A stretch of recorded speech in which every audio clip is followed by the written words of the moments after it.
St. Augustine by Louis Bertrand, translated by Vincent O'Sullivan. Translator's note. The quotations from St. Augustine's Confessions are taken from Canon Bigg's scholarly version, which seems to me the best in English. But there are places where M. Bertrand's reading of the original text differs from Dr. Bigg's, and in such cases I have felt myself obliged to follow the author of this book. These differences never seriously affect the meaning of a passage. Sometimes it is a mere matter of choice, as with the word collectaneum, I-7, which Dr. Bigg translates twin, and M. Bertrand, like Pusey, frère de lait or foster brother. As a rule, Dr. Bigg chooses the quietest terms, and M. Bertrand the most forcible. Those curious in such matters may like to see an instance. The original text runs: Avulsa a latir mio tanquam impedimento conjugii, cum qua cabar solidus eram, cor ube adherbit, concisum et vulneratum mihi erat, et trahebat sanguinem. Confessions 6:15. M. Bertrand translates: Quan honoracha de mes flancs, sous pretextuel empichet mon mariage, cel avec que j'avais coutume de dormir, depuis si longtemps, la mon cœur était attaché au sein, Illinois se de Kyra, et j'ai traîné mon sang avec ma blessure. Canon Bigg's version is: My mistress was torn from my side as an obstacle to my marriage, and my heart, which clung to her, was torn and wounded till it bled. In this place, it will be observed that Dr. Bigg does not emphasize the word ube, which, as the reader will find on turning to page 185 of this volume, M. Bertrand thinks so significant. The remaining English versions of the writings of St. Augustine and of the other Latin authors quoted are my own, except the passages from the City of God, including the verse translation of Persius, which are taken, with some necessary alterations, from the 17th century translation ascribed to John Healy. V. O's. Chapter Prologue. The first part. Days of Childhood. I. An African Freetown subject to Rome. 2. The Family of a Saint. 3. The Comfort of the Milk. 4. The First Games. V. The Schoolboy of Madora. 6. The Holidays at Thagus. The second part. The Enchantment of Carthage. I. Carthago Veneris. 2. The African Rome. 3. The Carthage Student. 4. The Sweetness of Tears. V. The Silence of God. The third part. The Return. I. The City of Gold. 2. The Final Disillusion. 3. The Meeting between Ambrose and Augustine. 4. Plans of Marriage. V. The Christ in the Garden. The fourth part. The Hidden Life. I. The Last Smile of the Muse. 2. The Ecstasy of Saint Monica. 3. The Monk of Thagus. 4. Augustine a Priest. The fifth part. The Apostle of Peace and of Catholic Unity. I. The Bishop of Hippo. 2. What was heard in the Basilica of Peace. 3. The Bishop's Burthen. 4. Against the Roaring Lions. The sixth part. Face to Face with the Barbarians. I. The Sack of Rome. 2. The City of God. 3. The Barbarian Desolation. 4. St. Augustine Prologue. Inquietum scor nostrum donic requiescat in te. Our heart finds no rest until it rests in thee. Confessions. I. St. Augustine is now little more than a celebrated name. Outside of learned or theological circles, people no longer read him. Such is true renown. We admire the saints, as we do great men, on trust. Even his confessions are generally spoken of only from hearsay. By this neglect, is he atoning for the renewal of glory in which he shone during the 17th century, when the Jansenists, in their inveterate obstinacy, identified him with the defense of their cause?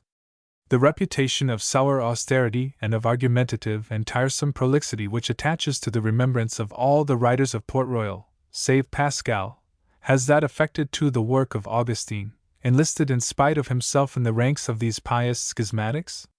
And yet, if there have ever been any beings who do not resemble Augustine, and whom probably he would have attacked with all his eloquence and all the force of his dialectic, they are the Jansenists.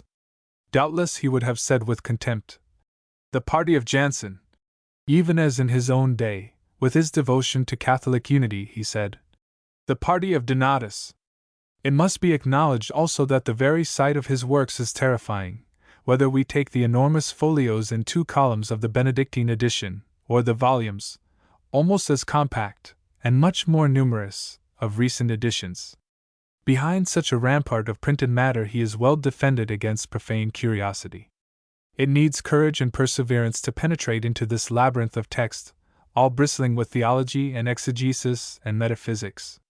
But only cross the threshold of the repellent enclosure, grow used to the order and shape of the building, and it will not be long ere you are overcome by a warm sympathy, and then by a steadily increasing admiration for the host who dwells there. The hieratic face of the old bishop lights up, becomes strangely living, almost modern, in expression.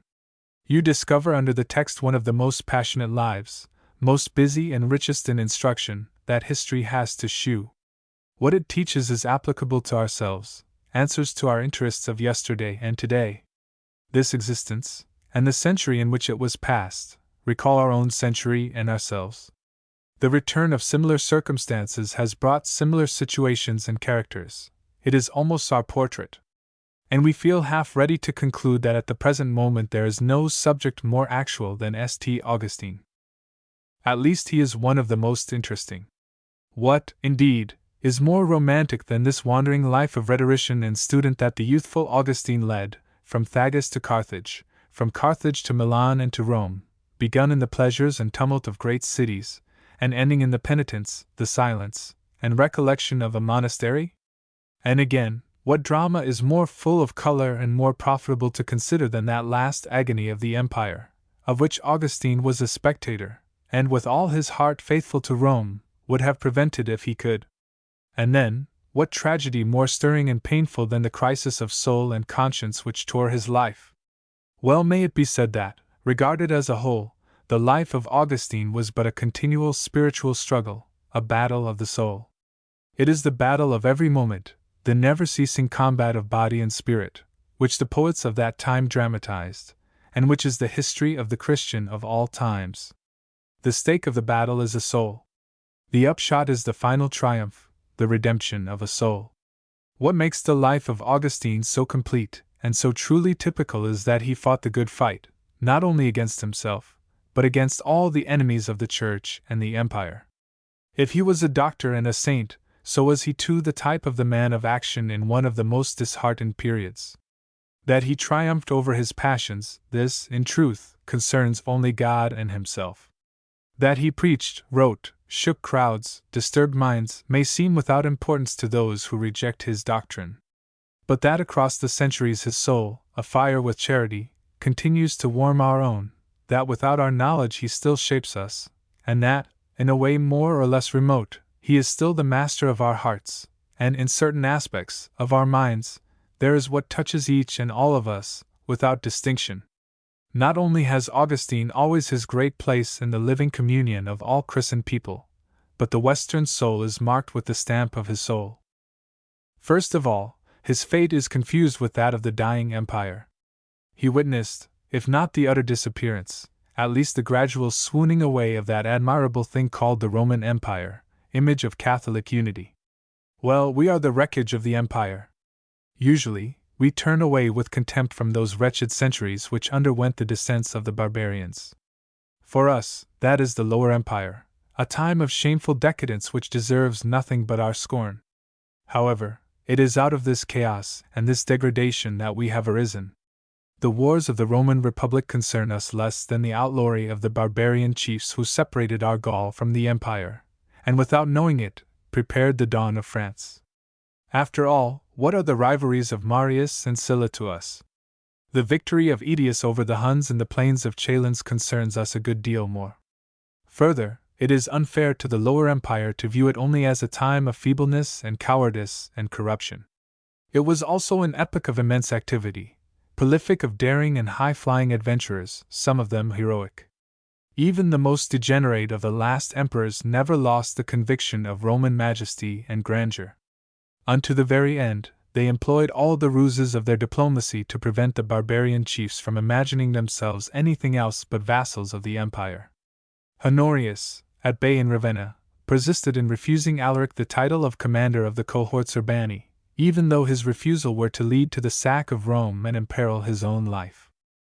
Simply by his fidelity to the empire, Augustine shews himself one like ourselves, a Latin of Occitania.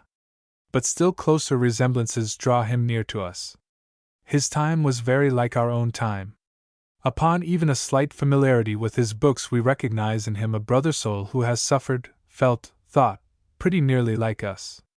He came into an ending world, on the eve of the great cataclysm which was going to carry away an entire civilization, a tragic turning point of history, a time troubled and often very grievous, which was hard to live in for all, and to even the most determined minds must have appeared desperate. The peace of the Church was not yet settled, consciences were divided. People hesitated between the belief of yesterday and the belief of tomorrow. Augustine was among those who had the courage to choose, and who, having once chosen their faith, proclaimed it without weakening. The belief of 1,000 years was dying out, quenched by a young belief to which was promised an eternal duration. How many delicate souls must have suffered from this division, which cut them off from their traditions and obliged them, as they thought, to be false to their dead along with the religion of their ancestors. All the irritations which the fanatics of today inflict upon believing souls, many must have had to suffer then. The skeptics were infused by the intolerance of the others. But the worst, even as it is today, was to watch the torrent of foolishness which, under cover of religion, philosophy, or miracle working, pretended to the conquest of mind and will. Amid this mass of wildest doctrines and heresies, in this orgy of vapid intellectualism, they had indeed solid heads who were able to resist the general intoxication. And among all these people talking nonsense, Augustine appears admirable with his good sense. This intellectual, this mystic, was not only a man of prayer and meditation. The prudence of the man of action and the administrator balanced his outbursts of dialectical subtlety, often carried too far. He had that sense of reality such as we flatter ourselves that we have. He had a knowledge of life and passion.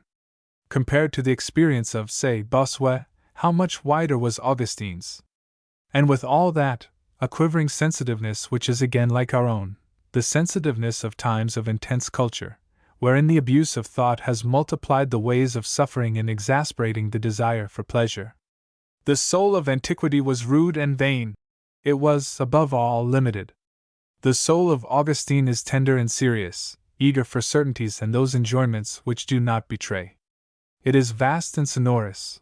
Let it be stirred ever so little, and from it go forth deep vibrations which render the sound of the infinite.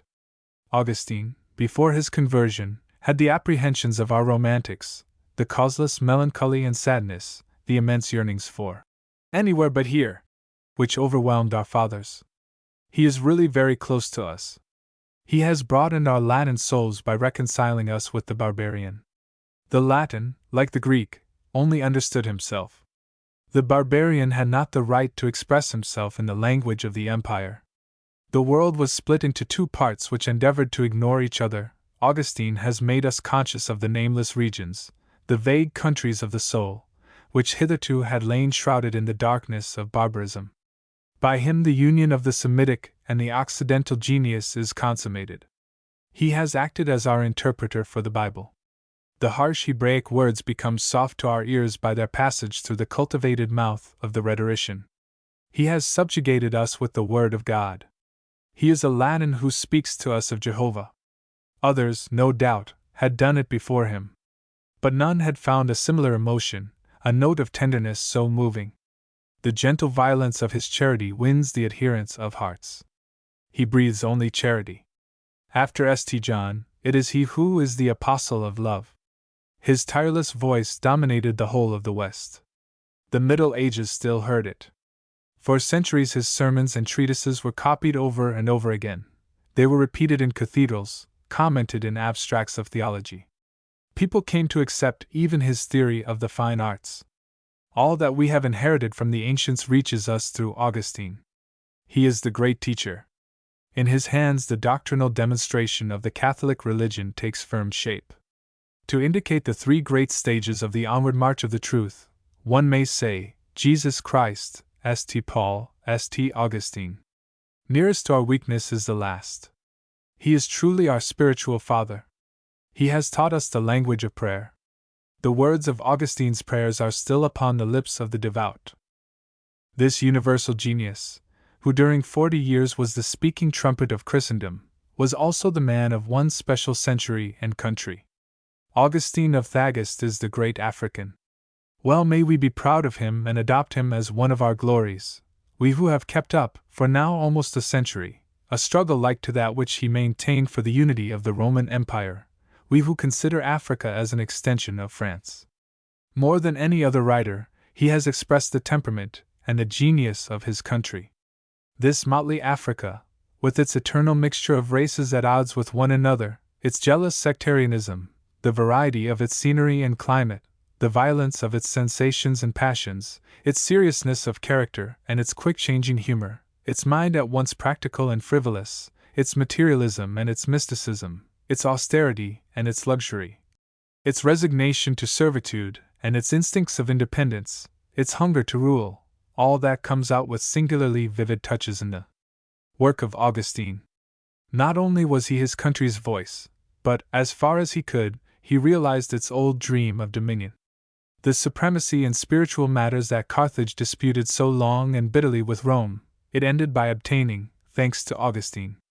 As long as he lived, the African Church was the mistress of the churches of the West. As for me, if I may venture to refer to myself in such a matter, I have had the joy to recognize in him, besides the saint and teacher whom I revere, the ideal type of the Latin of Africa. The image of which I described the outline long ago through the mirages of the south and following the wagons of my rugged heroes, I have seen at last become definite, grow clear, wax noble and increase to the very heaven, in following the traces of Augustine. And even supposing that the life of this child of Thagast, the son of Monica, were not intermingled so deeply with ours, though he were for us only a foreigner born in a far-off land, nevertheless he would still remain one of the most fascinating and luminous souls who have shone amid our darkness and warmed our sadness, one of the most human and most divine creatures who have trod our highways. The first part days of childhood, said Delectabat Litera. Only I like to play. Confessions I 9. I an African Freetown subject to Rome. Little streets, quite white, which climb up to clay-formed hills deeply furrowed by the heavy winter rains, between the double row of houses, brilliant in the morning sun, glimpses of sky of a very tender blue, here and there, in the strip of deep shade which lies along the thresholds, white figures crouched upon rush mats, indolent outlines, draped with bright colors, or muffled in rough and somber woolstuffs, a horseman who passes, bent almost in two in his saddle, the big hat of the South, flung back over his shoulders, and encouraging with his heel the graceful trot of his horse, such is Thagast as we see it today, and such undoubtedly it appeared to the traveler in the days of Augustine. Like the French town built upon its ruins, the African free city lay in a sort of plain taken between three round hills. One of them, the highest one, which is now protected by a gorge, must have been defended in old days by a castellum. Full flowing waters moisten the land. To those coming from the stony regions about Constantine and Sétif, or the vast bare plain of the Medjerda, Thagast gives an impression of freshness and cool. It is a laughing place, full of greenery and running water. To the Africans it offers a picture of those northern countries which they have never seen, with its wooded mountains covered by pines and cork trees and ilex. It presents itself as a land of mountain and forest, especially forest. It is a hunter's country. Game is plentiful there, boar, hare, redwing, quail, partridge. In Augustine's time, wild beasts were apparently more numerous in the district than they are today. When he compares his adversaries, the Donatists, to roaring lions, he speaks like a man who knows what a lion is. To the east and west, wide stretches of woodland, rounded hill summits, streams and torrents which pour through the valleys and glens. There you have Thagast and the country round about, the world, in fact, as it revealed itself to the eyes of the child Augustine. But towards the south the verdure grows sparse, arid mountain tops appear, crushed down as blunted cones, or jutted in slim tables of the law. The sterility of the desert becomes perceptible amid the wealth of vegetation. This full-foliaged land has its harsh and stern localities. The African light, however, softens all that. The deep green of the oaks and pines runs into waves of warm and ever-altering tints which are a caress and a delight for the eye. A man has it thoroughly brought home to him that he is in a land of the sun. To say the least, it is a country of strongly marked features which affords the strangest contrasts with the surrounding districts. This wooded Numidia, with its flowing brooks, its fields where the cattle graze, differs in the highest degree from the Numidia towards Sétif, a wide, desolate plain, where the stubble of the wheat fields, the sandy steppes, roll away in monotonous undulations to the cloudy barrier of Mount Atlas which closes the horizon. And this rough and melancholy plain in its turn offers a striking contrast with the coast region of Bugia and Hippo, which is not unlike the Italian Campania in its mellowness and gaiety. Such clear-cut differences between the various parts of the same province doubtless explain the essential peculiarities of the Numidian character. The Bishop Augustine, who carried his pastoral cross from one end to the other of this country, and was its acting and thinking soul, may perhaps have owed to it the contrasts and many-sidedness of his own rich nature. Of course, Thagus did not pretend to be a capital. It was a free town of the second or third order, but its distance from the great centers gave it a certain importance. The neighboring free towns, Thebursicum, Thagura, were small. Madora and Thevest, rather larger, had not perhaps the same commercial importance. Thagust was placed at the junction of many Roman roads. There the little Augustine, with other children of his age, would have a chance to admire the outriders and equipages of the imperial mail, halted before the inns of the town. What we can be sure of is that Thagust, then as now, was a town of passage and of traffic, a halfway stopping place for the southern and coast towns, as well as for those of the proconsulate and Numidia. And like the present Sucaras, Thagust must have been above all a market. Breadstuffs and Numidian wines were bartered for the flocks of the Auras, leather, dates, and the esparto basket-work of the regions of Sahara. The marbles of Simitu, the citron wood of which they made precious tables, were doubtless handled there. The neighboring forests could furnish building materials to the whole country. Thagust was the great mart of woodland Numidia, the warehouse and the bazaar, where to this day the nomad comes to lay in a stock of provisions, and stares with childish delight at the fine things produced by the inventive talent of the workers who live in towns. Thus images of plenty and joy surrounded the cradle of Augustine. The smile of Latin beauty welcomed him also from his earliest steps. It is true that Thagust was not what is called a fine city. The fragments of antiquity which have been unearthed there are of rather inferior workmanship. But how little is needed to give wings to the imagination of an intelligent child! At all events, Thagust had a bathing hall paved with mosaics and perhaps ornamented with statues. Augustine used to bathe there with his father.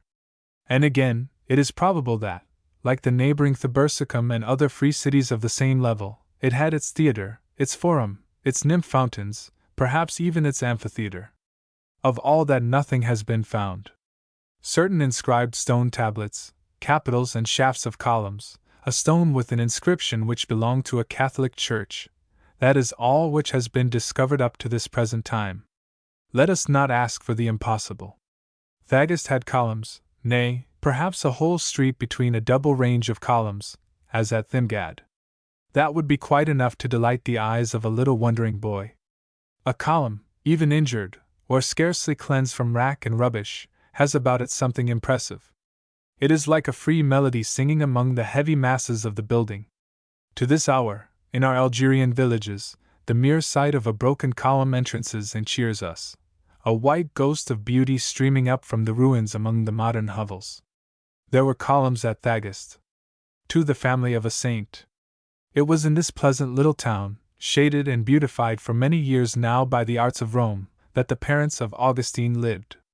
His father, Patricius, affords us a good enough type of the Romanized African. He belonged to the order of Decuriones, to the very brilliant urban council of Thagust, Splendidissimus Ordo Thagustensis, as an inscription at Sucaras puts it. Although these strong epithets may be said to be part of the ordinary official phraseology, they indicate, just the same, the importance which went with such a position. In his township, Patricius was a kind of personage. His son assures us that he was poor, but we may suspect the holy bishop of exaggerating through Christian humility. Patricius must certainly have owned more than 25 acres of land, for this was made a condition of being elected to the curia. He had vineyards and orchards, of which Augustine later on recalled the plentiful and sweet-tasting fruits. In short, he lived in considerable style. It is true that in Africa household expenses have never at any time been a great extravagance. Still, the sons of Patricius had a pedagogue, a slave specially engaged to keep them under his eye, like all the children of families comfortably off. It has been said that as Augustine's father was a member of the Curia, he must have been a ruined man. The decurions, who levied taxes and made themselves responsible for their collection, were obliged to supply any deficiency in the revenue out of their own money. Patricius, it is thought, must have been one of the numerous victims of this disastrous system. But no doubt there were a good many exceptions.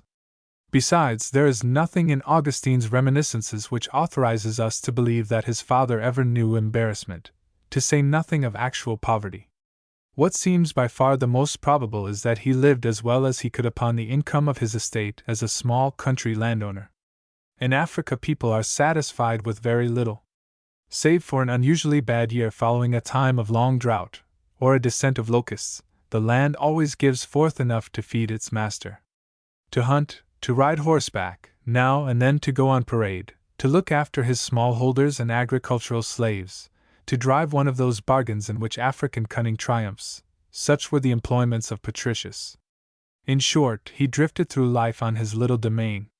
Sometimes this indolent man was overcome by a sudden passion for work, or again he was seized by furious rages. He was violent and brutal. At such moments he struck out right and left. He would even have hit his wife or flogged the skin off her back if the quietude of this woman, her dignity and Christian mildness, had not overawed him. Let us not judge this kind of conduct by our own. We shall never understand it. The ancient customs, especially the African customs, were a disconcerting mixture of intense refinement and heedless brutality. That is why it will not do to exaggerate the outbursts of Patricius, which his son mentions discreetly. Although he may not have been very faithful to his wife, that was in those days, more than in ours, a venial sin in the eyes of the world. At heart the African has always longed for a harem in his house. He inclines naturally to the polygamy of Muslimism. In Carthage and elsewhere, public opinion was full of indulgence for the husband who allowed himself liberties with the serving women. People laughed at it, and excused the man.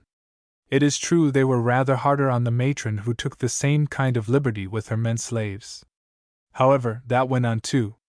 The Bishop of Hippo, in his sermons, strongly rebuked the Christian married couples for these frequent adulteries which were scarcely regarded as errors. Patricius was a pagan, and this partly explains his laxity. It would doubtless be going too far to say that he remained faithful to paganism all his life.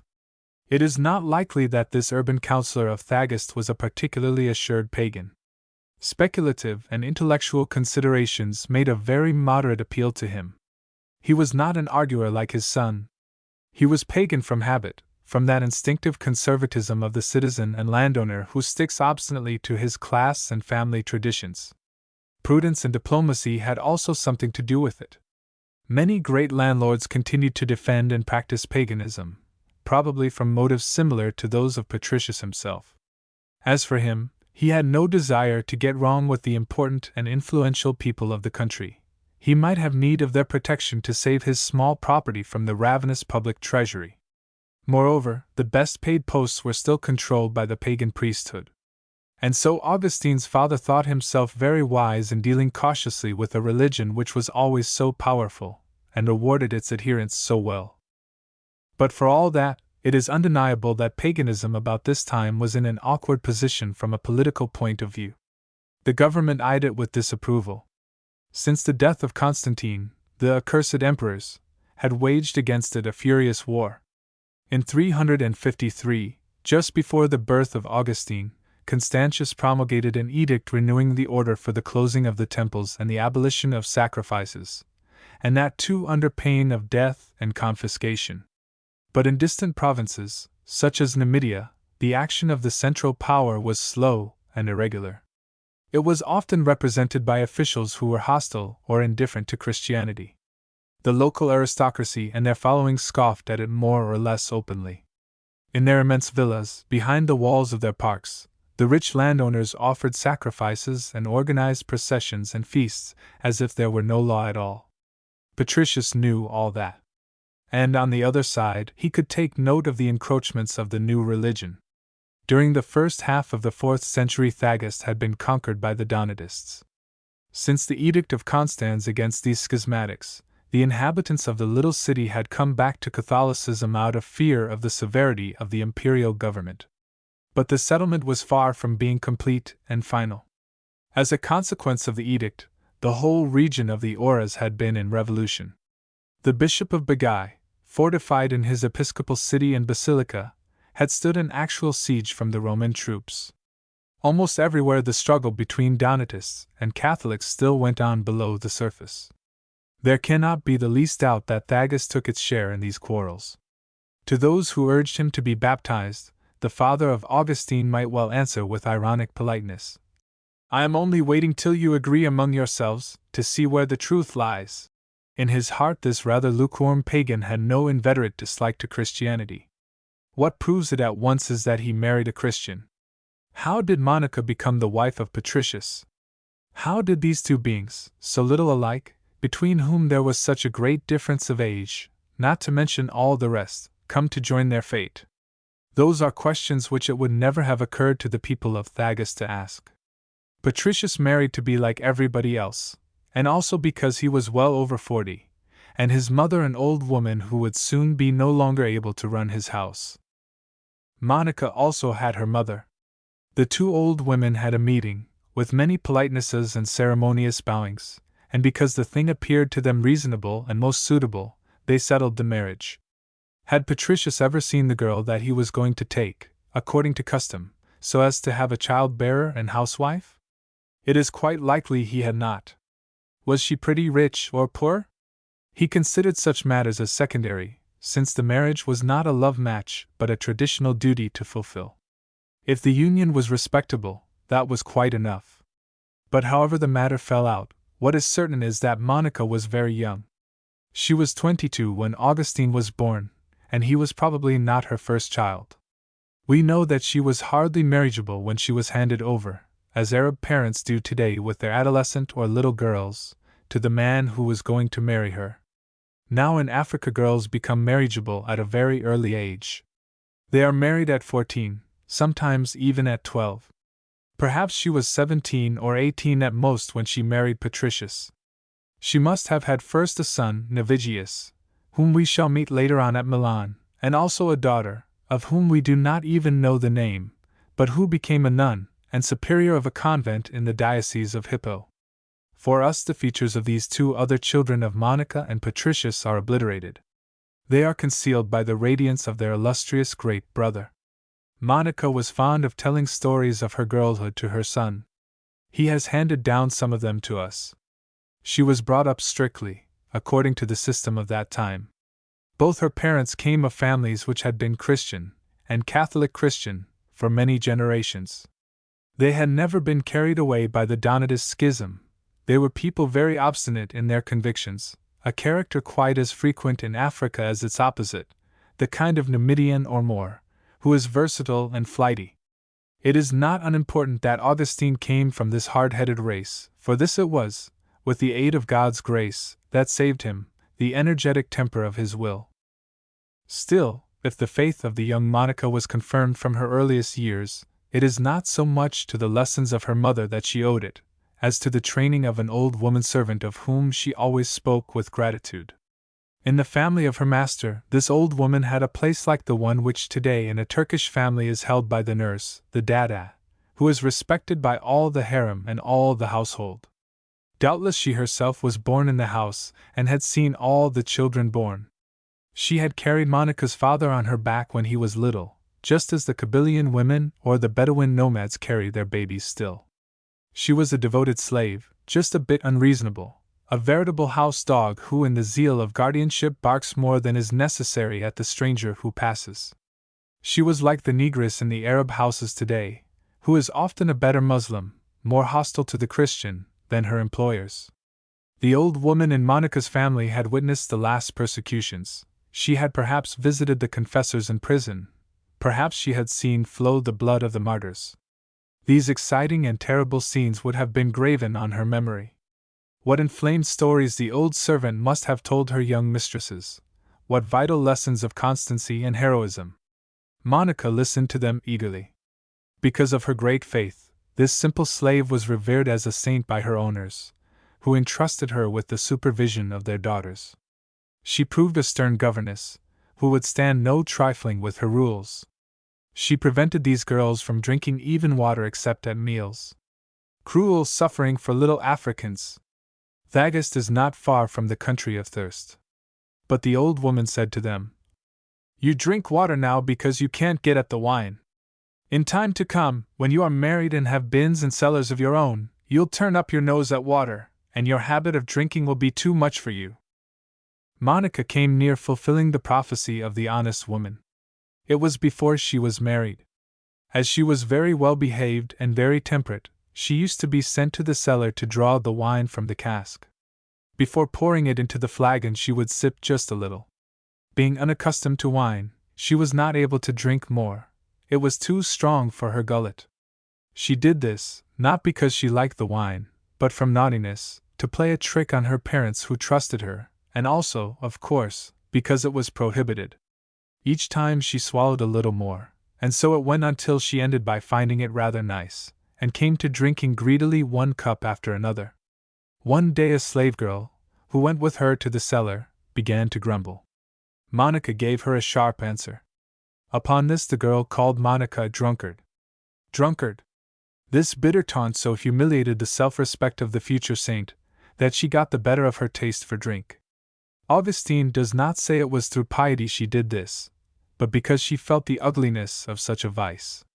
There is a certain roughness in this story of childhood, the roughness of ancient customs, with which is always mingled some decency or dignity. Christianity did the work of polishing the soul of Monica. At the time we are dealing with, if she was already a very devout young girl, she was far as yet from being the grand Christian that she became afterwards. When she married Patricius, she was a girl very reserved and cold to all appearances. In reality, she was very passionate, precise in attending to her religious duties, even a little strict, with her exaggeration of the Christian austerity in her hate of all the brutalities and all the careless morals that paganism condoned. Nevertheless, this rigid soul knew how to bend when it was necessary. Monica had tact, suppleness, and when it was needed, a very acute and very reasonable practical sense of which she gave many a proof in the bringing up and management of her son Augustine. This soul, hard for herself, veiled her uncompromising religion under an unchangeable sweetness which was in her rather the work of grace than a natural gift. There can be little doubt that her behavior and character greatly disturbed Patricius at the beginning of their married life. Perhaps he regretted the marriage. What use had he for this nun alongside of him? Both of them must have suffered the usual annoyances which always appeared before long in unions of this kind between pagan and Christian. True, it was no longer the time of Tertullian, the heroic century of persecutions, when the Christian women glided into the prisons to kiss the shackles of the martyrs. What a revenge did woman take then for her long and enforced confinement to the women's apartments! And how outrageous such conduct must have seemed to a husband brought up in the Roman way!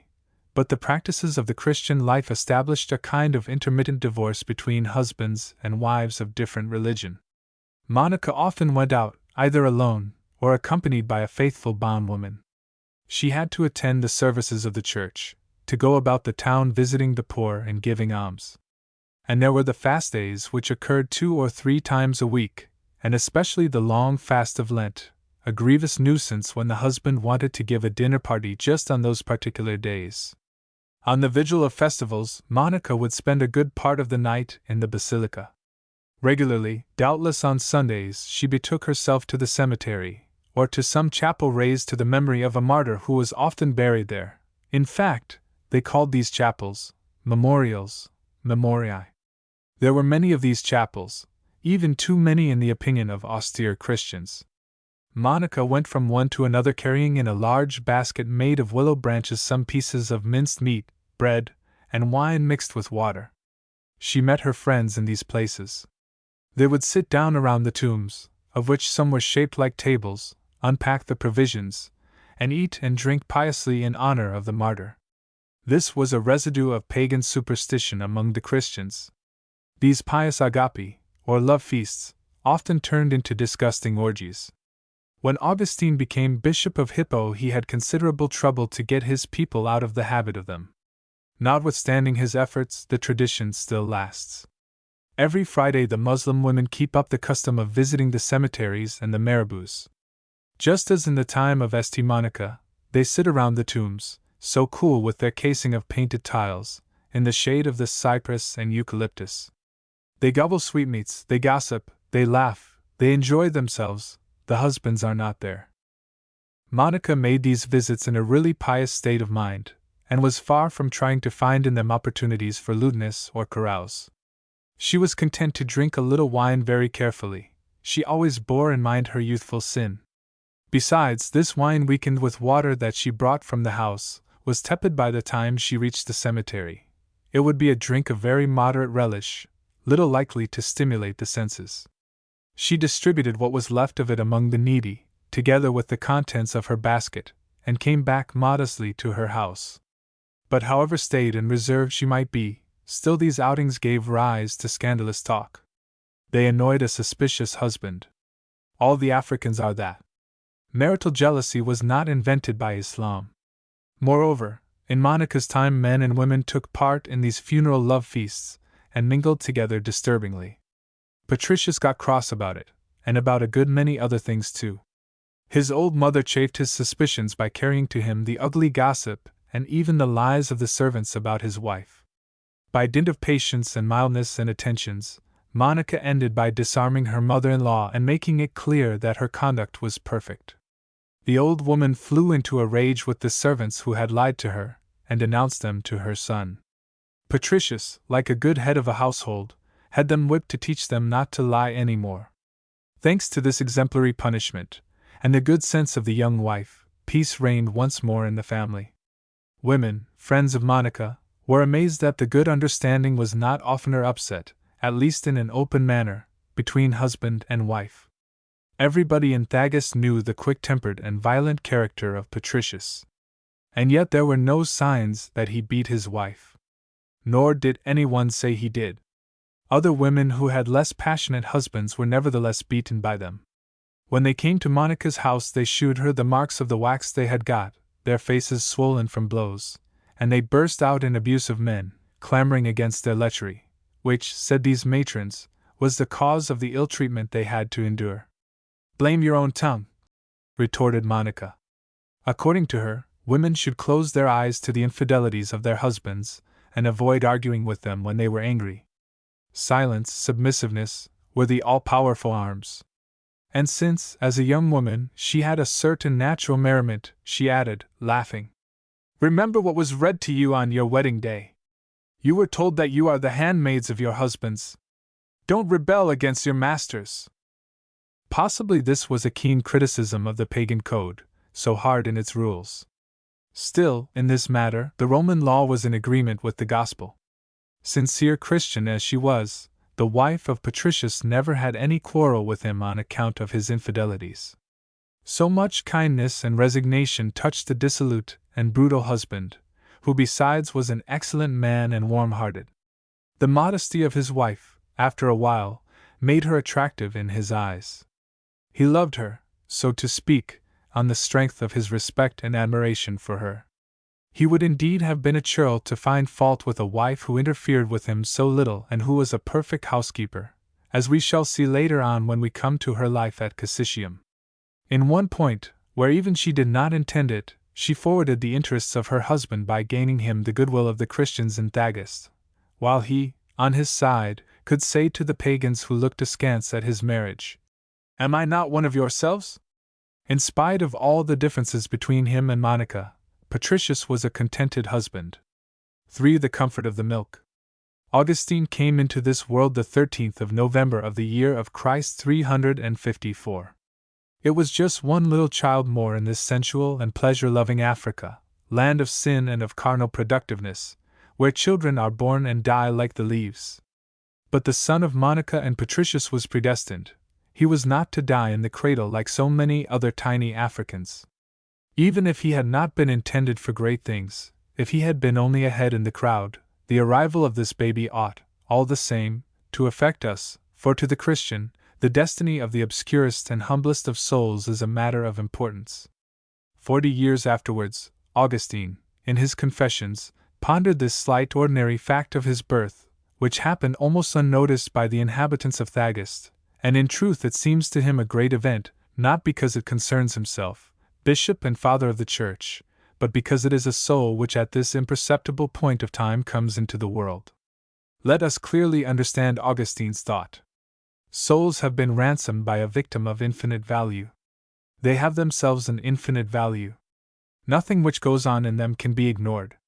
Their most trifling sins, their feeblest stirrings towards virtue, are vital for the eternity of their lot. All shall be attributed to them by the just judge. The theft of an apple will weigh perhaps as heavily in the scales as the seizure of a province or a kingdom.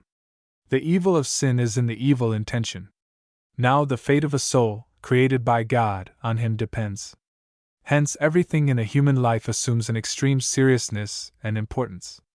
In the history of a creature, all is worthy of being examined, weighed, studied, and perhaps also, for the edification of others, told. Here is an altogether new way of regarding life, and proceeding from that, of understanding art.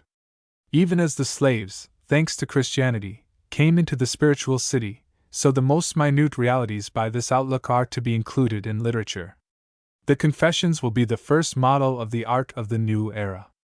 A deep and magnificent realism, because it goes even to the very depths of the divine, utterly distinct, at any rate, from our surface realism of mere amusement, is about to arise from this new conception. Without doubt, in Augustine's eyes, beauty dwells in all things, in so far forth as beauty is a reflection of the order and the thought of the Word. But it has also a more essential character, it has a moral signification and value. Everything, in a word, can be the instrument of the loss or the redemption of a soul. The most insignificant of our actions reverberates to infinitude on our fate. Regarded from this point, both things and beings commence to live a life more closely leagued together, and at the same time more private, more individual, and more general. All is in the lump, and nevertheless all is separate. Our salvation concerns only ourselves, and yet through charity it becomes involved with the salvation of our fellows. In this spirit let us look at the cradle of Augustine. Let us look at it with the eyes of Augustine himself, and also, perchance, of Monica. Bending over the frail body of the little child he once was, he puts to himself all the great desperate questions which have shaken humanity for thousands of years. The mystery of life and death rises before him, formidable. It tortures him to the point of anguish, of confusion. Yet suffer me to speak before thy mercy, me who am but dust and ashes. Yes, suffer me to speak, for, behold, I speak not to man who scorns me, but to thy mercy. Even thou perhaps dost scorn me, but thou wilt turn and have pity. For what is it that I would say, O Lord my God, save that I know not whence I came hither into this dying life, shall I call it, or living death? And lo, my infancy has long been dead, and I live. But thou, O Lord, who ever livest and in whom nothing ever dies, tell me, I beseech thee, O God, and have mercy on my misery, tell me whether another life of mine died before my infancy began. One is reminded here of Pascal's famous prosopopoeia. I know not who has put me into the world, nor what the world is, nor myself. I am in a terrible ignorance about everything. All I know is that I must soon die, but what I know least of all is this very death which I cannot escape. The phrases of the Pensées are only the echo of the phrases of the Confessions. But how different is the tone! Pascal's charge against human ignorance is merciless. The god of Port Royal has the hard and motionless face of the ancient destiny. He withdraws into the clouds, and only shews himself at the end to raise up his poor creature. In Augustine the accent is tender, trusting, really like a son, and though he be harassed, one can discern the thrill of an unconquerable hope. Instead of crushing man under the iron hand of the justice dealer, he makes him feel the kindness of the Father who has got all ready, long before its birth, for the feeble little child. The comforts of thy pity received me, as I have heard from the father and mother of my flesh. And so the comfort of woman's milk was ready for me.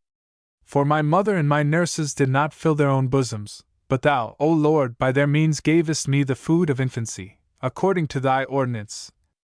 And see, his heart overflows at this remembrance of his mother's milk.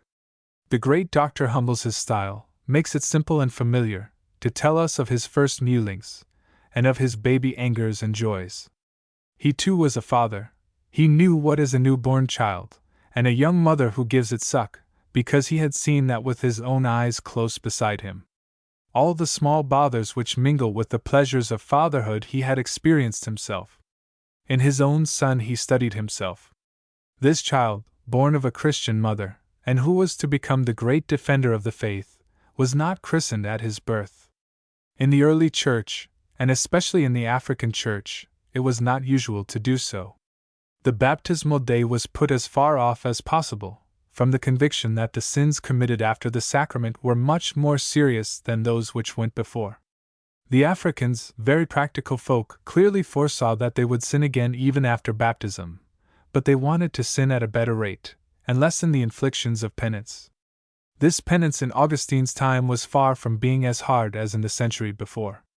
Nevertheless, the remembrance of the old severity always remained, and the habit was taken to put off baptism so as not to discourage sinners overmuch.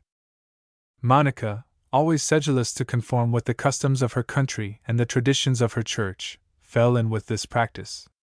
Perhaps she may have had also the opposition of her husband to face, for he being a pagan would not have cared to give too many pledges to the Christians, nor to compromise himself in the eyes of his fellow pagans by shewing that he was so far under the control of Christian zealots as to have his child baptized out of the ordinary way. There was a middle course, and this was to inscribe the child among the catechumens. According to the rite of the first admission to the lowest order of catechumens, the sign of the cross was made on Augustine's forehead, and the symbolic salt placed between his lips. And so they did not baptize him. Possibly this affected his whole life. He lacked the baptismal modesty. Even when he was become a bishop, he never quite cast off the old man that had splashed through all the pagan uncleannesses. Some of his words are painfully broad for chaste ears. The influence of African conditions does not altogether account for this. It is only too plain that the son of Patricius had never known entire virginity of soul. They named him Aurelius Augustinus. Was Aurelius his family name? We cannot tell. The Africans always applied very fantastically the rules of Roman nomenclature. Anyhow, this name was common enough in Africa. The Bishop of Carthage, primate of the province and a friend of Augustine, was also called Aurelius. Pious commentators have sought to find in this name an omen of Augustine's future renown as an orator. They have remarked that the word aurum, gold, is contained in Aurelius, a prophetic indication of the golden mouth of the great preacher of Hippo. Meanwhile, he was a baby like any other baby, who only knew, as he tells us, how to take his mother's breast. However, he speaks of nurses who suckled him. No doubt these were servants or slaves of the household. They gave him their milk, like those Algerian women who, today, if their neighbor is called away, take her child and feed it. Besides, with them children are weaned much later than with us. You can see mothers sitting at their doors put down their work and call to a child of 2 or 3 playing in the street for him to come and take the breast. Did Augustine remember these things? At least he recalled his nurses' games, and the efforts they made to appease him, and the childish words they taught him to stammer. The first Latin words he repeated, he picked up from his mother and the servants, who must also have spoken Punic, the ordinary tongue of the populace and small trader class. He learned Punic without thinking about it, in playing with other children of Thagus, just as the sons of our colonists learn Arab in playing with little boys who wear chekias on their heads. He is a Christian, a bishop, already a venerated father, consulted by the whole Catholic world, and he tells us all that. He tells it in a serious and contrite way, with a manifest anxiety to attribute to God, as the sole cause, all the benefits which embellished his childhood, as well as to deplore his faults and wretchedness, fatal consequence of the original fall. And still, we can make out clearly that these suave and far-off memories have a charm for him which he cannot quite guard himself against. The attitude of the author of the Confessions is ambiguous and a little constrained. The father who has loved his child, who has joined in his games, struggles in him against the theologian who later on was to uphold the doctrine of grace against the heretics. He feels that he must shew, not only that grace is necessary for salvation and that little children ought to be baptized, but that they are capable of sinning. Yes, the children sin even at nurse. And Augustine relates this story of a baby that he had seen. I know, because I have seen jealousy in a babe. It could not speak, yet it eyed its foster brother with pale cheeks and looks of hate. Children are already men. The egoism and greediness of the grown man may be already descried in the newly born. However, the theologian of grace was not able to drive from his mind this verse of the Gospel, Sinite ad me parvulos venire. Suffer little children to come unto me. But he interprets this in a very narrow sense, luring it into an argument which furthers his case. For him, the small height of children is a symbol of the humility without which no one can enter God's kingdom. The Master, according to him, never intended us to take children as an example. They are but flesh of sin. He only drew from their littleness one of those similitudes which he, with his fondness for symbols, favored. Well, let us dare to say it, Augustine goes wrong here. Such is the penalty of human thought, which in its justest statements always wounds some truth less clear or mutilates some tender sentiment. Radically, Augustine is right. The child is wicked as man is. We know it. But against the relentlessness of the theologian we place the divine gentleness of Christ. Suffer little children to come unto me, for of such is the kingdom of God. For the first games I love to play, Augustine says, in telling us of those far-off years. Is it surprising if this quick and supple intelligence, who mastered without effort, and as if by instinct, the encyclopedic knowledge of his age, who found himself at his ease amidst the deepest abstractions, did, at the beginning, take life as a game? The amusements of the little Africans of today are not very many, nor very various either. They have no inventive imagination. In this matter their French playfellows have taught them a good deal. If they play marbles, or hopscotch, or rounders, it is in imitation of the roomies. And yet they are great little players. Games of chance attract them above all. At these they spend hour after hour, stretched out flat on their stomachs in some shady corner, and they play with an astonishing intensity of passion. All their attention is absorbed in what they are about. They employ on the game all the cunning of their wits, precociously developed, and so soon stuck fast in material things. When Augustine recalls the games of his childhood, he only mentions nuts, handball, and birds. To capture a bird, that winged, light, and brilliant thing, is what all children long to do in every country on earth. But in Africa, where there are plenty of birds, big people as well as little love them. In the Moorish cafes, in the wretchedest scurbies, cages made of reeds are hung on the walls, all rustling with trills and fluttering of wings. Quail, thrushes, nightingales are imprisoned in them. The nightingale, the singing bird beyond all others, so difficult to tame, is the honored guest, the privileged dweller in these rustic cages. With the rose, he is an essential part of Arab poetry. The woods round about Thagast were full of nightingales. Not the least doubt that the child Augustine had felt the little musical throats of these singing birds throb between his hands. His sermons, his heaviest treatises, have a recollection of them. He draws from them an evidence in favor of the creating Word who has put beauty and harmony everywhere. In the song of the nightingale he finds, as it were, an echo of the music of the spheres. If he loved birds as a poet who knows not that he is a poet, did he love as well to play at nuts? Nuts, or thimble rigging, is only a graceful and crafty game, too crafty for a dreaming and careless little boy. It calls for watchfulness and presence of mind. Grown men play at it as well as children. A step of a staircase is used as a table by the players, or the pavement of a courtyard. 3 shells are laid on the stone and a dried pea. Then, with rapid baffling movements, hands brown and alert fly from one shell to another, shuffle them, mix them up, juggle the dried pea sometimes under this shell, sometimes under that, and the point is to guess which shell the pea has got under. By means of certain astute methods, an artful player can make the pea stick to his fingers, or to the inside of the shell, and the opponent loses every time. They cheat with a calm shamelessness. Augustine cheated too, which did not prevent him from bitterly denouncing the cheating of his fellow players. The truth is that he would not have quite belonged to his country if he had not lied and stolen now and then. He lied to his tutor and to his schoolmasters. He stole at his parents' table, in the kitchen, and in the cellar.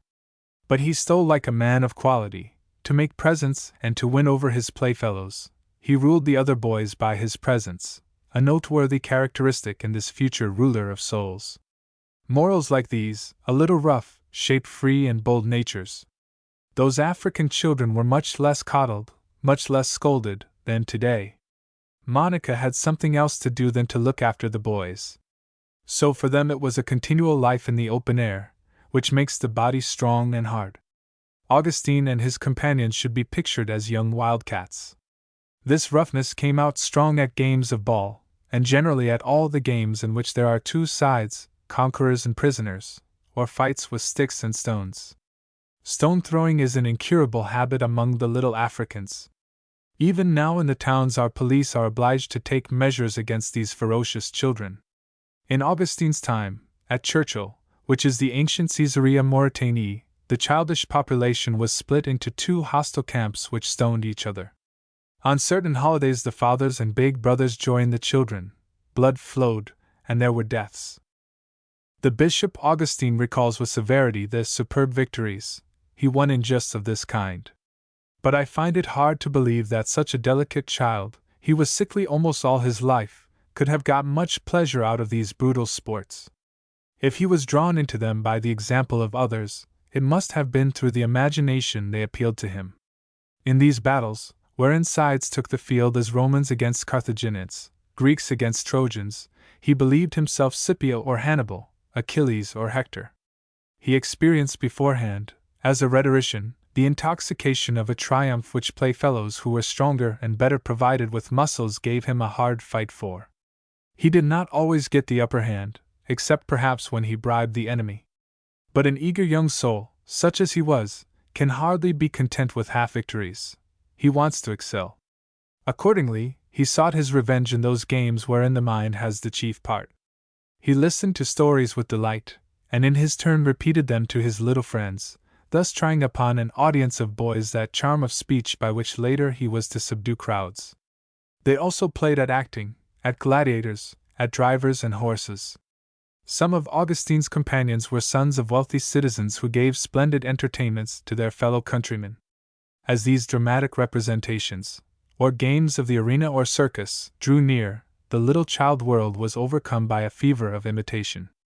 All the children of Thagaste imitated the actors, the Mirmillones, or the horsemen in the amphitheater, just as the young Spaniards of today imitate the toreros. In the midst of these amusements Augustine fell ill. He had fever and violent pains in the stomach. They thought he was going to die. It appears that it was himself who in this extreme situation asked for baptism. Monica was making all haste to have the sacrament administered, when suddenly, against all expectation, the child recovered. Again was baptism postponed, and from the same reason, to lessen the gravity of the sins which young Augustine was bound to commit. His mother, who no doubt foresaw some of them, again fell in with the custom. It is possible that Patricius interfered this time in a more decided way.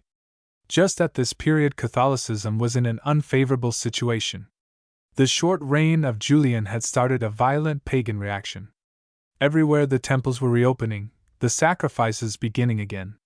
Moreover, the Donatists secretly aided the pagans. Their sides, more or less acknowledged, the Circumcellions, bands of fanatical peasants, scoured through the Numidian country, attacking the Catholics, ravaging and pillaging, and burning their farms and villas. Was this a good time to make a noisy profession of faith, to be enrolled among the ranks of the conquered party? Little Augustine knew nothing of all these calculations of motherly prudence and fatherly diplomacy. He begged for baptism, so he tells us. This seems very remarkable in so young a child. But he lived in a house where all the service was done by Christians.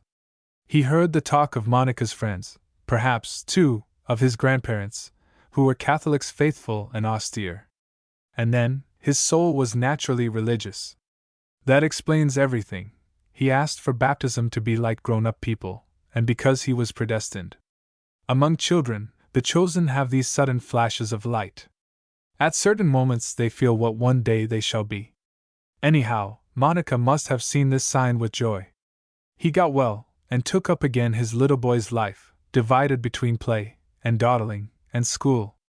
School! Painful memory for Augustine. They sent him to the Primus Magister, the elementary teacher, a real terror, armed with a long switch which came down without pity on idle boys. Seated on benches around him, or crouched on mats, the boys sang out all together.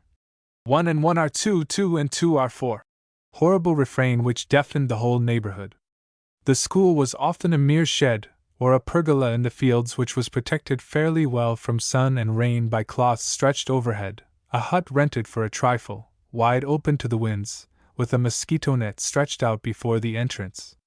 All who were there must have frozen in winter and broiled in summer. Augustine remembered it as a slave's chain prison, ergastulum, of boyhood. He hated school and what they taught there, the alphabet, counting, and the rudiments of Latin and Greek grammar. He had a perfect horror of lessons, of Greek above all. This schoolboy, who became, when his turn came, a master, objected to the methods of school. His mind, which grasped things instinctively at a single bound, could not stand the gradual procedure of the teaching faculty. He either mastered difficulties at once, or gave them up. Augustine was one of the numerous victims of the everlasting mistake of schoolmasters, who do not know how to arrange their lessons to accord with various kinds of mind. Like most of those who eventually become great men, he was no good as a pupil. He was often punished, thrashed, and cruelly thrashed. The master's scourge filled him with an unspeakable terror. When he was smarting all over from cuts and came to complain to his parents, they laughed at him, or made fun of him, yes, even the pious Monica. Then the poor lad, not knowing whom to turn to, remembered hearing his mother and the servants talk of a being, very powerful and very good, who defends the orphan and the oppressed. And he said from the depths of his heart, "Oh my God, please grant that I am not whipped at school." But God did not hear his prayer because he was not a good boy. Augustine was in despair. It is evident that these punishments were cruel, because 40 years afterwards he denounces them with horror. In his mind, they are tortures comparable to the wooden horse or the iron pincers. Nothing is small for children, especially for a sensitive child like Augustine. Their sensitiveness and their imagination exaggerate all things out of due measure. In this matter, also, schoolmasters often go wrong. They do not know how to handle delicate organizations. They strike fiercely, when a few words said at the right moment would have much more effect on the culprit. Monica's son suffered as much from the rod as he took pride in his successes at games. If, as Scipio, he was filled with a sensation of glory in his battles against other boys, no doubt he pictured himself a martyr, a St. Lawrence or St. Sebastian, when he was swished. He never pardoned, save as a Christian, his schoolmasters for having brutalized him. Nevertheless, despite his hatred for ill-ordered lessons, his precocious intelligence was remarked by everybody. It was clear that such lucky gifts should not be neglected. Monica, no doubt, was the first to get this into her head, and she advised Patricius to make Augustine read for a learned profession. The business of the Curia was not exactly brilliant, and so he may have perceived that his son might raise their fortunes if he had definite employment. Augustine, a professor of eloquence or a celebrated pleader, might be the savior and the benefactor of his family. The town councils, and even the imperial treasury, paid large salaries to rhetoricians. In those days, rhetoric led to everything. Some of the professors who went from town to town giving lectures made considerable fortunes. At Thagus they pointed with admiration to the example of the rhetorician Victorinus, an African, a fellow countryman, who had made a big reputation overseas, and had his statue in the Roman Forum. And many years before had not M. Cornelius Fronto, of Cirta, another African, become the tutor of Marcus Aurelius, who covered him with honors and wealth and finally raised him to the consulship. Pertinax himself, did he not begin as a simple teacher of grammar, and become proconsul of Africa and then emperor of Rome? How many stimulants for provincial ambition! Augustine's parents reasoned as the middle-class parents of today. They discounted the future, and however hard up they were, they resolved to make sacrifices for his education. And as the schools of Thagist were inadequate, it was decided to send this very promising boy to Madora. The school of Madora. A new world opened before Augustine. It was perhaps the first time he had ever gone away from Thagist. Of course, Madora is not very far off. There are about 30 miles at most between the two towns. But there are no short journeys for children. This one lay along the military road which ran from Hippo to Thevest, a great Roman causeway paved with large flags on the outskirts of towns, and carefully pebbled over all the rest of the distance. Erect upon the high saddle of his horse, Augustine, who was to become a tireless traveler and move about ceaselessly over African roads during all his episcopal life, Augustine got his first glimpse of the poetry of the open road, a poetry which we have lost forever. How amusing they were, the African roads of those days, how full of sights! Pauses were made at inns with walls thick as the ramparts of citadels, their interiors bordered by stables built in arcades, heaped up with travelers' packs and harness. In the center were the trough and cistern, and to the little rooms opening in a circle on to the balcony, drifted up a smell of oil and fodder, and the noise of men and of beasts of burthen, and of the camels as they entered majestically, curving their long necks under the lintel of the door. Then there was talk with the merchants, just arrived from the south, who brought news of the nomad countries, and had stories to tell. And then, without hurrying, a start was made again for the next stage. Long files of chariots were encountered carrying provisions to soldiers garrisoned on the frontier, or the state-distributed corn of the Roman people to the seaports, or again, from time to time, the lectica, brought along by slaves or mules, of a bishop on a visitation, and then the litter, with close-drawn curtains, of a matron or some great personage. Of a sudden all pulled sharp to one side. The vehicles lined up on the edge of the road, and there passed at full speed, in a cloud of dust, a messenger of the imperial post. Certainly this road from Hippo to Thevest was one of the busiest and most picturesque in the province. It was one of its main arteries. At first the look of the country is rather like the neighborhood of Thagist. The wooded and mountainous landscape still spreads out its little breast-shaped hills and its sheets of verdure. Here and there the road skirts the deeply ravined valley of the Medjerda. At the foot of the precipitous slopes, the river can be heard brawling in a torrent over its stony bed, and there are sharp descents among thickets of juniper and the fringed roots of the dwarf pines. Then, as the descent continues, the land becomes thinner and spaces bare of vegetation appear oftener. At last, upon a piece of tableland, Madora comes into view, all white in the midst of the vast tawny plain, where today nothing is to be seen but a mausoleum in ruins, the remains of a Byzantine fortress, and vague traces vanishing away. This is the first rise of the great plain which declines towards the west and the group of the Ouras Mountains. Coming from the woodland country of Thagist, the nakedness of it is startling. Here and there, thin cows crop starveling shrubs which have grown on the bank of some Oyeed run dry. Little asses, turned loose, save themselves at a gallop towards the tents of the nomads, spread out, black and hairy, like immense bats on the whiteness of the land. Nearer, a woman's red hike interposes, the single stain of bright color breaking the indefinite brown and gray of the plain. Here is felt the harshness of Numidia. It is almost the stark spaces of the desert world.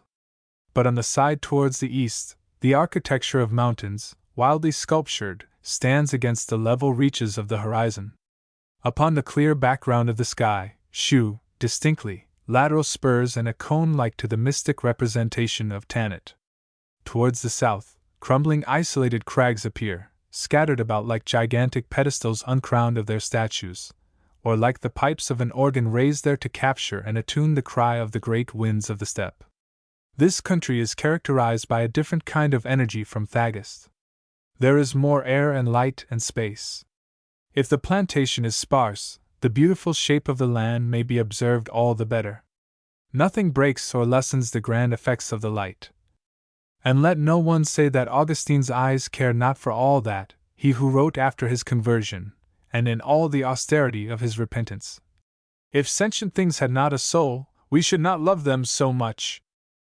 It is here, between Madora and Thagus, during the eager years of youth, that he gathered together the seeds of sensations and images which, later on, were to burst forth into fiery and boiling metaphors in the Confessions, and in his homilies and paraphrases of Holy Scripture. Later on, he will not have the time to observe, or he will have lost the power. Rhetoric will stretch its commonplace veil between him and the unceasing springtide of the earth. Ambition will turn him away from those sights which reveal themselves only to hearts unselfish and indifferent. Then, later on, faith will seize hold of him to the exclusion of all else. He will no longer perceive the creation save at odd moments in a kind of metaphysical dream, and, so to speak, across the glory of the Creator. But in these youthful years all things burst upon him with extraordinary violence and ecstasy. His undulled senses swallowed greedily the whole banquet offered by this wide world to his hunger for pleasure. The fugitive beauty of things and beings, with all their charms, revealed itself to him in its newness, novus simrum rerum fugaces pulchritudines, irumque suavitates. This craving for sensation will still exist in the great Christian teacher, and betray itself in the warm and colored figures of his style. Of course, he was not as a worldly describer, who studies to produce phrases which present an image, or arranges glittering pictures. All such endeavors he knew nothing about. But by instinct, and thanks to his warm African temperament, he was a kind of impressionist and metaphysical poet.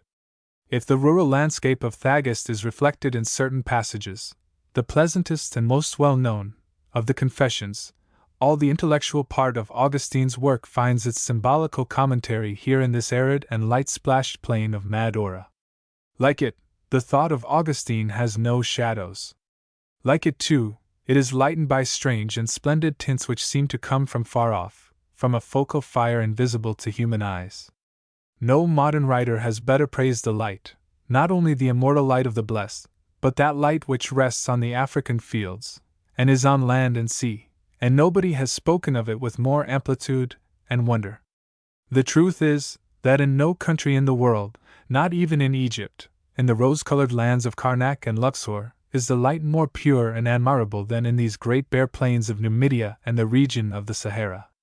Is there not enchantment for the eyes of the metaphysician in this play of light, these nameless interfulgent colors which appear flimsy as the play of thought? For the glowing floating haze is made of nothing, of lines, of gleam, of unregulated splendor. And all this triumph of fluctuating light and elusive color is quenched with the sun, smolders into darkness, even as ideas in the obscure depths of the intelligence which reposes. Not less than this land, stern even to sadness, but hot and sumptuous, the town of Madora must have impressed Augustine. It was an old Numidian city, proud of its antiquity. Long before the Roman conquest, it had been a fortress of King Syphax.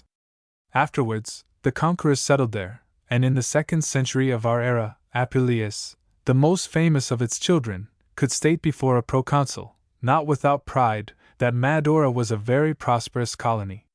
It is probable that this old town was not so much Romanized as its neighbors, Thingad and Lambisa, which were of recent foundation and had been built all at once by decree of the government. But it may well have been as Roman as the Vest, a no less ancient city, where the population was probably just as mixed. Madora, like the Vest, had its temples with pillars and Corinthian porticos, its triumphal arches. These were run up everywhere, its forum surrounded by a covered gallery and peopled with statues. Statues also were very liberally distributed in those days. We know of at least 3 at Madora which Augustine mentions in one of his letters: a god Mars in his heroic nakedness, and another Mars armed from head to foot, opposite, the statue of a man, in realistic style, stretching out 3 fingers to neutralize the evil eye. These familiar figures remained very clear in the recollection of Augustine. In the evening, or at the hour of the siesta, he had stretched himself under their pedestals and played at dice or bones in the cool shade of the god Mars, or of the man with outstretched fingers. The slabs of marble of the portico made a good place to play or sleep. Among these statues there was one perhaps which interested the lad and stimulated all his early ambitions, that of Apuleius, the great man of Madora, the orator, philosopher, sorcerer, who was spoken of from one end to the other of Africa. By dint of gazing at this, and listening to the praises of the great local author, did the young scholar become aware of his vocation? Did he have from this time a confused sort of wish to become one day another Apuleius, a Christian Apuleius, to surpass the reputation of this celebrated pagan? These impressions and admirations of youth have always a more or less direct influence upon what use a boy makes of his talents. Be that as it will, Augustine could not take a step in Madura without running against the legend of Apuleius, who was become almost a divinity for his fellow countrymen. He was looked upon not only as a sage, but as a most wily nigromancer. The pagans compared him to Christ, nay, put him higher than Christ. In their view he had worked much more astonishing miracles than those of Jesus or of Apollonius of Tyana. And people told the extravagant stories out of his metamorphoses as real, as having actually happened. Nothing was seen on all sides but wizards, men changed into animals, or men and women, under some spell. In the inns, a man watched with a suspicious look the ways of the maidservant who poured out his drink, or handed him a dish. Perhaps some magic potion was mingled with the cheese or bread that she was laying on the table. It was an atmosphere of feverish and delirious credulity. The pagan madness got the better of the Christians themselves. Augustine, who had lived in this atmosphere, will later find considerable trouble in maintaining his strong common sense amid such an overflow of marvels. For the moment, the fantasy of tales filled him with at least as much enthusiasm as the supernatural. At Madura he lived in a miraculous world, where everything charmed his senses and his mind, and everything stimulated his precocious instinct for beauty. More than Thagus, no doubt, Madura bore the marks of the building genius of the Romans. Even today their descendants, the Italians, are the masons of the world, after having been the architects. The Romans were the building nation above all others. They it was who raised and established towns upon the same model and according to the same ideal as an oration or a poem. They really invented the house, mantio, not only the shelter where one lives, but the building which itself lives, which triumphs over years and centuries, a huge construction ornamental and sightly, existing as much, and perhaps more, for the delight of the eyes as for usefulness. The house, the town with deep streets, perfectly ordered, were a great matter of amazement for the African nomad, he who passes and never settles down anywhere. He hated them, doubtless, as the haunts of the soldier and the publican, his oppressors, but he also regarded them with admiration mixed with jealousy as the true expression of a race which, when it entered a country, planted itself for eternity, and claimed to join magnificence and beauty to the manifestation of its strength. The Roman ruins which are scattered over modern Algeria humiliate ourselves by their pomp, us who flatter ourselves that we are resuming the work of the empire and continuing its tradition. They are a permanent reproach to our mediocrity, a continual incitement to grandeur and beauty.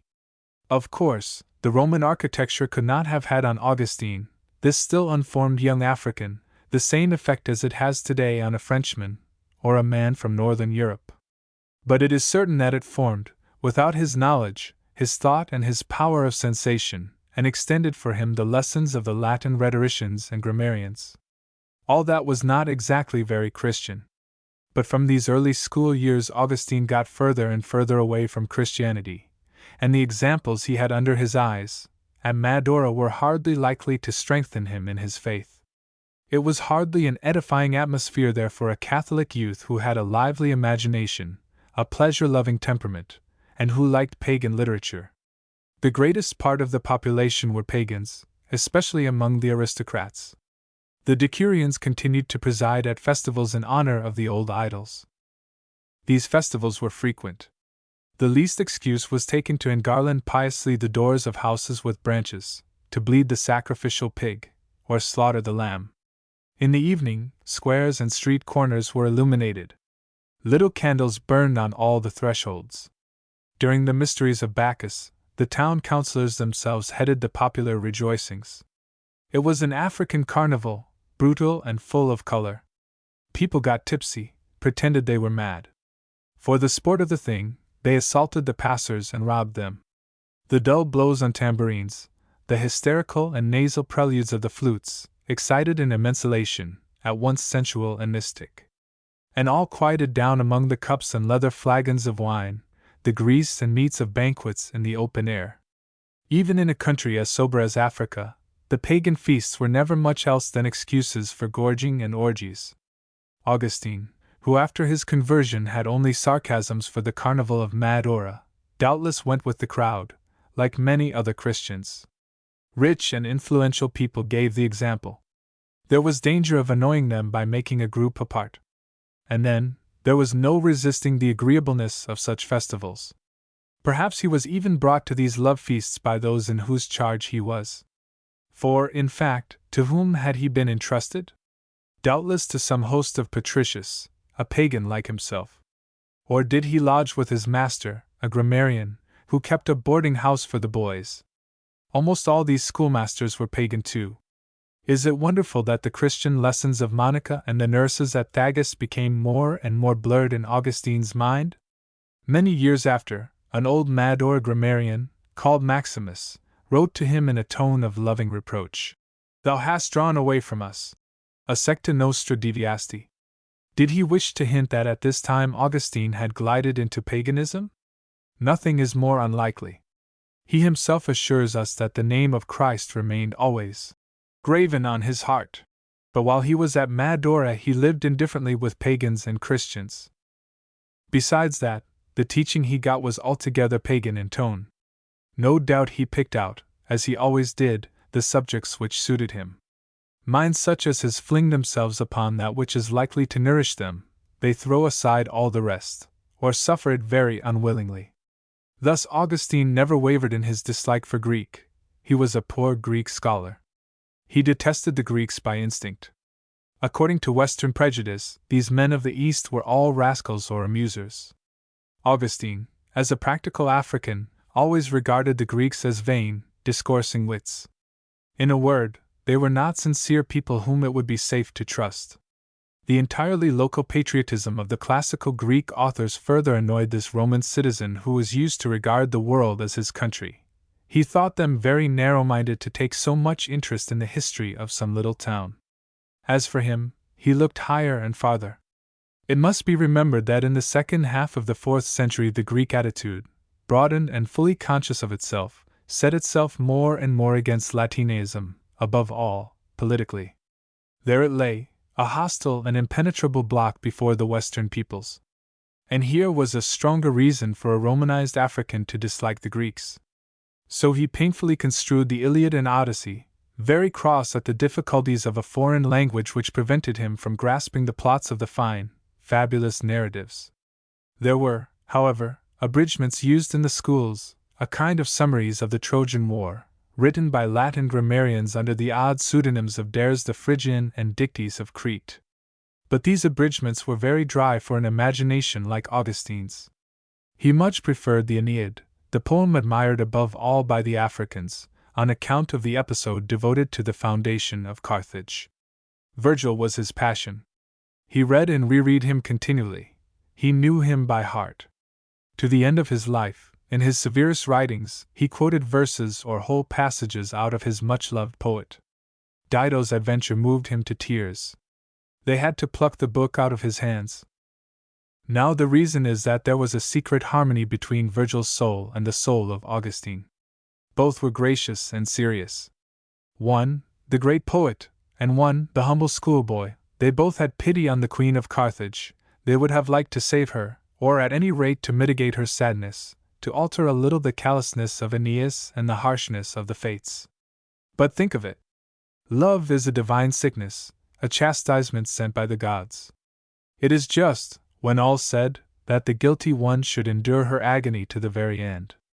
And then, such very great things are going to arise out of this poor love. Upon it depends the lot of 2 empires. What counts a woman before Rome and Carthage? Besides, she was bound to perish. The gods had decreed it. There was in all that a concentrated emotion, a depth of sentiment, a religious appeal which stirred Augustine's heart, still unaware of itself.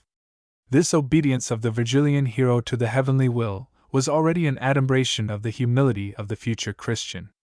Certainly, Augustine did not perceive very plainly in these turbid years of his youth the full religious significance of Virgil's poem. Carried away by his headstrong nature, he yielded to the heart-rending charm of the romantic story. He lived it, literally, with the heroine. When his schoolmasters desired him to elaborate the lament of the dying Queen Dido in Latin prose, what he wrote had a veritable quiver of anguish. Without the least defense against lust and the delusions of the heart, he spent intellectually, and in a single outburst, all the strength of passion. He absorbed every love poem with the eagerness of a participating soul. If he took pleasure in the licentiousness of Plautus and Terence, if he read delightfully those comedies wherein the worst weaknesses are excused and glorified, I believe that he took still more pleasure in the Latin elegiacs who present without any shame the romantic madness of Alexandrine love. For what sing these poets even to weariness, unless it be that no one can resist the Cyprian goddess, that life has no other end but love? Love for itself, to love for the sake of loving, there is the constant subject of these sensualists, of Catullus, Propertius, Tibullus, Ovid. After the story of Dido, the youthful reader was ravished by the story of Ariadne, even more disturbing, because no remorse modifies the frenzy of it. He read, "Now while the careless hero flees, beating the wave with his and casting to the gales of the open sea his idle promises, there, standing among the shingle of the beach, the daughter of Minos follows him, alas! With her beautiful sad eyes, she stares, astonied, like to a Bacchante changed into a statue. She looks forth, and her heart floats upon the great waves of her grief. She lets slip from her head her fine-spun coif, she tears away the thin veils which cover her bosom, and the smooth cincture which supports her quivering breasts. All that slips from her body into the salt foam which ripples round her feet. But little she cares for her coif or for her apparel carried away by the tide. Lost, bewildered, with all her heart and all her soul, she is clinging to thee, O Theseus." And if Augustine, when he had read these burning verses of Catullus, looked through the anthologies which were popular in the African schools, he would come upon the Vigil of Venus, that eclogue which ends with such a passionate cry, "O my springtime, when wilt thou come? When shall I be as the swallow? When shall I cease to be silent? May he love tomorrow, he has not loved yet. And he who has already loved, may he love again tomorrow." Imagine the effect of such exhortations on a youth of 15. Truly, this springtide of love, which the poet cries for in his distress, the son of Monica knew well was come for him. How he must have listened to the musical and melancholy counselor who told his pain to the leaves of the book. What stimulant, and what food for his boyish longings and dreams! And what a divine chorus of beauties the great love heroines of ancient epic and elegy, Helen, Medea, Ariadne, Phaedra, formed and reformed continually in his dazzled memory.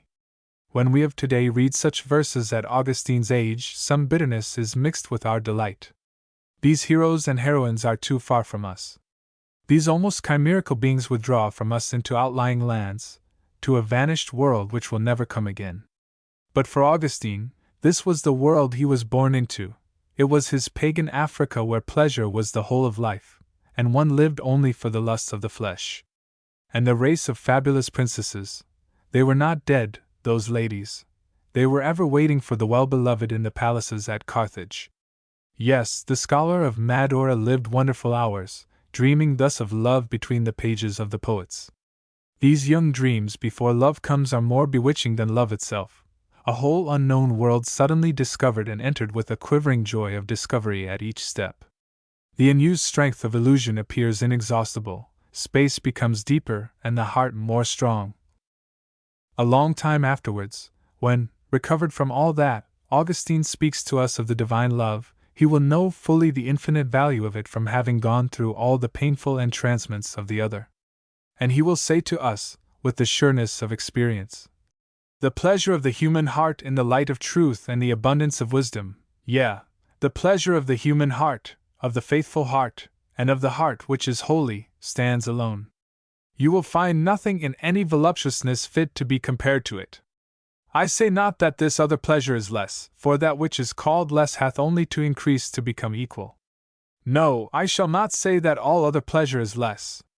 No comparison can be made. It is another kind, it is another reality. 6. The holidays at Thagast. In the city of Apuleius, the Christian monarch's son became simply a pagan. He was near his 16th year. The awkward time of early virility was beginning for him. Prepared at Madora, it suddenly burst out at Thagast. Augustine came back to his parents, no doubt during the vacation.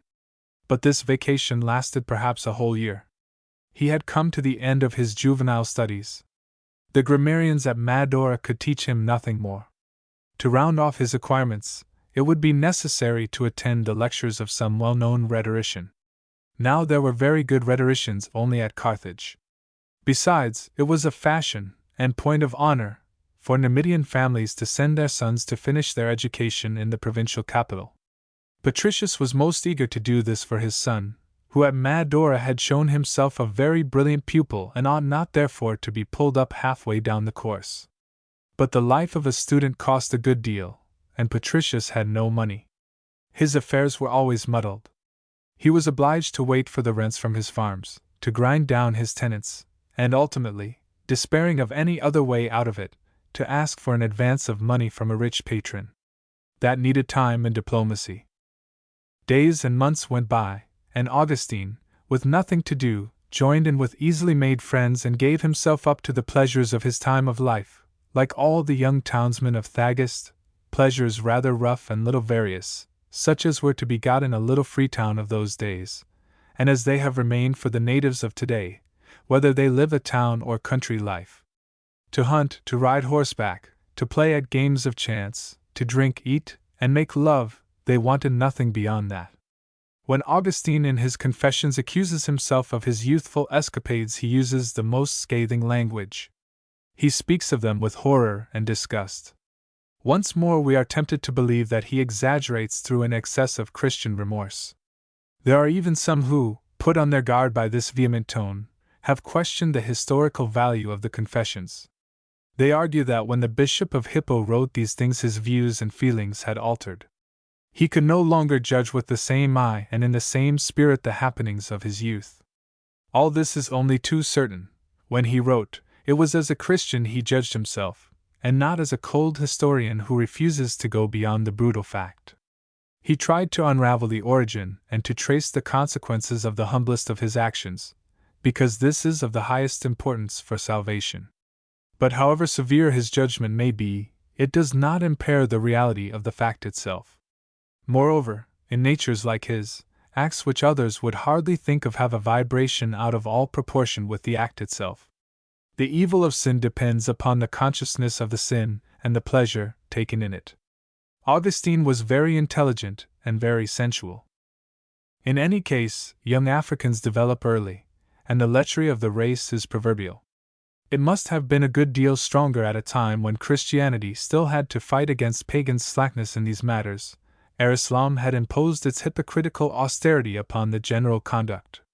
There is even room for wonder that in Augustine's case this crisis of development did not happen earlier than his 16th year. It seems that it was only more violent. In what language he describes it: I dared to roam the woods and pursue my vagrant loves beneath the shade. But he was not yet in love, this he points out himself. In his case then it was simple lust. From the quagmire of concupiscence, from the well of puberty, exhaled a mist which clouded and befogged my heart, so that I could not distinguish between the clear shining of affection and the darkness of lust. I could not keep within the kingdom of light, where friendship binds soul to soul. And so I polluted the brook of friendship with the sewage of lust. Let us not try to make it clearer than he has left it himself. When one thinks of all the African vices, one dare not dwell upon such avowals. Lord, he says, I was loathsome in thy sight. And with pitiless justice he analyses the effect of the evil. It stormed confusedly within me, whirling my thoughtless youth over the precipices of desire.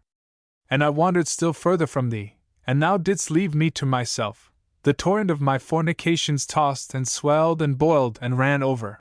And during this time, thou saidst nothing, O my God! This silence of God is the terrible sign of hardened sin, of hopeless damnation. It meant utter depravity of the will. He did not even feel remorse any more. Here he is, then, as if unfastened from his child's soul, separated from himself. The object of his youthful faith has no more meaning for him. He understands no longer, and it is all one to him that he does not. Thus, told by himself, does this first crisis of Augustine's life emerge from the autobiography, and it takes on a general significance. Once for all, under a definite form, and to a certain degree classic, he has diagnosed with his subtle experience of Doctor of Souls the pubescent crisis in all young men of his age, in all the young Christians who are to come after him. For the story of Augustine is the story of each of us. The loss of faith always occurs when the senses first awaken. At this critical moment, when nature claims us for her service, the consciousness of spiritual things is, in most cases, either eclipsed or totally destroyed. The gradual usage to the brutalities of the instinct ends by killing the sensitiveness of the inward feelings. It is not reason which turns the young man from God, it is the flesh. Skepticism but provides him with excuses for the new life he is leading. Thus started, Augustine was not able to pull up halfway on the road of pleasure. He never did anything by halves. In these vulgar revels of the ordinary wild youth, he wanted again to be best, he wanted to be first as he was at school. He stirred up his companions and drew them after him. They in their turn drew him. Among them was found that alley pious, who was the friend of all his life, who shared his faults and mistakes, who followed him even in his conversion, and became Bishop of Thagast. These two future shepherds of Christ roamed the streets with the lost sheep. They spent the nights in the open spaces of the town, playing, or wantonly dreaming before cups of cool drinks. They lounged there, stretched out on mats, with a crown of leaves on the head, a jasmine garland round the neck, a rose or marigold thrust above the ear. They never knew what to do next to kill time. So one fine evening the reckless crew took it into their heads to rifle a pear tree of one of Patricius's neighbors. This pear tree was just beyond the vineyard belonging to Augustine's father. The rascals shook down the pears. They took a few bites to find out the taste, and having decided this to be rather disappointing, they chucked all the rest to the hogs. In this theft, done merely for the pleasure of the thing, Augustine sees an evidence of diabolical mischief.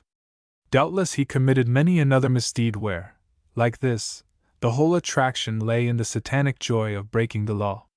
His fury for dissolute courses knew no rest. Did Monica observe anything of this change in Augustine? The boy, grown big, had escaped from the supervision of the women's apartments.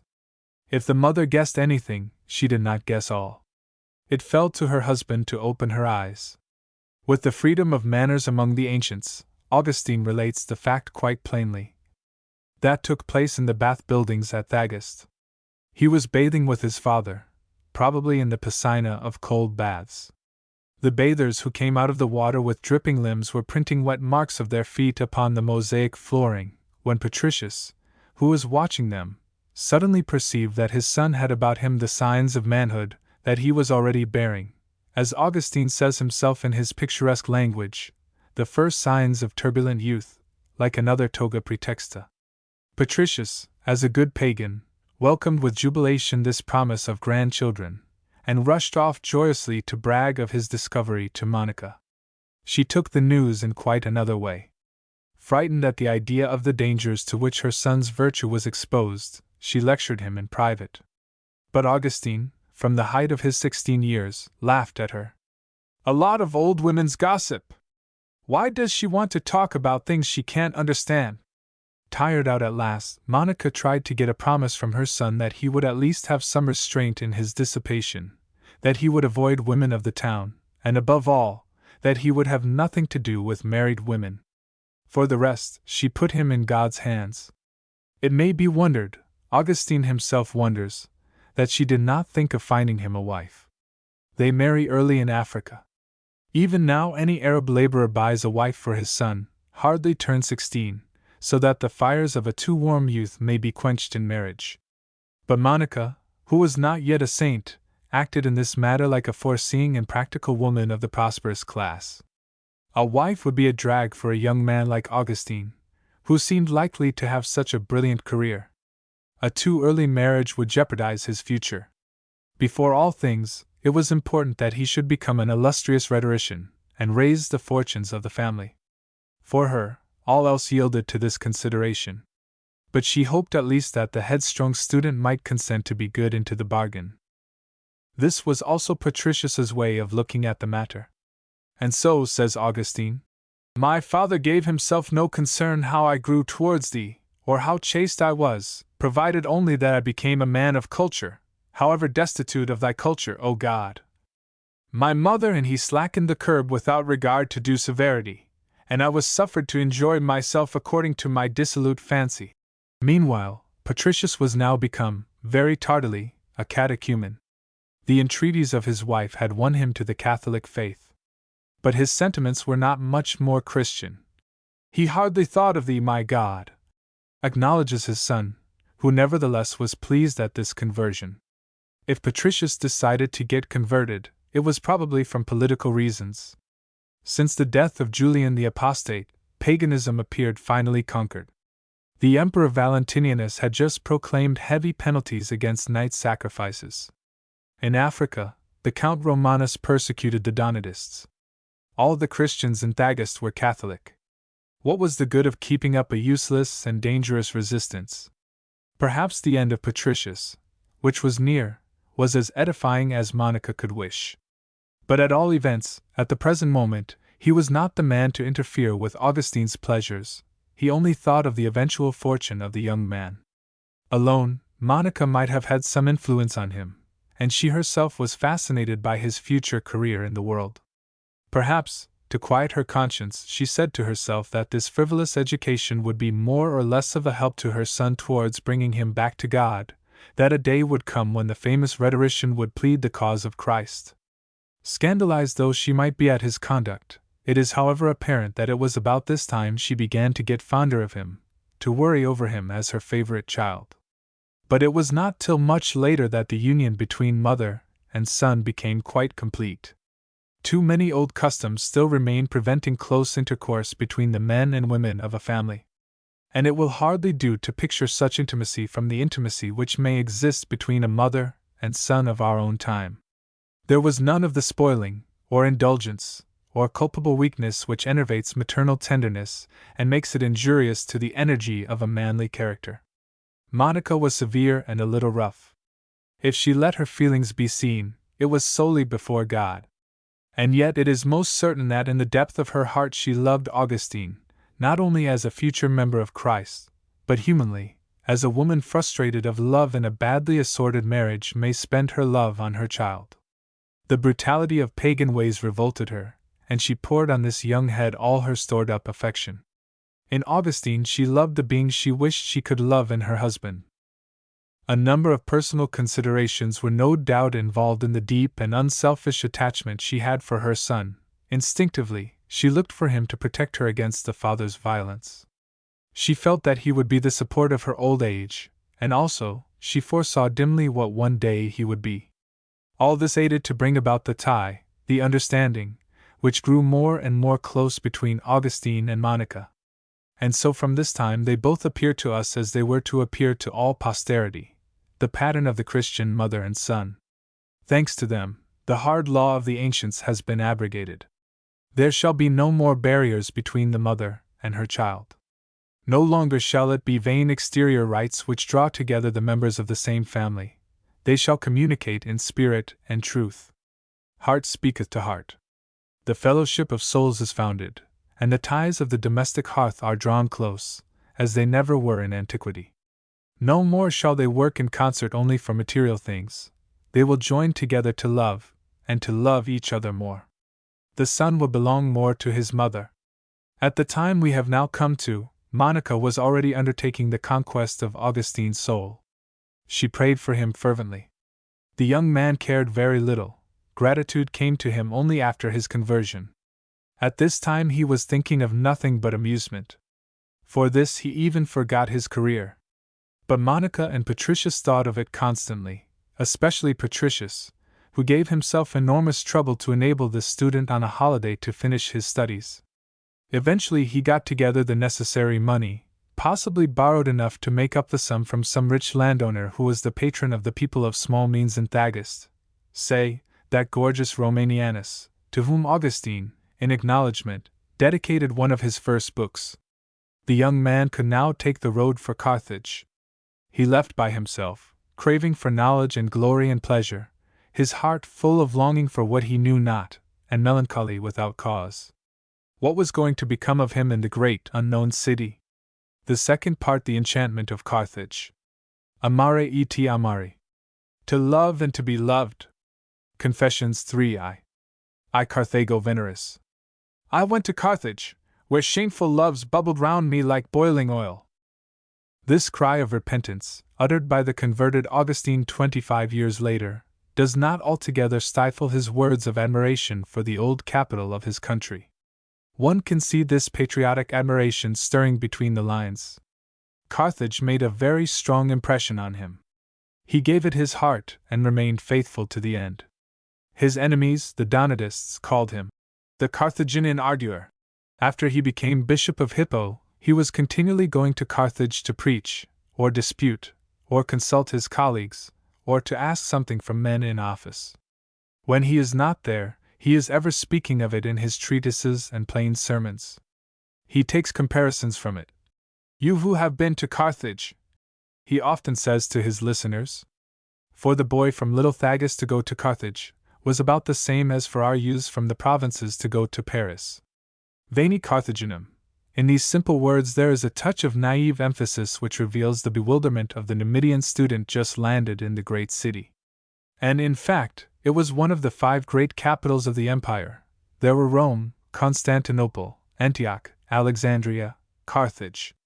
Carthage was the seaport capital of the whole western Mediterranean. With its large new streets, its villas, its temples, its palaces, its docks, its variously dressed cosmopolitan population, it astonished and delighted the schoolboy from Madura. Whatever local marks were left about him, or signs of the rustic simpleton, it brushed off.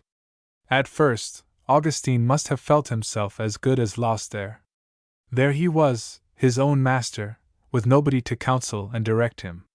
He does indeed mention his fellow countryman, that Romanianus, the patron of his father and of other people in Thagus, as a high and generous friend who invited him to his house when he, a poor youth, came to finish his studies in a strange city, and helped him, not only with his purse, but with his friendship. Unfortunately, the allusion is not very clear. Still, it does seem to shew that Augustine, in the first days after his arrival at Carthage, stayed with Romanianus. It is not in the least improbable that Romanianus had a house at Carthage and spent the winter there. During the rest of the year he would be in his country houses round about Thagus. This opulent benefactor might not have been satisfied with giving Augustine a good tip for his journey when he was leaving his native town, but may also have put him up in his own house at Carthage. Such was the atonement for those enormous fortunes of antiquity. The rich had to give freely and constantly. With the parcelling out of wealth we have become much more egoistical. In any case, Romanianus, taken up with his pleasures and business, could not have been much of a guide for Monica's son. Augustine was therefore without control, or very nearly. No doubt he came to Carthage with a strong desire to increase his knowledge and get renown, but still more a thirst for love and the emotions of sentiment. The love prelude was deliriously prolonged for him. He was at that time so overwhelmed by it, that it is the first thing he thinks of when he relates his years at Carthage. To love and be loved seems to him, as to his dear Alexandrine poets, the single object of life. Yet he was not in love. But he loved the idea of love. Nondum amabam, et amare amabam, amare amans. Truly, never a pagan poet had hitherto found such language to speak of love. These subtle phrases are not only the work of a marvelous wordsmith, through their almost imperceptible shades of meaning may be descried an entirely new soul, the pleasure-loving soul of the old world awakening to spiritual life. Modern people have repeated the words more than enough, but by translating them too literally. I love to love, they have perhaps distorted the sense. They have made Augustine a kind of romantic like Alfred de Musset, a dilettante in love. Augustine is not so modern, although he often seems one of ourselves. When he wrote those words he was a bishop and a penitent. What strikes him above all in looking back upon his uneasy and feverish life as a youth and young man, is the great onrush of all his being which swept him towards love. Plainly, man is made for love, since he loves without object and without cause, since in itself alone the idea of love is already for him a beginning of love. Only he falls into error in giving to creatures a heart that the Creator alone can fill and satisfy. In this love for love's sake, Augustine discerned the sign of the predestined soul whose tenderness will find no rest but in God. That is why he repeats this word, love, with a kind of intoxication. He knows that those who love like him cannot love long with a human love. Nor does he blush to acknowledge it. He loved with all his soul, he loved to the point of loving the coming of love. Happy intimation for the Christian! A heart so afire is pledged to the eternal marriage. With this heat of passion, this lively sensibility, Augustine was a prey for Carthage. The voluptuous city took complete hold on him by its charm and its beauty, by all the seductions of mind and sense, by its promises of easy enjoyment. First of all, it softened this young provincial, used to the harder country life of his home. It relaxed the Numidian contracted by the roughness of his climate. It cooled his eyes burned by the sun in the full flowing of its waters and the suavity of its horizons. It was a city of laziness, and above all, of pleasure, as well for those plunged in business as for the idlers. They called it Carthago Veneris, Carthage of Venus. And certainly the old Phoenician Tanit always reigned there. Since the rebuilding of her temple by the Romans, she had transformed herself into Virgo Coelestis. This Virgin of Heaven was the great Our Lady of Unchastity, towards whom still mounted the adoration of the African land 400 years after the birth of Christ. Strange Virgin, Augustine was to say later, who can only be honored by the loss of virginity. Her dissolving influence seemed to overcome the whole region. There is no more feminine country than this Carthaginian peninsula, ravished on all sides by the caress of the waters. Stretched out between her lakes on the edge of the sea, Carthage lounged in the humid warmth of her mists, as if in the suffocating atmosphere of her vapor baths. She stole away the energies, but she was an enchantment for the eyes. From the top of the impressive flight of steps which led up to the temple of Aesculapius on the summit of the Acropolis, Augustine could see at his feet the huge, even-planned city, with its citadel walls which spread out indefinitely, its gardens, blue waters, flaxen plains, and the mountains. Did he pause on the steps at sunset, the two harbors, rounded cup-shaped, shone, rimmed by the quays, like lenses of ruby. To the left, the lake of Tunis, stirless, without a ripple, as rich in ethereal lights as a Venetian lagoon, radiated in ever-altering sheens, delicate and splendid. In front, across the bay, dotted with the sails of ships close-hauled to the wind, beyond the wind-swept and shimmering intervals, the mountains of Rhodes raised their aerial summit lines against the sky. What an outlook on the world for a young man dreaming of fame! And what more exhilarating spot than this Mount Bursa, where, in deep layers, so many heroic memories were gathered and superimposed. The great dusty plains which bury themselves far off in the sands of the desert, the mountains, yes, and isles and headlands, all bowed before the hill that Virgil sang and seemed to do her reverence. She held in awe the innumerable tribes of the barbaric continent. She was mistress of the sea. Rome herself, from the height of her Palatine, surged less imperial. More than any other of the young men seated with him on the benches of the school of rhetoric, Augustine hearkened to the dumb appeals which came from the ancient ruins and new palaces of Carthage. But the supple and treacherous city knew the secret of enchaining the will. She tempted him by the open display of her amusements. Under this sun which touches to beauty the plaster of a hut, the grossest pleasures have an attraction which men of the north cannot understand. The overflowing of lust surrounds you. This prolific swarming, all these bodies, close-pressed and soft with sweat, give forth as it were a breath of fornication which melts the will. Augustine breathed in with delight the heavy burning air, loaded with human odors, which filled the streets and squares of Carthage. To all the bold soliciting, to all the hands stretched out to detain him as he walked, he yielded. But for a mind like his, Carthage had more subtle allurements in reserve. He was taken by her theaters, by the verses of her poets, and the melodies of her musicians. He shed tears at the plays of Menander and Terence, He lamented upon the misfortunes of separated lovers. He shared their quarrels, rejoiced and despaired with them. And still he awaited the epiphany of love, that love which the performance of the actors shewed him to be so touching and fine. Such then was Augustine, given over to the irresponsibility of his 18 years, a heart spoiled by romantic literature, a mind impatient to try every sort of intellectual adventure in the most corrupting and bewitching city known to the pagan centuries, set amidst one of the most entrancing landscapes in the world. To the African Rome, Carthage did not offer only pleasures to Augustine. It was besides an extraordinary subject to think about for an understanding so alert and all-embracing as his. At Carthage he understood the Roman grandeur, as he could not at Madora and the Numidian towns. Here, as elsewhere, the Romans made a point of impressing the minds of conquered races by the display of their strength and magnificence. Above all, they aimed at the immense.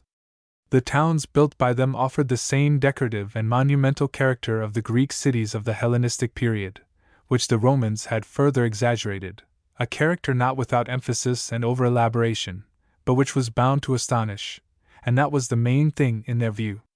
In short, their ideal was not perceptibly different from that of our modern town councilors. To lay out streets which intersected at right angles, to create towns cut into even blocks like chessboards, to multiply prospects and huge architectural masses, all the Roman cities of this period revealed such an aim, with an almost identical plan. Erected after this type, the new Carthage caused the old to be forgotten. Everybody agreed that it was second only to Rome. The African writers squandered the most hyperbolical praises upon it. For them it is the splendid, the august, the sublime Carthage. Although there may well be a certain amount of triviality, or of patriotic exaggeration in these praises, it is certain that the Roman capital of the province of Africa was no less considerable than the old metropolis of the Hanno and Barcine factions. With a population almost as large as that of Rome, it had almost as great a circumference. It must further be recalled that as it had no ramparts till the Vandal invasion, the city overflowed into the country. With its gardens, villas, and burial places of the dead, it covered nearly the entire peninsula, today depopulated. Carthage, as well as Rome, had her capital and palatine upon Mount Bursa, where rose no doubt a temple consecrated to the Capitolian triune deities, Jupiter, Juno, and Minerva, not far from the great temple of Aesculapius, a modern transformation of the old Punic Eshmum. Hard by these sanctuaries, the proconsul's palace dominated Carthage from the height of the acclivity of the Acropolis. The forum was at the foot of the hill, probably in the neighborhood of the ports, a forum built and arranged in the Roman way, with its shops of bankers and money changers placed under the circular galleries, with the traditional image of Marsyas, and a number of statues of local celebrities. Apuleius no doubt had his there. Further off was the harbor square, where gathered foreigners recently landed and the idlers of the city in search of news, and where the booksellers offered the new books and pamphlets. There was to be seen one of the curiosities of Carthage, a mosaic representing fabulous monsters, men without heads, and men with only one leg and one foot, a huge foot under which, lying upon their backs, they sheltered from the sun, as under a parasol. On account of this feature they were called the Ciopodes. Augustine, who like everybody else had paused before these grotesque figures, recalls them somewhere to his readers. Beside the sea, in the lower town and upon the two near hills of the Acropolis, were a number of detached buildings that the old authors have preserved the names of and briefly described. Thanks to the zeal of archaeologists, it has now become impossible to tell where they stood. The pagan sanctuaries were numerous. That of the goddess Coelestis, the great patroness of Carthage, occupied a space of 5,000 feet. It comprised, besides the actual Greek Hieron, where stood the image of the goddess, gardens, sacred groves, and courts surrounded with columns. The ancient Phoenician Moloch had also his temple under the name of Saturn. They called him the Old One, so Augustine tells us, and his worshippers were falling away. On the other hand, Carthage had another sanctuary which was very fashionable, a Serapeum as at Alexandria, where were manifested the pomps of the Egyptian ritual, celebrated by Apuleius. Neighboring the holy places, came the places of amusement, the theater, the odeum, circus, stadium, an amphitheater, this last, of equal dimensions with the Colosseum at Rome, its gallery rising upon gallery, and its realistic sculptures of animals and artisans. Then there were the buildings for the public service, the immense cisterns of the East and the Malga, the great aqueduct, which, after being carried along a distance of 55 miles, emptied the water of the Zaguin into the reservoirs at Carthage. Finally, there were the baths, some of which we know, those of Antoninus and of Maximianus, and those of Gargilius, where one of the most important councils known to the history of the African Church assembled. There were likewise many Christian basilicas at the time of Augustine. The authors mention 17, it is likely there were more. That of Damus Elcarita, the only one of which considerable traces have been found, was vast and richly decorated, and was perhaps the Cathedral of Carthage. What other buildings there were are utterly lost to history. It may be conjectured, however, that Carthage, as well as Rome, had a septizonium, a decorative building with peristyles one above the other which surrounded a reservoir. In fact, it is claimed that the one at Rome was copied from Carthage. Straight streets paved with large flags intersected around these buildings, forming a network of long avenues, very bright and ventilated. Some of them were celebrated in the ancient world either for their beauty or the animation of their trade: the Street of the Jewelers, the Street of Health, of Saturn, of Coelestis, too, or of Juno. The fig and vegetable markets and the public granaries were also some of the main centers of Carthaginian life. It is unquestionable that Carthage, with its buildings and statues, its squares, avenues, and public gardens, looked like a large capital, and was a perfect example of that ideal of rather brutal magnificence and strength which the Romans obtruded everywhere. And even while it dazzled the young provincial from Thagaste, the African Rome shewed him the virtue of order, social and political order. Carthage, the metropolis of Western Africa, maintained an army of officials who handled the government in its smallest details. First of all, there were the representatives of the central power, the imperial rulers, the proconsul, a sort of vice-emperor, who was surrounded by a full court, a civil and military staff, a privy council, an officium which included a crowd of dignitaries and subaltern clerks. Then there was the propraetor of Africa who, being in control of the government of the whole African province, had an officium still larger perhaps than the proconsuls. After them came the city magistrates, who were aided in their functions by the council of the Decurions, the Senate of Carthage. These Carthaginian senators cut a considerable figure. For them their colleagues at Rome were full of airs and graces, and the emperors endeavored to keep them in a good humor. All the details of city government came under their supervision: the slaughterhouses, buildings, the gathering of municipal taxes, and the police, which comprised even the guardians of the forum. Then there were the army and navy. The home port of a grain-carrying fleet which conveyed the African cereals to Ostia. Carthage could starve Rome if she liked. The grain and oil of all countries lay in her docks. The storehouses of the state provisions, which were in charge of a special prefect who had under his orders a whole corporation of overseers and clerks. Augustine must have heard a good deal of grumbling at Carthage against this excess of officialism. But all the same, so well governed a city was a very good school for a young man who was to combine later the duties of bishop, judge, and governor. The blessings of order, of what was called the Roman peace, no doubt impressed him the more, as he himself came from a turbulent district often turned upside down by the quarrels of religious sects and by the depredations of the nomads, a boundary land of the Sahara regions where it was much harder to bring the central government into play than in Carthage and the coast towns. To appreciate the beauty of government, there is nothing like living in a country where all is at the mercy of force or the first comer's will. Such of the barbarians who came in contact with Roman civilization were overcome with admiration for the good order that it established. But what astonished them more than anything else was that the empire was everywhere.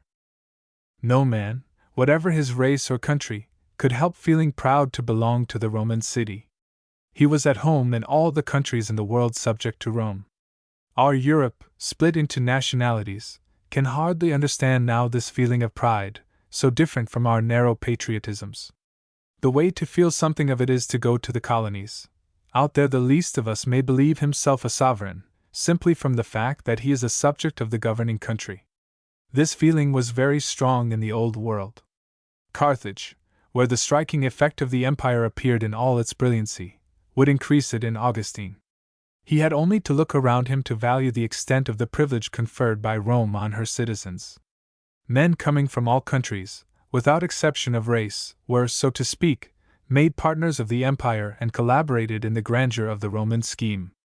If the proconsul who then occupied the Bursa Palace, the celebrated Symmachus, belonged to an old Italian family, he whom he represented, the Emperor Valentinian, was the son of a Pannonian soldier.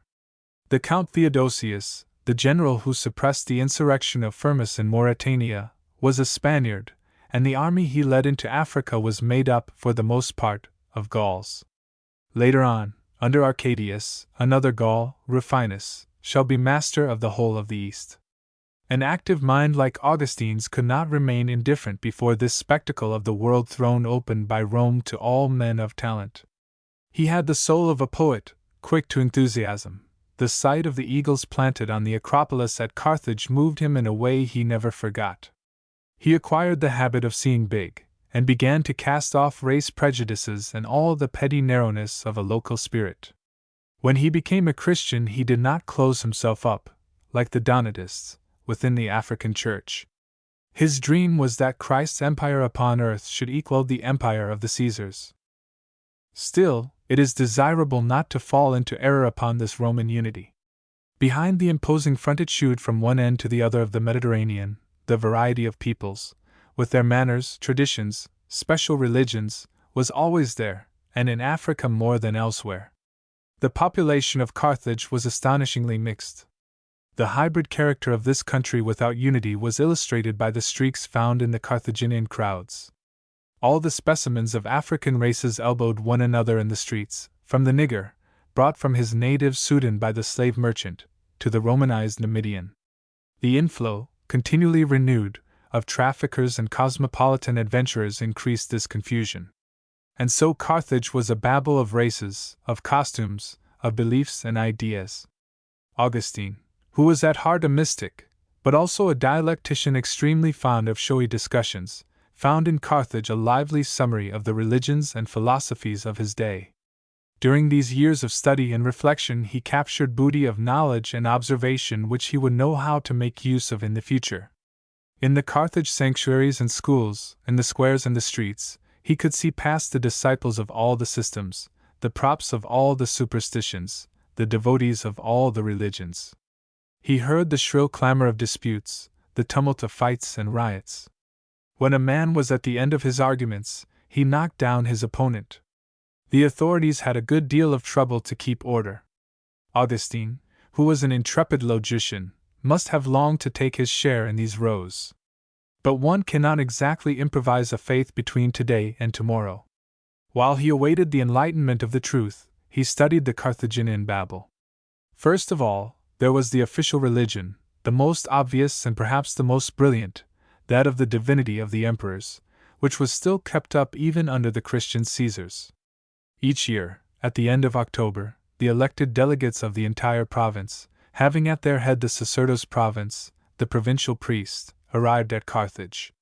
Their leader, clad in a robe broidered with palms, gold crown on head, made his solemn entry into the city. It was a perfect invasion, each member dragging in his wake a mob of clients and servants. The Africans, with their taste for pomp and color, seized the chance to give themselves over to a display of ruinous sumptuosities, rich dresses, expensive horses splendidly caparisoned, processions, sacrifices, public banquets, games at the circus and amphitheater. These strangers so overcrowded the city that the imperial government had to forbid them, under severe penalties, to stay longer than 5 days. A very prudent measure. At these times, collisions were inevitable between pagans and Christians. It was desirable to scatter such crowds as soon as possible, for riots were always smoldering in their midst. No less thronged were the festivals of the Virgin of Heaven. A survival of the national religion, these feasts were dear to the hearts of the Carthaginians. Augustine went to them with his fellow students. "We trooped there from every quarter," he says. There was a great gathering of people in the interior court which led up to the temple. The statue, taken from its sanctuary, was placed before the peristyle upon a kind of repository. Wantons, arrayed with barbarous lavishness, danced around the holy image, actors performed and sang hymns. Our eager eyes, Augustine adds maliciously, rested in turn on the goddess, and on the girls, her adorers. The great mother of the gods, the goddess of Mount Beresintus, was worshipped with similar license. Every year the people of Carthage went to wash her solemnly in the sea. Her statue, carried in a splendid litter, robed with precious stuffs, curled and fard, passed through the streets of the city, with its guard of mummers and carabins. These last, with hair greasy from pomade, pale faces, and a loose and effeminate walk, held out bowls for alms to the onlookers. The devotion to Isis was yet another excuse for processions. The Serapeum was a rival attraction to the temple of the Heavenly Maiden. If we may trust Tertullian, the Africans swore only by Serapis. Possibly Mithras had also worshippers in Carthage. Anyhow, the occult religions were fully represented there. Miracle working was becoming more and more the basis even of paganism. Never had the soothsayers been more flourishing. Everybody, in secret, pried into the entrails of the sacrificial victims, or used magic spells. As to the wizards and astrologists, they did business openly. Augustine himself consulted them, like all the Carthaginians. The public credulity had no limits. On the opposite side from the pagan worship, the sects which had sprung from Christianity sprouted. True, Africa has given birth to but a small number of heresies. The Africans had not the subtle mind of the Orientals, and they were not given to theorizing. But a good many of the Eastern heresies had got into Carthage. Augustine must have still met Arians there, although at this period Arianism was dying out in Africa. What is certain is that Orthodox Catholicism was in a very critical state. The Donatists captured its congregations and churches. They were unquestionably in the majority. They raised altar against altar. If Genethlius was the Catholic bishop, the Donatist bishop was Parmenianus. And they claimed to be more Catholic than their opponents. They boasted that they were the Church, the single, the unique Church, the Church of Christ. But these schismatics themselves were already splitting up into many sections at the time Augustine was studying at Carthage. Rogatus, bishop of Tents, had just broken publicly with Parmenian's party. Another Donatist, Tychonius, published books wherein he traversed many principles dear to his fellow religionists. Doubt darkened consciences. Amid these controversies, where was the truth? Among whom did the apostolic tradition dwell? To put the finishing touch on this anarchy, a sect which likewise derived from Christianity, Manichaeism, began to have numerous adepts in Africa. Watched with suspicion by the government, it concealed part of its doctrine, the most scandalous and subversive. But the very mystery which enveloped it helped it to get adherents. Among all these apostles preaching their gospel, these devotees beating the drum before their God, these theologians reciprocally insulting and excommunicating one another, Augustine brought the superficial skepticism of his 18th year. He wanted no more of the religion in which his mother had brought him up. He was a good talker, a clever dialectician. He was in a hurry to emancipate himself, to win freedom for his way of thinking as for his way of life, and he meant to enjoy his youth.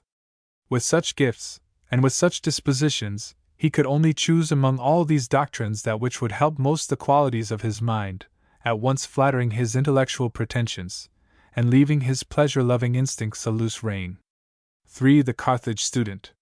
However strong were the attractions of the great city, Augustine well knew that he had not been sent there to amuse himself, or to trifle as an amateur with philosophy. He was poor, and he had to secure his future, make his fortune. His family counted on him. Neither was he ignorant of the difficult position of his parents, and by what sacrifices they had supplied him with the means to finish his studies. Necessarily he was obliged to be a student who worked. With his extraordinary facility, he stood out at once among his fellow students. In the rhetoric school, where he attended lectures, he was, he tells us, not only at the top, but he was the leader of his companions. He led in everything. At that time, rhetoric was extremely far-reaching. It had come to take in all the divisions of education, including science and philosophy. Augustine claims to have learned all that the masters of his time had to teach, rhetoric, dialectic, geometry, music, mathematics. Having gone through the whole scholastic system, he thought of studying law, and aided by his gift of words, to become a barrister. For a gifted young man it was the shortest and surest road to money and honors. Unhappily for him, hardly was he settled down at Carthage than his father died. This made his future again problematical. How was he to keep up his studies without the sums coming from his father? The affairs of Patricius must have been left in the most parlous condition. But Monica, clinging to her ambitious plans for her son, knew how to triumph over all difficulties, and she continued to send Augustine money. Romanianus, the Maecenas of Thagist, who was doubtless applied to by her, came once more to the rescue of the hard-up student. The young man, set at ease about his expenses, resumed light-heartedly his studious and dissipated life. As a matter of fact, this family bereavement does not seem to have caused him much grief. In the Confessions he mentions the death of his father in a few words, and, so to speak, in parenthesis, as an event long foreseen without much importance. And yet he owed him a great deal. Patricius was hard-pressed, and he took immense trouble to provide the means for his son's education. But with the fine egotism of youth, Augustine perhaps thought it enough to have profited by his father's sacrifices, and dispensed himself from gratitude. In any case, his affection for his father must have been rather lukewarm. The natural differences between them ran too deep. In these years, Monica filled all the heart of Augustine. But the influence of Monica herself was very slight upon this grown-up youth, 18 years old. He had forgotten her lessons, and it did not trouble him much if his conduct added to the worries of the widow, who was now struggling with her husband's creditors. At heart he was a good son, and he deeply loved his mother, but inevitably the pressure of the life around him swept him along. He has pictured his companions for us, after his conversion, as terrible blackguards. No doubt he is too severe. Those young men were either better nor worse than elsewhere. They were rowdy, as they were in the other cities of the empire, and as one always is at that age. Imperial regulations enjoined the police to have an eye on the students, to note their conduct and what company they kept. They were not to become members of prohibited societies, not to go too often to the theater, nor to waste their time in raking and feastings. If their conduct became too outrageous, they were to be beaten with rods and sent back to their parents. At Carthage there was a hard-living set of men who called themselves the wreckers. Their great pleasure was to go and make a row at a professor's lecture. They would burst noisily into the classroom and smash up anything they could lay hold of. They amused themselves also by ragging the freshmen, jeering at their simplicity, and playing them 1,000 tricks. Things haven't much changed since then. The fellow students of Augustine were so like students of today that the most modern terms suggest themselves to describe their performances. Augustine, who was on the whole well conducted, and, as behoved a future professor, had a respect for discipline, disapproved of the wreckers and their violence. This did not prevent him from enjoying himself in their society. He was overcome with shame because he could not keep pace with them. We must believe it at least, since he tells us so himself. With a certain lack of assurance, blended however with much juvenile vanity, he joined the band. He listened to that counsel of vulgar wisdom which is disastrous to souls like his. Do as others do. He accordingly did do as the others. He knew all their debauchery, or he imagined he did, for however low he went, he was never able to do anything mean. He was then so far from the faith that he arranged love trysts in the churches.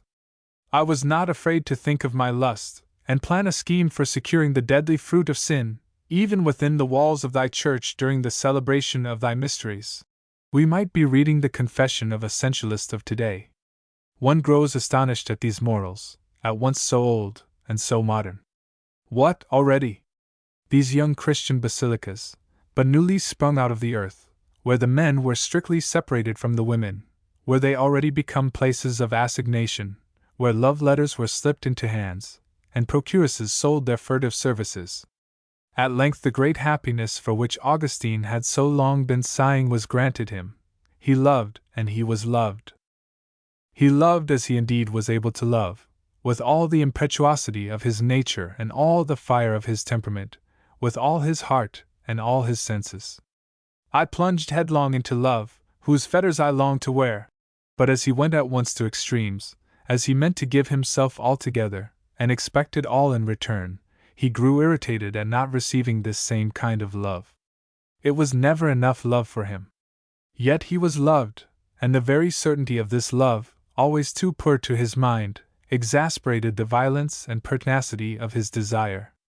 Because I was loved, I proudly riveted round myself the chain of woe, to be soon scourged with the red-hot iron rods of jealousy, torn by suspicions, fears, anger, and quarrels. This was passion with chorus and orchestra, a little theatrical, with its violences, its alternations between fury and ecstasy, such as an African, steeped in romantic literature, would conceive it. Deceived, he flung himself in desperate pursuit of the ever-flitting love. He had certainly more than one passion. Each one left him more hungry than the last. He was sensual, and he felt each time how brief his pleasure, and what a limited circle all enjoyment turns. He was tender, eager to give himself, and he saw plainly that one never gives oneself quite altogether, that even in the maddest hours of surrender one always reserves oneself in secret, keeping for oneself something of oneself, and he felt that most of the time his tenderness got no answer. When the joyous heart brings the offering of its love, the heart of her he loves is absent. And when it is there, on the edge of the lips, decked and smiling to meet the loved one, it is the other who is absent. Almost never do they join together, and they never join together altogether. And so this love, which claims to be constant and even eternal, ought to be, if it would prolong itself, a continual act of faith, and hope, and charity. To believe in it in spite of its darkening and falling away, to hope its return, often against all evidence, to pardon its injustices and sometimes its foul actions, how many are capable of such abnegation? Augustine went through all that. He was in despair about it.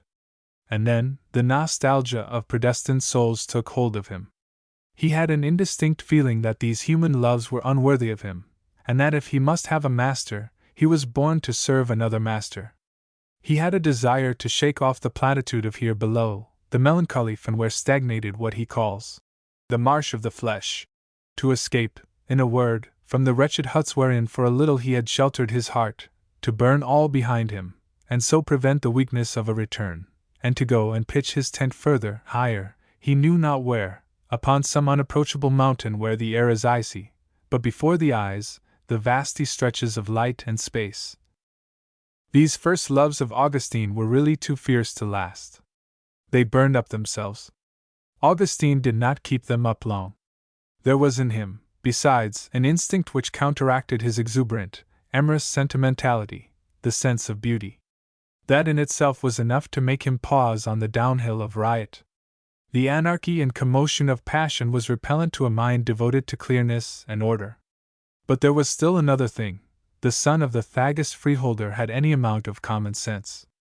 That at least was left to him of the paternal heritage. A youth of what we call the lower middle class, strictly brought up in the hard and frugal discipline of the provinces, he felt the effects of his training. The bohemianism in which his friends reveled could not hold him indefinitely. Besides this, the career he desired, that of a barrister or professor, had a preliminary obligation to maintain a certain outward decorum. He himself tells us so. In the midst of his most disreputable performances he aspired to be known for his fashion and wit, elegans ac urbinis. Politeness of speech and manners, the courteous mutual deference of the best society, such was the ideal of this budding professor of rhetoric. Anxiety about his future, joined to his rapid disenchantments, ere long sobered the student. He just took his fling and then settled down. Love turned for him into sensual habit. His head became clear for study and meditation. The apprentice to rhetoric liked his business. Up to his last breath, despite his efforts to change, he continued, like all his contemporaries, to love rhetoric. He handled words like a worker in verbals who is aware of their price and knows all their resources. Even after his conversion, if he condemns profane literature as a poisoner of souls, he absolves the beauty of language. I accuse not words, he says. Words are choice and precious vessels. I accuse the wine of error that drunken doctors pour out for us into these fair goblets. At the rhetoric school he took extreme pleasure in declaiming. He was applauded. The professor gave him as an example to the others. These scholastic triumphs foretold others more celebrated and reverberating. And so, in his heart, literary vanity and ambition disputed the ever-lively illusions of love. And then, above all, he had to live. Monica's remittances were necessarily small. The generosity of Romanianus had its limit. So he beat about to enlarge his small student's purse. He wrote verses for poetic competitions. Perhaps already he was able to act as tutor to certain of his fellow students, less advanced. If the need of loving tormented his sentimental heart, he tried to assuage it in friendship. He loved friendship as he loved love. He was a passionate and faithful friend up to his death. At this time of his life, he was riveting friendships which were never to be broken. He had beside him his fellow countryman, Alypius, the future bishop of Thagist, who had followed him to Carthage and would, later on, follow him to Milan, Nebridius, a not less dear companion, fated to die early, Honoratus, whom he drew into his errors and later did his best to enlighten, and finally, that mysterious young man, whose name he does not tell us, and whose loss he mourned as never anyone has mourned the death of a friend. They lived in daily and hourly intimacy, in continual fervor and enthusiasm. They were great theatre-goers, where Augustine was able to satisfy his desire for tender emotions and romantic adventures. They had musical parties. They tried over again the popular airs heard at the Odeum or some other of the innumerable theatres at Carthage. All the Carthaginians, even the populace, were mad about music. The Bishop of Hippo, in his sermons, recalls a mason upon his scaffolding, or a shoemaker in his stall, singing away the tunes of well-known musicians. Then our students strolled on the quays or in the harbor square, contemplating the many-colored sea, this splendor of waters at the setting sun, which Augustine will extol one day with an inspiration unknown to the ancient poets. Above all, they fell into discussions, commented what they had lately read, or built up astonishing plans for the future. So flowed by a happy and charming life, abruptly interpolated with superb anticipations. With what a full heart the Christian penitent calls it back for us. What delighted me in the intercourse of my friends was the talk, the laughter, the good turns we did each other, the common study of the masters of eloquence, the comradeship, now grave now gay, the differences that left no sting, as of a man differing with himself, the spice of disagreement which seasoned the monotony of consent. Each by turns would instruct or listen. Impatiently we missed the absent friend, and savored the joy of his return. We loved each other with all our hearts, and such tokens of friendship springing from the heart and displayed by a word, a glance, an expression, by 1,000 pretty complaisances, supply the heat which welds souls together, and of many make one. It is easily understood that such ties as these had given Augustine a permanent disgust for his rowdy comrades of a former time. He went no more with the wreckers. The small circle he took pleasure in was quiet and cheerful. Its merriment was controlled by the African gravity. He and his friends come before my eyes, a little like those students of theology, or those cultivated young Arabs, who discuss poetry, lolling indolently upon the cushions of a divan, while they roll between their fingers the amber beads of their rosary, or walking slowly under the arcades of a mosque, draped in their white silk samars, with a serious and meditative air, gestures elegant and measured, courteous and harmonious speech, and something discreet, polite, and already clerical in their tone and manners. In fact, the life which Augustine was at that time relishing was the pagan life on its best and gentlest side. The subtle network of habits and daily occupations enveloped him little by little. There was some risk of his growing torpid in this soft kind of life, when suddenly a rude shock roused him. It was a chance, but in his eyes a providential chance, which put the Hortensius of Cicero between his hands. Augustine was about 19, still a student. According to the order which prevailed in the schools, the time had come for him to read and explain this philosophical dialogue. He had no curiosity about the book. He took it from his sense of duty as a student, because it figured on the schedule. He unrolled the book, and began it, doubtless with calm indifference. All of a sudden, a great unexpected light shone between the lines. His heart throbbed. His whole soul sprang towards these phrases, so dazzling and revealing. He awoke from his long drowsiness. Before him shone a marvelous vision. As this dialogue is lost, we can hardly today account for such enthusiasm, and we hold that the Roman orator was a very middling philosopher. We know, however, through Augustine himself, that the book contained an eloquent praise of wisdom. And then, words are not without the soul of the reader. All this, falling into Augustine's soul, rendered a prolonged and magnificent sound. It is evident, too, that just at the moment when he unrolled the book he was in a condition to receive this uplifting summons. In such minutes, when the heart, ignorant of itself, swells like the sea before a storm, when all the inner riches of the being overflow, the slightest glimmer is enough to reveal all these imprisoned forces, and the least shock to set them free. He has at least preserved for us, in pious and faithful gratitude, some phrases of this dialogue which moved him so deeply. Especially does he admire this passage, wherein the author, after a long discussion, ends in these terms: If, as pretend the philosophers of old time, who are also the greatest and most illustrious, we have a soul immortal and divine, it behoves us to think that the more it has persevered in its way, that is to say, in reason, love, and the pursuit of truth, and the less it has been intermingled and stained in human error and passion, the easier will it be for it to raise itself and soar again to the skies.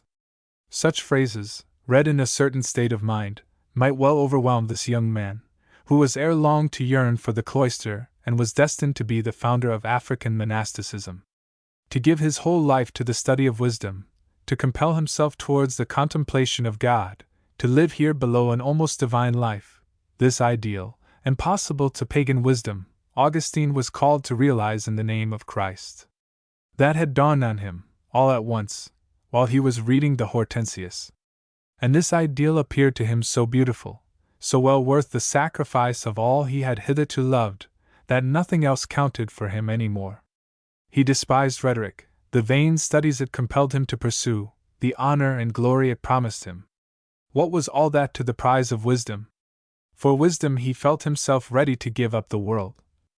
But these heroic outbursts do not, as a rule, keep up very long in natures so changeable and impressionable as Augustine's. Yet they are not entirely thrown away. Thus, in early youth, come dim revelations of the future. There comes a presentiment of the port to which one will some day be sailing, a glimpse of the task to fulfill, the work to build up, and all this rises before the eyes in an entrancement of the whole being.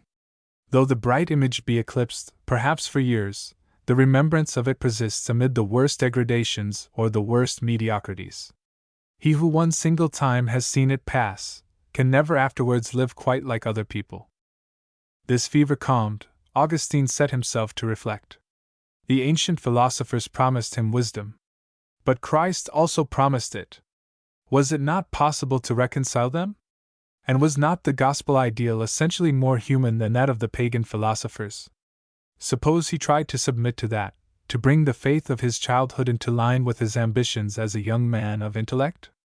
To be good after the manner of his mother, of his grandparents, of the good Thagis servants, of all the humble Christian souls whose virtues he had been taught to respect, and at the same time to rival a Plato by the strength of thought. What a dream! Was it possible? He tells us himself that the illusion was brief, and that he grew cool about the Hortensius because he did not find the name of Christ in it. He deceives himself, probably. At this time he was not so Christian. He yields to the temptation of a fine phrase. When he wrote his Confessions he had not yet entirely lost this habit. But what remains true is, that feeling the inadequateness of pagan philosophy, he returned for a moment towards Christianity. The Ciceronian dialogue, by disappointing his thirst for the truth, gave him the idea of knocking at the door of the church and trying to find out if on that side there might not be a practicable road for him. This is why the reading of Hortensius is in Augustine's eyes one of the great dates of his life. Although he fell back in his errors, he takes credit for his effort. He recognizes in it the first sign, and, as it were, a promise of his conversion. Thenceforth, my God, began my upward way, and my return towards thee. He began then to study the Holy Scriptures with a more or less serious intention to instruct himself in them. But to go to the Bible by way of Cicero was to take the worst road. Augustine got lost there. This direct popular style, which only cares about saying things, and not about how they are said, could only repel the pupil of Carthage rhetoricians, the imitator of the harmonious Ciceronian sentences.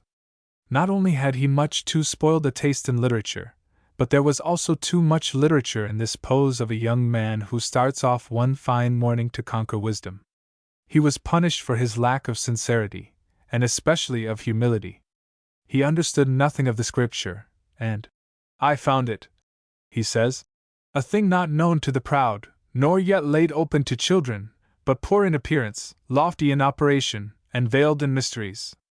At that time, I was not the man to bow my head so as to pass in at its door. He grew tired very quickly. He turned his back on the Bible, as he had thrown aside Hortensius, and he went to find pasture elsewhere. Nevertheless, his mind had been set in motion. Nevermore was he to know repose, till he had found truth. He demanded this truth from all the sects and all the churches. So it was that in despair he flung himself into Manichaeism. Some have professed amazement that this honest and practical mind should have stuck fast in a doctrine so tortuous, so equivocal, contaminated by fancies so grossly absurd. But perhaps it is forgotten that there was everything in Manichaeism. The leaders of the sect did not deliver the bulk of the doctrine all at once to their catechumens. The entire initiation was a matter of several degrees. Now Augustine never went higher than a simple auditor in the Manichaean church. What attracted specially fine minds to the Manichees was that they began by declaring themselves rationalists. To reconcile faith with natural science and philosophy has been the fad of heresiarchs and freethinkers in all ages. The Manichaeans bragged that they had succeeded. They went everywhere, crying out, "Truth, truth!" That suited Augustine very well. It was just what he was looking for. He hastened to the preachings of these humbugs, impatient to receive at last this truth, so noisily announced. From what they said, it was contained in several large books written by their prophet under the guidance of the Holy Ghost.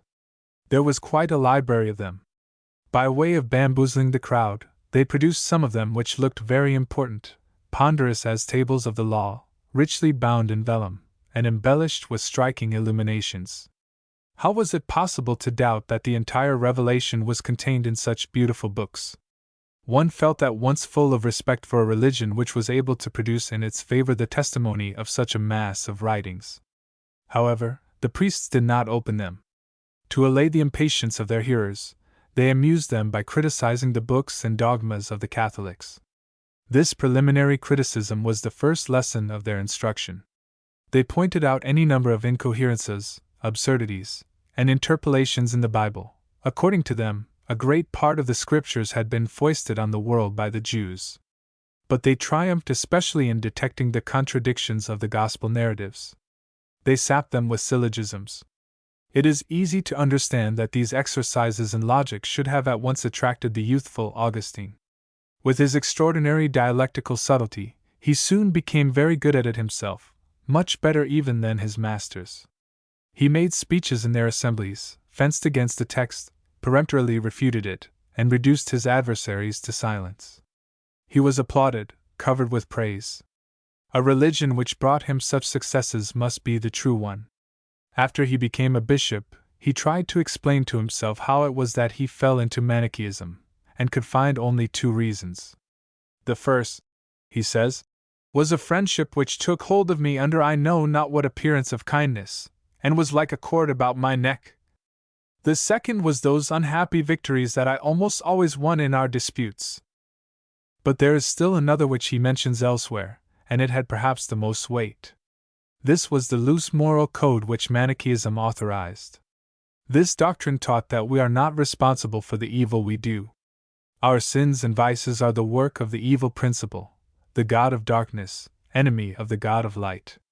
Now, at the moment when Augustine was received as auditor by the Manichees, he had a special need of excusing his conduct by a moral system so convenient and indulgent. He had just formed his connection with her who was to become the mother of his child. for the sweetness of tears. Augustine was nearly 20. He had finished his studies in rhetoric within the required time.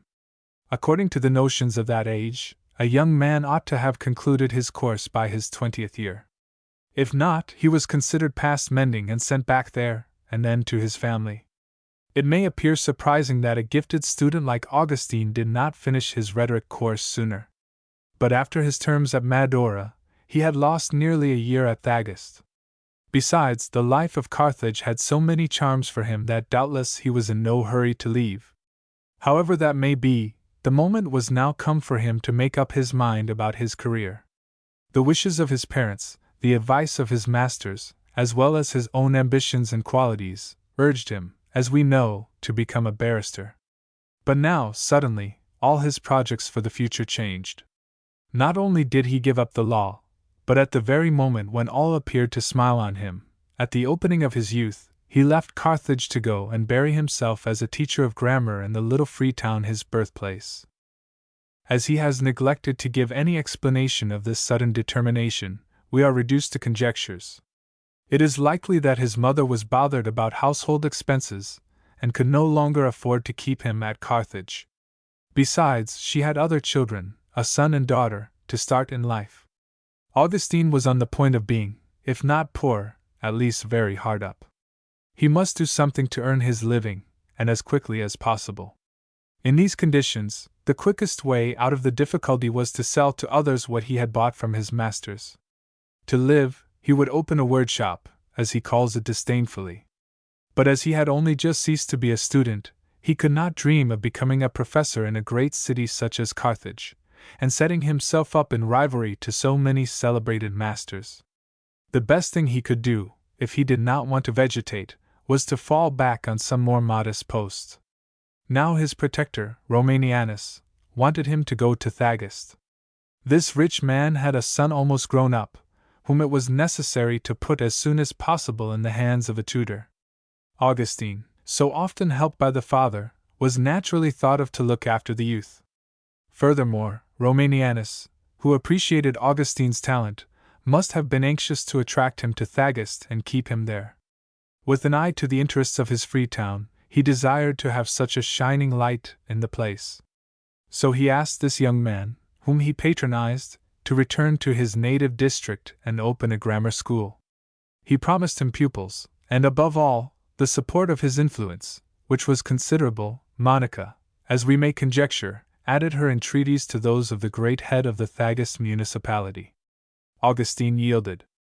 Did it grieve him very much to make up his mind to this exile? It must have been extremely hard for a young man of 20 to give up Carthage and its pleasures. Moreover, it is pretty nearly certain that at this time he had already started that connection which was to last so long. To leave a mistress whom he loved, and that in all the freshness of a passion just beginning, one wonders how he was able to make up his mind to it. And yet he did leave, and spent nearly a year at Thagest. One peculiar mark of the youth, and even of the whole life of Augustine, is the ease with which he unlearns and breaks off his habits, the sentimental as well as the intellectual. He used up a good many doctrines before resting in the Catholic truth, and even afterwards, in the course of a long life, he contradicted and corrected himself more than once in his controversies and theological writings. His retractations prove this. One might say that the accustomed weighs on him as a hindrance to his liberty, that the look of the places where he lives becomes hateful to him as a threat of servitude. He feels dimly that his true country is elsewhere, and that if he must settle anywhere it is in the house of his heavenly Father. Inquietum est seor nostrum, donec requiescat in te. Restless are our hearts, O my God, until they rest in thee. Long before St. Francis of Assisi, he practiced the mystic rule. As a stranger and a pilgrim, it is true that in his 20th year he was very far from being a mystic. But he already felt that restlessness which made him cross the sea and roam Italy from Rome to Milan. He is an impulsive. He cannot resist the mirages of his heart or his imagination. He is always ready to leave. The road and its chances tempt him. He is eager for the unknown. He lets himself be carried in delight by the blowing wind. God calls him. He obeys without knowing where he goes. This unsettled young man, halting between contrary passions, who feels at home nowhere, has already the soul of an apostle. This changeableness of mood was probably the true cause of his departure for Thagist. But other more apparent reasons, reasons more patent to a juvenile consciousness, guided him also. No doubt he was not sorry to reappear in his little town, although he was so young, with the importance and authority of a master. His former companions were going to become his pupils. And then the Manichees had fanaticized him.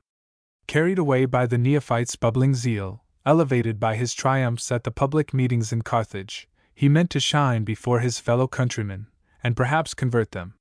He departed with his mind made up to proselytize. Let us believe also, that in spite of his dissolute life, and the new passion that filled his heart, he did not come back to Thagist without an affectionate thought at the back of his head for his mother. The reception that Monica had in reserve for him was going to surprise him considerably. Since her widowhood, the wife of Patricius had singularly advanced in the way of Christian perfection. The early Church not only offered widows the moral help of its sacraments and consolations, it also granted a special dignity with certain privileges to those who made a vow to refrain from sex intercourse. They had in the basilicas, even as the consecrated virgins, a place of honor, divided from that of the other matrons by a balustrade. They wore a special dress. They were obliged to a conduct which would shew them worthy of all the outer marks of respect which surrounded them. The austerity of Monica had increased with the zeal of her faith. She set an example to the church people at Thagist. Docile to the teachings of her priests, eager to serve her brethren, multiplying alms as much as she could with her straitened means, she was unfailing at the services of the church. Twice daily, morning and evening, she might be seen, exact to the hour of prayer and sermon. She did not go there, her son assures us, to mingle in cabals and the gossip of pious females, but to hear God's word in homily, and that God might hear her in prayer. The widow compelled all who were about her to the same severe rule which she herself observed. In this rigid atmosphere of his home, the student from Carthage, with his free, fashionable airs, must have caused a painful astonishment. Monica felt at once that she and her son understood each other no longer. She began by remonstrating with him. Augustine rebelled. Things got worse when, with his presumption of the young professor new enameled by the schools, the harsh and aggressive assurance of the heresiarch, he boasted as loud as he could of being a Manichee. Monica, deeply wounded in her piety and motherly tenderness, ordered him to give up his errors. He refused, and only replied by sarcasms to the poor woman's complaints. Then she must have believed that the separation was final, that Augustine had committed an irreparable crime. Being an African Christian, absolute in her faith and passionate for its defense, she regarded her son as a public danger. She was filled with horror at his treason. It is possible, too, that guided by the second sight of her affection, she saw clearer into Augustine's heart than he did himself. She was plunged in sorrow that he mistook himself to this extent, and refused the grace which desired to win him to the Catholic unity. And as he was not content with losing himself, but also drew others into peril, disputing, speech-making before his friends, abusing his power of language to throw trouble into consciences, Monica finally made up her mind. She forbade her son to eat at her table, or to sleep under her roof. She drove him from the house. This must have been a big scandal in Thagist. It does not appear, however, that Augustine cared much. In all the conceit of his false knowledge, he had that kind of inhumanity which drives the intellectual to make litter of the sweetest and deepest feelings as a sacrifice to his abstract idol. Not only did he not mind very much if his apostasy made his mother weep, but he did not trouble, either, to reconcile the chimeras of his brain with the living reality of his soul and the things of life. Whatever he found inconvenient, he tranquilly denied, content if he had talked well and entangled his adversary in the net of his syllogisms. Put in interdict by Monica, he simply went and quartered himself on Romanianus. The sumptuous hospitality he received there very soon consoled him for his exile from his home. And if his self-esteem had been affronted, the pride of living familiarly with so important a personage was, for a vain young man, a very full compensation. In fact, the This Romanianus roused the admiration of the whole country by his luxury and lavish expenditure. He was bound to ruin himself in the long run, or, at any rate, to raise up envious people bent upon his ruin. Being at the head of the decurions, he was the protector, not only of Thagaste, but of the neighboring towns. He was the great patron, the influential man, who had nearly the whole country for his dependence. The town council, through gratitude and flattery, had had his name engraved upon tables of brass, and had put up statues to him. It had even conferred powers on him wider than municipal powers. The truth is that Romanianus did not dole out his benefactions to his fellow citizens. He gave them bear fights and other spectacles till then unknown at Thagaste. He did not grudge public banquets, and every day a free meal was to be got at his house. The guests were served plentifully. After having eaten his dinner, they dipped in the purse of the host. Romanianus knew the art of doing an obliging thing discreetly, and even how to anticipate requests which might be painful. So he was proclaimed unanimously the most humane, the most liberal, the most polite and happiest of men. Generous to his dependents, he did not forget himself. He built a villa which, by the space it occupied, was a real palace, with thermy-walled and precious marbles. He passed his time in the baths, or gaming, or hunting. In short, he led the life of a great landed proprietor of those days. No doubt these villas had neither the beauty nor the art value of the great Italian villas, which were a kind of museums in a pretty, or grand, natural frame, but they did not lack charm. Some of them, like that of Romanianus, were built and decorated at lavish expense. Immensely large, they took in sometimes an entire village, and sometimes, also, the villa, properly speaking, the part of the building where the master dwelt, was fortified, closed in by walls and towers like a feudal castle. Upon the outer gates and the entrance door might be read in big letters, "The property of so-and-so." Often, the inscription was repeated upon the walls of an enclosure or of a farm, which really belonged to a dependent of the great man. Under the shelter of the Lord's name, these smallholders defended themselves better against fiscal tyranny, or were included in the immunities of their patrons. So was formed, under the cover of patronage, a sort of African feudalism.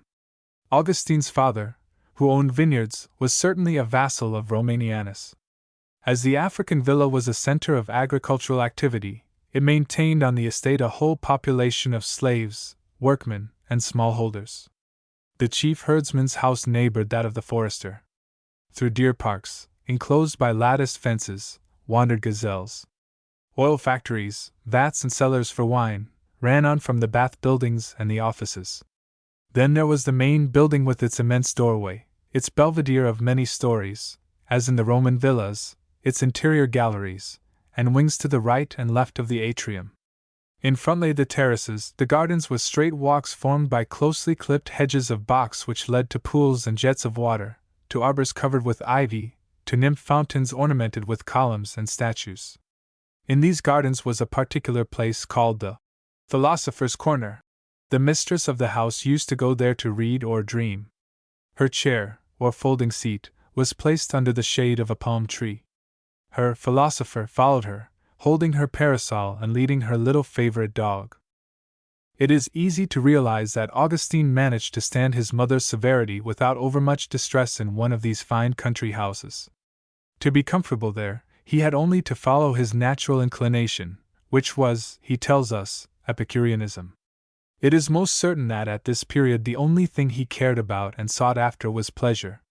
Staying with Romanianus, he took his share in all the pleasant things of life, suavitates ilius vitae, shared the amusements of his host, and only bothered about his pupils when he had nothing better to do. He must have been as little of a grammarian as possible. He hadn't the time. With the tyrannical friendship of rich people, who are hard put to it to find occupation, Romanianus doubtless monopolized him from morning till night. They hunted together, or dined, or read poetry, or discussed in the evergreen alleys of the garden or the Philosopher's Corner. And naturally, the recent convert to Manichaeism did his best to indoctrinate and convert his patron, so far at least as a careless man like Romanianus could be converted. Augustine accuses himself of having flung Romanianus into his own errors. Augustine probably was not so guilty. His wealthy friend does not seem to have had any very firm convictions.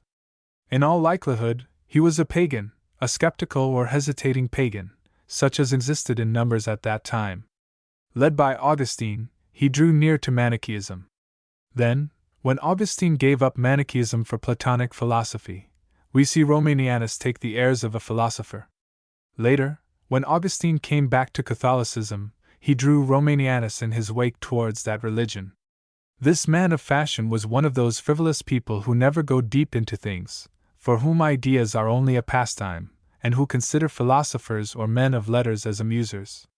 But it is certain that he liked to listen to Augustine, and let himself be influenced. If he trifled with Manichaeism, the reason was that Augustine dazzled him with his arguments and fine phrases. This order of 20 had already extraordinary charm. So Augustine led a delightful life with Romanianus. Everything pleased him: his talking triumphs, the admiration of his hearers, the flattery and luxury which surrounded him. Meanwhile, Monica was plunged in grief at his conduct, and implored God to draw him from his errors. She began to be sorry that she had sent him away, and with the clear-sightedness of the Christian, she perceived that Romanianus' house was not good for the prodigal. It would be better to have him back. Near her he would run less risk of being corrupted. Through intense praying, came to her a dream which quickened her determination. She dreamed that she was weeping and lamenting, with her feet planted on a wooden rule, when she saw coming towards her a radiant youth who smiled upon her cheerfully. He asked the reason of her sorrow and her daily tears, and when she told him she was bewailing my perdition, he bade her be of good comfort, look and see, for where she was, there was I also. She looked, and saw me standing by her side on the same rule. Filled with joy by this promise from on high, Monica asked her son to come home. He did come back, but with the quibbles of the sophist, the rhetorician cavilled against his mother. He tried to upset her happiness. He said to her, "Since, according to your dream, we are to be both standing on the same rule, that means that you are going to be a Manichaean." "No," answered Monica. "He did not say, 'Where he is you will be,' but 'where you are he will be.'" Augustine confesses that this strong good sense made a certain impression on him. Nevertheless, he did not change. For still 9 years he remained a Manichae. As a last resource, Monica begged a bishop she knew, a man deeply read in the Scriptures, to speak with her son and refute his errors. But so great was the reputation of Augustine as an orator and dialectician that the holy man dared not try a fall with such a vigorous juster. He answered the mother very wisely, that a mind so subtle and acute could not long continue in such gross sophisms. And he offered his own example, for he, too, had been a Manichae. But Monica pressed him with entreaties and tears. At last the bishop, annoyed by her persistence, but at the same time moved by her tears, answered with a roughness mingled with kindness and compassion. "Go, go! Leave me alone! Live on as you are living! It cannot be that the son of such tears should be lost. Filius istrum lacrimarum, the son of such tears." Was it indeed the country bishop, or rather the rhetorician Augustine who, in a burst of gratitude, hit upon this sublime sentence? Certain it is that later on Augustine saw in his mother's tears as it were a first baptism whence he came forth regenerate. After having borne him according to the flesh, Monica, by her tears and moans, gave him birth into the spiritual life. Monica wept because of Augustine. Monica wept for Augustine. This is rather astonishing in the case of so severe a mother, this African a trifle rough. The expressions, tears and moans and weeping, occur so often in her son's writings, that we are at first tempted to take them for pious metaphors, figures of a sacred rhetoric. We suspect that Monica's tears must come from the Bible, an imitation of King David's penitential tears. But it would be quite an error to believe that. Monica wept real tears. In her wholehearted prayers she bedewed the pavement of the basilica. She moistened the balustrade against which she leant her forehead. This austere woman, this widow whose face nobody saw any more, whose body was shapeless by reason of the mass of stuffs, grey and black, which wrapped her from head to foot, this rigid Christian concealed a heart full of love. Love such as this was then a perfectly new thing. That an African woman should carry her piety to the point of fanaticism, that she should work to conquer her son to her faith, that, if he strayed from it, she should hate him and drive him out with curses, this has been seen in Africa at all times. But that a mother should mourn at the thought that her child is lost for another life, that she grows terror-stricken and despairing when she thinks that she may possess a happiness in which she will have no part, and walk in the gardens of heaven while her child will not be there, no, this had never been seen before. Where I am you will be. Near me, against my heart, are two hearts meeting in the one same love. In this union of souls, continued beyond the grave, lies all the Christian sweetness and hope. Augustine was no longer, or not yet, a Christian. But in his tears he is the true son of his mother. This gift of tears that St. Louis of France begged God with so much earnestness and contrition to grant him, Monica's son had to the full. For him to weep was a pleasure. 1. He inebriated himself with his tears. Now, just while he was at Thagast, he lost a friend whom he loved intensely. This death set free the fountain of tears. They are not yet the holy tears which he will shed later before God, but only poor human tears, more pathetic perhaps to our own weakness. Footnote 1. St. Beuve. Who was this friend? He tells us in very vague terms. We only know that they had grown up as boys together and had gone to the same schools, that they had just passed a year together, probably at Carthage, that this young man, persuaded by him, was become a Manichee, and that, in a word, they loved passionately. Augustine, while speaking of him, recalls in a deeper sense what Horace said of his friend Virgil, Dimidium animi. O thou half of my soul! Well, this young man fell gravely sick of a fever. As all hope was at an end, they baptized him, according to the custom. He grew better, was almost cured. As soon as I was able to talk to him, says Augustine. And that was as soon as he could bear it, for I never left his side, and we were bound up in one another. I ventured a jest, thinking that he would jest too, about the baptism which he had received, when he could neither think nor feel.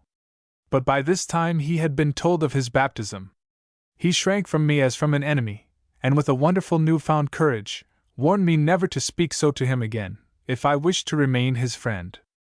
I was so astounded and confused that I said no more, resolving to wait till he should regain his strength, when I would tell him frankly what I thought.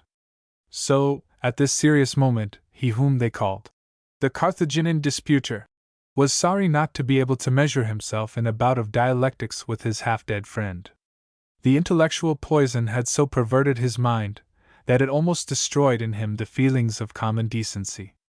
But if his head, as he acknowledges, was very much spoiled, his heart remained intact. His friend died a few days after, and Augustine was not there. He was stunned by it. His grief wrought itself up to wildness and despair. This sorrow fell like darkness on my heart, and wherever I looked I saw nothing but death. My country became a torture, my father's house a misery. All the pleasures that I had shared with him turned into hideous anguish now that he was gone. My eyes sought for him everywhere, and found him not. I hated the familiar scenes because he was not there, and they could no more cry to me, Lo!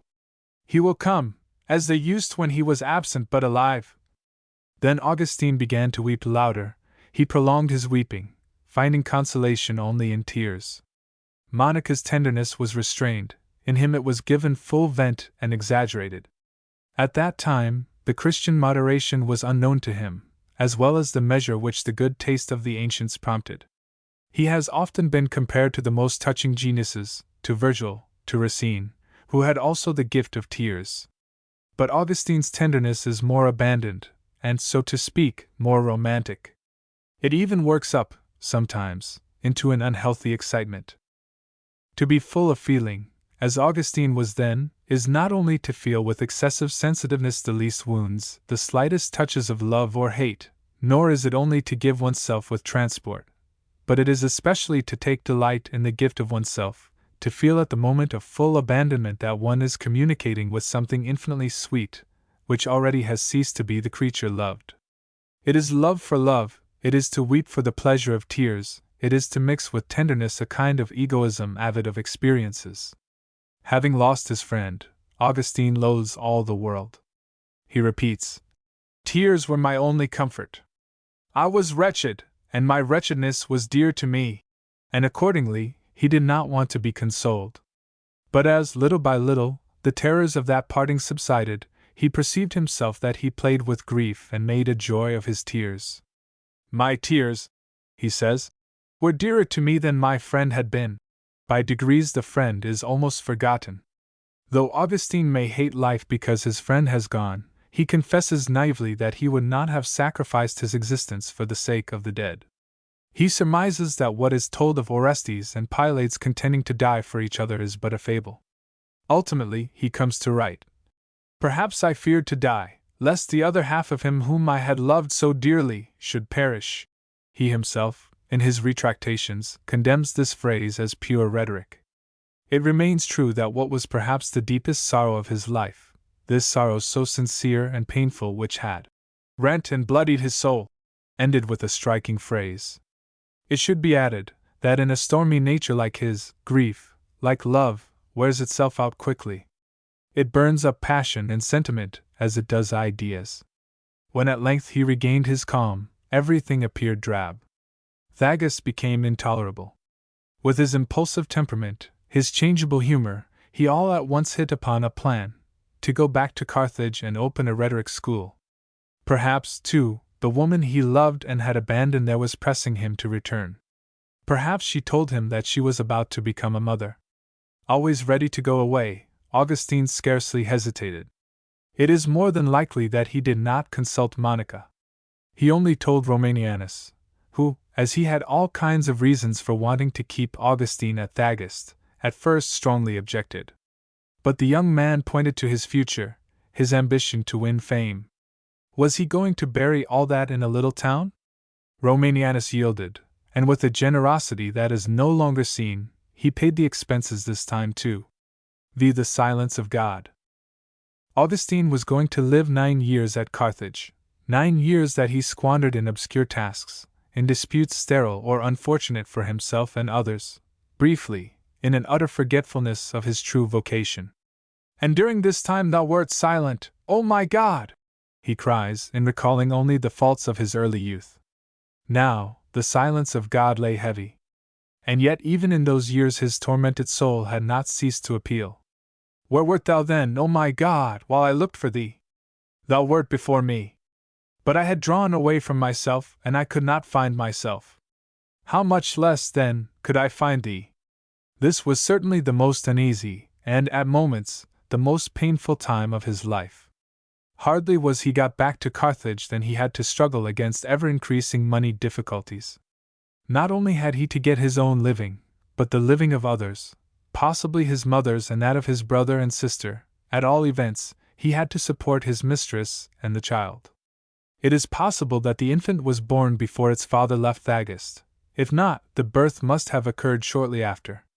The child was called Adeodatus. There is a kind of irony in this name, which was then usual, of Adeodatus. Gift of God. This son of his sin, as Augustine calls him, this son whom he did not want, and the news of whose birth must have been a painful shock, this poor child was a gift of heaven which the father could have well done without. And then, when he saw him, he was filled with joy, and he cherished him as a real gift from God. He accepted his fatherhood courageously, and, as it happens in such cases, he was drawn closer to his mistress, their association taking on something of conjugal dignity. Did the mother of Adeodatus justify such attachment, an attachment which was to last more than 10 years? The mystery in which Augustine intended that the woman he had loved the most should remain enveloped for all time is nearly impenetrable to us. No doubt she was of a very humble, not to say low class, since Monica judged it impossible to bring about a marriage between the ill-assorted pair. There must have been an extreme inequality between the birth and education of the lovers. This did not prevent Augustine from loving his mistress passionately, for her beauty perhaps, or perhaps for her goodness of heart, or both. Nevertheless, it is surprising that in view of his changing humor, and his prompt and impressionable soul, he remained faithful to her so long. What was to prevent his taking his son and going off? Ancient custom authorized such an act. But Augustine was tender-hearted. He was afraid to cause pain. He dreaded for others the wounds that caused him so much suffering himself. So he stayed on from kindness, from pity, habit too, and also because, in spite of everything, he loved the mother of his child. Up to the time of his conversion, they lived like husband and wife. So now, to keep his family, he really turns a dealer in words.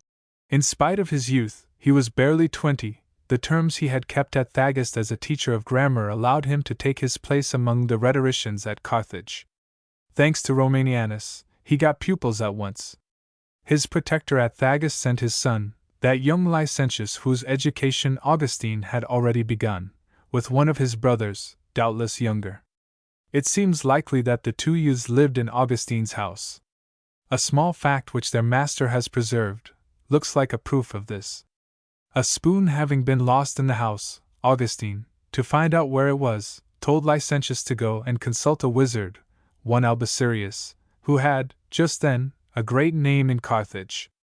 This message is scarcely to be explained unless we suppose the lad was lodging in his professor's house. Another of the pupils is known to us. This is Eulogius, who was later on a rhetorician at Carthage, and of whom Augustine relates an extraordinary dream. Finally, there was Alypius, a little younger than himself, his friend. The brother of his heart, as he calls him. Alypius had been attending his lessons at Thagist. When the schoolmaster abruptly threw up his employment, the father of the pupil was angry, and in sending his son to Carthage, he forbade him to go near Augustine's class. But it was difficult to keep such eager friends apart. Little by little, Alypius overcame his father's objections, and became a pupil of his friend. Augustine's knowledge, when he began to lecture, could not have been very deep, for he had only lately quitted the student's bench himself. His duties forced him to learn what he did not know. In teaching he taught himself. It was at this time that he did most of the reading which afterwards added substance to his polemics and treatises. He tells us himself that he read in those days all that he could lay hands on. He is very proud of having read by himself and understood without any assistance from a master the 10 categories of Aristotle, which was considered one of the most abstruse works of the Stagirite. In an age when instruction was principally by word of mouth, and books comparatively rare, it is obvious that Augustine was not what we call an all-devouring reader.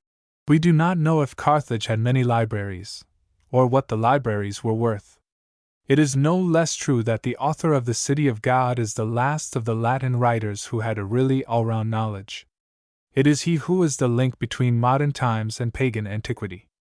The Middle Age hardly knew classical literature, save by the allusions and quotations of Augustine. So in spite of family and professional cares, he did not lose his intellectual proclivities. The conquest of truth remained always his great ambition. He still hoped to find it in Manichaeism, but he began to think that it was a long time coming. The leaders of the sect could not have trusted him thoroughly. They feared his acute and subtle mind, so quick to detect the flaw in a thesis or argument.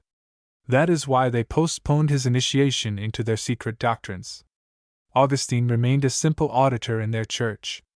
By way of appeasing the enormous activity of his intelligence, they turned him on to controversy and the critical discussion of the Scriptures. Giving themselves out for Christians, they adopted a part of them, and flung aside as interpolated or forged all that was not in tune with their theology. Augustine, as we know, triumphed in disputes of this kind, and was vain because he excelled in them. And when he grew tired of this negative criticism and asked his evangelists to give him more substantial food, they put him on some exoteric doctrine calculated to appeal to a young imagination by its poetic or philosophical coloring. The catechumen was not satisfied, but he put up with it for lack of anything better. Very prettily he compares these enemies of the Scriptures to the snarers of birds, who defile or fill with earth all the water places where the birds used to drink, save one mere, and about this they set their snares. The birds all fly there, not because the water is better, but because there is no other water, and they know not where else to go and drink. So Augustine, not knowing where to quench his thirst for truth, was fain to make the best of the confused pantheism of the Manichees. What remains noteworthy is, that however unstable his own convictions were, he yet converted everybody about him. It was through him that his friends became Manichees, Alypius one of the first, then Nebridius, the son of a great landowner near Carthage, Honoratius, Marcianus, perhaps, too, the youngest of his pupils, Licentius and his brother, all victims of his persuasive tongue, which he exerted later on to draw them back from their errors. So great was his charm, so deep, especially, was public credulity. This 4th century was no longer a century of strong Christian faith. On the other hand, the last agony of paganism was marked by a new attack of the lowest credulity and superstition. As the Church energetically combated both one and the other, it is not surprising that it was chiefly the pagans who were contaminated. The old religion was to end by foundering in magic. The greatest minds of the period, the Neoplatonists, the Emperor Julian himself, were miracle workers, or at any rate, adepts in the occult sciences. Augustine, who was then separated from Christianity, followed the general impulse, together with the young men he knew. Just now we saw him sending to consult the soothsayer, Albicerius, about the loss of a spoon. And this man of intellect believed also in astrologers and nigromancers. Strips of lead have been found at Carthage upon which are written magic spells against horses entered for races in the circus. Just like the Carthaginian jockeys, Augustine had recourse to these hidden and fraudulent practices, to make sure of success. On the eve of a verse competition in the theatre, he fell in with a wizard who offered, if they could agree about the price, to sacrifice a certain number of animals to buy the victory. Upon this, Augustine, very much annoyed, declared that if the prize were a crown of immortal gold, not a fly should be sacrificed to help him win it. Really, magic was repellent to the honesty of his mind, as well as to his nerves, by reason of the suspicious and brutal part of its operations. As a rule, it was involved with haruspicy, and had a side of sacred anatomy and the kitchen which revolted the sensitive, dissection of flesh, inspection of entrails, not to mention the slaughtering and strangling of victims. Fanatics, such as Julian, gave themselves up with delight to these disgusting manipulations. What we know of Augustine's soul makes it quite clear why he recoiled with horror. Astrology, on the contrary, attracted him by its apparent science. Its adepts called themselves mathematicians, and thus seemed to borrow from the exact sciences something of their solidity. Augustine often discussed astrology with a Carthage physician, Vindicinus, a man of great sense and wide learning, who even reached proconsular honors. In vain did he point out to the young rhetorician that the pretended prophecies of the mathematicians were the effect of chance. In vain did Nebridius, less credulous than his friend, join his arguments to those of the crafty physician. Augustine clung obstinately to his chimera. His dialectical mind discovered ingenious justifications for what the astrologers claimed. Thus, dazzled by all the intellectual phantasms, he strayed from one science to another, repeating meanwhile in his heart the motto of his Manichaean masters: "The truth, the truth!" But whatever might be the attractions of the speculative life, he had first to face the needs of actual life.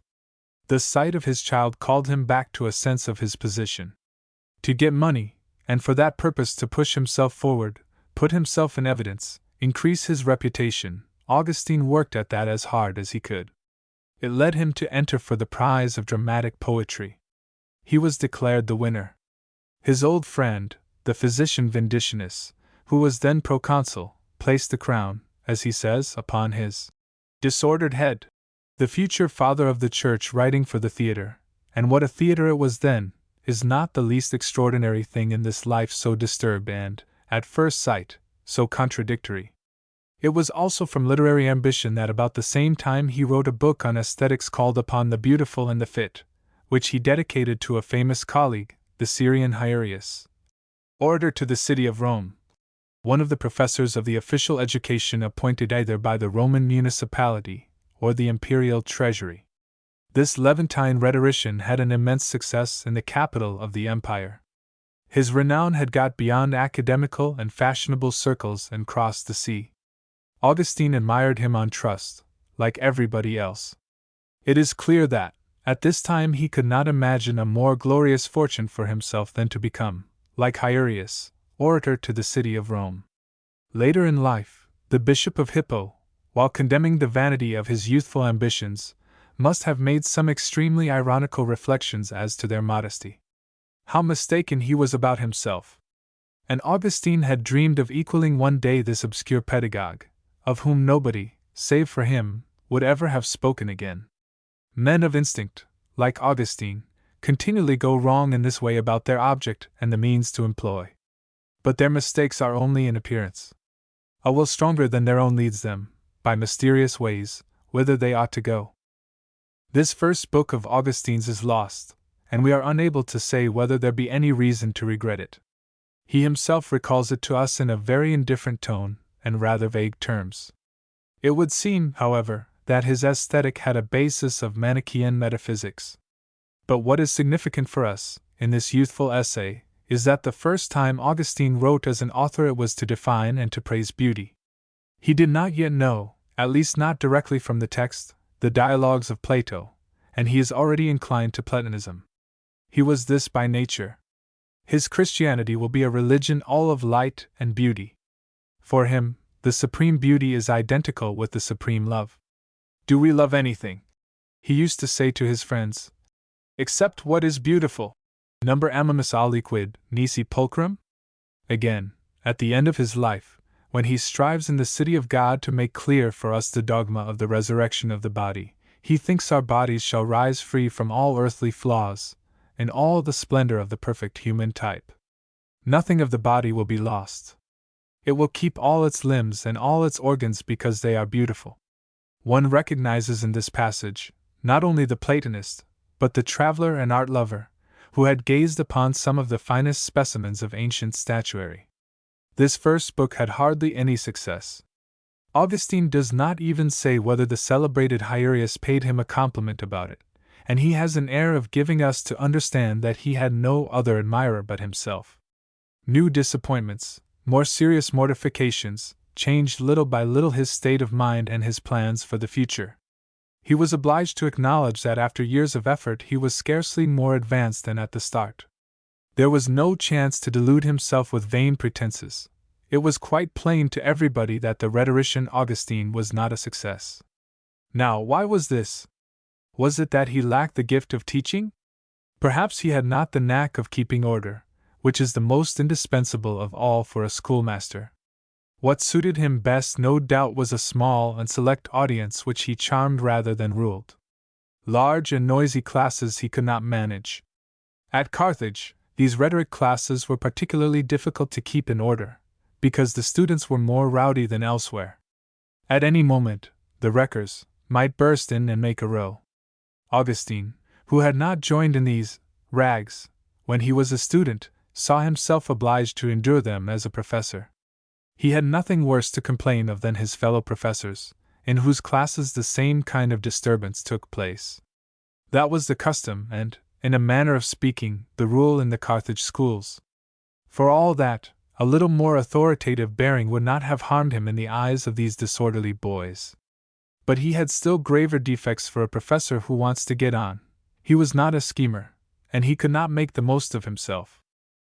It is quite possible that he did not possess the qualities which just then pleased the pagan public in a rhetorician. The importance that the ancients attached to physical advantages in an orator is well known. Now, according to an old tradition, Augustine was a little man and not strong. Till the end of his life he complained of his health. He had a weak voice, a delicate chest, and was often hoarse. Surely this injured him before audiences used to all the outward emphasis and all the studied graces of Roman eloquence. Finally, his written and spoken language had none of those brilliant and ingenious curiosities of phrase which pleased in literary and fashionable circles. This inexhaustibly prolific writer is not in the least a stylist.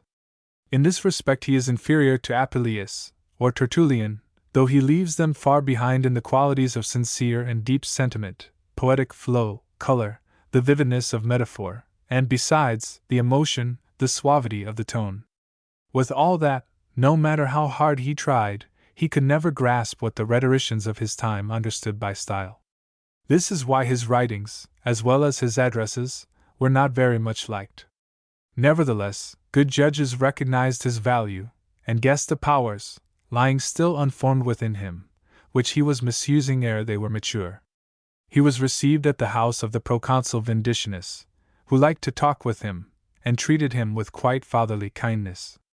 Augustine knew people in the best society. He did all his life. His charm and captivating manners made him welcome in the most exclusive circles. But just because he was valued by fashionable society, it came home to him more painfully that he had not the position he deserved with the public at large. Little by little his humor grew bitter. In this angry state of mind he was no longer able to consider things with the same confidence and serenity. His mental disquietudes took hold of him again. His ideas were affected, first of all. He began to have doubts, more and more definite, about Manichaeism. He began by suspecting the rather theatrical austerity which the initiated of the sect made such a great parade of.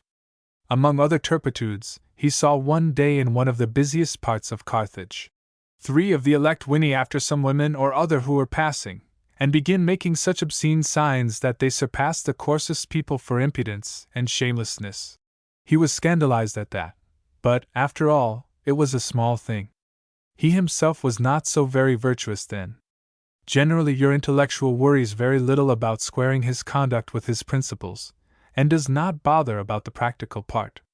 No, what was much worse in his eyes is that the Manichaean physical science, a congeries of fables more or less symbolical, suddenly struck him as ruinous. He had just been studying astronomy, and he found that the cosmology of the Manichees, of these men who called themselves materialists, did not agree with scientific facts. Therefore Manichaeism must be wrong universally, since it ran counter to reason confirmed by experience. Augustine spoke about his doubts, not only to his friends, but to the priests of his sect.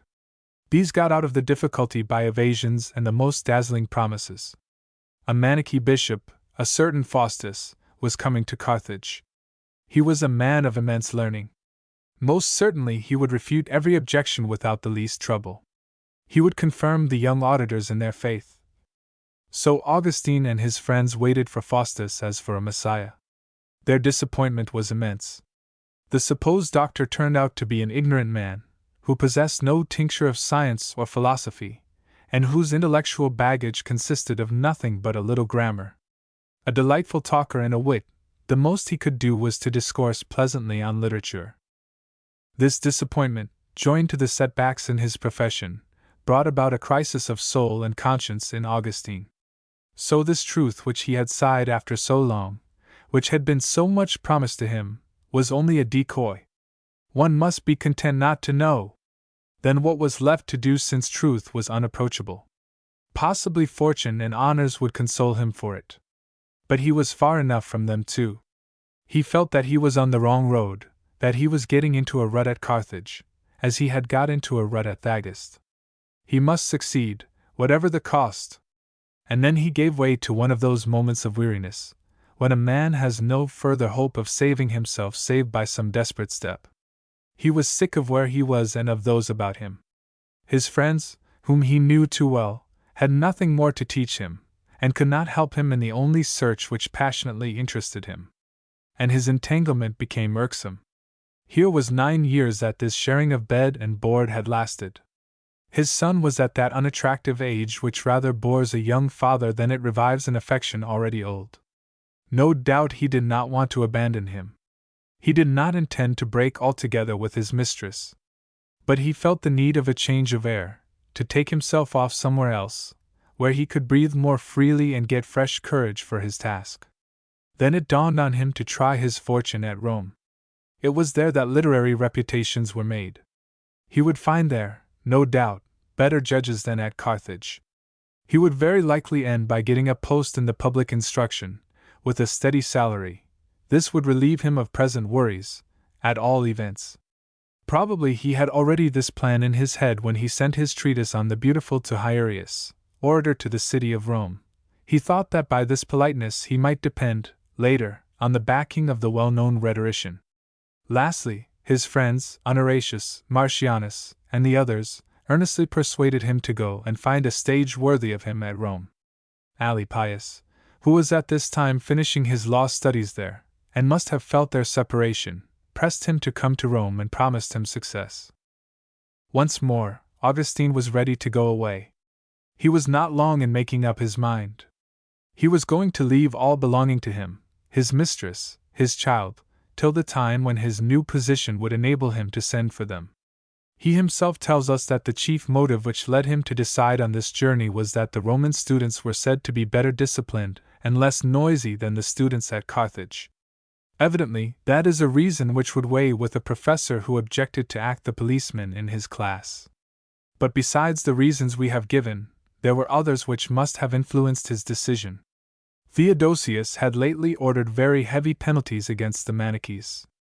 Not only did he condemn them to death, but he had instituted a perfect inquisition, with the special duty of spying upon and prosecuting these heretics. Did it occur to Augustine that he might hide better in Rome, where he was unknown, than in a city where he was a marked man on account of his proselytizing zeal?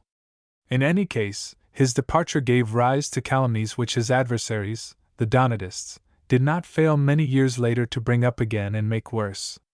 They accused him of having run away from prosecution. He fled the country, so they said, on account of a judgment which was out against him, pronounced by the proconsul Messianus. Augustine had no trouble in refuting these false insinuations. But all these facts seemed to prove that the most ordinary prudence warned him to cross the sea as soon as possible. Accordingly, he prepared to set sail. Let us hope that in spite of his lofty indifference to material things, he made some provision for the existence of the woman and child he left behind. As for her, she appeared to agree without overmany violent scenes to this parting, which, he said, was temporary. It was not the same with his mother. The very idea of Rome, which seemed to her another Babylon, terrified this austere African woman. What spiritual dangers lay in wait for her son there? She wanted to keep him near her, both to bring him to the faith and also to love him, this Augustine who had been her only human love. And then he was doubtless the chief support of the widow. Without him, what was going to become of her? The fugitive was forced to put a trick on Monica so as to carry out his plan. She would not leave him a moment, folded him in her arms, implored him with tears not to go. The night he was to sail she followed him down to the dock, although Augustine, to allay her suspicions, had told her a lie. He pretended that he was only going down to the ship with a friend to see him off. But Monica, only half believing, followed. Night fell. Meanwhile, the ship, anchored in a little bay to the north of the city, did not move. The sailors were waiting till a wind rose to slip their moorings. The weather was moist and oppressive, as it usually is in the Mediterranean in August and September. There was not a breath of air. The hours passed on. Monica, overcome by heat and fatigue, could hardly stand. Then Augustine cunningly persuaded her to go and pass the night in a chapel hard by, since it was plain that the ship would not weigh anchor till dawn. After many remonstrances, she at length agreed to rest in this chapel, a memoria consecrated to St. Cyprian, the great martyr and patron of Carthage. Like most of the African sanctuaries of those days, and the marabouts of today, this one must have been either surrounded, or approached, by a court with a portico and arcades, where it was possible to sleep. Monica sat down on the ground under her heap of veils among other poor people and travelers, who were come like her to try to find a little cool air on this stifling night near the relics of the blessed Cyprian. She prayed for her child, offering to God the blood of her heart, begging God not to let him go.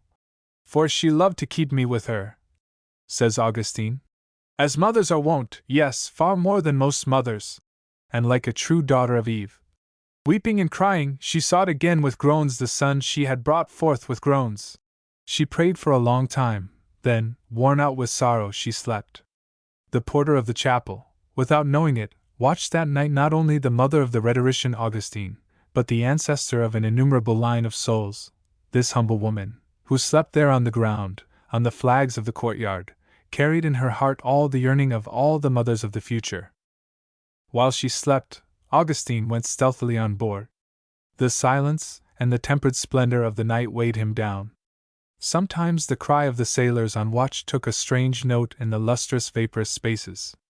The Gulf of Carthage gleamed far off under the scintillation of the stars, under the palpitating of a Milky Way all white like the flowers of the garden of heaven.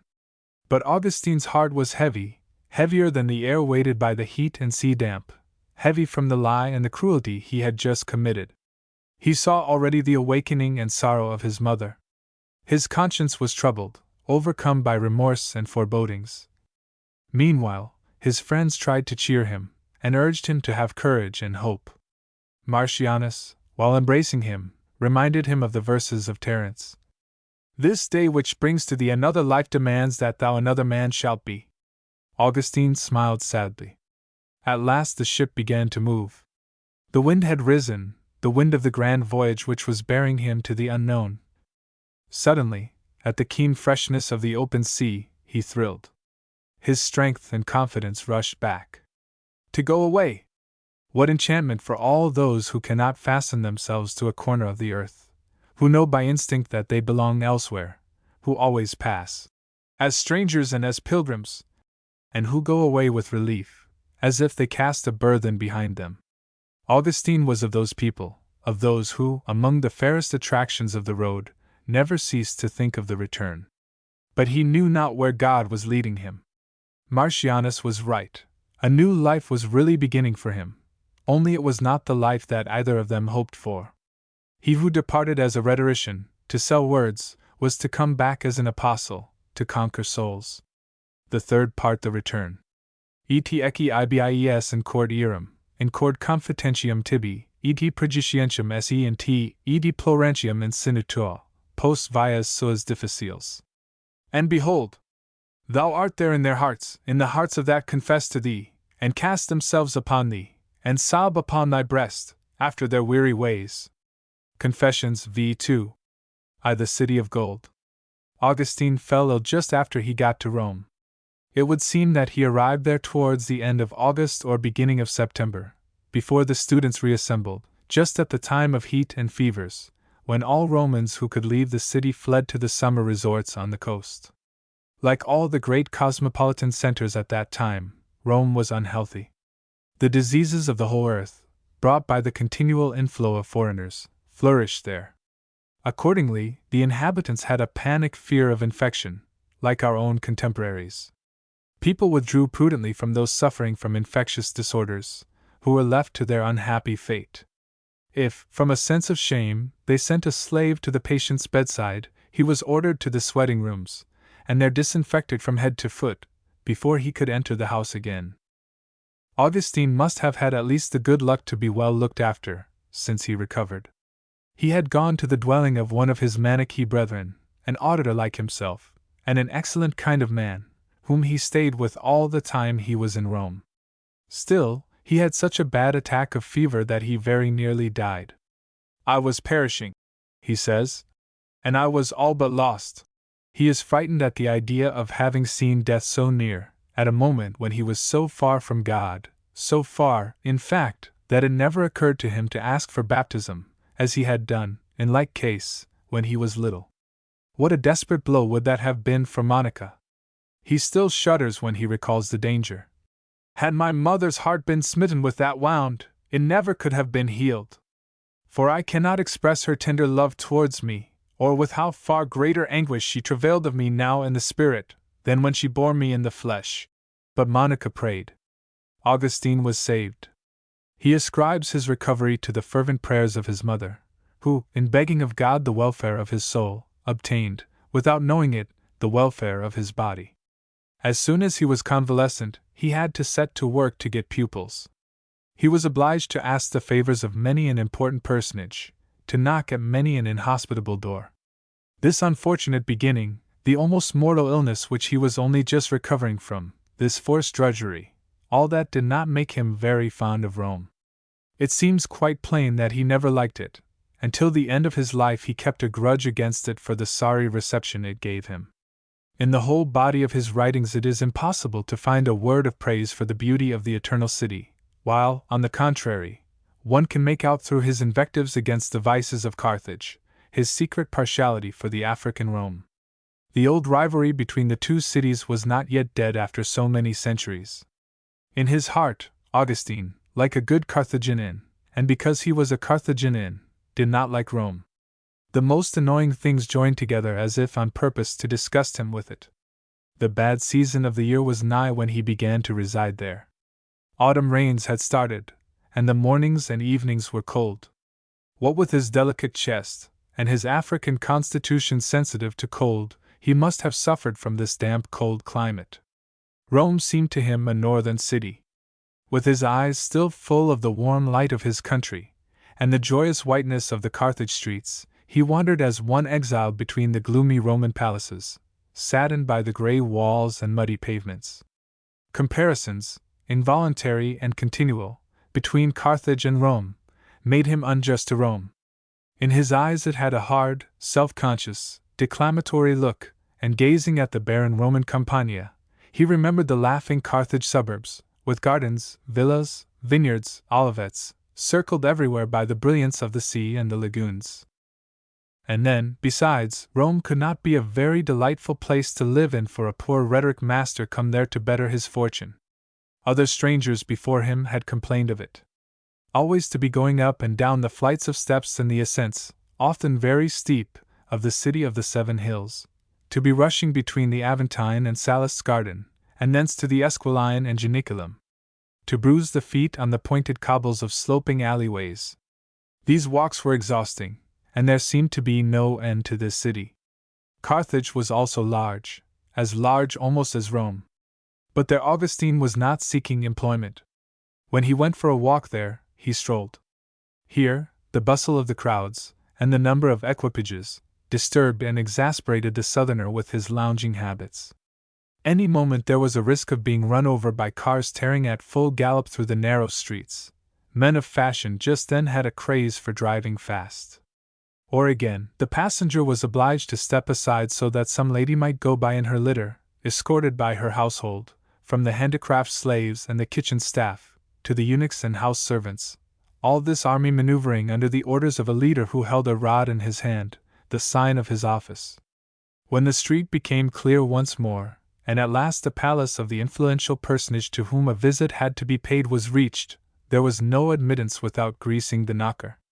In order to be presented to the master, it was necessary to buy the good graces of the slave who took the name, nomenclator, and who not only introduced the suppliant, but might, with a word, recommend or injure.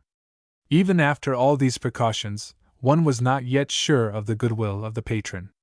Some of these great lords, who were not always themselves sprung from old Roman families, prided themselves upon their uncompromising nationalism, and made a point of treating foreigners with considerable haughtiness. The Africans were regarded unfavorably in Rome, especially in Catholic circles. Augustine must have had an unpleasant experience of this. Through the long streets, brilliantly lighted at evening, it would seem that the artificial lighting of Rome almost equaled the daylight. He would return tired out to the dwelling of his host, the Manichae. This dwelling, according to an old tradition, was in the Velabrum district, in a street which is still today called Via Greca, and skirts the very old church of Santa Maria in Cosmedina, a poor quarter where swarmed a filthy mass of Orientals, and where the immigrants from the Levantine countries, Greeks, Syrians, Armenians, Egyptians, lodged. The warehouses on the Tiber were not very far off, and no doubt there were numbers of laborers, porters, and watermen living in this neighborhood. What a place for him who had been at Thagus the guest of the magnificent Romanianus, and intimate with the proconsul at Carthage. When he had climbed up the 6 flights of stairs to his lodging, and crouched shivering over the ill-burning movable hearth, in the parsimonious light of a small bronze or earthenware lamp, while the raw damp sweated through the walls, he felt more and more his poverty and loneliness. He hated Rome and the stupid ambition which had brought him there. And yet Rome should have made a vivid appeal to this cultured man, this aesthete so alive to beauty. Although the transfer of the court to Milan had drawn away some of its liveliness and glitter, it was still all illuminated by its grand memories, and never had it been more beautiful. It seems impossible that Augustine should not have been struck by it, despite his African prejudices.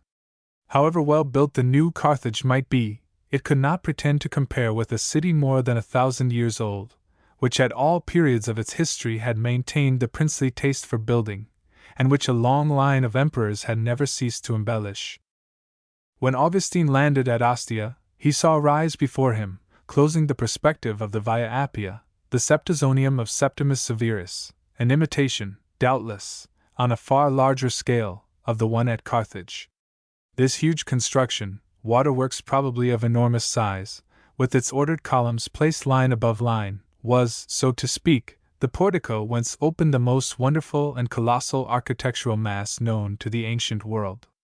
Modern Rome has nothing at all to shew which comes anywhere near it. Dominating the Roman Forum, and the fora of various emperors, labyrinths of temples, basilicas, porticos, and libraries, the Capitol and the Palatine rose up like two stone mountains, fashioned and sculptured, under the heap of their palaces and sanctuaries. All these blocks rooted in the soil, suspended, and towering up from the flanks of the hills, these interminable regiments of columns and pilasters, this profusion of precious marbles, metals, mosaics, statues, obelisks, in all that there was something enormous, a lack of restraint which disturbed the taste and floored the imagination. But it was, above all, the excessive use of gold and gilding that astonished the visitor. Originally indigent, Rome became noted for its greed of gold. When the gold of conquered nations began to come into its hands, it spread it all over with the rather indiscreet display of the upstart. When Nero built the Golden House, he realized its dream. The Capitol had golden doors. Statues, bronzes, the roofs of temples, were all gilded. All this gold, spread over the brilliant surfaces and angles of the architecture, dazzled and tired the eyes. Acies stupet igni metalli, said Claudian. For the poets who have celebrated it, Rome is the city of gold, or Aut Roma. A Greek, such as Lucian, had perhaps a right to be shocked by this architectural debauch, this beauty too crushing and too rich. A Carthage rhetorician, like Augustine, could feel at the sight of it nothing but the same irritated admiration and secret jealousy as the Emperor Constans felt when he visited his capital for the first time. Even as the Byzantine Caesar, and all the provincials, Augustine, no doubt, examined the curiosities and celebrated works which were pointed out to strangers, the Temple of Jupiter Capitolinus, the baths of Caracalla and Diocletian, the Pantheon, the Temple of Roma and of Venus, the Place of Concord, the Theatre of Pompey, the Odeum, and the Stadium. Though he might be stupefied by all this, he would remember, too, all that the Republic had taken from the provinces to construct these wonders, and would say to himself, "'Tis we who have paid for them." In truth, all the world had been ransacked to make Rome beautiful. For some time a muffled hostility had been brewing in provincial hearts against the tyranny of the central power, especially since it had shown itself incapable of maintaining peace, and the barbarians were threatening the frontiers. Worn out by so many insurrections, wars, massacres, and pillages, the provinces had come to ask if the great complicated machine of the empire was worth all the blood and money that it cost. For Augustine, moreover, the crisis was drawing near which was to end in his return to the Catholic faith. He had been a Christian, and as such brought up in principles of humility. With these sentiments, he would perhaps decide that the pride and vanity of the creature at Rome claimed far too much attention, and was even sacrilegious. It was not only the emperors who disputed the privileges of immortality with the gods, but anybody who took it into his head, provided that he was rich or had any kind of notoriety. Amid the harsh and blinding guilt of palaces and temples, how many statues, how many inscriptions endeavored to keep an obscure memory green, or the features of some unknown man. Of course, at Carthage too, where they copied Rome, as in all the big cities, there were statues and inscriptions in abundance upon the forum, the squares, and in the public baths. But what had not shocked Augustine in his native land, did shock him in a strange city. His homesick eyes opened to faults which till then had been veiled by usage. In any case, this craze for statues and inscriptions prevailed at Rome more than anywhere else. The number of statues on the forum became so inconvenient, that on many occasions certain ones were marked for felling, and the more insignificant shifted. The men of stone drove out the living men, and forced the gods into their temples. And the inscriptions on the walls bewildered the mind with such a noise of human praise, that ambition could dream of nothing beyond. It was all a kind of idolatry which revolted the strict Christians, and in Augustine, even at this time, it must have offended the candor of a soul which detested exaggeration and bombast. The vices of the Roman people, with whom he was obliged to live cheek by jowl, galled him still more painfully. And to begin with, the natives hated strangers. At the theaters they used to shout, "Down with the foreign residents!" Acute attacks of xenophobia often caused riots in the city. Some years before Augustine arrived, a panic about the food supply led to the expulsion, as useless mouths, of all foreigners domiciled in Rome, even the professors. Famine was an endemic disease there. And then, these lazy people were always hungry. The gluttony and drunkenness of the Romans roused the wonder, and also the disgust of the sober races of the empire, of the Greeks as well as the Africans. They ate everywhere, in the streets, at the theater, at the circus, around the temples. The sight was so ignoble, and the public intemperance so scandalous, that the prefect, Ampelius, was obliged to issue an order prohibiting people who had any self-respect from eating in the street, the keepers of wine shops from opening their places before 10 o'clock in the morning, and the hawkers from selling cooked meat in the streets earlier than a certain hour of the day. But he might as well have saved himself the trouble. Religion itself encouraged this greediness. The pagan sacrifices were scarcely more than pretexts for stuffing. Under Julian, who carried the great public sacrifices of oxen to an abusive extent, the soldiers got drunk and gorged themselves with meat in the temples, and came out staggering. Then they would seize hold of any passers-by, whom they forced to carry them shoulder-high to their barracks. All this must be kept in mind so as to understand the strictness and unyielding attitude of the Christian reaction. This Roman people, like the pagans in general, was frightfully material and sensual. The difficulty of shaking himself free from matter and the senses is going to be the great obstacle which delays Augustine's conversion. And if it was so with him, a fastidious and intellectual man, what about the crowd? Those people thought of nothing but eating and drinking and lewdness. When they left the tavern or their squalid rooms, they had only the obscenities of mimes, or the tumbles of the drivers in the circus, or the butcheries in the amphitheater to elevate them. They passed the night there under the awnings provided by the municipality.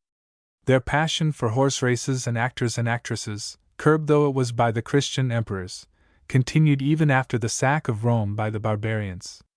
At the time of the famine, when the strangers were expelled, they accepted from this wholesale banishment 3,000 female dancers with the members of their choirs, and their leaders of orchestra. The aristocracy did not manifest tastes much superior.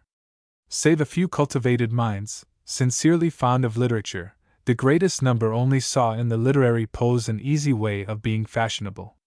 These became infatuated about an unknown author, or an ancient author whose books were not to be had. They had these books sought for and beautifully copied. They, who hated study like poison, spoke only of their favorite author, the others did not exist for them. As a matter of fact, music had ousted literature. The libraries were closed like sepulchres. But fashionable people were interested in an hydraulic organ, and they ordered from the lute makers lyres the size of chariots. Of course, this musical craze was sheer affectation. Actually, they were only interested in sports, to race, to arrange races, to breed horses, to train athletes and gladiators. As a pastime, they collected oriental stuffs. Silk was then fashionable, and so were precious stones, enamels, heavy goldsmiths' work. Rows of rings were worn on each finger. People took the air in silk robes, held together by brooches carved in the figures of animals, a parasol in one hand, and a fan with gold fringes in the other. The costumes and fashions of Constantinople encroached upon the old Rome and the rest of the Western world.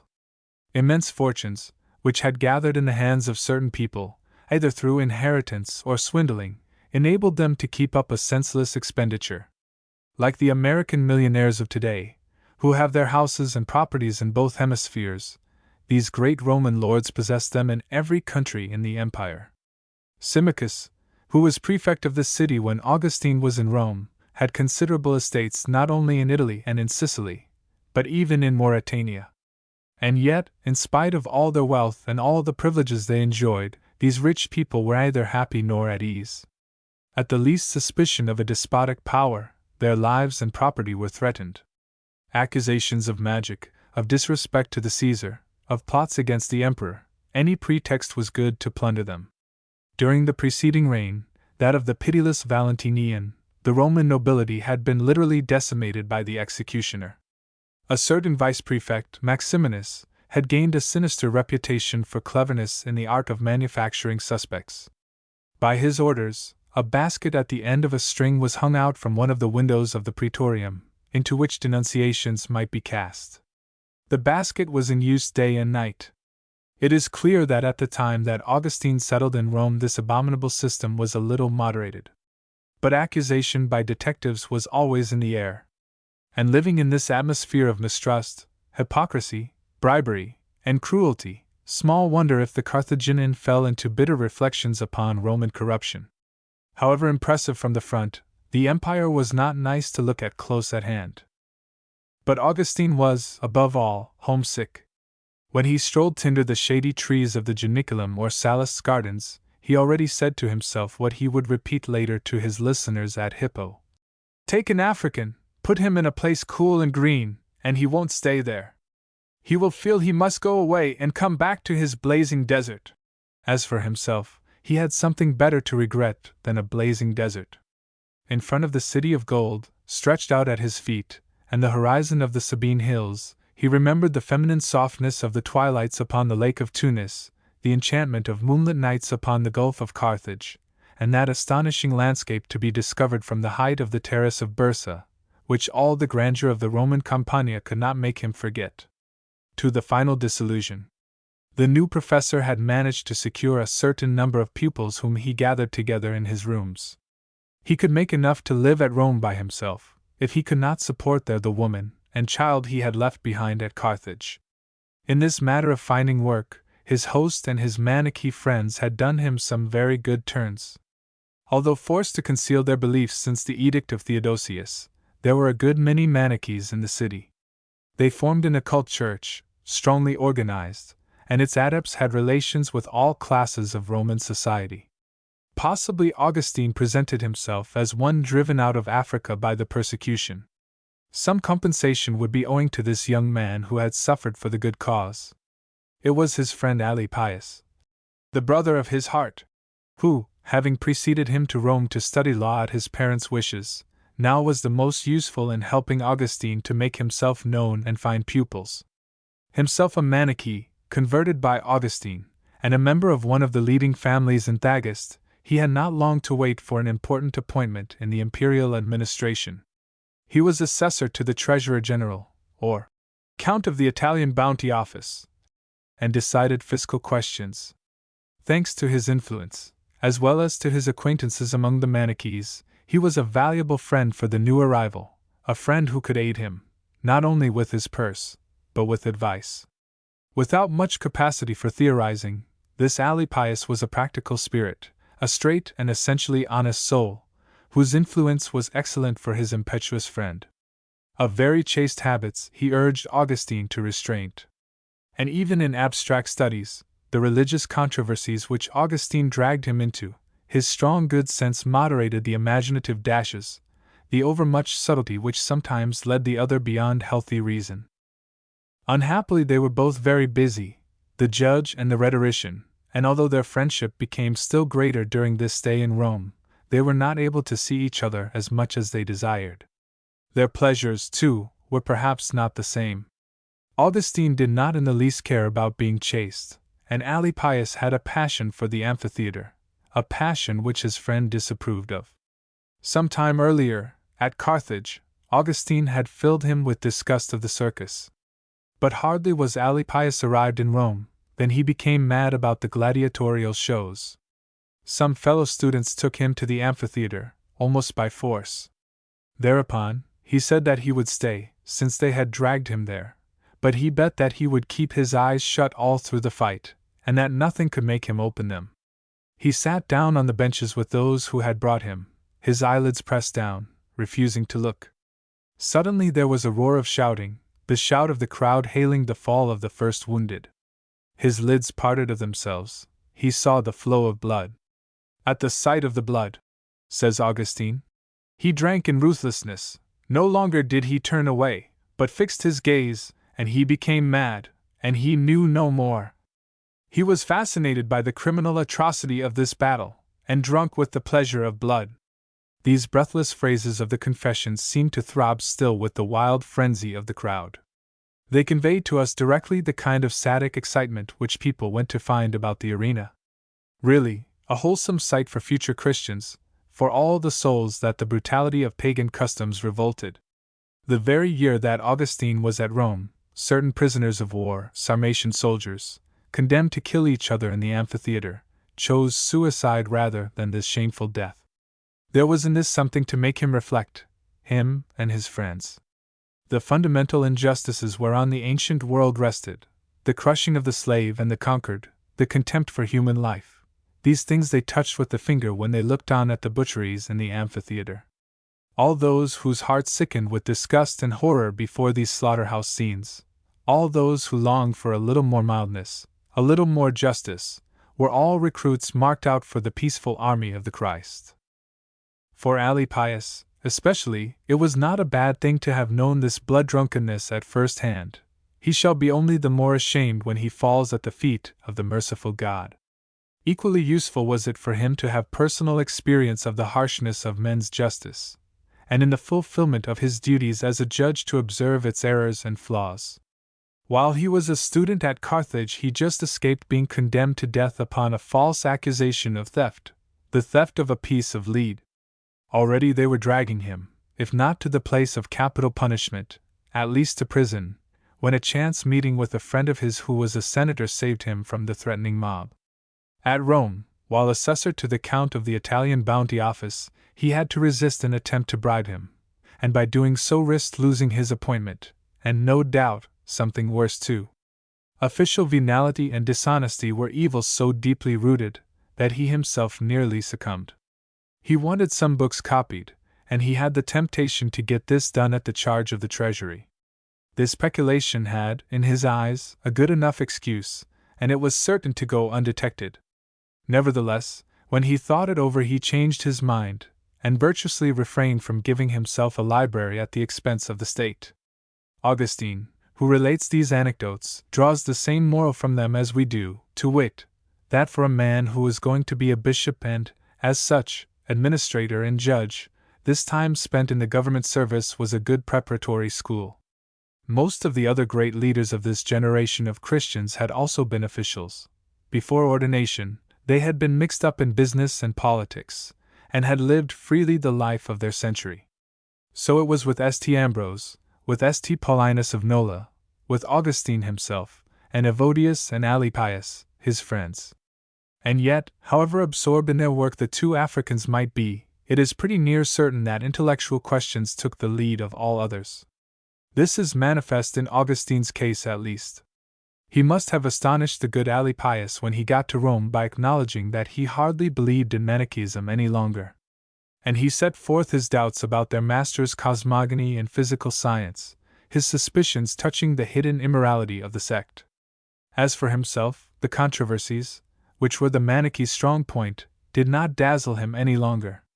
At Carthage, but lately he had heard a Catholic, a certain Helpidius, oppose to them arguments from Scripture, which they were unable to refute.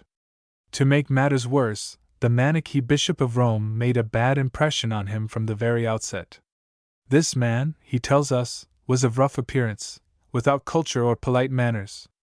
Doubtless this unmannerly peasant, in his reception of the young professor, had not shown himself sufficiently alive to his merits, and the professor felt aggrieved. From then, his keen dialectic and his satirical spirit, Augustine had formidable powers of ridicule all through his life, were exercised upon the backs of his fellow religionists. Provisionally, he had admitted as indisputable the basic principles of Manichaeism, first of all, the primordial antagonism of the two substances, the God of light and the God of darkness, then, this other dogma, that particles of that divine light, which had been carried away in a temporary victory of the army of darkness, were immersed in certain plants and liquors. Hence, the distinction they made between clean and unclean food. All those foods were pure which contained some part of the divine light, impure those which did not. The purity of food became evident by certain qualities of taste, smell, and appearance. But now Augustine found a good deal of arbitrariness in these distinctions, and a good deal of simplicity in the belief that the divine light dwelt in a vegetable. Are they not ashamed, he said, to search God with their palates or with their nose? And if his presence is revealed by a special brilliancy, by the goodness of the taste or the smell, why allow that dish and condemn this, which is of equal savor, light, and perfume? Yea, why do they look upon the golden melon as come out of God's treasure house, and yet will have none of the golden fat of the ham or the yellow of an egg? Why does the whiteness of lettuce proclaim to them the divinity, and the whiteness of cream nothing at all? And why this horror of meat? For, look you, roast-sucking pig offers us a brilliant color, an agreeable smell, and an appetizing taste, sure signs, according to them, of the divine presence. Once started on this topic, Augustine's vivacity has no limits. He even drops into jokes which would offend modern shamefacedness by their Aristophanic breadth. These arguments, to say the truth, did not shake the foundations of the doctrine, and if a doctrine must be judged according to its works, the Manichees might entrench themselves behind their rigid moral rules and their conduct. Contrary to the more accommodating Catholicism, they paraded a Puritan intolerance. But Augustine had found out at Carthage that this austerity was for the most part hypocrisy. At Rome he was thoroughly enlightened. The elect of the religion made a great impression by their fasts and their abstinence from meat. Now it became clear that these devout personages, under pious pretexts, literally destroyed themselves by overeating and indigestion. They held, in fact, that the chief work of piety consisted in setting free particles of the divine light, imprisoned in matter by the wiles of the god of darkness. They being the pure, they purified matter by absorbing it into their bodies. The faithful brought them stores of fruit and vegetables, served them with real feasts, so that by eating these things they might liberate a little of the divine substance. Of course, they abstained from all flesh, flesh being the dwelling place of the dark god, and also from fermented wine, which they called the devil's gall. But how they made up for it over the rest! Augustine makes great fun of these people who would think it a sin if they took as a full meal a small bit of bacon and cabbage, with 2 or 3 mouthfuls of undiluted wine, and yet ordered to be served up, from 3 o'clock in the afternoon, all kinds of fruit and vegetables, the most exquisite too, rendered piquant by spices, the Manichees holding that spices were very full of fiery and luminous principles. Then, their palates titillating from pepper, they swallowed large draughts of mulled wine or wine and honey, and the juice of oranges, lemons, and grapes. And these junketings began over again at nightfall. They had a preference for certain cakes, and especially for truffles and mushrooms, vegetables more particularly mystic. Such a diet put human gluttony to a heavy test. Many a scandal came to light in the Roman community. The elect made themselves sick by devouring the prodigious quantity of good cheer brought to them with a view to purification. As it was a sacrilege to let any be lost, the unhappy people forced themselves to get down the lot.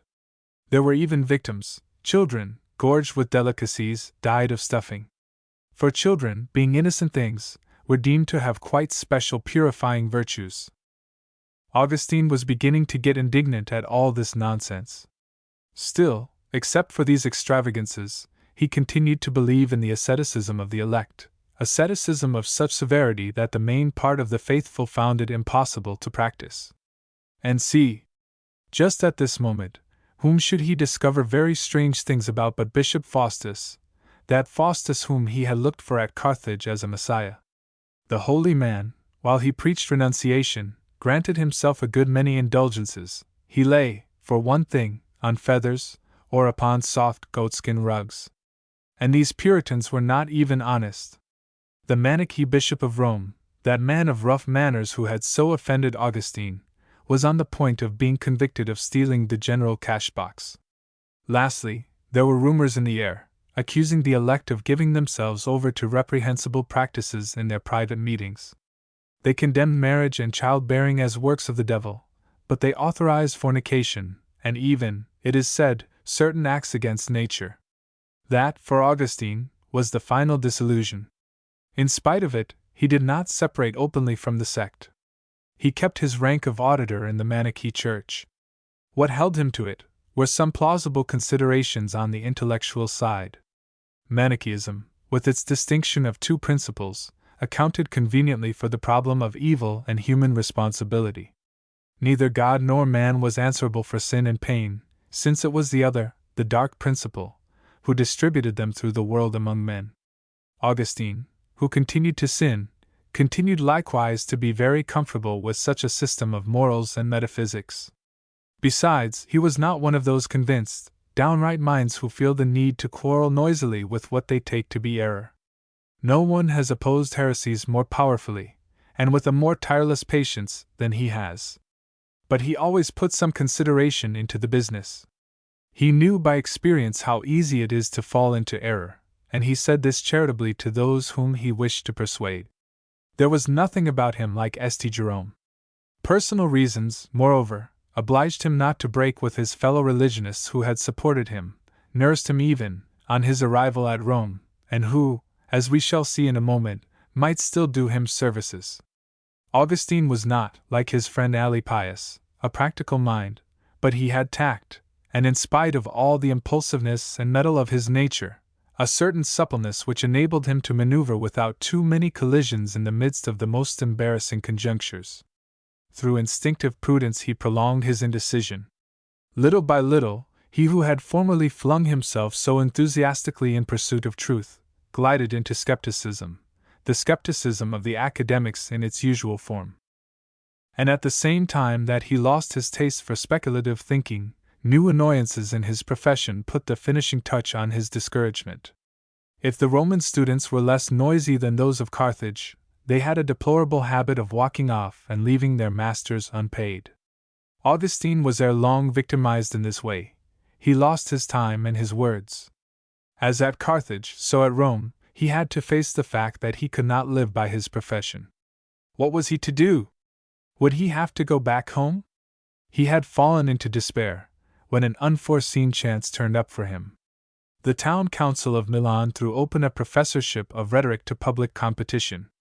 It would be salvation for him if he could get appointed. For a long time he had wanted a post in the state education. In receipt of a fixed salary, he would no longer have to worry about beating up a class, or to guard against the dishonesty of his pupils. He put his name down immediately among the candidates. But no more in those days than in ours was simple merit by itself enough. It was necessary to pull strings.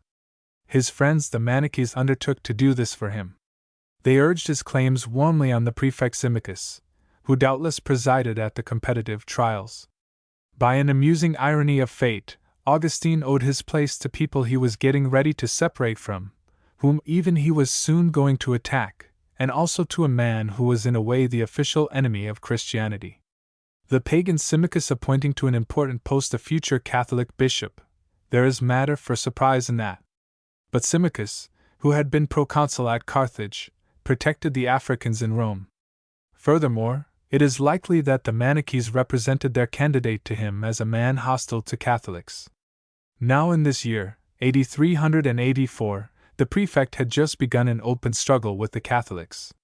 He believed, therefore, that he made a good choice in appointing Augustine. So a chain of events, with which his will had hardly anything to do, was going to draw the young rhetorician to Milan, yes, and how much farther, to where he did not want to go, to where the prayers of Monica summoned him unceasingly. Where I am, there shall you be also. When he was leaving Rome, he did not much expect that. What he chiefly thought of was that he had at last won an independent financial position, and that he was become an official of some importance. He had a flattering evidence of this at once. It was at the expense of the city of Milan, and in the imperial carriages that he traveled through Italy to take up his new post. 3. The meeting between Ambrose and Augustine.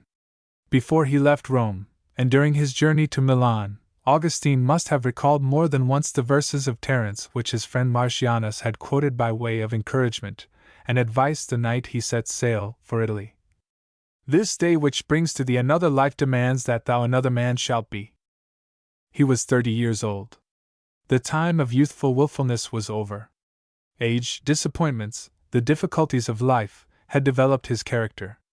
He was now become a man of position, an eminent official, in a very large city which was the second capital of the Western Empire and the principal residence of the court.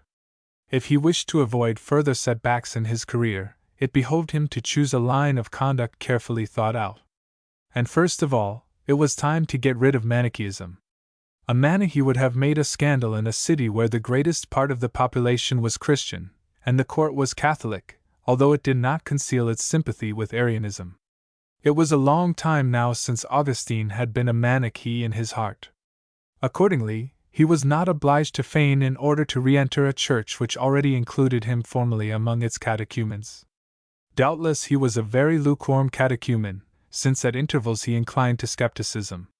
But he thought it decent to remain, at least for the time being, in the Catholic body, in which his mother had brought him up, until the day when some sure light should arise to direct his path. Now St. Ambrose was at that time the Catholic Bishop of Milan. Augustine was very eager to gain his goodwill. Ambrose was an undoubted political power, an important personage, a celebrated orator whose renown was shed all across the Roman world. He belonged to an illustrious family. His father had been Praetorian prefect of Gaul. He himself, with the title of consul, was governing the provinces of Aemilia and Liguria when the Milanese forced him, much against his will, to become their bishop. Baptized, ordained priest, and consecrated, one on top of the other, it was only apparently that he gave up his civil functions. From the height of his episcopal throne he always personified the highest authority in the country. As soon as he arrived at Milan, Augustine hurried to call upon his bishop. Knowing him as we do, he must have approached Ambrose in a great transport of enthusiasm. His imagination, too, was kindled. In his thought this was a man of letters, an orator, a famous writer, almost a fellow worker, that he was going to see. The young professor admired in Bishop Ambrose all the glory that he was ambitious of, and all that he already believed himself to be. He fancied that however great might be the difference in their positions, he would find himself at once on an equal footing with this high personage, and would have a familiar talk with him, as he used to have at Carthage with the proconsul Vindicianus. He told himself also that Ambrose was a priest, that is to say, a doctor of souls. He meant to open to him all his spiritual wretchedness, the anguish of his mind and heart. He expected consolation from him, if not cure. Well, he was mistaken. Although in all his writings he speaks of the holy Bishop of Milan, with feelings of sincere respect and admiration, he lets it be understood that his expectations were not realized. If the Manichaean Bishop of Rome had offended him by his rough manners, Ambrose disconcerted him alike by his politeness, his kindliness, and by the reserve, perhaps involuntarily haughty, of his reception. He received me, says Augustine, like a father, and as a bishop he was pleased enough at my coming. Peregrinationem mem satis episcopaliter dilexit. This satis episcopaliter looks very like a sly banter at the expense of the saint. It is infinitely probable that St. Ambrose received Augustine, not exactly as a man of no account, but still, as a sheep of his flock, and not as a gifted orator, and that, in short, he shewed him the same episcopal benevolence as he had from a sense of duty for all his hearers. It is possible, too, that Ambrose was on his guard from the outset with this African, appointed a municipal professor through the good offices of the pagan Symmachus, his personal enemy. In the opinion of the Italian Catholics, nothing good came from Carthage. These Carthaginians were generally Manichaees or Donatists, sectaries the more dangerous because they claimed to be orthodox, and mingling with the faithful, hypocritically contaminated them. And then Ambrose, the great lord, the former governor of Liguria, the counselor of the emperors, may not have quite concealed a certain ironic commiseration for this dealer in words, this young rhetorician who was still puffed up with his own importance. Be this as it will, it was a lesson in humility that St. Ambrose, without intending it, gave to Augustine. The lesson was not understood. The rhetoric professor gathered only one thing from the visit, which was, that the Bishop of Milan had received him well. And as human vanity immediately lends vast significance to the least advances of distinguished or powerful persons, Augustine felt thankful for it. He began to love Ambrose almost as much as he admired him, and he admired him for reasons altogether worldly. Ambrose I counted one of the happy ones of this world, because he was held in such honor by the great. The qualification which immediately follows shews naively enough the sensual Augustine's state of mind at that time. Only it seemed to me that celibacy must be a heavy burthen upon him. In those years the Bishop of Milan might, indeed, pass for a happy man in the eyes of the world. He was the friend of the very glorious and very victorious Theodosius. He had been the adviser of the young Emperor Gratian, but lately assassinated, and although the Empress Justina, devoted to the Arians, plotted against him, he had still great influence in the Council of Valentinian II, a little emperor 13 years old, whom a court of pagans and Arians endeavored to draw into an anti-Catholic reaction. Almost as soon as Augustine arrived in Milan, he was able to see for himself the great authority and esteem which Ambrose possessed, the occasion being a dispute which made a great noise. 2 years earlier, Gratian had had the statue and altar of Victory removed from the Curia, declaring that this pagan emblem and its accompaniments no longer served any purpose in an assembly of which the majority was Christian. By the same stroke, he suppressed the incomes of the sacerdotal colleges with all their privileges, particularly those of the Vestals, confiscated for the revenue the sums granted for the exercise of religion, seized the property of the temples, and forbade the priests to receive bequests of real estate. This meant the complete separation of the state and the ancient religion. The pagan minority in the Senate, with Symmachus, the prefect, at its head, protested against this edict. A deputation was sent to Milan to place the pagan grievances before the emperor. Gratian refused to receive them. It was thought that his successor, Valentinian II, being feebler, would be more obliging. A new senatorial committee presented themselves with a petition drawn up by Symmachus, a genuine piece of oratory which Ambrose himself admired, or pretended to admire. This speech made a deep impression when it was read in the imperial council. But Ambrose intervened with all his eloquence. He demanded that the common law should be applied equally to pagans as to Christians, and it was he who won the day. Victory was not replaced in the Roman Curia, either were the goods of the temples returned. Augustine must have been very much struck by this advantage which Catholicism had gained. It became clear that henceforth this was to be the state religion. And he who envied so much the fortunate of the world might take note, besides, that the new religion brought, along with the faith, riches and honors to its adepts. At Rome he had listened to the disparaging by pagans and his Manichae friends of the popes and their clergy. They made fun of the fashionable clerics and legacy hunters. It was related that the Roman pontiff, servant of the god of the poor, maintained a gorgeous establishment, and that his table rivaled the imperial table in luxury. The prefect Praetextatus, a resolute pagan, said scoffingly to Pope Damasus, "Make me Bishop of Rome, and I'll become a Christian at once." Certainly, commonplace human reasons can neither bring about nor account for a sincere conversion. Conversion is a divine work. But human reasons, arranged by a mysterious will with regard to this work, may at least prepare a soul for it. Anyhow, it cannot be neglected that Augustine, coming to Milan full of ambitious plans, there saw Catholicism treated with so much importance in the person of Ambrose. This religion, which till then he had despised, now appeared to him as a triumphant religion worth serving. But though such considerations might attract Augustine's attention, they took no hold on his conscience. It was well enough for an intriguer about the court to get converted from self-interest. As for him, he wanted all or nothing. The chief good in his eyes was certainty and truth. He scarcely believed in this any longer, and surely had no hope of finding it among the Catholics.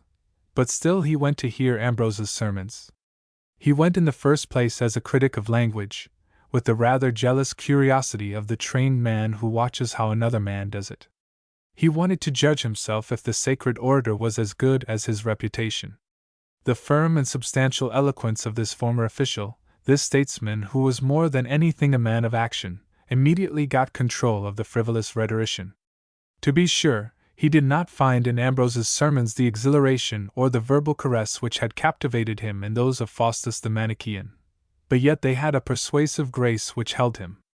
Augustine heard the bishop with pleasure.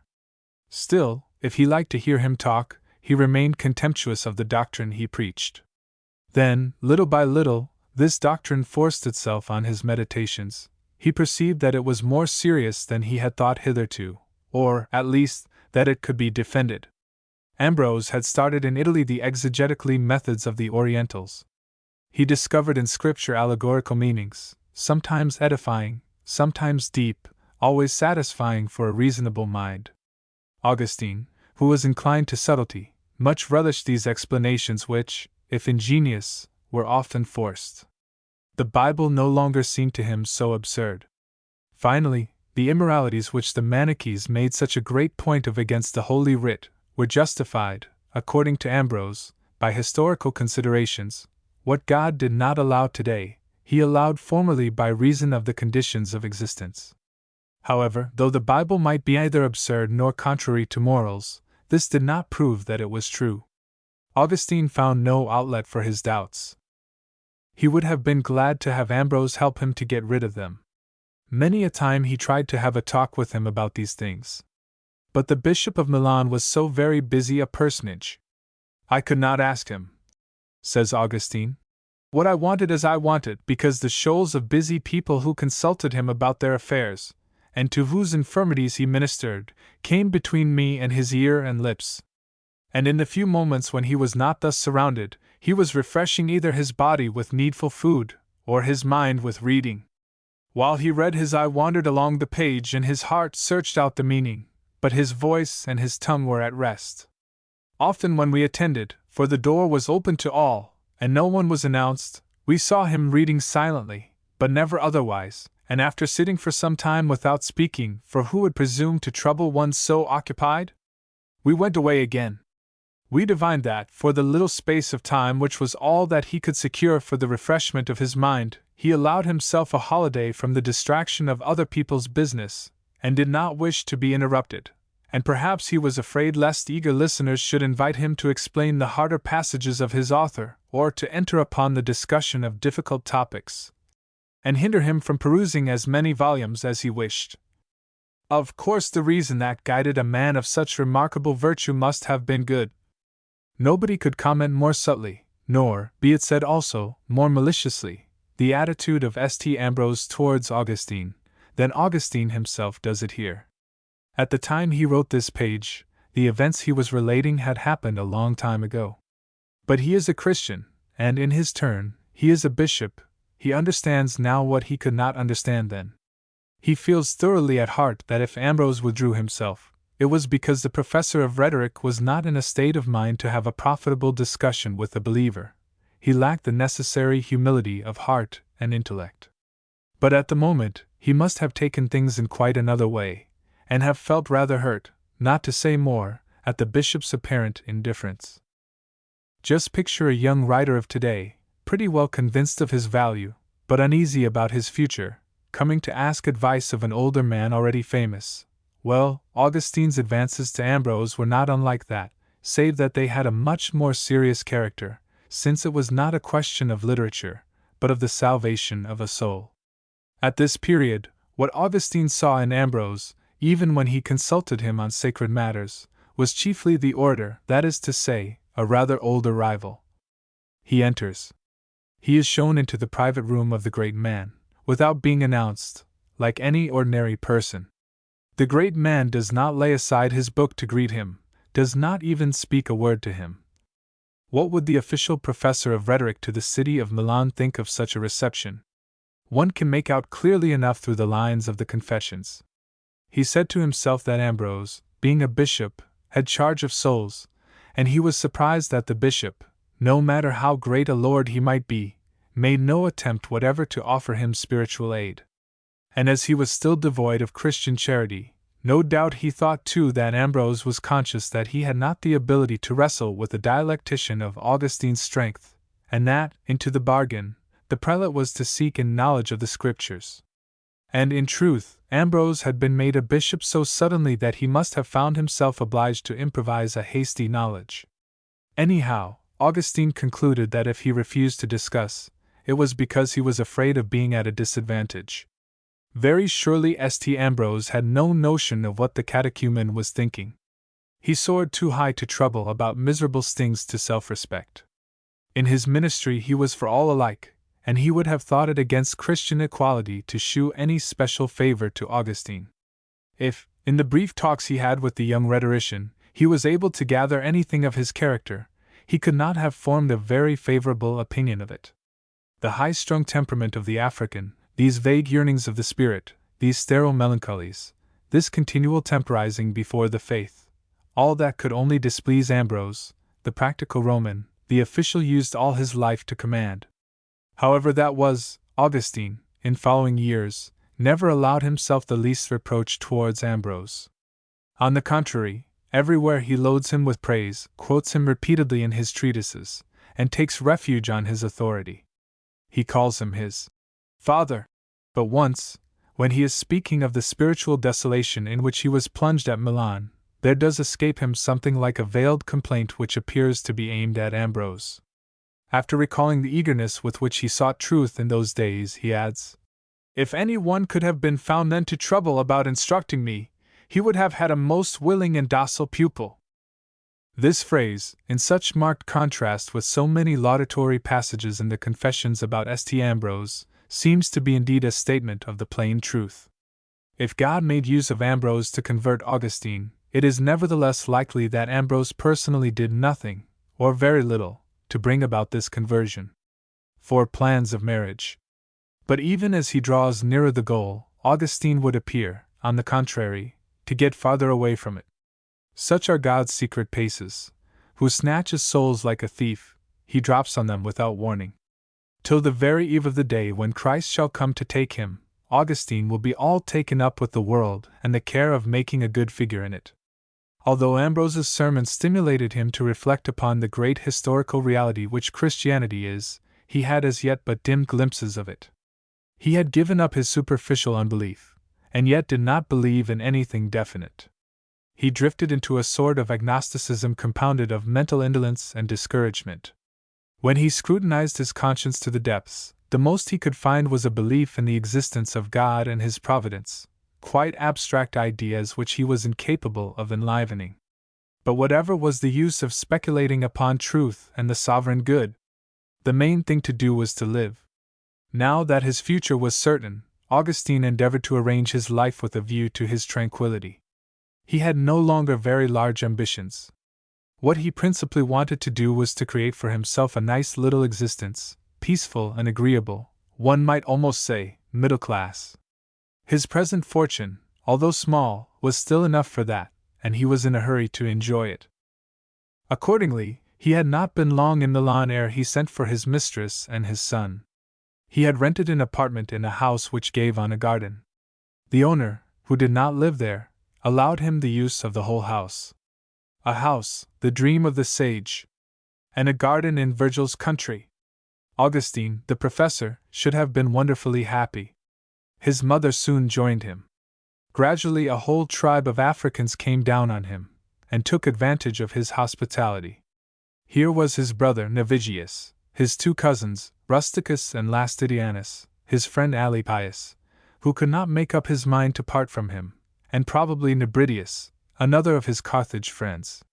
Nothing could be more in harmony with the customs of the time. The rhetorician to the city of Milan had a post which would pass for superb in the eyes of his poor relations. He was acquainted with very important people, and had access to the imperial court, whence favors and bounties came. Immediately, the family ran to put themselves under his protection and be enrolled beneficiaries, to get what they could out of his new fortune and credit. And then these immigrations of Africans and Orientals into the northern countries always come about in the same way. It is enough if one of them gets on there, he becomes immediately the drop of ink on the blotting paper. The most important person in this little African phalanstery was unquestionably Monica, who had taken in hand the moral and material control of the house. She was not very old, not quite 54, but she wanted to be in her own country. That she should have left it, and faced the weariness of a long journey over sea and land, she must have had very serious reasons. The poverty into which she had fallen since the death of her husband would not be an adequate explanation of her departure from her native land. She had still some small property at Thagast, she could have lived there.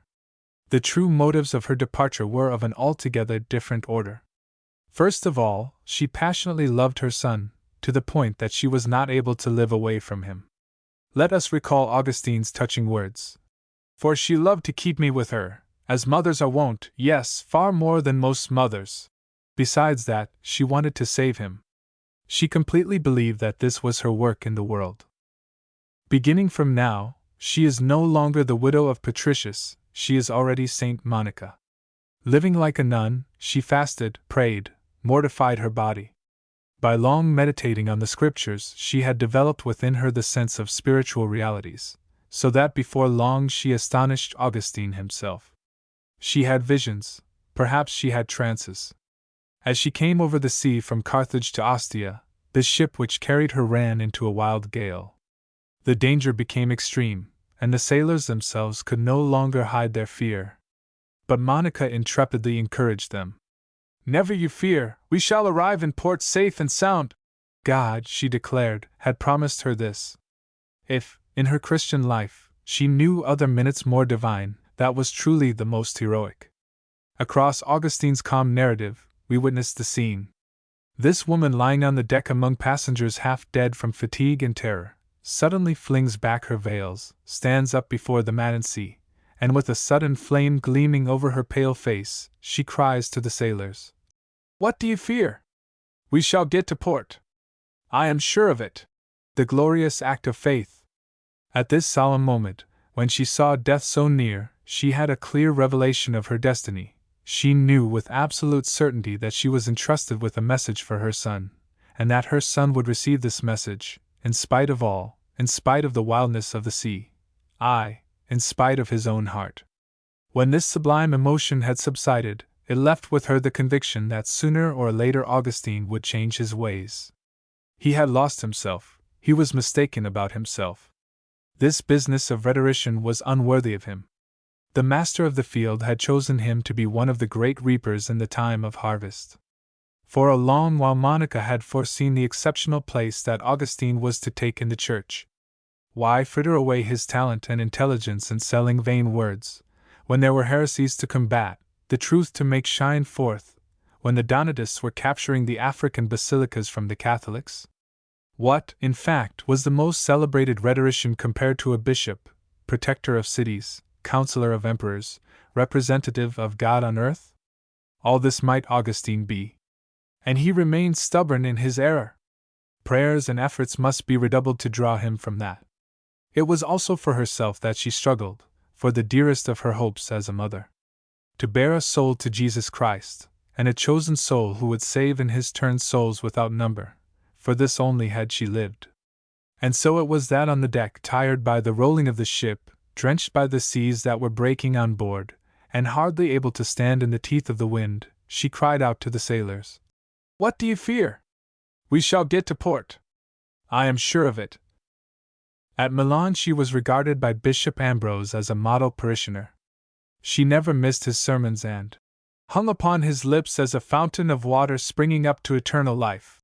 And yet it does not appear that the great bishop understood the mother any better than he did the son. He had not the time. For him Monica was a worthy African woman, perhaps a little odd in her devotion, and given to many a superstitious practice.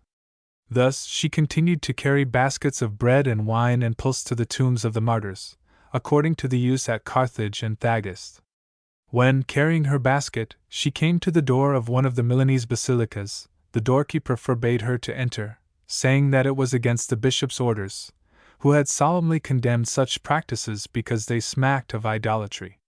The moment she learned that this custom was prohibited by Ambrose, Monica, very much mortified, submitted to take away her basket, for in her eyes Ambrose was the providential apostle who would lead her son to salvation.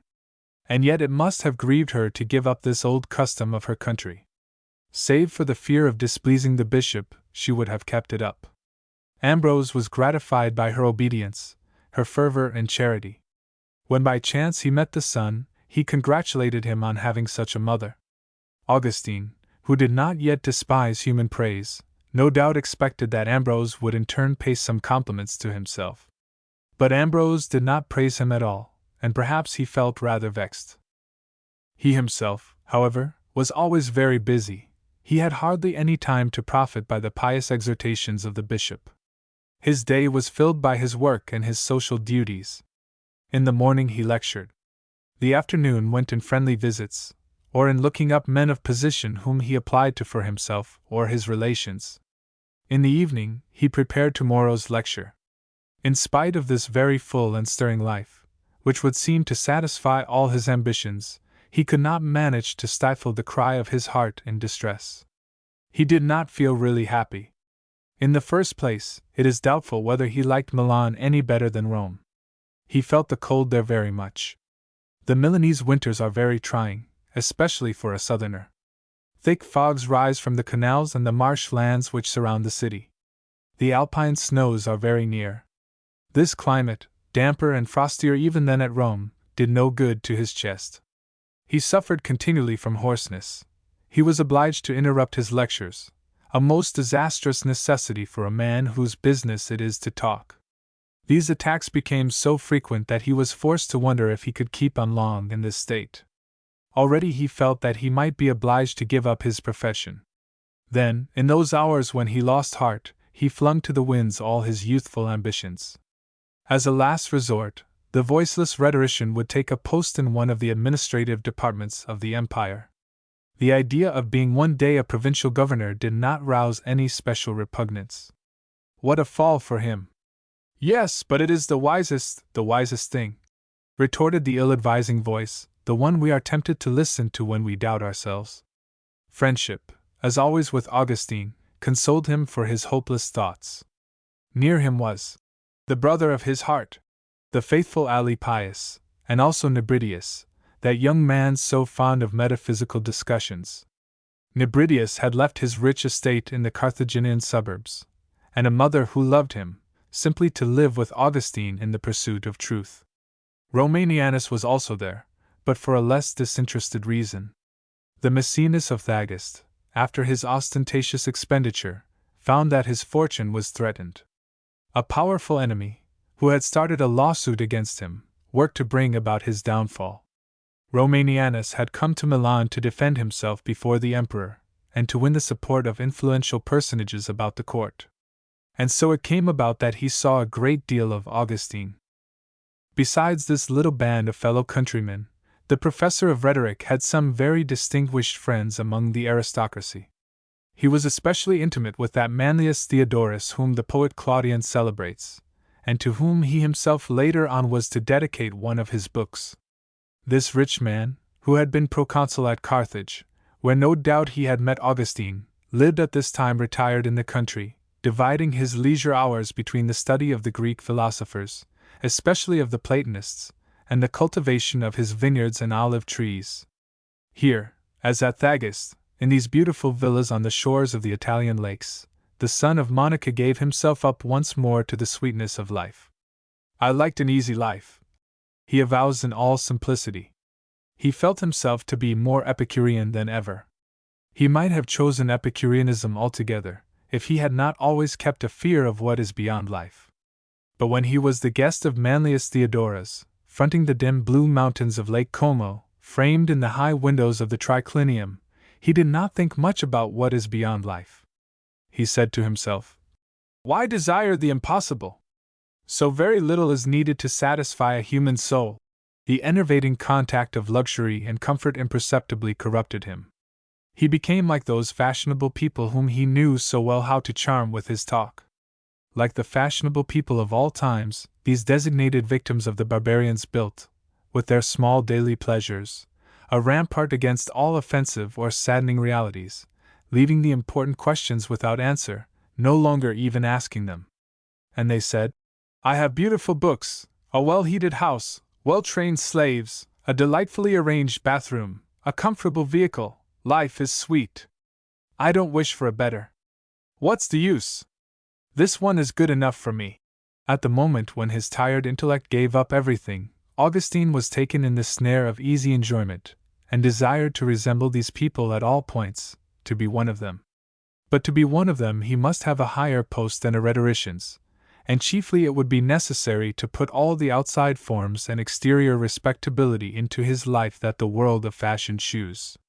Thus, little by little, he began to think seriously of marriage. His mistress was the only obstacle in the way of this plan. He got rid of her. That was a real domestic drama, which he has tried to hide, but it must have been extremely painful for him, to judge by the laments which he gives vent to, despite himself, in some phrases, very brief and, as it were, ashamed. In this drama Monica was certainly the leader, though it is likely that Augustine's friends also played their parts. No doubt, they objected to the professor of rhetoric, that he was injuring his reputation as well as his future by living thus publicly with a concubine. But Monica's reasons were more forcible and of quite another value. To begin with, it is very natural that she should have suffered in her maternal dignity, as well as in her conscience as a Christian, by having to put up with the company of a stranger who was her son's mistress. However large we may suppose the house where the African tribe dwelt, a certain clashing between the guests was unavoidable.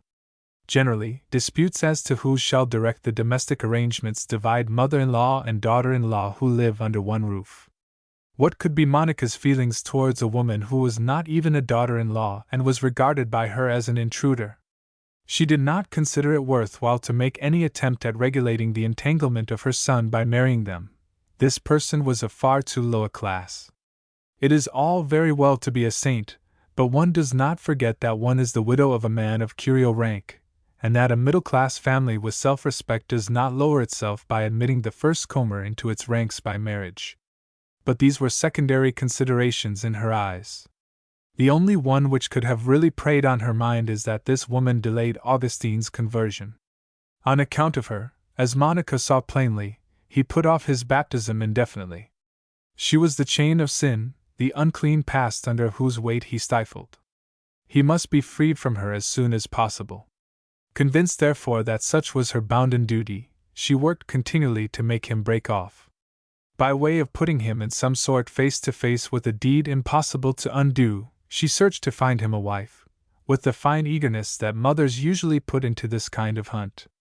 She discovered a girl who filled, as they say, all the requirements, and who realized all the hopes of Augustine. She had a fortune considerable enough not to be a burden on her husband. Her money, added to the professor's salary, would allow the pair to live in ease and comfort. So they were betrothed. In the uncertainty about all things which was Augustine's state just then, he allowed his mother to work at this marriage. No doubt he approved, and like a good official he thought it was time for him to settle down. From that moment, the separation became inevitable. How did the poor creature who had been faithful to him during so many years feel at this ignominious dismissal? What must have been the parting between the child Adeodatus and his mother? How, indeed, could Augustine consent to take him from her? Here, again, he has decided to keep silent on this painful drama, from a feeling of shame easy to understand. Of course, he was no longer strongly in love with his mistress, but he was attached to her by some remains of tenderness, and by that very strong tie of pleasure shared.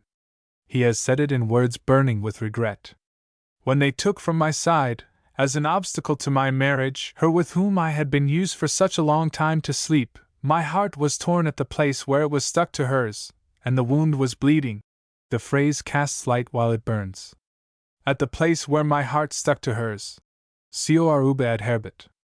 He acknowledges then that the union was no longer complete, since at many points he had drawn apart. If the soul of his mistress had remained the same, his had changed. However much he might still love her, he was already far from her. Be that as it will, she behaved splendidly in the affair, this forsaken woman, this poor creature whom they deemed unworthy of Augustine. She was a Christian.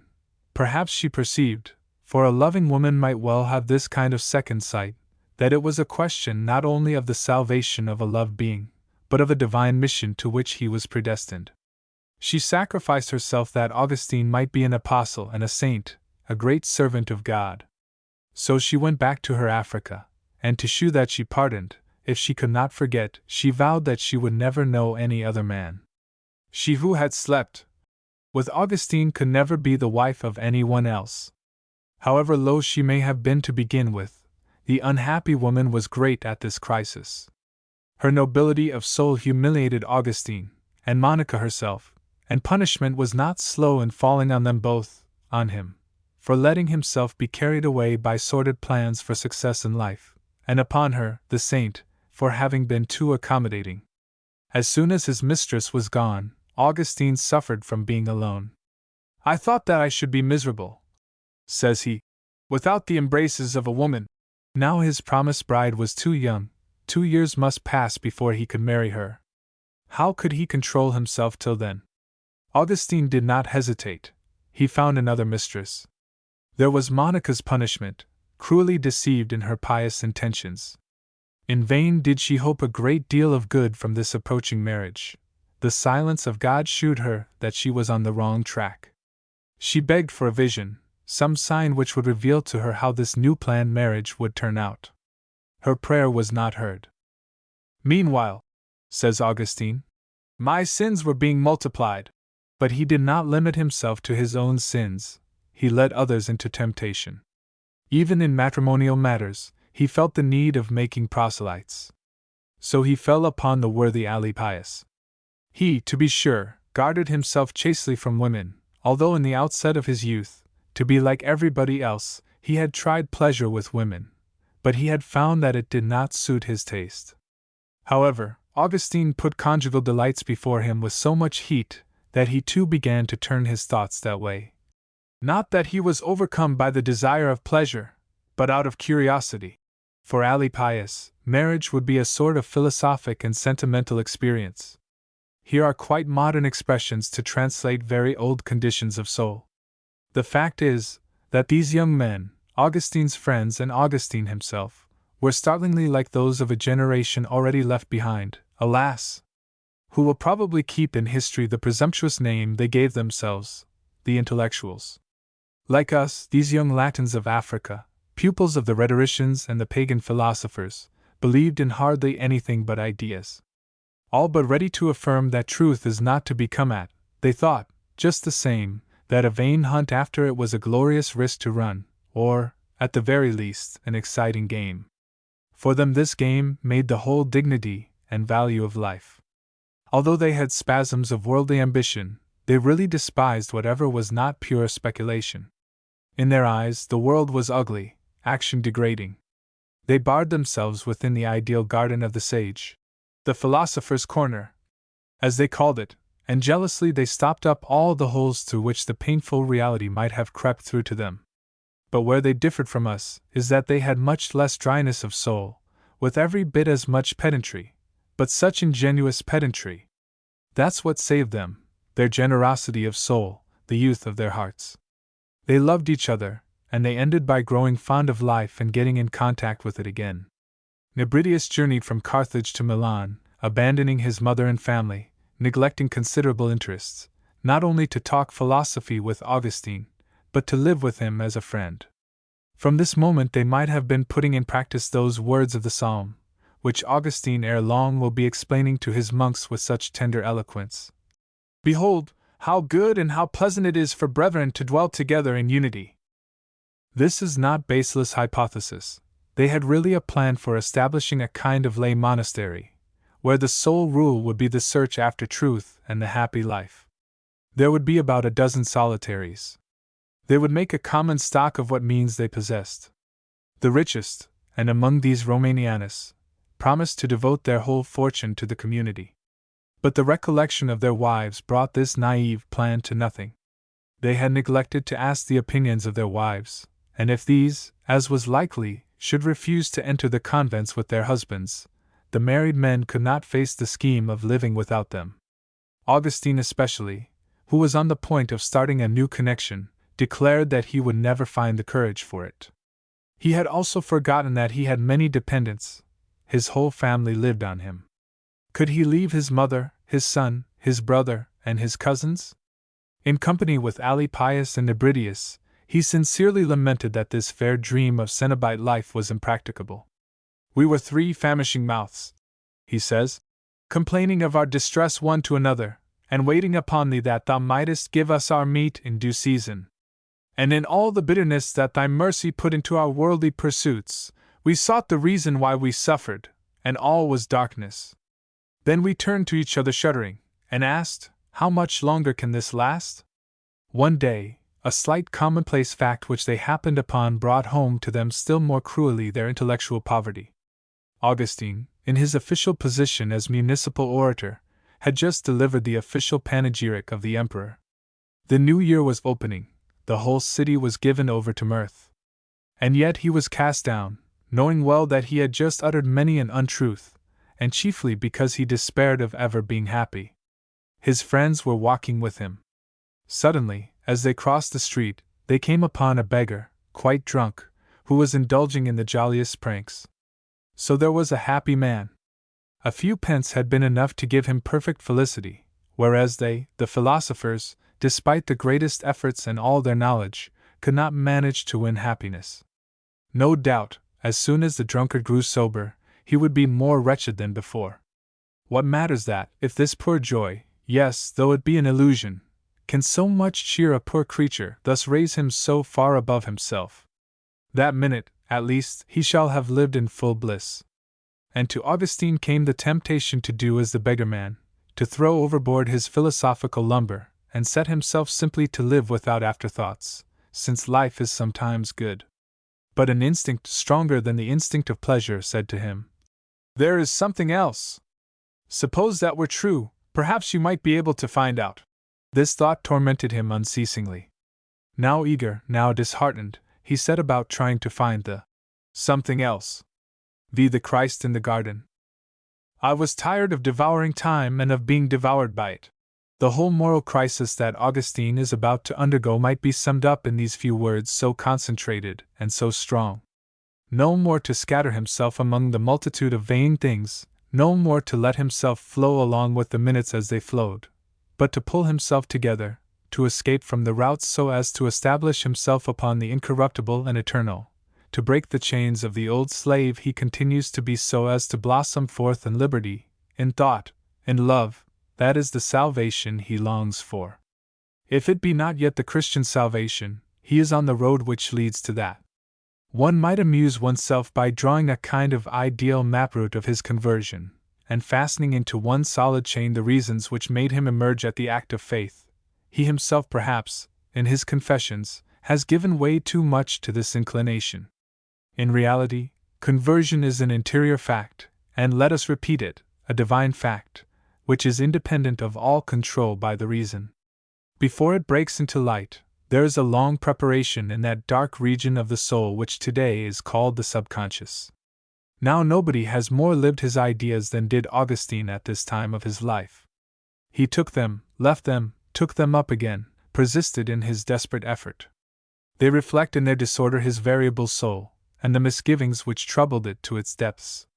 And yet it cannot be that this interior fact should be in violent contradiction with logic. The head ought not to hinder the heart. With the future believer, a parallel work goes on in the feelings and in the thought.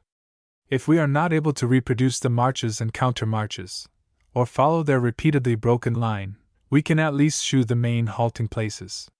Let us recall Augustine's state of mind when he came to Milan. He was a skeptic, the kind of skeptic who regards as useless all speculation upon the origin of things, and for whom cognition is but an approximation of the true. Vaguely deist, he saw in Jesus Christ only a wise man among the wise. He believed in God and the providences of God, which amounts to this, that although materialist by tendency, he admitted the divine interference in human affairs, the miracle. This is an important point which differentiates him from modern materialists. Next, he listened to the preaching of Ambrose. The Bible no longer seemed to him absurd or at variance with a moral scheme. Ambrose's exegesis, half allegorical, half historic, might be accepted, taken altogether, by self-respecting minds. But what, above all, struck Augustine in the Scriptures was the wisdom, the practical efficiency. Those who lived by the Christian rule were not only happy people, but, as Pascal would say, good sons, good husbands, good fathers, good citizens. He began to suspect that this life here below is bearable, and has a meaning only when it is fastened to the life on high. Even as for nations glory is daily bread, so for the individual the sacrifice to something which is beyond the world is the only way of living in the world. So, little by little, Augustine corrected the false notions that the Manichees had filled him with about Catholicism. He acknowledged that in attacking it he had been barking against the vain imaginations of carnal thoughts, Still, he found great difficulty in getting free of all his Manichaean prejudices. The problem of evil remained inexplicable for him, apart from Manichaean teachings. God could not be the author of evil. This truth admitted, he went on from it to think, against his former masters, that nothing is bad in itself, bad because it has within it a corrupting principle. On the contrary, all things are good, though in varying degrees. The apparent defects of creation, perceived by our senses, blend into the harmony of the whole. The toad and the viper have their place in the operation of a perfectly arranged world. But physical ill is not the only ill. There is also the evil that we do and the evil that others do us. Crime and pain are terrible arguments against God. Now the Christians hold that the first is the product solely of the human will, of liberty corrupted by original sin, and that the other is permitted by God as a means of purifying souls. Of course, this was a solution, but it implied a belief in the dogmas of the fall and of the redemption. Augustine did not accept them yet. He was too proud to recognize an impaired will and the need of a savior. My puffed-out face, he says, closed up my eyes. Nevertheless, he had taken a great step in rejecting the fundamental dogma of Manichaeism, the double principle of good and evil. Henceforth for Augustine there exists only one principle, unique and incorruptible, the good, which is God. But his view of this divine substance is still quite materialistic, to such an extent is he governed by his senses. In his thought, it is corporeal, spatial, and infinite. He pictures it as a kind of limitless sea, wherein is a huge sponge bathing the world that it pervades throughout. He was at this point, when one of his acquaintances, a man puffed up with immense vanity, gave him some of the dialogues of Plato, translated into Latin by the famous rhetorician Victorinus Afer. It is worth noting, as we pass, that Augustine, now 32 years old, a rhetorician by profession and a philosopher by taste, had not yet read Plato. This is yet another proof to what extent the instruction of the ancients was oral, resembling in this the Mussulman's instruction of today. Up to now, he had only known Plato by hearsay. He read him, and it was as a revelation. He learned that a reality could exist without diffusion through space. He saw God as unextended and yet infinite. The sense of the divine soul was given to him. Then the primordial necessity of the mediator or word was borne in upon his mind. It is the word which has created the world. It is through the word that the world, and God, and all things, including ourselves, become comprehensible to us. What an astonishment! Plato corresponded with St. John. In the beginning was the Word. In principio erat verbum, said the fourth Gospel. But it was not only an evangelist that Augustine discovered in the Platonist dialogues, it was almost all the essential part of the doctrine of Christ. He saw plainly the profound differences, but for the moment he was struck by the resemblances, and they carried him away. What delighted him, first of all, is the beauty of the world, constructed after his own likeness by the Demiurgus. God is beauty, the world is fair as he who made it. This metaphysical vision entranced Augustine. His whole heart leaped towards this ineffably beautiful divinity. Carried away by enthusiasm, he cries, I marveled to find that now I loved thee, O my God, and not a phantasm in thy stead. If I was not yet in a state to enjoy thee, I was swept up to thee by thy beauty. But such an abandonment could not endure. I was not yet in a state to enjoy thee. There is Augustine's main objection to Platonism. He felt that instead of touching God, of enjoying him, he would be held by purely mental conceptions, that he would be always losing his way among the phantasmagoria of idealism. What was the use of giving up the illusory realities of the senses, if it were not to get hold of more solid realities? Though his intelligence, his poet's imagination, might be attracted by the glamour of Platonism, his heart was not satisfied. It is one thing, he says, from some wooded height to behold the land of peace, another thing to march thither along the high road. St. Paul it was who shewed him this road. He began to read the epistles carefully, and the more he read of them the more he became aware of the abyss which separates philosophy from wisdom, the one which marshals the ideas of things, the other which, ignoring ideas, leads right up to the divine realities whereon the others are suspended. The apostle taught Augustine that it was not enough to get a glimpse of God through the crystal of concepts, but that it is necessary to be united to Him in spirit and in truth, to possess and enjoy Him. And to unite itself to this good, the soul must get itself into a fit state for such a union, purify and cure itself of all its fleshly maladies, descry its place in the world and hold to it. Necessity of repentance, of humility, of the contrite and humble heart. Only the contrite and humble heart shall see God. The broken heart shall be cured, says the Scripture, but the heart of the proud man shall be shattered. So Augustine, the intellectual, had to change his methods, and he felt that this change was right. If the writer who wants to write beautiful things ought to put himself beforehand into some sort of a state of grace, wherein not only vile actions, but unworthy thoughts become impossible, the Christian, in like manner, must cleanse and prepare his inward eye to perceive the divine verities. Augustine grasped this thought in reading St. Paul. But what, above all, appealed to him in the epistles, was their paternal voice, the mildness and graciousness hidden beneath the uncultivated roughness of the phrases. He was charmed by this. How different from the philosophers! Those celebrated pages have no trace of the pious soul, the tears of repentance, nor of thy sacrifice, O my God, nor of the troubled spirit. No one there hearken to the Christ that calleth, Come unto me, all ye that labor. They think it scorn to learn from him, because he is meek and lowly of heart. For thou hast hidden these things from the wise and prudent, and hast revealed them unto babes. But it is not much to bend. What is, above all, requisite for him is to get rid of his passions. Now Augustine's passions were old friends. How could he part with them? He lacked courage for this heroic treatment. Just think of what a young man of 32 is. He is always thinking of women. Lust holds him by the entanglements of habit, and he takes pleasure in the impurity of his heart. When, yielding to the exhortations of the apostle, he tried to shape his conduct to his new way of thinking, the old friends trooped to beg of him not to do anything of the kind. They pulled me, he says, by the coat of my flesh, and they murmured in my ear, What, are you leaving us?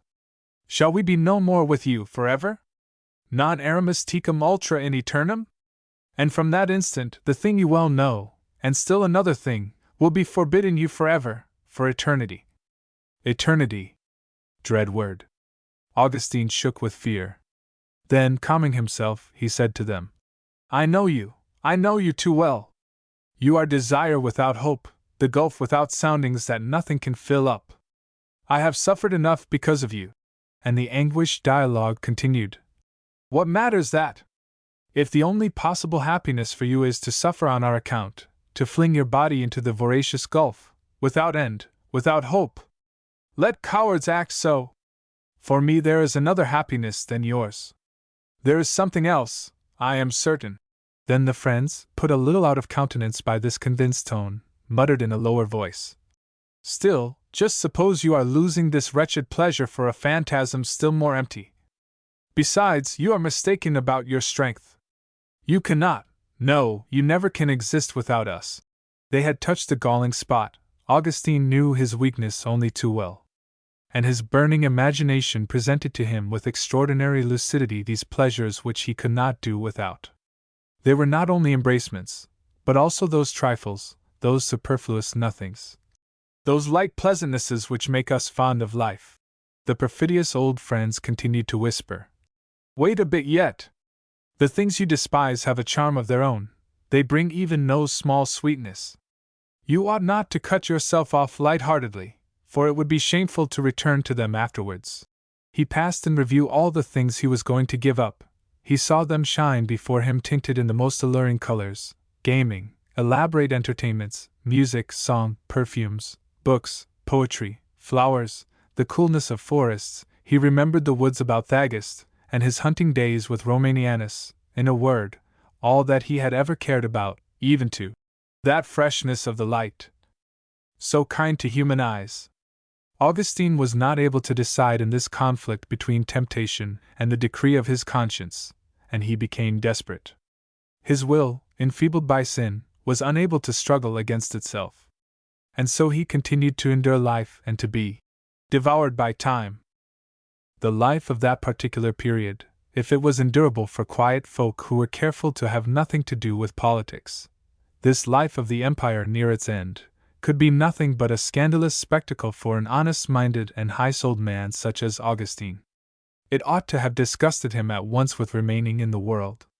At Milan, connected as he was with the court, he was in a good position to see how much baseness and ferocity may spring from human avarice and ambition. If the present was hideous, the future promised to be sinister. The Roman Empire no longer existed save in name. Foreigners, come from all the countries of the Mediterranean, plundered the provinces under its authority. The army was almost altogether in the hands of the barbarians. There were Gothic tribunes who kept order outside the basilica where Ambrose had closed himself in with his people to withstand the order of the Empress Justina, who wished to hand over this church to the Arians. Levantine eunuchs domineered over the exchequer clerks in the palace, and officials of all ranks. All these people plundered where they could. The empire, even grown feeble, was always an excellent machine to rule men and extract gold from nations. Accordingly, ambitious men and adventurers, wherever they came from, tried for the purple. It was still worth risking one's skin for. Even more than the patriots, and there were still some very energetic men of this sort who were overcome with grief at the state of things. The men of rapine and violence were interested in maintaining the empire. The barbarians themselves desired to be included, so that they might pillage it with more impunity. As for the emperors, even sincere Christians, they were obliged to become abominable tyrants to defend their constantly threatened lives. Never were executions more frequent or more cruel than at this time. At Milan they might have shown Augustine, hard by the imperial sleeping apartments, the cave where the preceding emperor, choleric Valentinian, kept 2 bears, Bit of Gold, and Innocents, who were his rapid executioners. He fed them with the flesh of those condemned to die. Possibly, Bit of Gold was still living.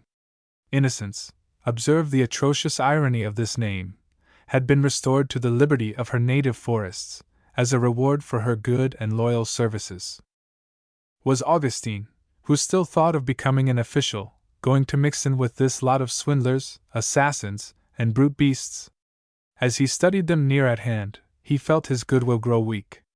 Like all those who belong to worn-out generations, he must have been disgusted with action and the villainies it involves. Just before great catastrophes, or just after, there is an epidemic of black pessimism which freezes delicate souls. Besides, he was ill, a favorable circumstance for a disappointed man if he entertains thoughts of giving up the world. In the fogs of Milan his chest and throat became worse and worse. And then it is likely enough that he was not succeeding better as rhetorician than he had at Rome. It was a kind of fatality for all Africans. However great their reputation in their own country, that was the end of it as soon as they crossed the sea. Apuleius, the great man of Carthage, had tried the experiment to his cost. They had made fun of his guttural Carthaginian pronunciation.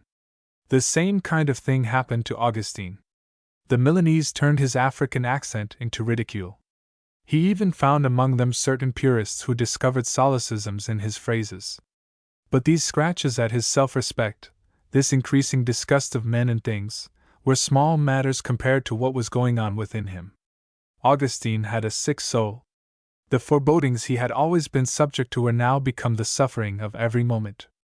At certain times he was assailed by those great waves of sadness which unfurl all of a sudden from the depths of the unknown. In such minutes we believe that the whole world is hurling itself against us. The great wave rolled him over. He got up again all wounded. And he felt stretched forth in him a new will which was not his own, under which the other, the will to sin, struggled. It was like the approach of an invisible being whose contact overcame him with an anguish which was full of pleasure. This being wanted to open out within him, but the weight of his old sins prevented. Then his soul cried out in pain. In those moments, what a relief it was to let himself float on the canticles of the church. The liturgical chants were then something new in the West. It was in the very year we are dealing with that St. Ambrose started the custom in the Milanese basilicas. The childhood of our hymns. One cannot think about that without being moved. One envies Augustine for having heard them in their spring freshness. These lovely musics, which were to sound during so many centuries, and still soar against the vaults of cathedrals, were leaving the nest for the first time. We cannot think that a day will come when they will fold their wings and fall silent. Since human bodies, temples of the Holy Ghost, will live again in glory, one would like to believe with Dante that the hymns, temples of the Word, are likewise immortal, and that they will still be heard in the everlasting. Doubtless in the twilight glens of purgatory the bewailing souls continue to sing the Te Lucas ante terminum, even as in the star circles, where the blessed move ever, will always leap up the triumphant notes of the Magnificat. Even on those who have lost the faith, the power of these hymns is irresistible. If you knew, said Renan, the charm that the barbarian magicians knew how to put into their canticles. When I remember them, my heart melts. The heart of Augustine, who had not yet the faith, melted too in hearing them. How I have cried, my God, over the hymns and canticles when the sweet sound of the music of thy church thrilled my soul! As the music flowed into my ears, and thy truth trickled into my heart, the tide of devotion swelled high within me, and the tears ran down, and there was gladness in those tears. His heart cast off its heaviness, while his mind was shaken by the heavenly music. Augustine loved music passionately. At this time he conceived God as the great musician of the spheres, and soon he will write that we are a strophe in a poem. At the same time, the vivid and lightning figures of the Psalms, sweeping over the insipid metaphors of the rhetoric which encumbered his memory, awoke in the depths of him his wild African imagination and sent him soaring. And then the affectionate note, the plaint in those sacred songs, Deus, Deus meus. O God! O my God! The divinity was no longer a cold abstraction, a phantom that withdrew into an unapproachable infinite. He became the actual possession of the loving soul. He leant over his poor scarred creature, took him in his arms, and comforted him like a kind father. Augustine wept with tenderness and ecstasy, but also with despair. He wept upon himself. He saw that he had not the courage to be happy with the only possible happiness. What, indeed, was he seeking, unless it were to capture this blessed life, which he had pursued so long? What he had tried to get out of all his loves was the complete gift of his soul, to realize himself completely. Now, this completeness of self is only in God, in Deus salutare meo. The souls we have wounded are in unison with us, and with themselves, only in God. And the sweet Christian symbolism invited him with its most enticing images, the shades of paradise, the fountain of living water, the repose in the Lord God, the green branch of the dove, harbinger of peace. But the passions still resisted. Tomorrow! Wait a little yet! Shall we be no more with you forever? Non aramus tecum ultra in aeternum? What a dismal sound in these syllables, and how terrifying for a timid soul! They fell, heavy as bronze, on the soul of Augustine. An end had to be put to it somehow. What was needed was someone who would force him out of his indecision. Instinctively, led by that mysterious will which he felt had arisen within him, he went to see, and consult in his distress, an old priest named Simplicianus, who had converted or directed Bishop Ambrose in his young days.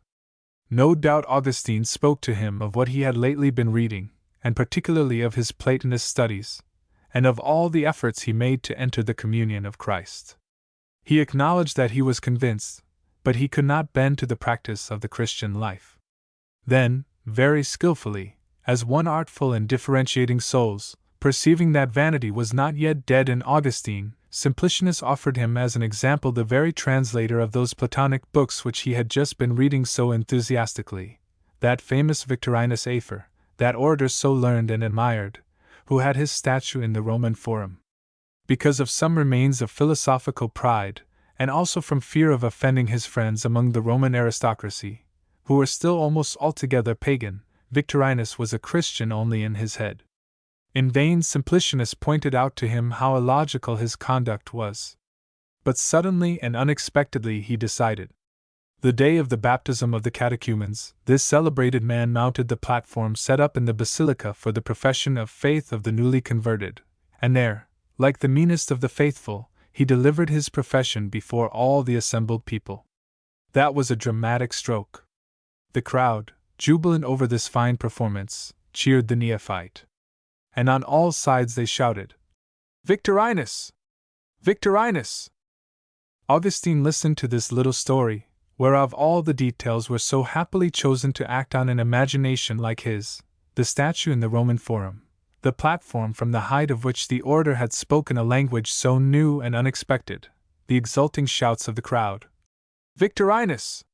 Victorinus!" Already he saw himself in the same position. There he was in the basilica, on the platform, in presence of Bishop Ambrose. He too repeated his profession of faith, and the people of Milan clapped their hands. "Augustine! Augustine!" But can a humble and contrite heart thus take pleasure in human adulation? If Augustine did become a convert, it would be entirely for God and before God. Very quickly he put aside the temptation. Nevertheless, this example, coming from so exalted a man, made a very deep and beneficial impression. He looked upon it as a providential sign, a lesson in courage which concerned him personally. Some time after that, he received a visit from a fellow countryman, a certain Pontianus, who had a high position in the imperial household. Augustine happened to be alone in the house with his friend Alypius. They sat down to talk, and by chance the visitor noticed the epistles of St. Paul lying on a table for playing games. This started the conversation. Pontianus, who was a Christian, praised the ascetic life, and especially the wonders of holiness wrought by Antony and his companions in the Egyptian deserts. This subject was in the air. In Catholic circles at Rome, they spoke of little else than these Egyptian solitaries, and of the number, growing larger and larger, of those who stripped themselves of their worldly goods to live in utter renunciation. What was the good of keeping these worldly goods, that the avarice of government taxation confiscated so easily, and that the barbarians watched covetously from afar? The brutes who came down from Germany would get hold of them sooner or later. And even supposing one might save them, retain an ever uncertain enjoyment of them, was the life of the time really worth the trouble of living? There was nothing more to hope for the empire. The hour of the great desolation was at hand. Pontianus, observing the effect of his words on his hearers, was led to tell them a quite private adventure of his own. He was at Treves, in attendance on the court. Well, one afternoon while the emperor was at the circus, he and 3 of his friends, like himself attached to the household, went for a stroll beyond the city walls. 2 of them parted from the others and went off into the country, and there they came upon a hut where dwelt certain hermits. They went in, and found a book, the Life of St. Antony. They read in it, and for them that was a conversion thunder-striking, instantaneous. The 2 courtiers resolved to join the solitaries there and then, and they never went back to the palace. And they were betrothed. The tone of Pontianus as he recalled this conscience drama which he had witnessed, betrayed a strange emotion which gradually took hold of Augustine. His guest's words resounded in him like the blows of a clapper in a bell. He saw himself in the 2 courtiers of Treves. He too was tired of the world, he too was betrothed. Was he going to do as the emperor, remain in the circus taken up with idle pleasures, while others took the road to the soul happiness? When Pontianus was gone, Augustine was in a desperate state. The repentant soul of the 2 courtiers had passed into his. His will uprose in grievous conflict, and tortured itself.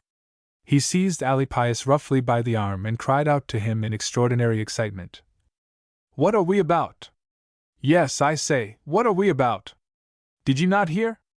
Simple men arise and take heaven by violence, and we with all our heartless learning, look how we are wallowing in flesh and blood." Alypius stared at him, stupefied. "The truth is," adds Augustine, "that I scarcely knew what I said. My face, my eyes, my color, and the change in my voice expressed my meaning much better than my words." If he guessed from this upheaval of his whole frame how close at hand was the heavenly visitation, all he felt at the moment was a great need to weep, and he wanted solitude to weep freely. He went down into the garden. Alypius, feeling uneasy, followed at a distance, and in silence sat down beside him on the bench where he had paused. Augustine did not even notice that his friend was there. His agony of spirit began again.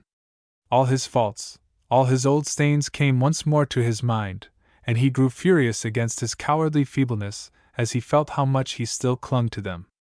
Oh, to tear himself free from all these miseries, to finish with them once for all. Suddenly he sprang up. It was as if a gust of the tempest had struck him. He rushed to the end of the garden, flung himself on his knees under a fig tree, and with his forehead pressed against the earth he burst into tears.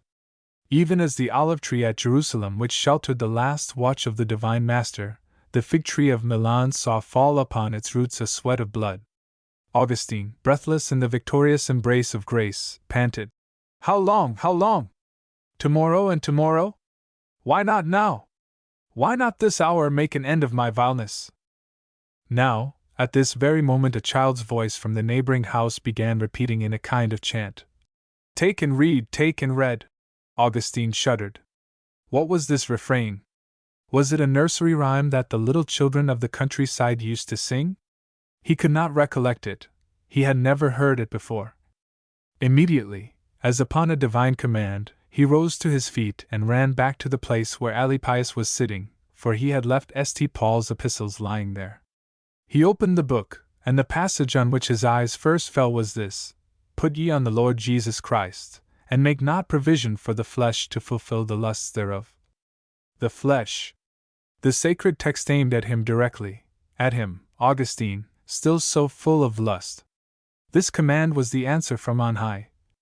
He put his finger between the leaves, closed the volume. His frenzy had passed away. A great peace was shed upon him. It was all over. With a calm face he told Alypius what had happened, and without lingering he went into Monica's room to tell her also. The saint was not surprised.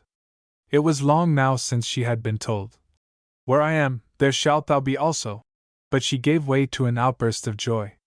Her mission was done. Now she might sing her canticle of thanksgiving and enter into God's peace. Meanwhile, the good Alypius, always circumspect and practical, had opened the book again and shown his friend what followed the verse, for Augustine, in his excitement, had neglected to read further. The apostle said, "Him that is weak in the faith receive ye." This also applied to Augustine. That was only too certain. His new faith was still very unsteady. Let not presumption blind him. Yes, no doubt with all his soul he desired to be a Christian. It now remained for him to become one. The fourth part, the hidden life. Efface me, Pater, quaerati. Cause me to seek thee, O my Father!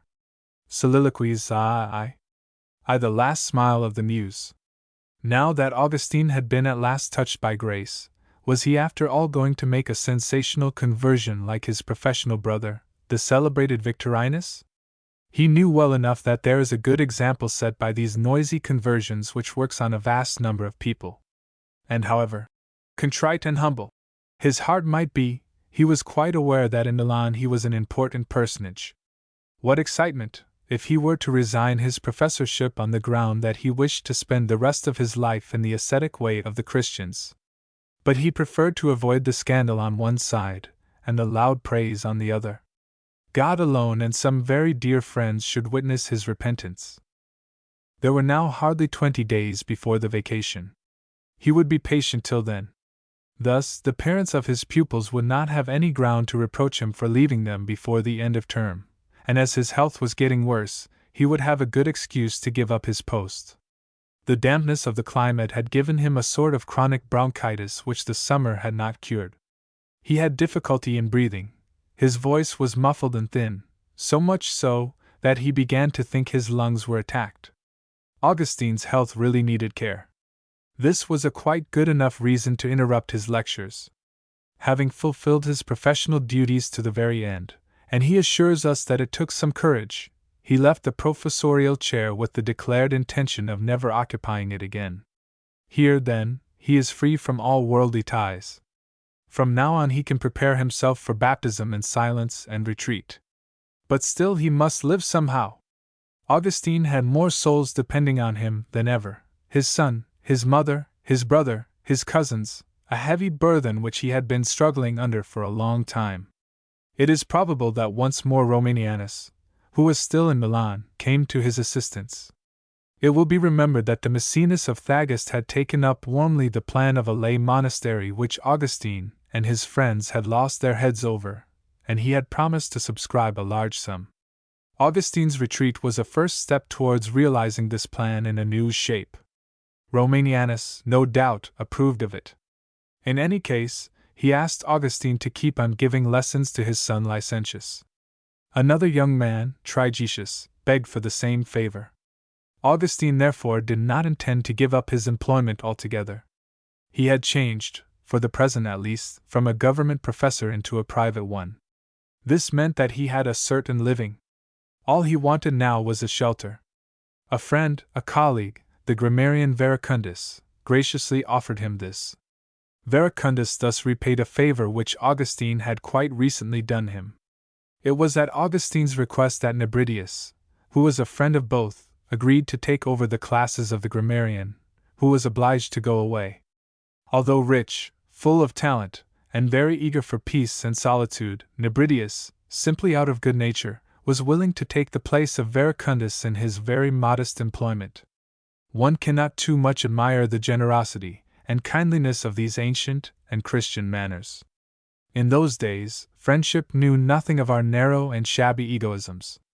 Now Verecundus owned a country house just outside Milan, at Cassicium.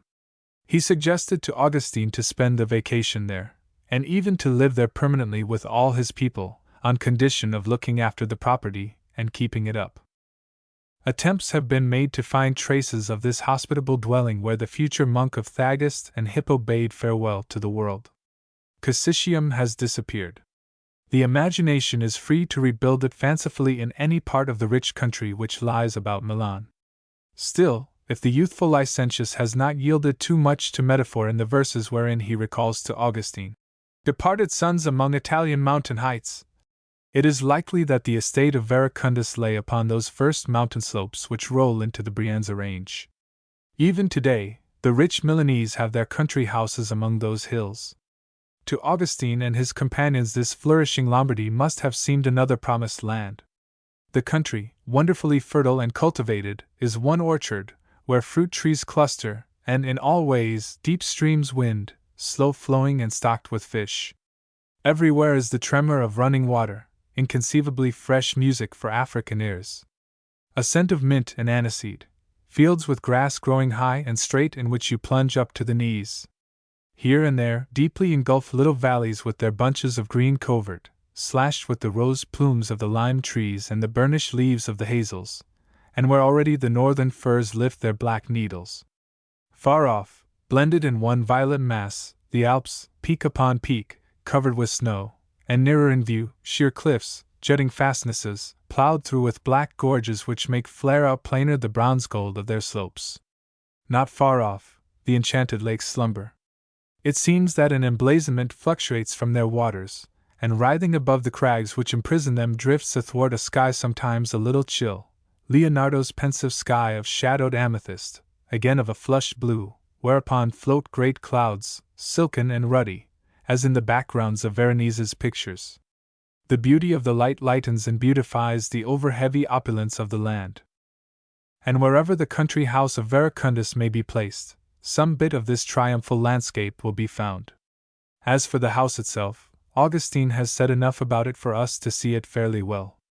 It was no doubt one of those old rustic buildings, inhabited only some few months of the year, in the warmer season, and for the rest of the time given over to the frolics of mice and rats.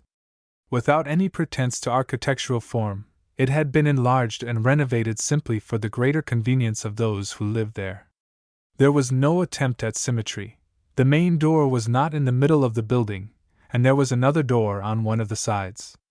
The sole luxury of this country house was perhaps the bath-houses.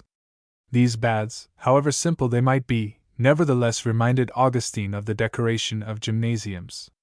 Does this mean that he found there rich pavements, mosaics, and statues? These were quite usual things in Roman villas. The Italians have always had, at all periods, a great fondness for statues and mosaics. Not very particular about the quality, they made up for it by the quantity. And when they could not treat themselves to the real thing, it was good enough to give themselves the make-believe in painting. I can imagine easily enough Verecundus' house, painted in fresco from top to bottom, inside and out, like those houses at Pompeii, or the modern Milanese villas. There was no attempt at ornamental gardens at Cassisium. The surroundings must have been kitchen garden, grazing land, or plowed fields, as in a farm. A meadow, not in the least the lawns found in front of a large country house, lay before the dwelling, which was protected from sun and wind by clumps of chestnut trees. There, stretched on the grass under the shade of one of these spreading trees, they chatted gaily while listening to the broken song of the brook, as it flowed under the windows of the baths. They lived very close to nature, almost a life of field tillers. The whole charm of Cassisium consisted in its silence, its peace, and above all, its fresh air. Augustine's tired lungs breathed there a purer air than in Milan, where the humid summer heat is crushing. His soul, yearning for retirement, discovered a retreat here in harmony with his new desires, a country solitude of which the Virgilian grace still appealed to his literary imagination. The days he passed there were days of blessedness for him. Long afterwards he was deeply moved when he recalled them, and in an outburst of gratitude towards his host, he prayed God to pay him his debt. Thou wilt recompense him, O Lord, on the day of the resurrection of the just. For that country house at Cassisium where we found shelter in thee from the burning summer of our time, thou wilt repay to Verecundus the coolness and evergreen shade of thy paradise. That was an unequaled moment in Augustine's life. Following immediately upon the mental crisis which had even worn out his body, he seems to be experiencing the pleasure of convalescence. He slackens, and, as he says himself, he rests. His excitement is quenched, but his faith remains as firm as ever. With a cairn and supremely lucid mind he judges his condition. He sees clearly all that he has still to do ere he becomes a thorough Christian. First, he must grow familiar with the Scripture, solve certain urgent questions, that of the soul, for example, its nature and origin, which possessed him just then. Then he must change his conduct, alter his ways of thought, and if one may so speak, disinfect his mind still all saturated with pagan influences, a delicate work, yes, and an uneasy, at times even painful, which would take more than one day. After 20 centuries of Christianity, and in spite of our claim to understand all things, we do not yet realize very well what an abyss lies between us and paganism. When by chance we come upon pagan traces in certain primitive regions of the south of Europe, we get muddled, and attribute to Catholicism what is but a survival of old abolished customs, so far from us that we cannot recognize them any more. Augustine, on the contrary, was right next to them. When he strolled over the fields and through the woods around Cassisium, the fauns and woodland nymphs of the old mythology haunted his memory, and all but stood before his eyes. He could not take a walk without coming upon one of their chapels, or striking against a boundary mark still all greasy from the oil with which the superstitious peasants had drenched it. Like himself, the old pagan land had not yet quite put on the Christ of the new era. He was like that Hermes Cryophorus, who awkwardly symbolized the Savior on the walls of the catacombs. Even as the bearer of rams changed little by little into the Good Shepherd, the Bishop of Hippo emerged slowly from the rhetorician Augustine. He became aware of it during that languid autumn at Cassisium, that autumn heavy with all the rotting of summer, but which already promised the great winter peace. The yellow leaves of the chestnuts were heaped by the roadside. They fell in the brook which flowed near the baths, and the slowed water ceased to sing. Augustine strained his ears for it. His soul also was blocked, choked up by all the deposit of his passions. But he knew that soon the chant of his new life would begin in triumphal fashion, and he said over to himself the words of the psalm, Cantate mihi canticum novum. Sing unto me a new song! Unfortunately for Augustine, his soul and its salvation was not his only care at Cassisium. He had 1,000 others. So it shall be with him throughout his life. Till the very end he will long for solitude, for the life in God, and till the end God will charge him with the care of his brethren. This great spirit shall live above all by charity. At the house of Verecundus he was not only the head, but he had a complete country estate to direct and supervise. Probably all the guests in the house helped him. They divided the duties. The good Ali Pius, who was used to business and versed in the twisted ways of the law, took over the foreign affairs, the buying and selling, probably the accounts also. He was continually on the road to Milan. Augustine attended to the correspondence, and every morning appointed their work to the farm laborers. Monica looked after the household, no easy work in a house where 9 sat down to table every day. But the saint fulfilled her humble duties with touching kindness and forgetfulness of self. She took care of us, says Augustine, as if we had all been her children, and she served us as if each of us had been her father. Let us look a little at these children of Monica. Besides Alypius, whom we know already, there was the young Adeodatus, the child of sin. My son Adeodatus, whose gifts gave promise of great things, unless my love for him betrays me. Thus speaks his father. This little boy was, it seems, a prodigy, as shall be the little Blaise Pascal later. His intelligence filled me with awe. Horrori mihi erat illit ingenium, says the father again. What is certain is that he had a soul like an angel. Some sayings of his have been preserved by Augustine. They are fragrant as a bunch of lilies. The other members of the family are nearer the earth. Navigius, Augustine's brother, an excellent man of whom we know nothing save that he had a bad liver, the icterus of the African colonist, and that on this account he abstained from sweetmeats. Rusticus and Lastidianus, the 2 cousins, persons as shadowy as the supers in a tragedy. Finally, Augustine's pupils, Trigetius and Licentius. The first, who had lately served some time in the army, was passionately fond of history. Like a veteran, although his master in some of his dialogues has made him his interlocutor, his character remains for us undeveloped. With Licentius it is different. This son of Romanianus, the Maecenas of Thagist, was Augustine's beloved pupil. It is easy to make that out. All the phrases he devotes to Licentius have a warmth of tone, a color and relief which thrill. This Licentius comes before us as the type of the spoiled child, the son of a wealthy family, capricious, vain, presuming, unabashed, never hesitating if he sees a chance to have a joke with his master. Forgetful, besides, prone to sudden fancies, superficial, and rather blundering. With all that, the best boy in the world, a bad head, but a good heart.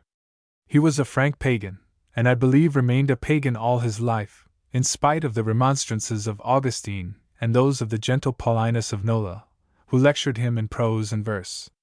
A great eater and a fine drinker, he found himself obliged to do penance at St. Monica's rather frugal table.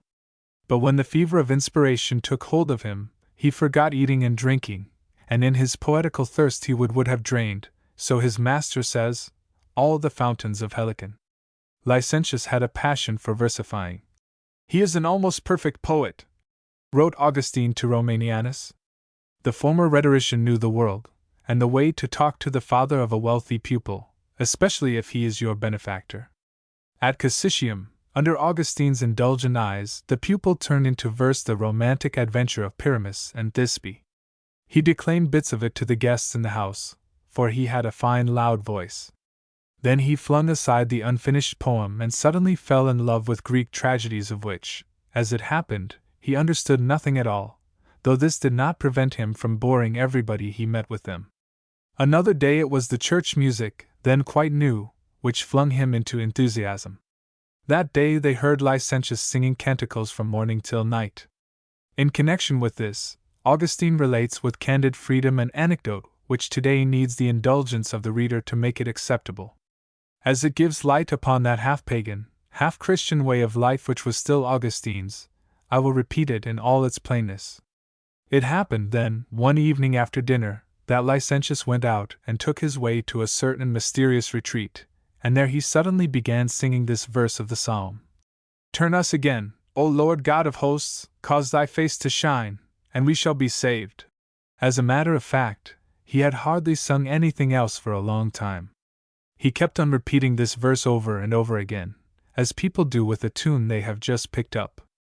But the pious Monica, who heard him, could not tolerate the singing of such holy words in such a place.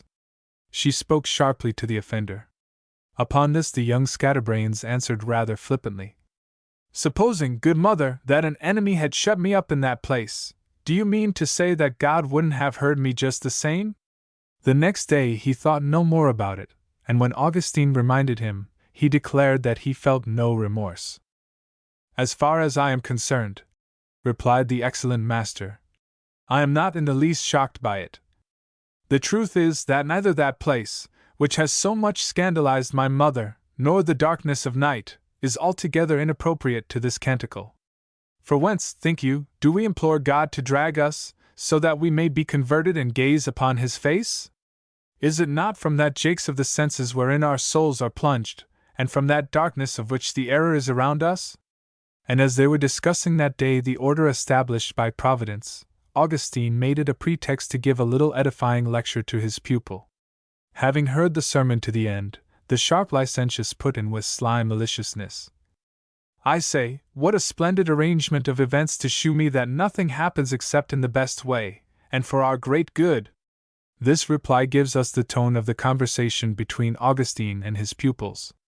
Nevertheless, however free and merry the talks might be, the purpose was always instructive, and it was always substantial.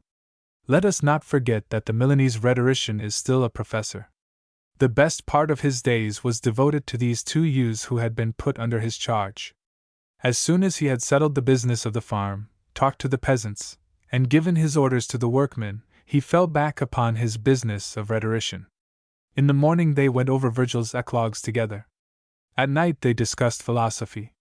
When the weather was fine they walked in the fields, and the discussion continued under the shade of the chestnut trees. If it rained, they took refuge in the withdrawing room adjoining the baths.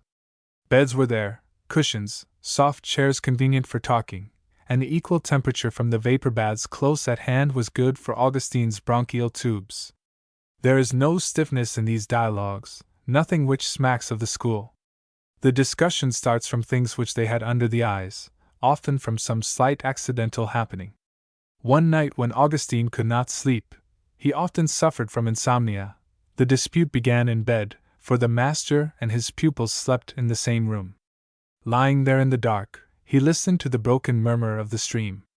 He was trying to think out an explanation of the pauses in the sound, when Licentius shifted under the bedclothes, and reaching out for a piece of stick lying on the floor, he rapped with it on the foot of the bed to frighten the mice. So he was not asleep either, nor Trigetius, who was stirring about in his bed. Augustine was delighted. He had two listeners. Immediately he put this question: "Why do those pauses come in the flow of the stream? Do they not follow some secret law?" They had hit upon a subject for debate. During many days they discussed the order of the world. Another time, as they were going into the baths, they stopped to look at two cocks fighting. Augustine called the attention of the youths to a certain order full of propriety in all the movements of these fowls deprived of reason. "Look at the conqueror," said he. "He crows triumphantly. He struts and plumes himself as a proud sign of victory. And now look at the beaten one, without voice, his neck unfeathered, a look of shame. All that has I know not what beauty, in harmony with the laws of nature." New argument in favor of order. The debate of the night before is started rolling again. For us, too, it is well worth while to pause on this little homely scene. It reveals to us an Augustine not only very sensitive to beauty, but very attentive to the sights of the world surrounding him. Cockfights were still very popular in this Roman society at the ending of the empire. For a long time sculptors had found many gracious subjects in the sport.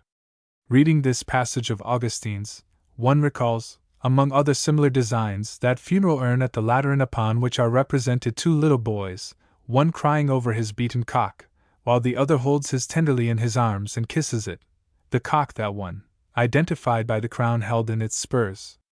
Augustine is always very close to these humble realities. Every moment outside things start up in the dialogues between the master and his pupils. They are in bed on a rainy night in November. Gradually, a vague gleam rests on the windows. They ask each other if that can be the moon, or the break of day. Another time, the sun rises in all its splendor, and they decide to go into the meadow and sit on the grass. Or else, the sky darkens and lights are brought in. Or again, it is the appearance of diligent Alaphus, just come back from Milan. In the same way as he notes these light details in passing, Augustine welcomes all his guests into his dialogues and admits them to the debate: his mother, his brother, the cousins, alley pious between his business journeys, down to the child Adeodatus.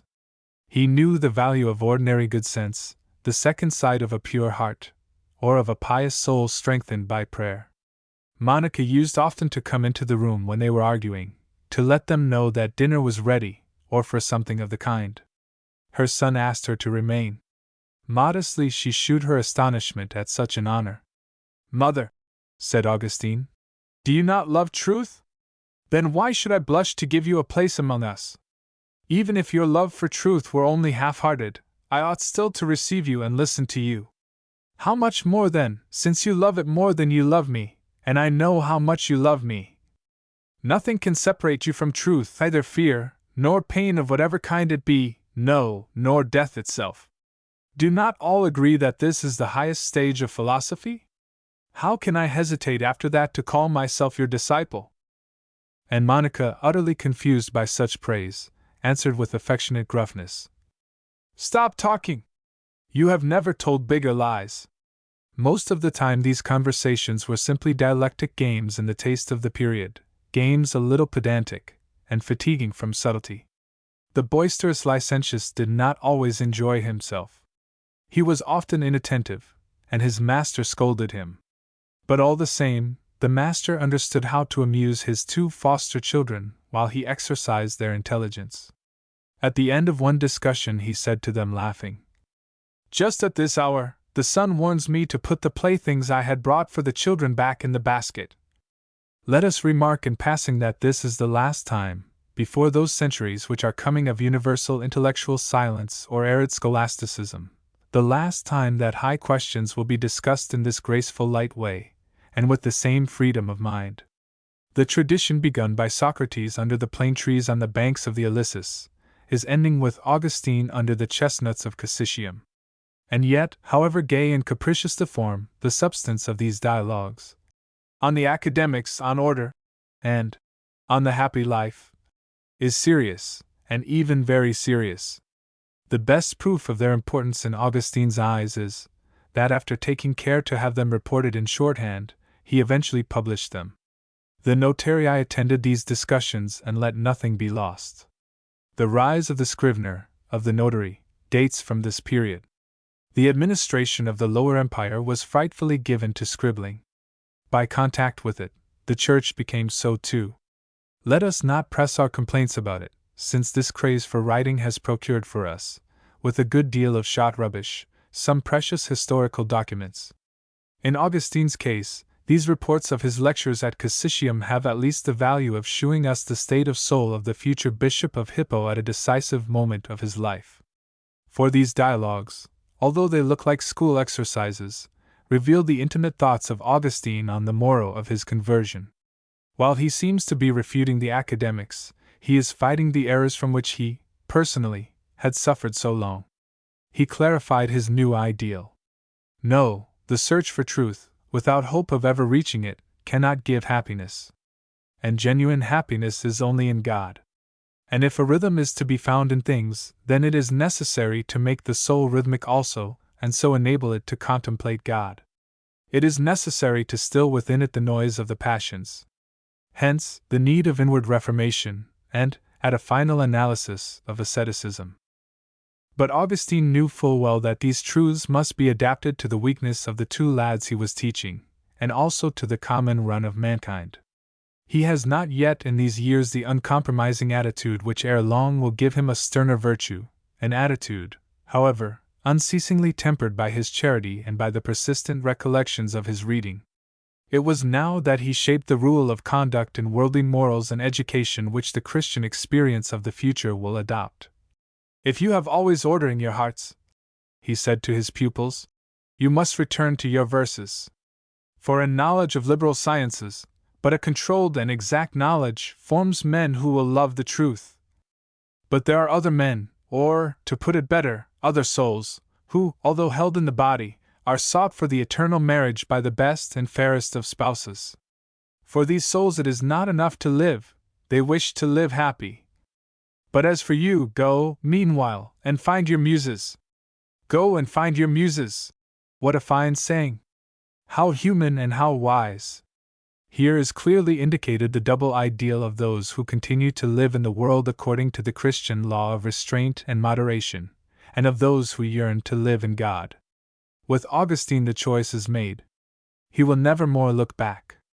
These dialogues at Cassicium are his supreme farewell to the pagan muse, to the ecstasy of Saint Monica. They stayed through the winter at Cassicium. However taken up he might be by the work of the estate, and the care of his pupils, Augustine devoted himself chiefly to the great business of his salvation.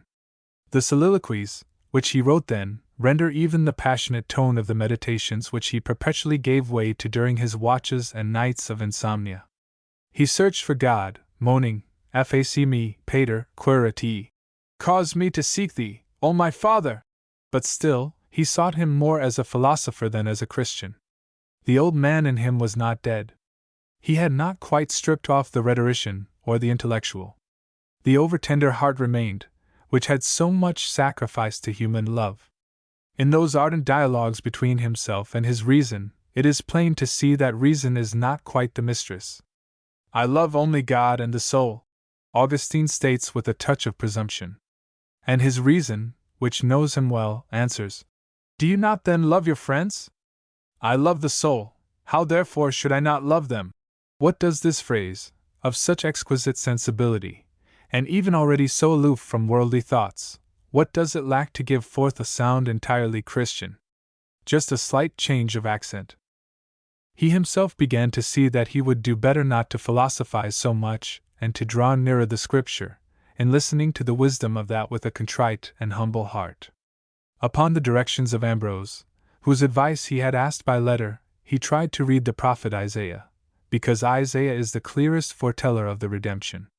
He found the book so difficult that he lost heart, and he put it aside till later.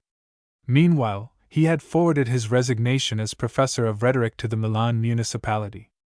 Then, when the time was come, he sent to Bishop Ambrose a written confession of his errors and faults, and represented to him his very firm intention to be baptized.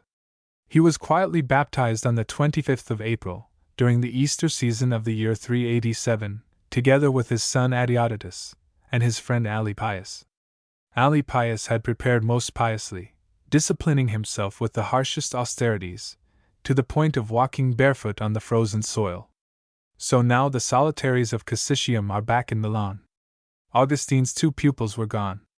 Trigetius doubtless had rejoined the army. Licentius had gone to live in Rome.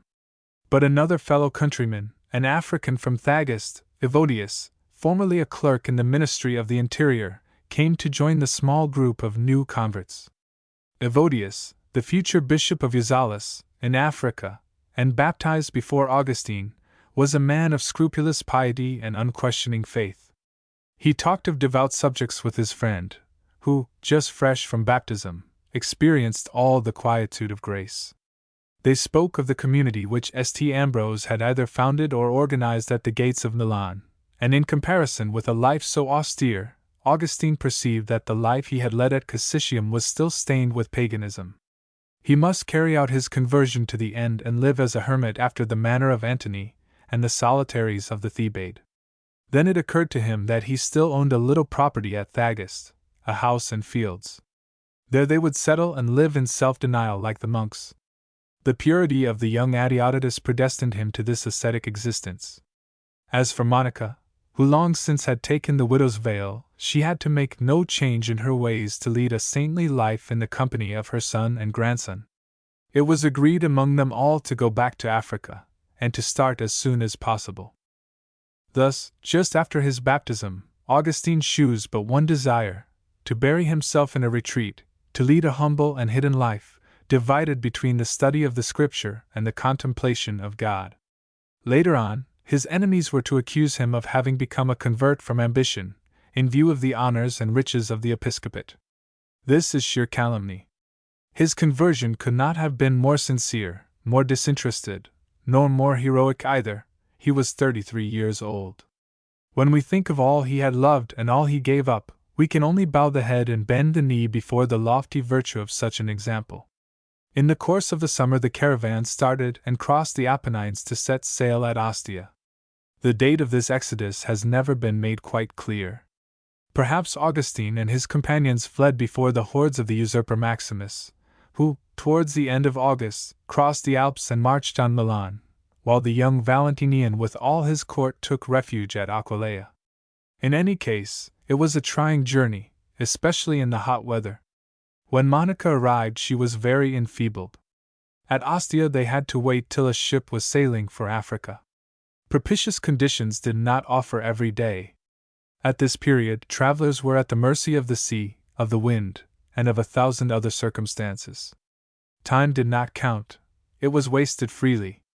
The ships sailed short distances at a time, skirting the coasts, where the length of the stay at every point touched depended on the master.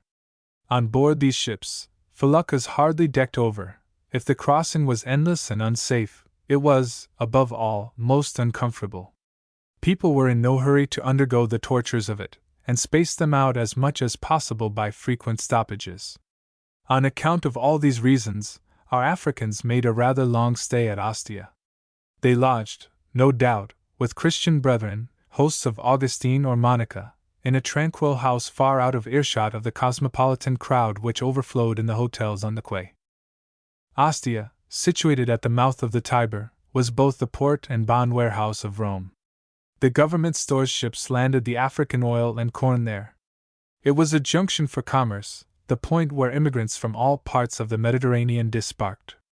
Today there is only left a wretched little village. But at some distance from this hamlet, the excavations of archaeologists have lately brought to light the remains of a large town. They have discovered at the entrance a place of burial with arcosal tombs, and here perhaps the body of St. Monica was laid. In this place of graves they came upon also a beautiful statue injured, a funeral genius, or a Victory, with large folded wings like those of the Christian angels. Further on, the Forum with its shops, the guardhouse of the night cohort, baths, a theatre, many large temples, arcaded streets paved with large flags, warehouses for merchandise. There may still be seen, lining the walls, the holes in which the ends of the amphorae used to be dropped to keep them upright. All this wreckage gives an idea of a populous center where the stir of traffic and shipping was intense. And yet in this noisy town, Augustine and his mother found means to withdraw themselves and join together in meditation and prayer. Amid this rather vulgar activity, in a noise of trade and seafaring, a mystic scene develops where the purified love of mother and son gleams upon us as in a light of apotheosis. They had at Ostia a foretaste, so to speak, of the eternal union in God. This was in the house where they had come on arrival. They talked softly, resting against a window which looked upon the garden. But the scene has been made popular by Ary Scheffer's too well-known painting. You remember it, two faces, pale, bloodless, stripped of flesh, in which live only the burning eyes cast upward to the sky, a dense sky, baffling, heavy with all the secrets of eternity. No visible object, nothing, absolutely nothing, distracts them from their contemplation. The sea itself, although indicated by the painter, almost blends into the blue line of the horizon. Two souls in the sky, there you have the whole subject.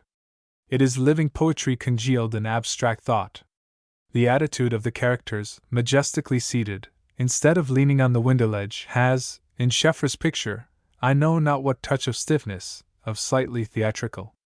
And the general impression is a cold dryness which contrasts with the lyric warmth of the story in the Confessions.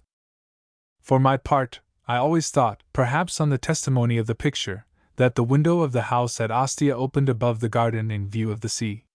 The sea, symbol of the infinite, ought to be present, so it seemed to me, at the final conversation between Monica and Augustine. At Ostia itself I was obliged to give up this too literary notion. The sea is not visible there. No doubt at that time the channel was not so silted up as it is today. But the coast lies so low, that just hard by the actual mouth of the Tiber, the nearness of the sea can only be guessed by the reflection of the waves in the atmosphere, a sort of pearly halo, trembling on the edge of the sky. At present I am inclined to think that the window of the house at Ostia was very likely turned towards the vast melancholy horizon of the Agro Romano. We pass through, one after another, says Augustine, all the things of a material order, unto heaven itself. Is it not natural to suppose that these things of a material order, These shapes of the earth with its plantations, its rivers, towns, and mountains, were under their eyes? The bleak spectacle which unrolled before their gaze agreed, at all events, with the disposition of their souls. This great desolate plain has nothing oppressive, nothing which retains the eyes upon details too material. The colors about it are pale and slight, as if on the point of swooning away. Immense sterile stretches, fawn-colored throughout, with here and there shining a little pink, a little green, gorse, furze bushes by the deep banks of the river, or a few boschetti with dusty leaves, which feebly stand out upon the blondness of the soil. To the right, a pine forest. To the left, the undulations of the Roman hills expire into an emptiness infinitely sad. Afar, the violet scheme of the Alban mountains, with veiled and dreamlike distances, shape indefinitely against the pearl light, limpid and serene, of the sky. Augustine and Monica, resting on the window ledge, looked forth. Doubtless it was towards evening, at the hour when southern windows are thrown open to the cool after a burning day. They looked forth.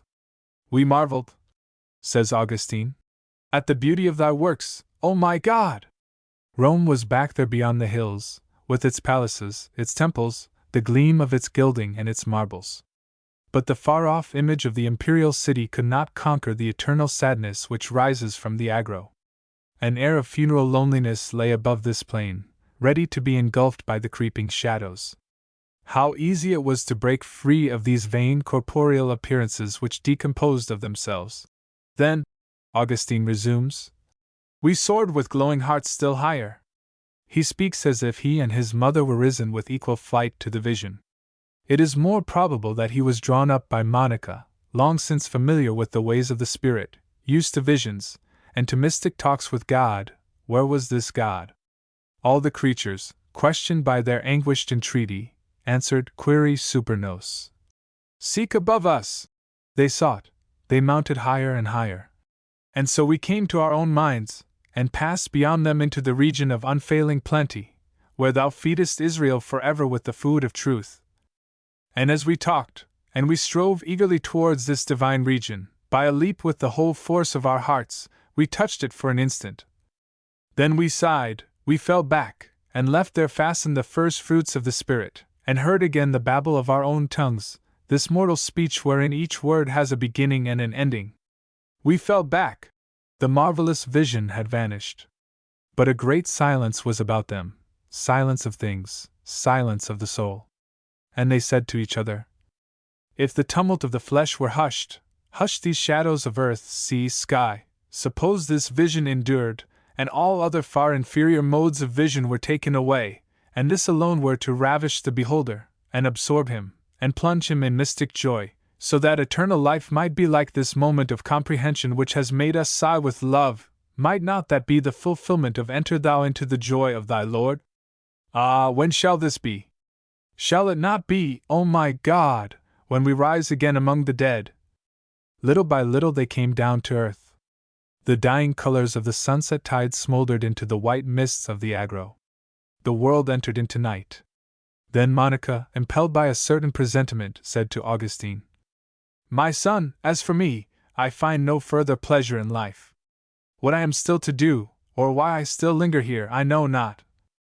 There was only one thing made me want to tarry a little longer in this life, that I might see you a Christian and a Catholic before I died. My God has granted me this boon far beyond what I hoped for. So what am I doing here? She felt it. Her work was done. She had exhausted, as Augustine says, all the hope of the century, consumpta sp seculi. For her the parting was near. This ecstasy was that of one dying, who has raised a corner of the veil, and who no longer belongs to this world. And in fact, 5 or 6 days later she fell ill. She had fever. The climate of Ostia bred fevers, as it does today, and it was always unsanitary on account of all the foreigners who brought in every infection of the Orient. Furthermore, the weariness of a long journey in summer had worn out this woman, old before her time. She had to go to bed. Soon she got worse, and then lost consciousness. They believed she was in the agony. They all came round her bed, Augustine, his brother Navigius, Evodius, the 2 cousins from Thagist, Rusticus, and Lastidianus. But suddenly she shuddered, raised herself, and asked in a bewildered way, "Where was I?" Then, seeing the grief on their faces, she knew that she was lost, and she said in a steady voice, "You will bury your mother here." Navigius, frightened by this sight of death, protested with all his affection for her. "No, you will get well, mother. You will come home again. You won't die in a foreign land." She looked at him with sorrowful eyes, as if hurt that he spoke so little like a Christian, and turning to Augustine, "See how he talks," she said. And after a silence, she went on in a firmer voice, as if to impress on her sons her final wishes. "Lay this body where you will, and be not anxious about it. Only, I beseech you, remember me at the altar of God, wherever you are." That was the supreme renunciation. How could an African woman, so much attached to her country, agree to be buried in a stranger's soil? Pagan notions were still very strong in this community, and the place of burial was an important consideration. Monica, like all other widows, had settled upon hers. At Thagus she had had her place prepared beside her husband Patricius. And here now she appeared to give that up. Augustine's companions were astonished at such abnegation. As for himself, he marveled at the completeness of the change worked in his mother's soul by grace. And as he thought over all the virtues of her life, the strength of her faith, from that moment, he had no doubt that she was a saint. She still lingered for some time. Finally, on the 9th day of her illness, she died at the age of 56. Augustine closed her eyes. A great sorrow surged into his heart. And yet he who was so quick to tears had the courage not to cry. Suddenly a noise of weeping rose in the room of death. It was the young Adeodatus, who lamented at the sight of the corpse. He sobbed in such a heartbroken way that those who were there, demoralized by the distress of it, were obliged to rebuke him. This struck Augustine so deeply that many years afterwards the broken sound of this sobbing still haunted his ears. "Methought," he says, "that it was my own childish soul which thus broke out in the weeping of my son." As for him, with the whole effort of his reason struggling against his heart, he only wanted to think of the glory which the saint had just entered into. His companions felt likewise. Evodius caught up a psalter, and before Monica's body, not yet cold, he began to chant the psalm. "My song shall be of mercy and judgment. Unto thee, O Lord, will I sing." All who were in the house took up the responses. In the meantime, while the layers out were preparing the corpse for burial, the brethren drew Augustine into another room. His friends and relations stood round him. He consoled the others and himself. He spoke, as the custom was, upon the deliverance of the faithful soul and the happiness which is promised. They might have imagined that he had no sense of grief. "But in thy hearing, O my God, where none of them could hear, I was chiding the softness of my heart, and holding back the tide of sorrow. Alas! Well did I know what I was choking down in my heart." Not even at the church, where the sacrifice was offered for Monica's soul, nor at the cemetery before the coffin, did he weep. From a sense of Christian seemliness, he feared to scandalize his brethren by imitating the desolation of the pagans and of those who die without hope. But this very effort that he made to keep back his tears became another cause of suffering. The day ended in a black sadness, a sadness he could not shake off. It stifled him. Then he remembered the Greek proverb, "The bath drives away sorrow," and he determined to go and bathe. He went into the tepidarium and stretched himself out on the hot slab. Useless remedy! The bitterness of my trouble was not carried from my heart with the sweat that flowed from my limbs. The attendants rolled him in warm towels and led him to the resting couch. Worn out by tiredness and so many emotions, he fell into a heavy sleep. The next day, upon awaking, a fresh briskness was in all his being. Some verses came singing into his memory. They were the first words of the confident and joyous hymn of St. Ambrose. "Creator of the earth and sky, ruling the firmament on high, clothing the day with robes of light, blessing with gracious sleep the night, that rest may comfort weary men to face their usual toil again, and soothe awhile the harassed mind, and sorrow's heavy load unbind." Suddenly, at the word sorrow, the thought of his dead mother came back to him, with the regret for that kind heart he had lost. A wave of despair overwhelmed him. He flung himself sobbing on the bed, and at last wept all the tears he had penned up so long. 3. The Monk of Thagist. Almost a year went by before Augustine continued his journey. It is hard to account for this delay. Why should he thus put off his return to Africa, he who was so anxious to fly the world? It is likely that Monica's illness, the arrangements about her funeral, and other matters to settle, kept him at Ostia till the beginning of winter. The weather became stormy, the sea dangerous. Navigation was regularly interrupted from November, sometimes even earlier, from the first days of October, if the tempests and the equinox were exceptionally violent. It would then be necessary to wait till spring. Besides, word came that the fleet of the usurper Maximus, then at war with Theodosius, blockaded the African coast. Travelers ran the risk of being captured by the enemy.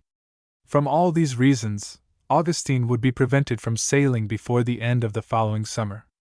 In the meantime, he went to live in Rome. He employed his leisure to work up a case against the Manichees, his brethren of the day before. Once he had adopted Catholicism, he must have expected passionate attacks from his former brothers in religion.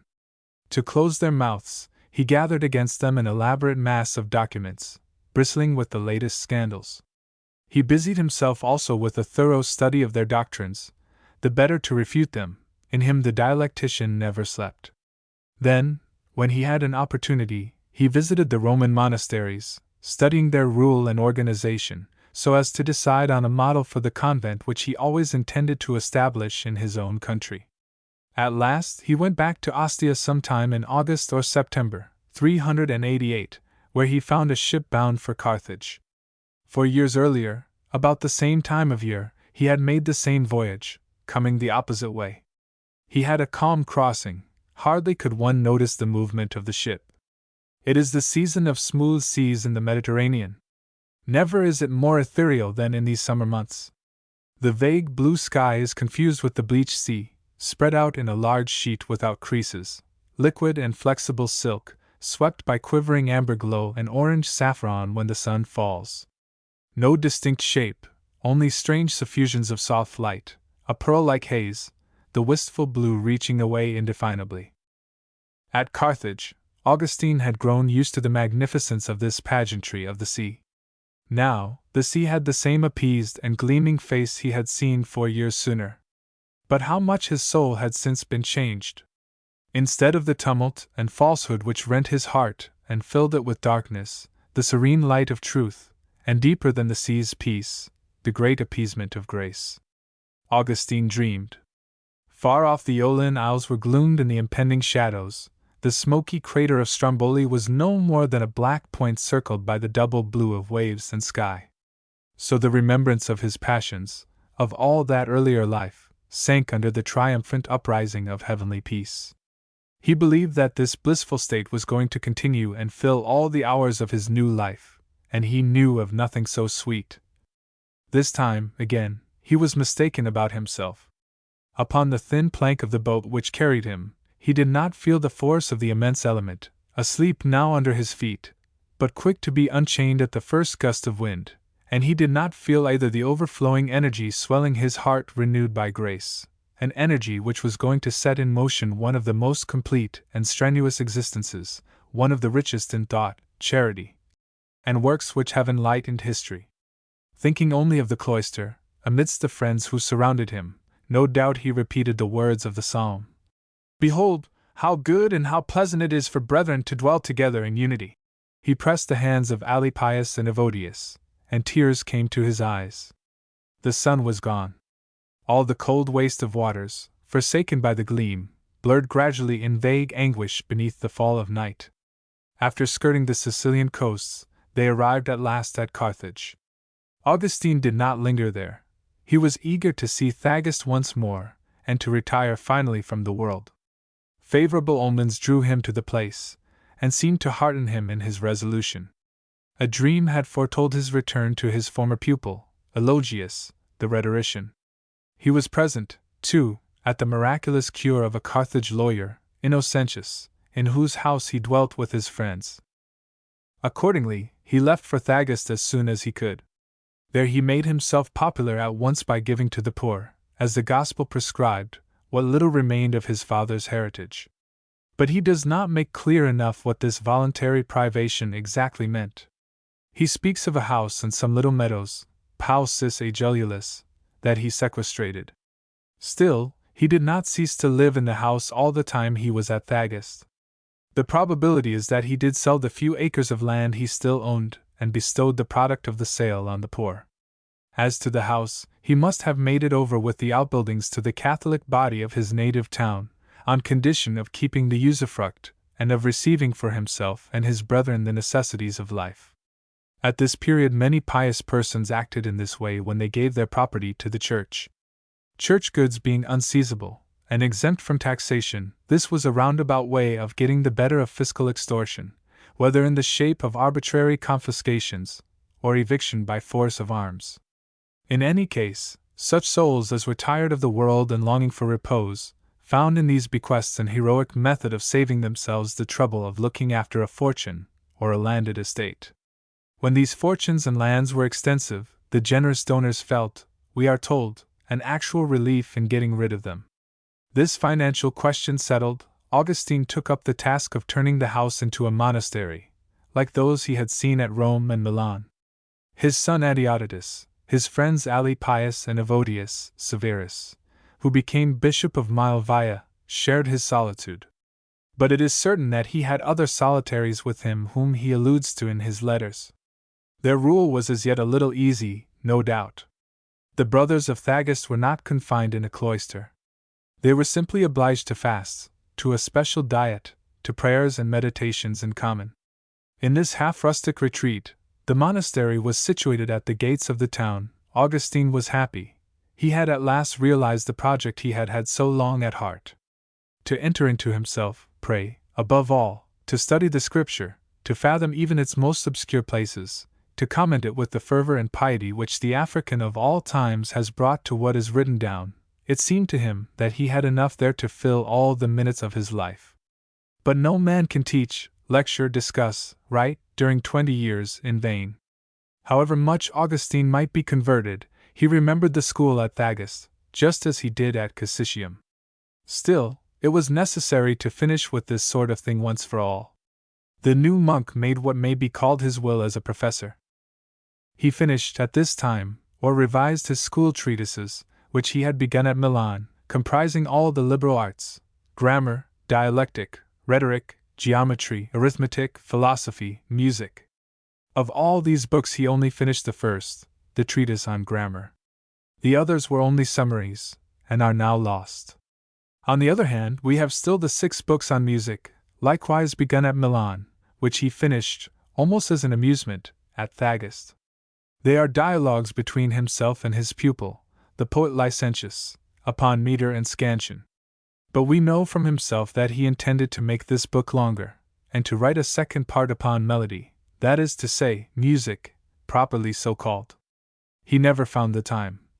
Once, he says, the burthen of ecclesiastical affairs was placed on my shoulders, all these pleasant things slipped from my hands. Thus, the monk Augustine only rests from prayer and meditation to study music and poetry. He has thought it necessary to excuse himself. In all that, says he, I had but one purpose. For, as I did not wish to pluck away too suddenly either young men, or those of another age on whom God had bestowed good wits, from ideas of the senses and carnal literature, things it is very hard for them not to be attached to, I have tried by reasoning lessons to turn them little by little, and by the love of unchanging truth, to attach them to God, sole master of all things. He who reads these books will see that if I have touched upon the poets and grammarians, 'twas more by the exigency of the journey than by any desire to settle among them. Such is the life I have chosen to walk with the feeble, not being very strong myself, rather than to hurl myself out on the void with wings still half-fledged. Here again, how human all that is, and wise, yes, and modest too. Augustine has no wit of the fanatic about him. No straighter conscience than his, or even more persistent in uprooting error. But he knows what man is, that life here below is a voyage among other men weak as himself, and he fits in with the needs of the voyage. Oh, yes, no doubt, for the Christian who has arrived at supreme renunciation, what is poetry, what is knowledge?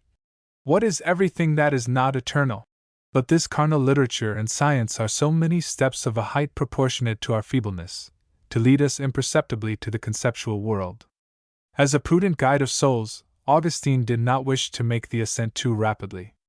As for music, he has still more indulgence for that than for any of the other arts, for it is by sounds that we best perceive the power of numbers in every variety of movement, and their study thus leads us gradually to the closest and highest secrets of truth, and discovers to those who love and seek it the divine wisdom and providence in all things. He is always coming back to it, to this music he loves so much. He comes back to it in spite of himself. Later, in great severity, he will reproach himself for the pleasure he takes in the liturgical chants, but nevertheless the old instinct will remain. He was born a musician. He will remain one to his last gasp. If he did not break completely with profane art and letters at this present moment of his life, his chief reasons were of a practical order. Still another object may be discerned in these educational treatises, namely, to prove to the pagans that one may be a Christian and yet not be a barbarian and ignorant. Augustine's position in front of his adversaries is very strong indeed. None of them can attempt to cope with him either in breadth of knowledge, or in happy versatility, or in plenitude of intellectual gifts. He had the entire heritage of the ancient world between his hands. Well might he say to the pagans, "What you admire in your orators and philosophers I have made my own. Behold it! On my lips recognize the accent of your orators. Well, all that, which you deem so high, I despise. The knowledge of this world is nothing without the wisdom of Christ." Of course, Augustine has paid the price of this all-round knowledge, too far-reaching, perhaps, at certain points. He has often too much paraded his knowledge, his dialectic and oratorical talents. What matters that, if even in this excess he aims solely at the welfare of souls, to edify them and set them aglow with the fire of his charity? At Thagest he disputes with his brethren, with his son Adeodatus. He is always the master, he knows it, but what humility he puts into this dangerous part.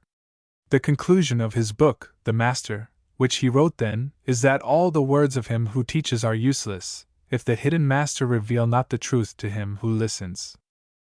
So, under his ungainly monk's habit, he continues his profession of rhetorician. He has come to Thagest with the intention of retiring from the world and living in God, and here he is disputing, lecturing, writing more than ever. The world pursues him and occupies him even in his retreat. He says to himself that down there at Rome, at Carthage, at Hippo, there are men speaking in the forums or in the basilicas, whispering in secret meetings, seducing poor souls defenseless against error. These impostors must be immediately unmasked, confounded, reduced to silence. With all his heart Augustine throws himself into this work at which he excels. Above all, he attacks his old friends the Manichees. He wrote many tracts against them. From the animosity he put into these, may be judged to what extent Manichaeism filled his thoughts, and also the progress of the sect in Africa. This campaign was even the cause of a complete change in his way of writing. With the object of reaching the plainest sort of people, he began to employ the popular language, not recoiling before a solecism, when the solecism appeared to him indispensable to explain his thought. This must have been a cruel mortification for him. In his very latest writings he made a point of shewing that no elegance of language was unknown to him. But his real originality is not in that. When he writes the fine style, his period is heavy, entangled, often obscure. On the other hand, nothing is more lively, clear and colored, and, as we say today, more direct, than the familiar language of his sermons and certain of his treatises. This language he has really created.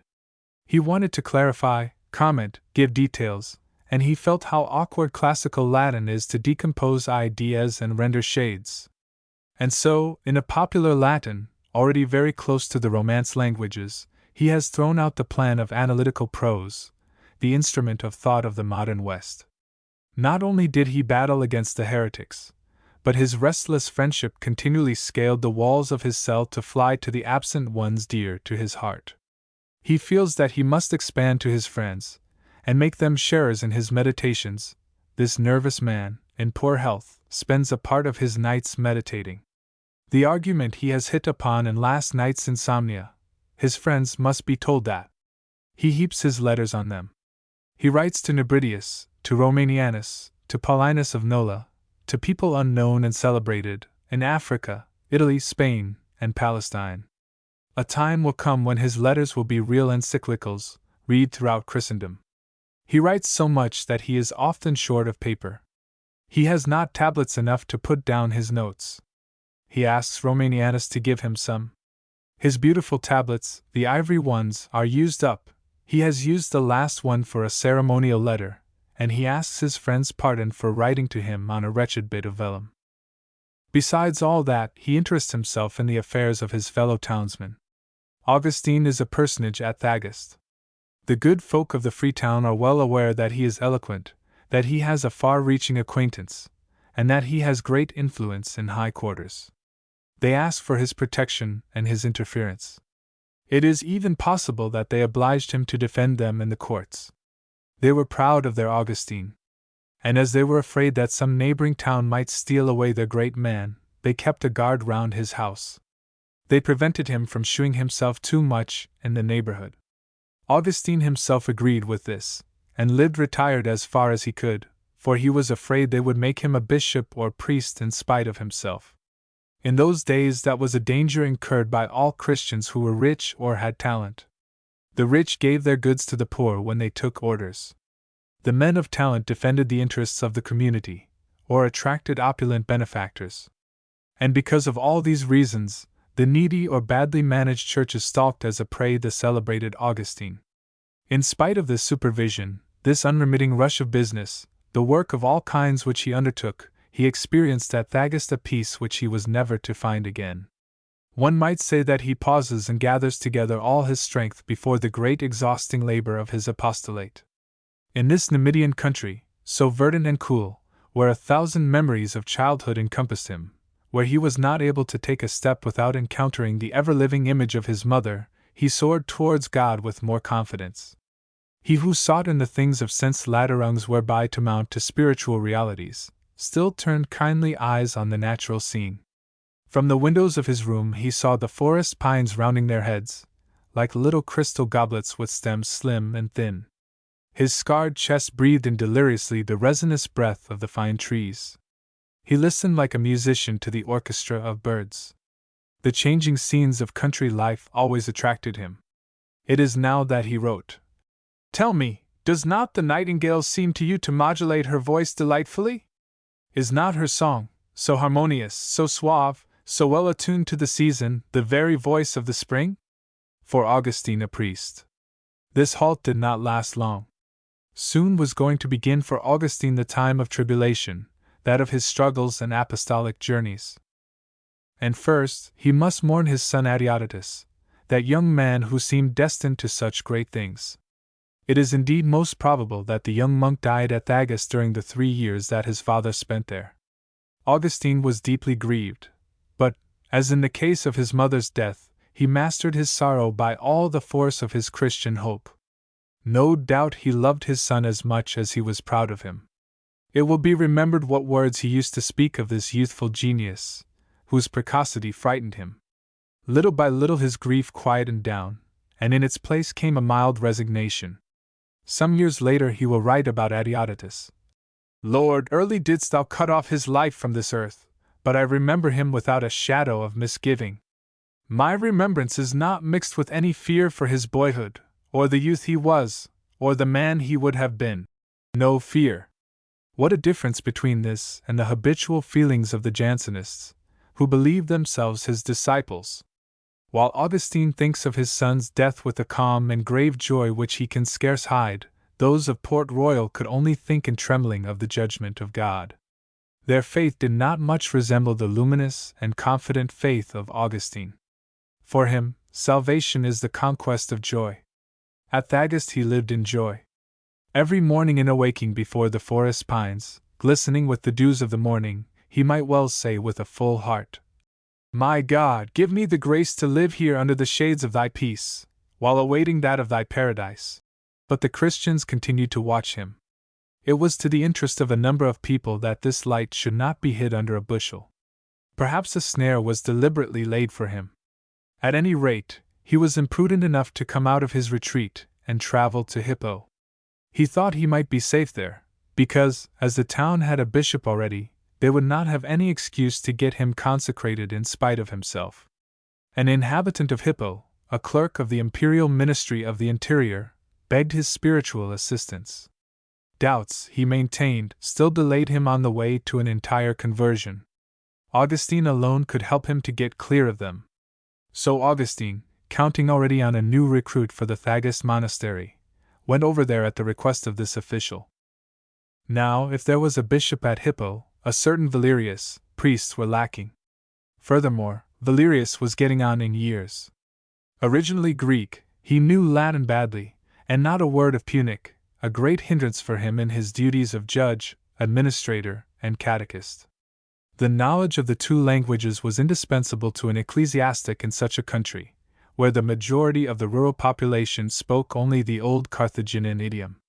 All this proves to us that Catholicism was in bad shape in the diocese of Hippo. Not only was there a lack of priests, but the bishop was a foreigner, little familiar with African customs.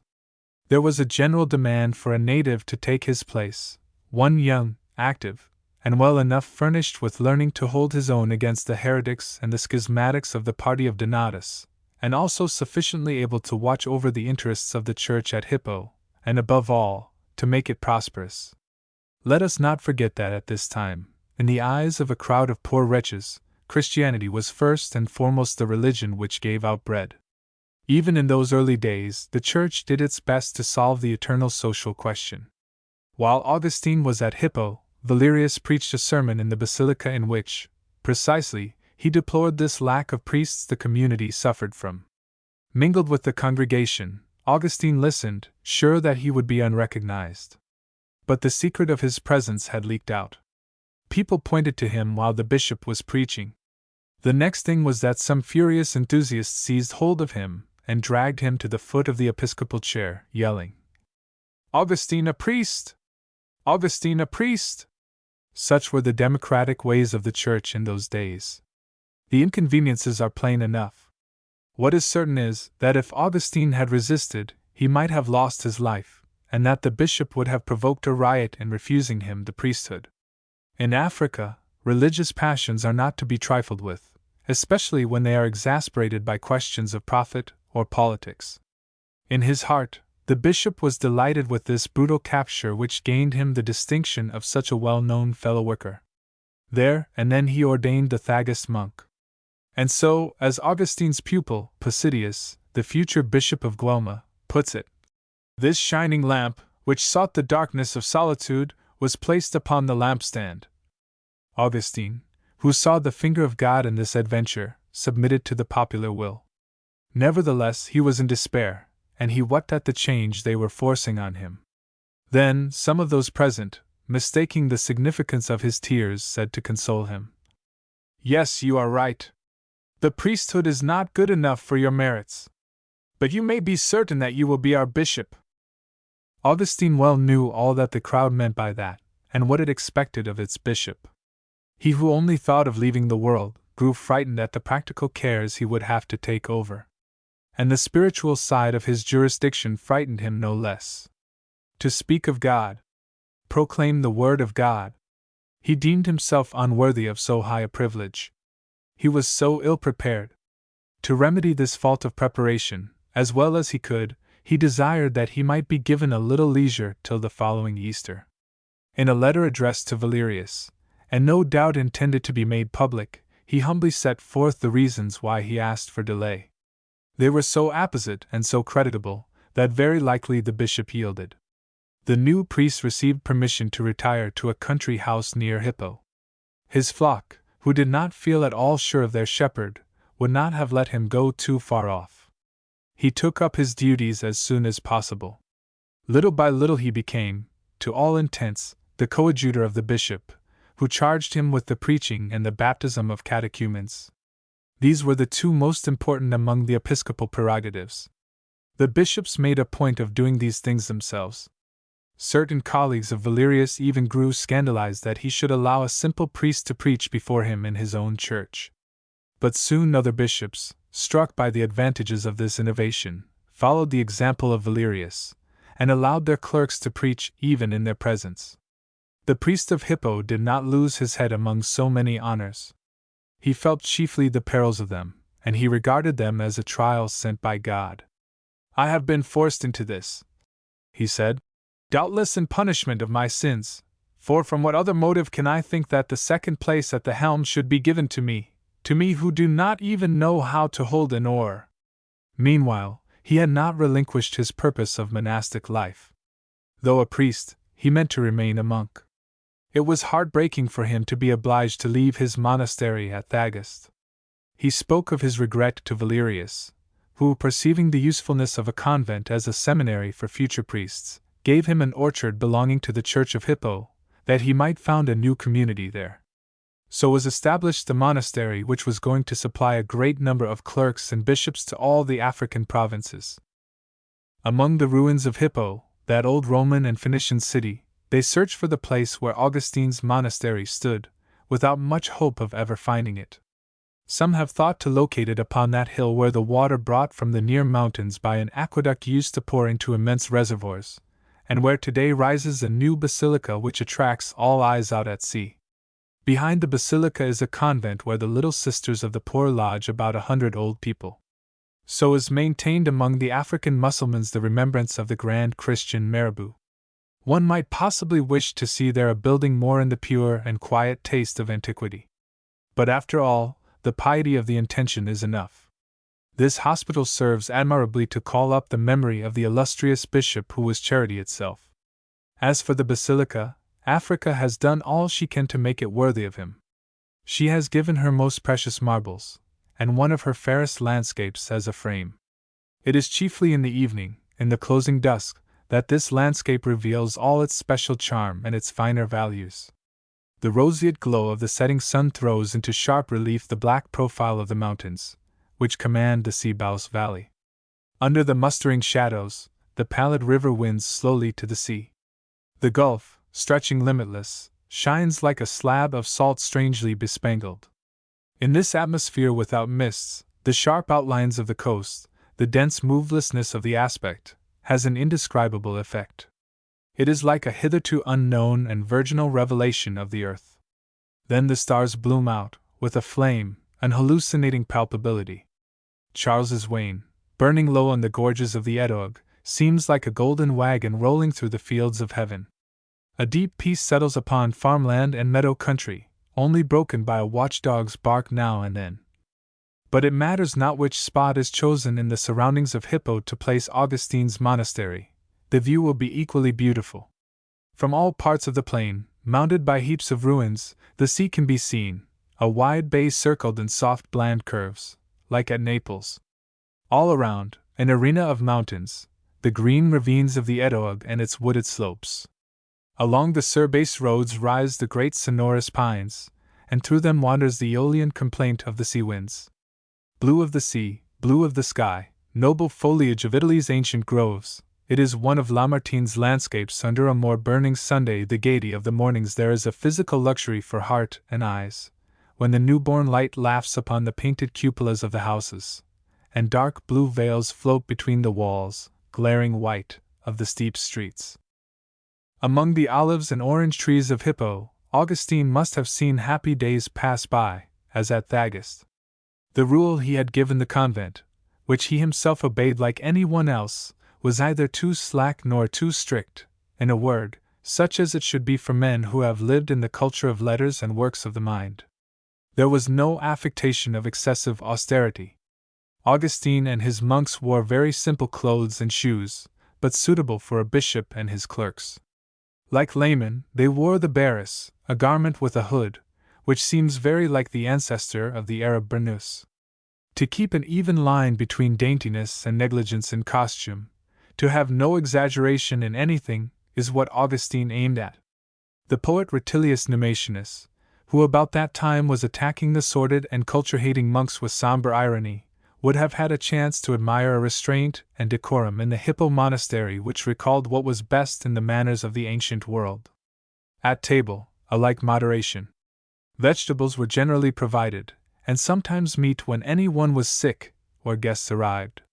They drank a little wine, contrary to the regulations of St. Jerome, who condemned wine as a drink for devils. When a monk infringed the rule, his share of the wine was stopped.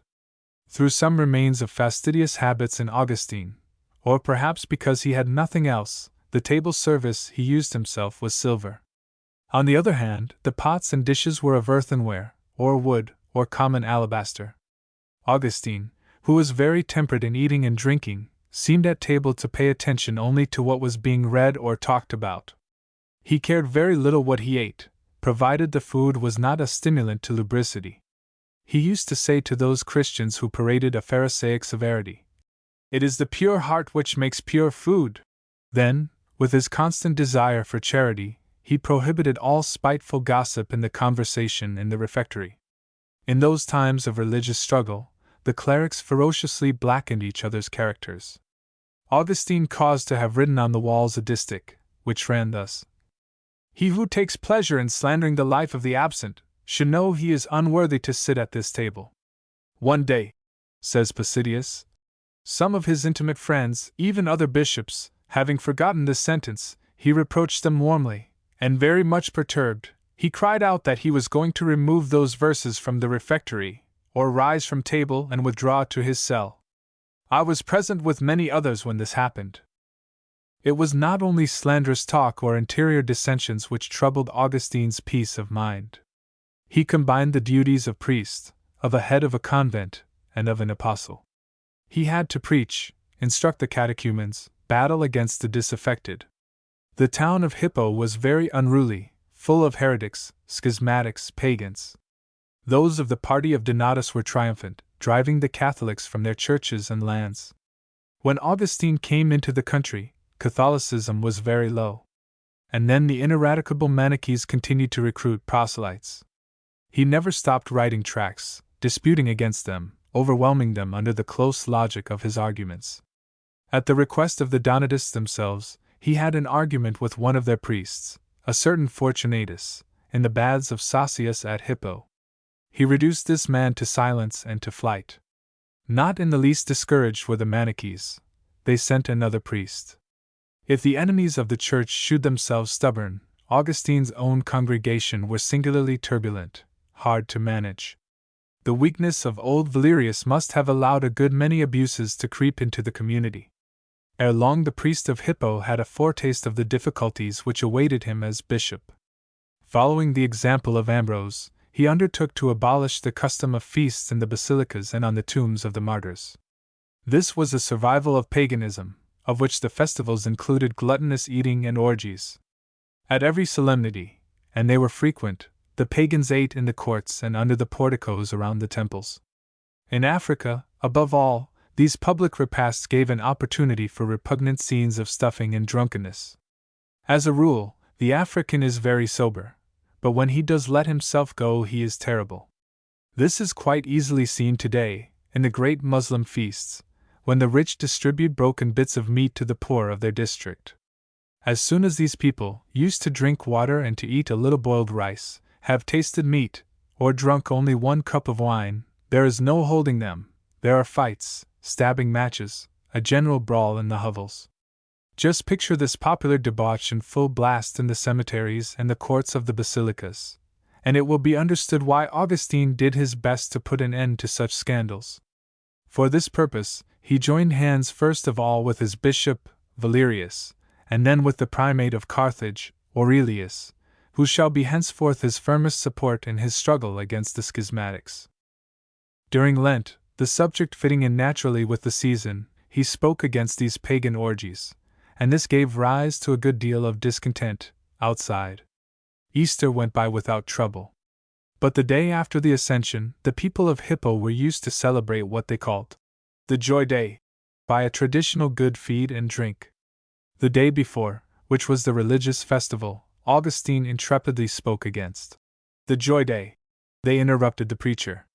Some of them shouted that as much was done at Rome in St. Peter's Basilica. At Carthage, they danced round the tomb of St. Cyprian. To the shrilling of flutes, amid the dull blows of the gongs, mimes gave themselves up to obscene contortions, while the spectators sang to the clapping of their hands. Augustine knew all about that. He declared that these abominations might have been tolerated in former times so as not to discourage the pagans from becoming converts, but that henceforth the people, altogether Christian, should give them up. In the end, he spoke with such touching eloquence that the audience burst into tears. He believed he had won. The next day it was all to do over again. Agitators had worked among the crowd to such an extent that a riot was feared. Nevertheless, Augustine, preceded by his bishop, entered the basilica at the hour of service. At the same moment the Donatists were banqueting in their church, which was quite near. Through the walls of their own church the Catholics heard the noise of this carouse. It required the coadjutor's most urgent remonstrances to keep them from imitating their neighbors. The last murmurs died down, and the ceremony ended with the singing of the sacred hymns. Augustine had carried the position. But the conflict had got to the point that he had to threaten the people with his resignation, and, as he wrote to Alypius, to shake out on them the dust from his clothes. All this promised very ill for the future. He who already considered the priesthood as a trial, saw with terror the bishopric drawing near. The fifth part the apostle of peace and of Catholic unity. Dic iasista, ut plorant, et sic eos rapticam ad deum, quia de spiritu aegis haec dices eis, si dices ardens igni caritatis. Tell them this, O my soul, that they may weep, and thus carry them up with thyself to God, because by his Spirit thou sayest these things, if thou speakest burning with the flame of charity. Confessions 4:12. I, the Bishop of Hippo. In his monastery, Augustine was still spied upon by the neighboring churches, who wanted him for their bishop. They would capture him on the first opportunity. The old Valerius, fearing his priest would be taken unawares, urged him to hide himself.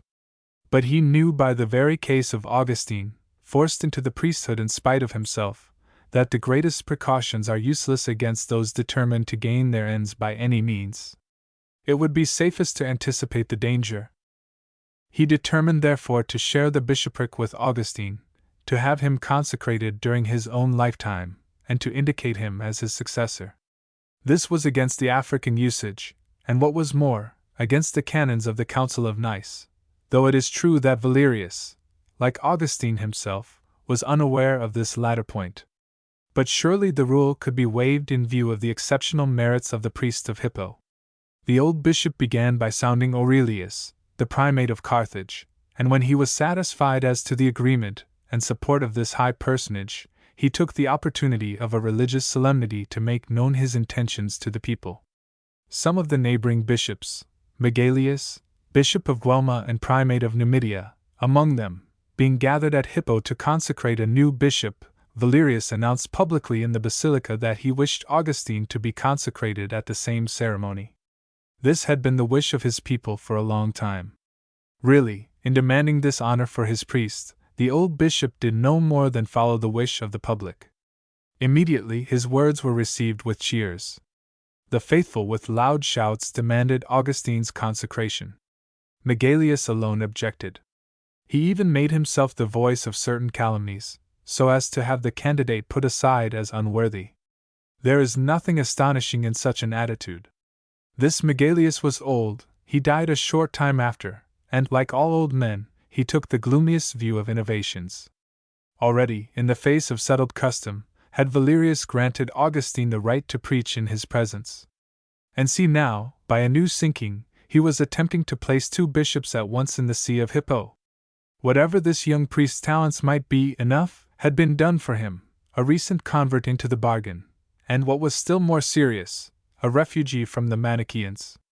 What was not related about the abominations committed in the mysteries of those people?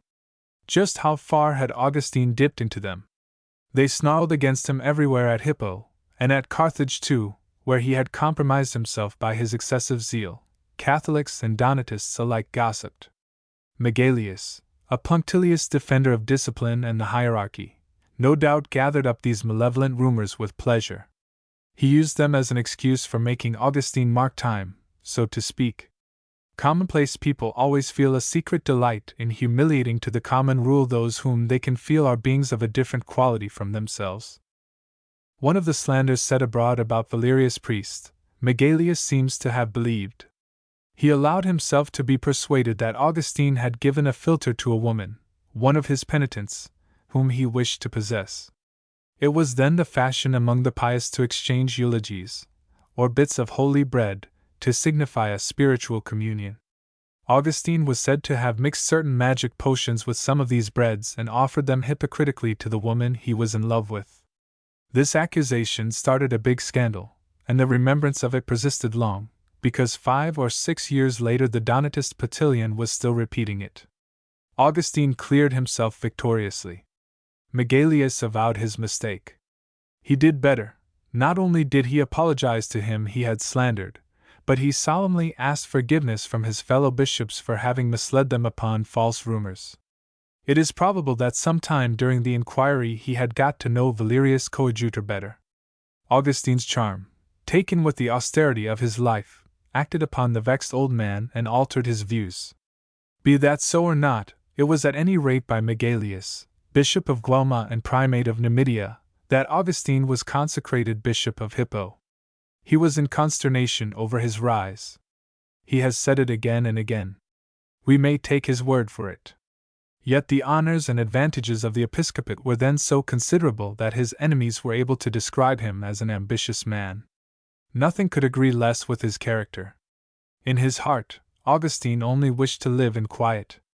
Since his retreat at Cassicium, fortune he had given up, as well as literary glory. His sole wish was to live in pondering the divine truths, and to draw nearer to God. Vidit et gustate quam mitis sit Dominus. O taste and see that the Lord is good. This perhaps, of the whole Bible, is the verse he liked best, which answered best to the close desire of his soul, and he quotes it oftenest in his sermons. Then, to study the holy writings, scan the least syllables of them, since all truth lies there, well, a whole life is not too much for such labor as that.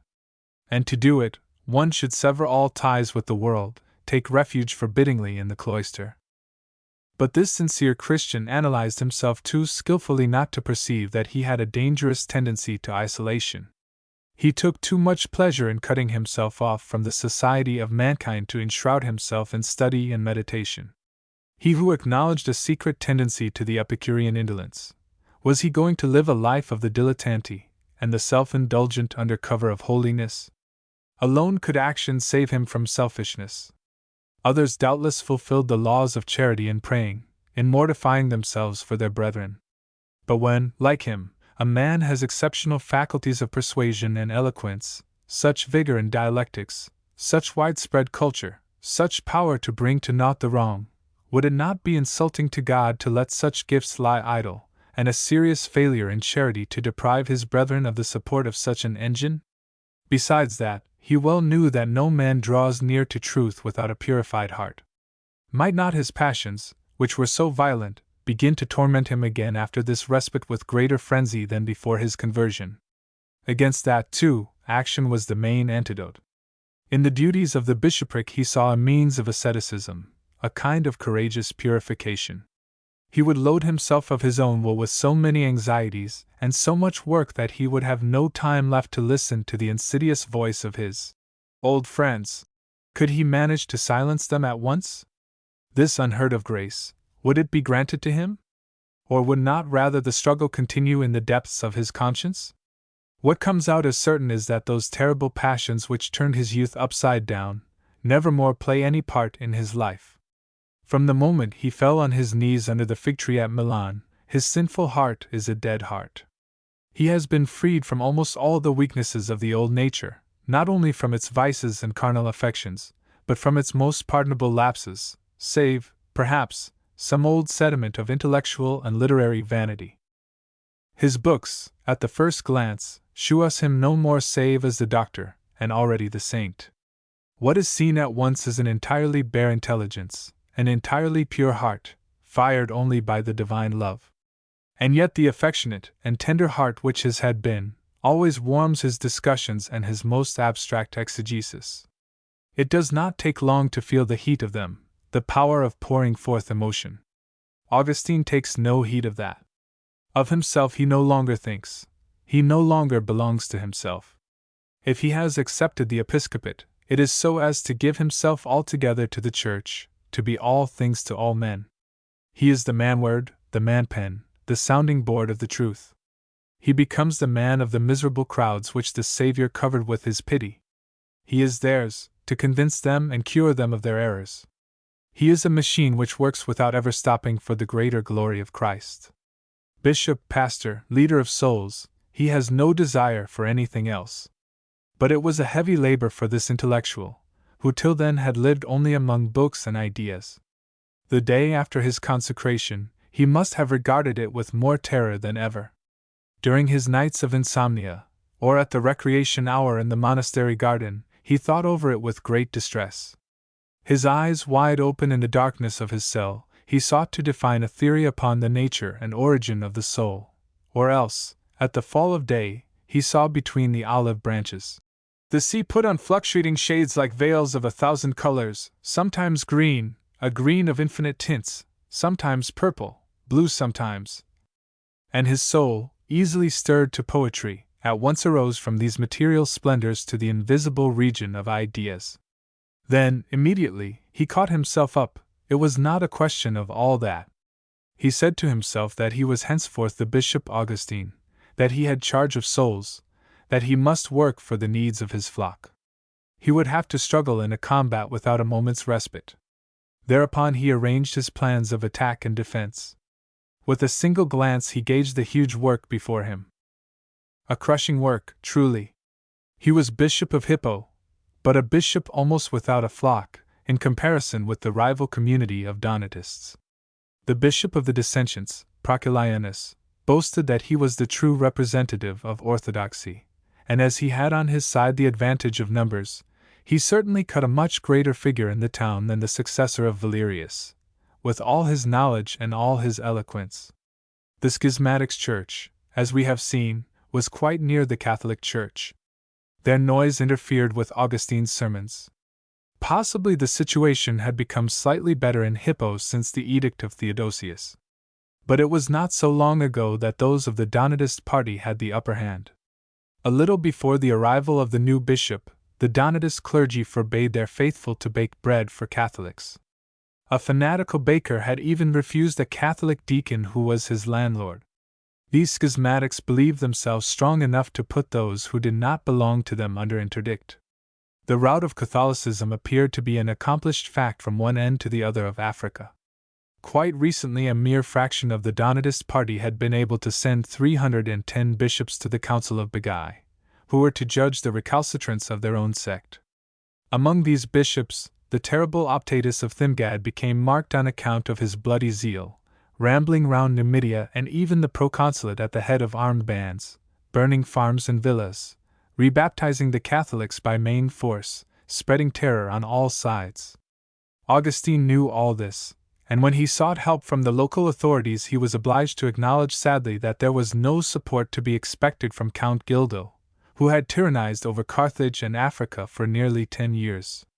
This Gildo was a native, a Moor, to whom the ministers of the young Valentinian II had thought it a good stroke of policy to confide the government of the province.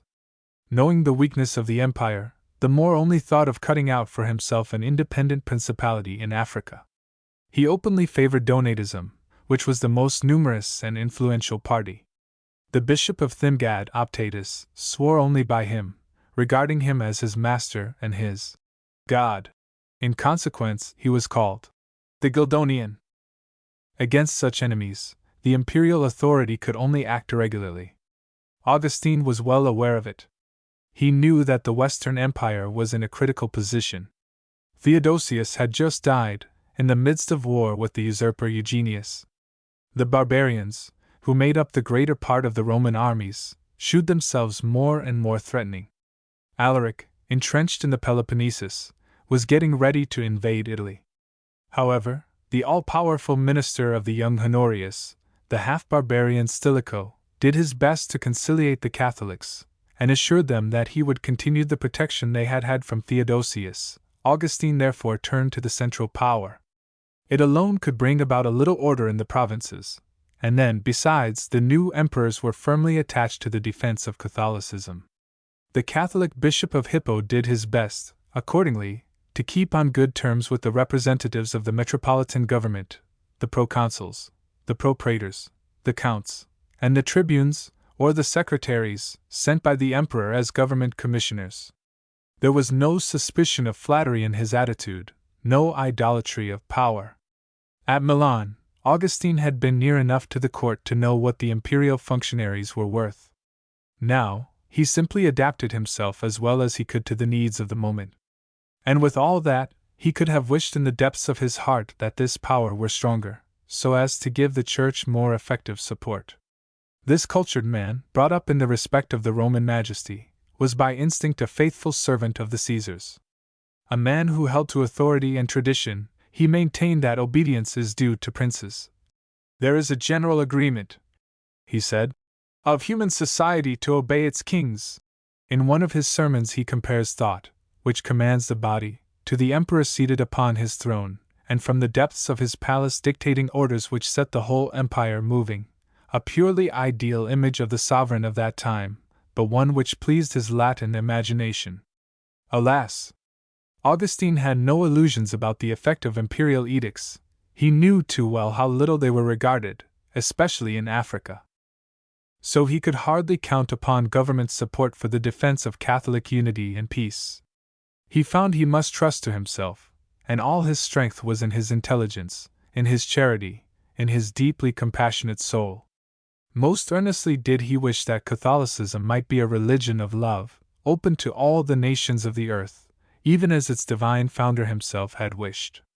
A glowing and dominating intelligence, charity which never tired, those were Augustine's arms. And they were enough. These qualities gave him an overwhelming superiority over all the men of his time. Among them, pagans or Christians, he looks like a colossus. From what a height he crushes, not only the professors who had been his colleagues, such as Nectarius of Guelma or Maximus of Madura, but the most celebrated writers of his time, Symmachus, for instance, and Ammianus Marcellinus. After reading a treatise of Augustine's, one is astounded by the intellectual meagerness of these last pagans. The narrowness of their mind and platitude of thought is a thing that leaves one aghast. Even the illustrious Apuleius, who belonged to the golden age of African literature, the author of the doctrine of Plato, praises philosophy and the Supreme Being in terms which recalled the professions of faith of the chemist and druggist, James, in Madame Bovary. Nor among those who surrounded Augustine, his fellow bishops, was there one fit to be compared with him, even at a distance. Except perhaps Nebridius, his dearest friends, Alypius, Severus, or Evodius, are merely disciples, not to say servants of his thought. Aurelius, primate of Carthage, an energetic administrator, a firm and upright character, if he is not on Augustine's level, is at any rate capable of understanding and supporting him. The others are decent men, like that Samsuchius, Bishop of Tours, very nearly illiterate, but full of good sense and experience, and on this ground consulted respectfully by his colleague of Hippo. Or else they are plotters, given to debauch, engaged in business, like Paulus, Bishop of Chautauqua, who became involved in risky speculations, swindled the revenue, and by his expensive way of life ruined his diocese. Others, on the Donatist side, are mere swashbucklers, half brigands, half fanatics, like the Guildonian Optatus, Bishop of Thimgad, a manifestation in advance of the Mussulman Marabout who preached the holy war against the Catholics, raiding, killing, burning, converting by saber blows and bludgeoning.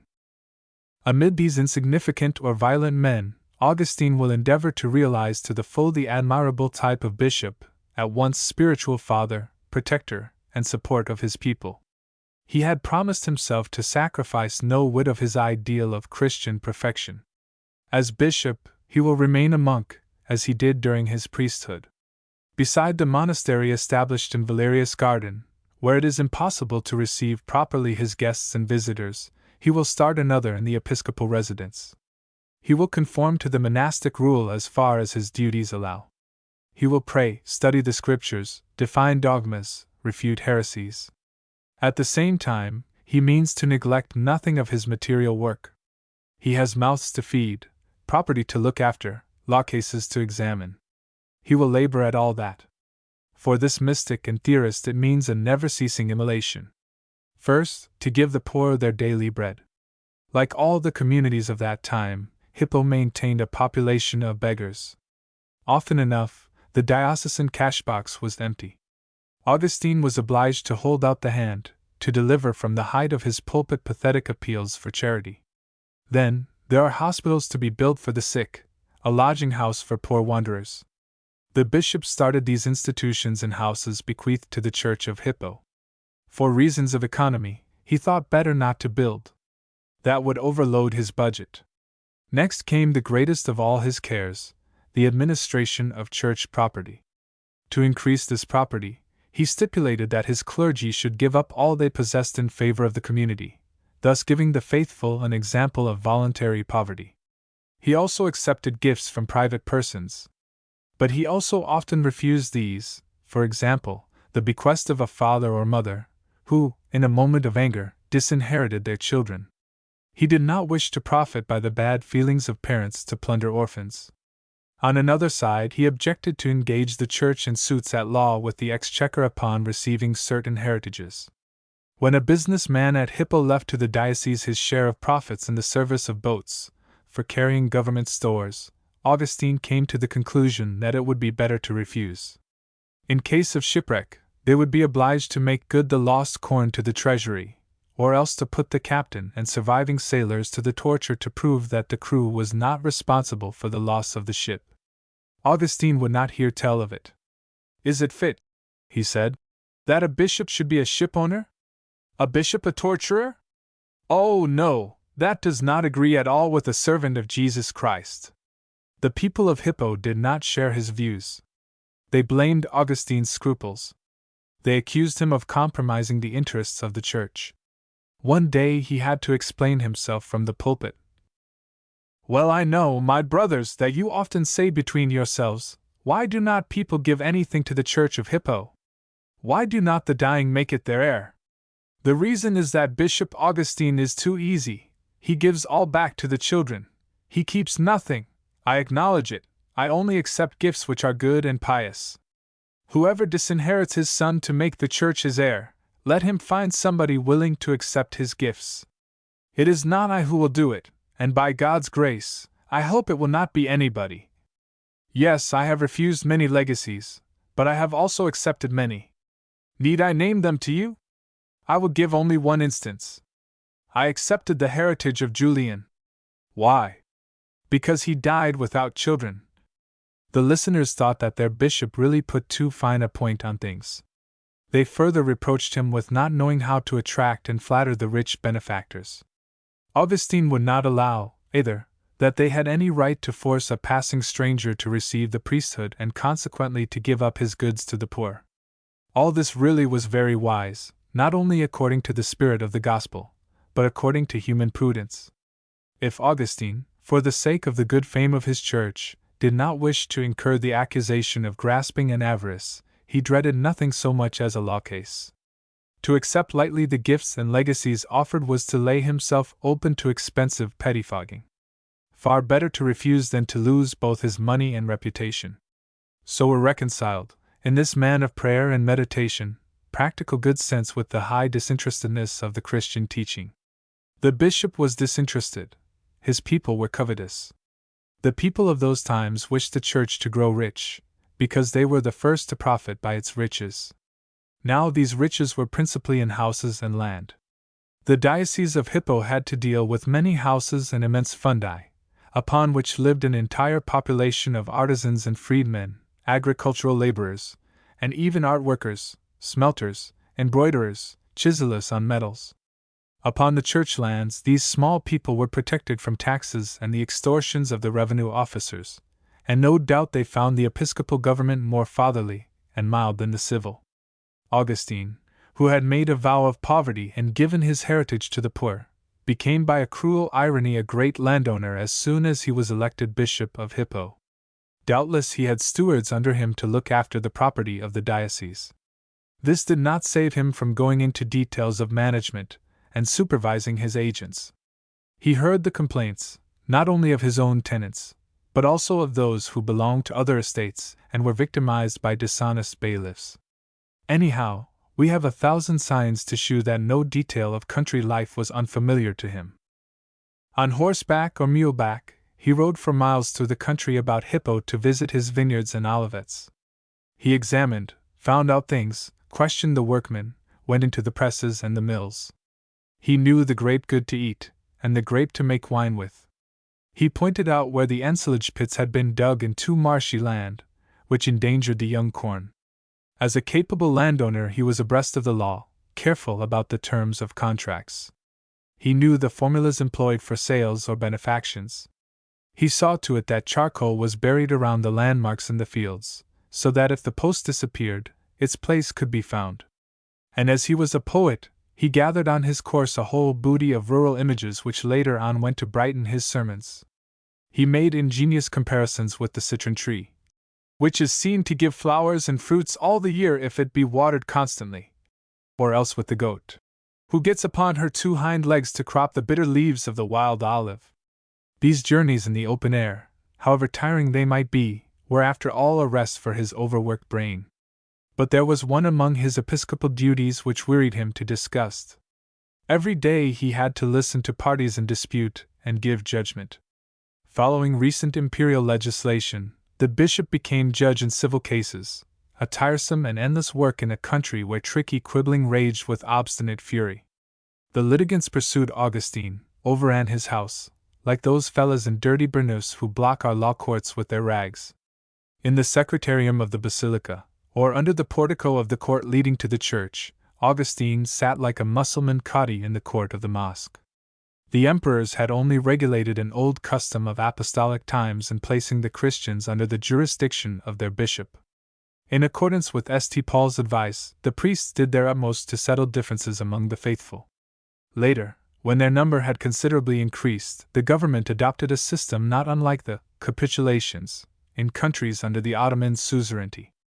Lawsuits between clerics and laymen could not be equitably judged by civil servants, who were often pagans.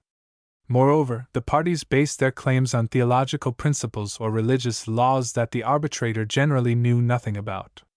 In these conditions, it was natural enough that the imperial authority should say to the disputants, "Fight it out among yourselves."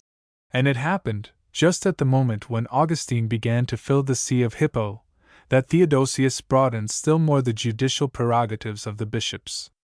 The unhappy judge was overwhelmed with law cases.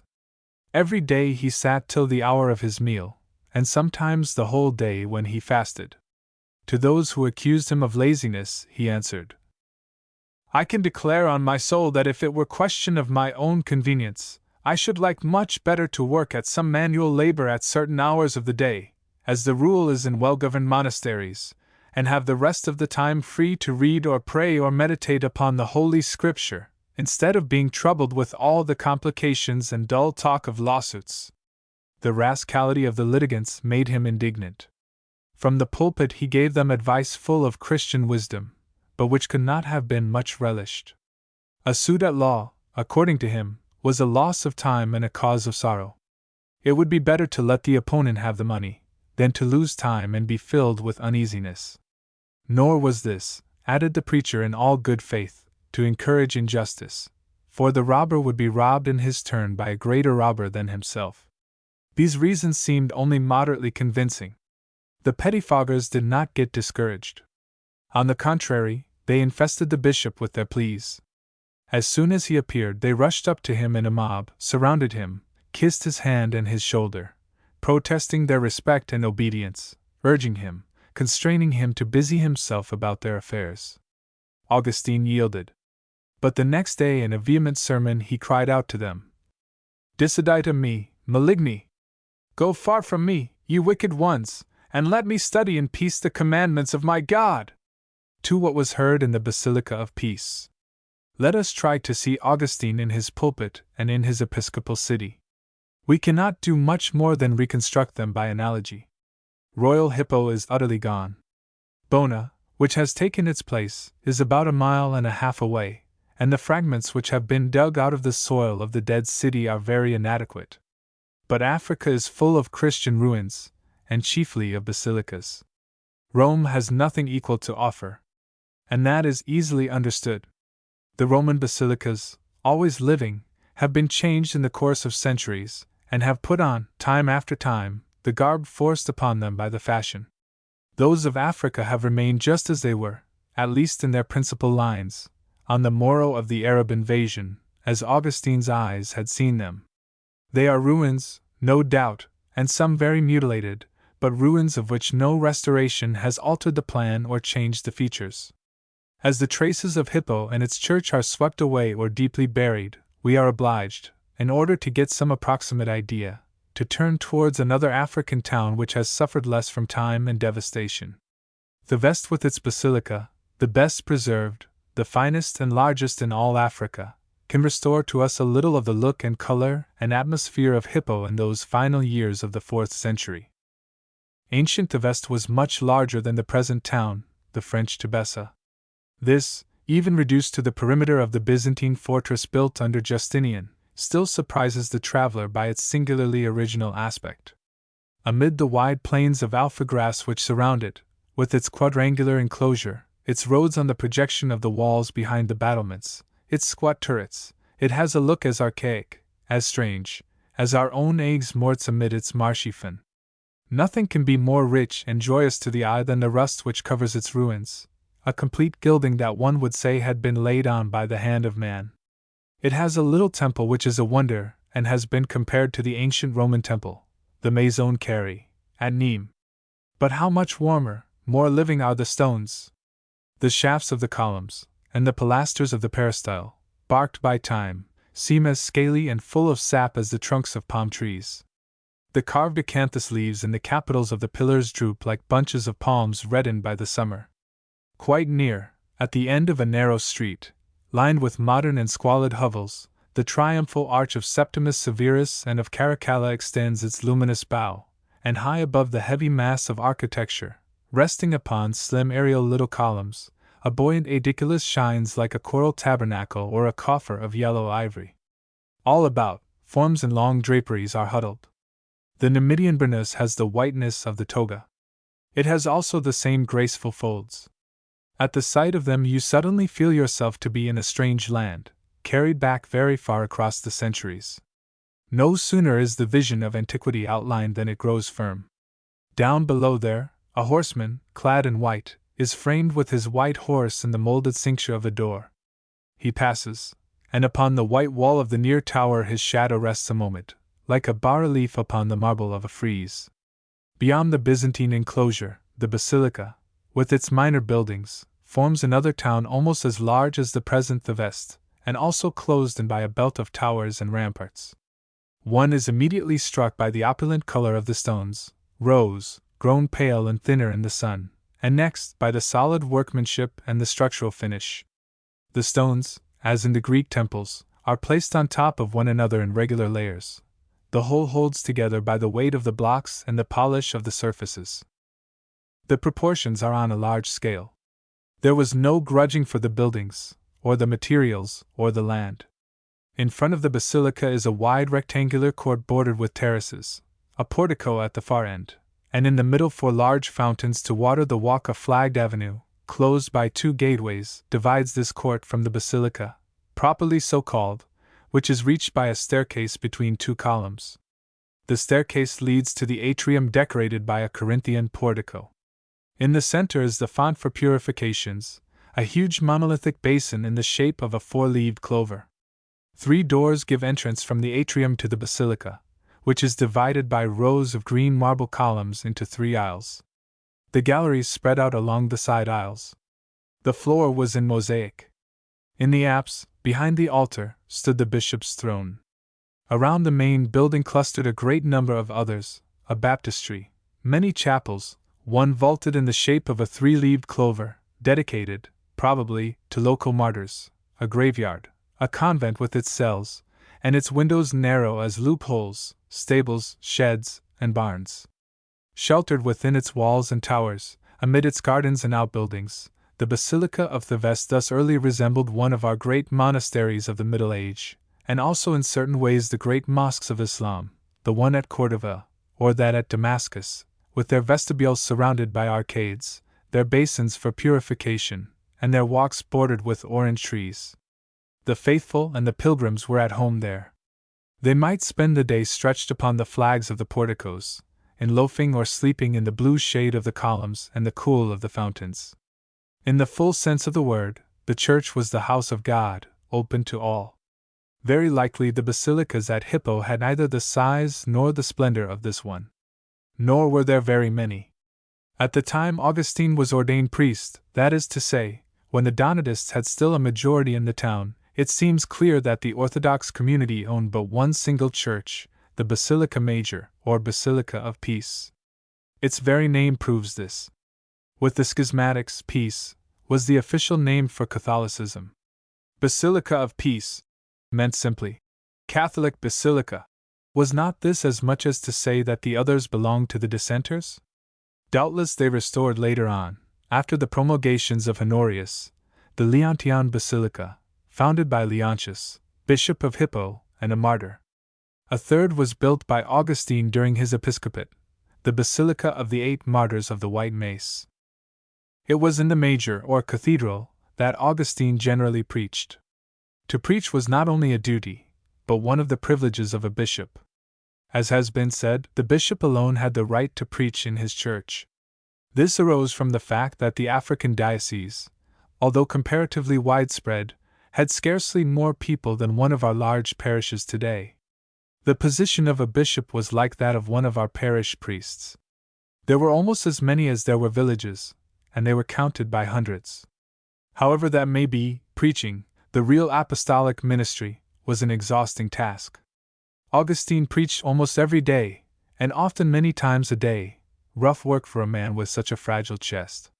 Thus it often happened that, to save his voice, he had to ask his audience to keep still. He spoke without study, in a language very near the language of the common people. Stenographers took down his sermons as he improvised them, hence those repetitions and lengthinesses which astonish the reader who does not know the reason for them. There is no plan evident in these addresses. Sometimes the speaker has not enough time to develop his thought. Then he puts off the continuation till the next day. Sometimes he comes with a subject all prepared, and then treats of another, in obedience to a sudden inspiration which has come to him with a verse of scripture he has just read. Other times, he comments many passages in succession, without the least care for unity or composition. Let us listen to him in this Basilica of Peace, where during 35 years he never failed to announce the Word of God. The chant of the Psalms has just died away.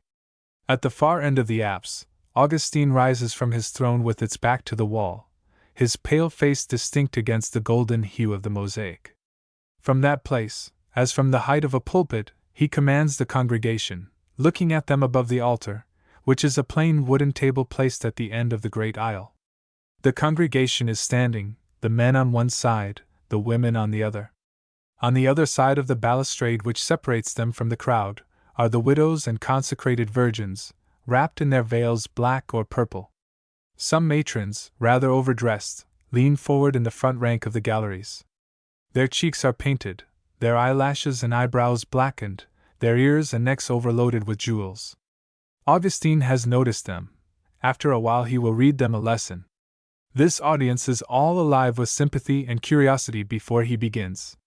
With all its faith and all its passion it collaborates with the orator. It is turbulent also. It expresses its opinions and emotions with perfect freedom. The democratic customs of those African churches surprise us today. People made a noise as at the theater or the circus. They applauded, they interrupted the preacher. Certain among them disputed what was said, quoting passages from the Bible. Augustine is thus in perpetual communication with his audience. Nobody has done less soaring than he. He keeps his eye on the facial expressions and the attitudes of his public. He talks to them familiarly. When his sermon is a little lengthy, he wants to know if his listeners are getting tired. He has kept them standing so long. The time of the morning meal draws near. Bellies are fasting, stomachs wax impatient. Then says he to them with loving good fellowship, Go, my very dear brothers and sisters, go and restore your strength. I do not mean that of your minds, for I see well that they are tireless, but the strength of your bodies, which are the servants of your souls. Go then and restore your bodies so that they may do their work well, and when they are restored, come back here and take your spiritual food. Upon certain days, a blast of the sirocco has passed over the town. The faithful, crowded in the aisles, are stifling, covered with sweat. The preacher himself, who is very much worked up, has his face dripping, and his clothes are all wet. By this he perceives that once more he has been extremely long. He excuses himself modestly. Or again, he jokes like a rough apostle who is not repelled by the odor of a lot of humankind gathered together. Oh, what a smell! Says he. I must have been speaking a long while today. These good-natured ways won the hearts of the simple folk who listened to him. He is aware of the charm he exerts on them, and of the sympathy they give him back in gratitude for his charity. You have loved to come and hear me, my brothers, he said to them. But whom have you loved? If it is me, even that is good, my brothers, for I want to be loved by you, if I do not want to be loved for myself. As for me, I love you in Christ. And you too, do you love me in him? Let our love for one another moan together up to God, and that is the moaning of the doves spoken of in the Scripture. Although he preaches from the height of his episcopal throne, he is anxious that his hearers should regard him, Christianly, as their equal. So he seems as little of the bishop as possible. All Christians are servants of the same master. I have been in the place where you are, you, my brothers, who listen to me. And now, if I give the spiritual bread from the height of this chair to the servants of the master of us all, well, it is but a few years since I received this spiritual food with them in a lower place. A bishop, I speak to laymen, but I know to how many future bishops I speak. So he puts himself on an equal footing with his audience by the brotherly accent in his words. It is not Christendom, the universal church, or I know not what abstract listener he addresses, but the Africans, the people of Hippo, the parishioners of the Basilica of Peace. He knows the allusions, the comparisons drawn from local customs, which are likely to impress their minds. The day of the festival of St. Crispina, a martyr of those parts, after he had developed his subject at very great length, he asked pardon in these terms. Let us think, brothers, that I have invited you to celebrate the birthday of the blessed Crispina, and that I have kept up the feast a little too long. Well, might not the same thing happen if some soldier were to ask you to dinner and oblige you to drink more than is wise? Let me do as much for the word of God, with which you should be drunk and surfeited. Marriages, as well as birthday feasts, supplied the orator with vivid allegories. Thus he says that when a marriage feast is made in a house, organs play upon the threshold, and musicians and dancers begin to sing and to act their songs. And yet how poor are these earthly enjoyments which pass away so soon! In the house of God, the feast has no end. Continually, through the commentaries on the Psalms, like comparisons rise to the surface, parables suited to stir the imagination of Africans. 1,000 details borrowed from local habits and daily life enliven the exegesis of the Bishop of Hippo. The mules and horses that buck when one is trying to cure them are his symbol for the recalcitrant Donatists. The little donkeys, obstinate and cunning, that trot in the narrow lanes of Algerian kasbahs, appear here and there in his sermons. The gnats bite in them. The unendurable flies plaster themselves in buzzing patches on the tables and walls. Then there are the illnesses and drugs of that country, the ophthalmias and cholerium. What else? The tarantulas that run along the beams on the ceiling, the hares that scurry without warning between the horses' feet on the great Numidian plains. Elsewhere, he reminds his audience of those men who wear an earring as a talisman, of the dealings between traders and sailors, a comparison which would go home to this seafaring people. The events of the time, the little happenings of the moment, glide into his sermons. At the same time as the service in church today, there is going to be horse racing at the circus, and fights of wild beasts or gladiators at the arena. In consequence, there will not be many people in the basilica. So much the better, says Augustine. My lungs will get some rest. Another time, It is advertised through the town that most sensational attractions will be offered at the theater. There will be a scene representing the open sea. The preacher laughs at those who have deserted the church to go and see this illusion. They will have, says he, the sea on the stage, but we, brothers, we shall have our port in Jesus Christ. This Saturday, while he is preaching, some Jewish women set themselves to dance and sing on the terraces of the near houses, by way of celebrating the Sabbath. In the basilica, the bashing of the crotallos can be heard, and the thuds of the tambourines. They would do better, says Augustine, to work and spin their wool. He dwells upon the catastrophes which were then convulsing the Roman world. The news of them spread with wonderful rapidity. Alaric's barbarians have taken Rome and put it to fire and sword. At Jerusalem has been an earthquake, and the Bishop John organizes a subscription for the sufferers throughout Christendom. At Constantinople, globes of fire have been seen in the sky. The Serapeum of Alexandria has just been destroyed in a riot. All these things follow each other in lively pictures, without any apparent order, throughout Augustine's sermons. It is not he who divides his discourse into 3 parts, and refrains from passing to the second till he has learnedly expounded the first. Whether he comments upon the Psalms or the Gospels, his sermons are no more than explanations of the Scriptures which he interprets, sometimes in a literal sense, and sometimes in an allegoric. Let us acknowledge it, his allegoric discourses repel us by their extreme subtlety, sometimes by their bad taste, and when he confines himself to the letter of the text, he stumbles among small points of grammar which weary the attention. We follow him no longer. We think his audience was very obliging to listen so long, and on their feet, to these endless dissertations. And then, suddenly, a great lyrical and oratorical outburst which carries us away, a wind which blows from the high mountains, and in the wink of an eye sweeps away like dust all those fine-spun reasonings. He is fond of certain commonplaces, and also of certain books of the Bible, for instance, the Song of Songs and the Gospel of St. John, the one satisfying in him the intellectual, and the other the mystic of love. He confronts the verse of the psalm, "Before the morning star have I begotten thee," with the sublime opening of the 4th Gospel. "In the beginning was the Word." He lingers upon the beauty of Christ, speciosus forma prae filius hominum. "Thou art fairer than the children of men." This is why he is always repeating with the psalmist, "Thy face, Lord, have I sought, qui sivi vultum tuum, Domini."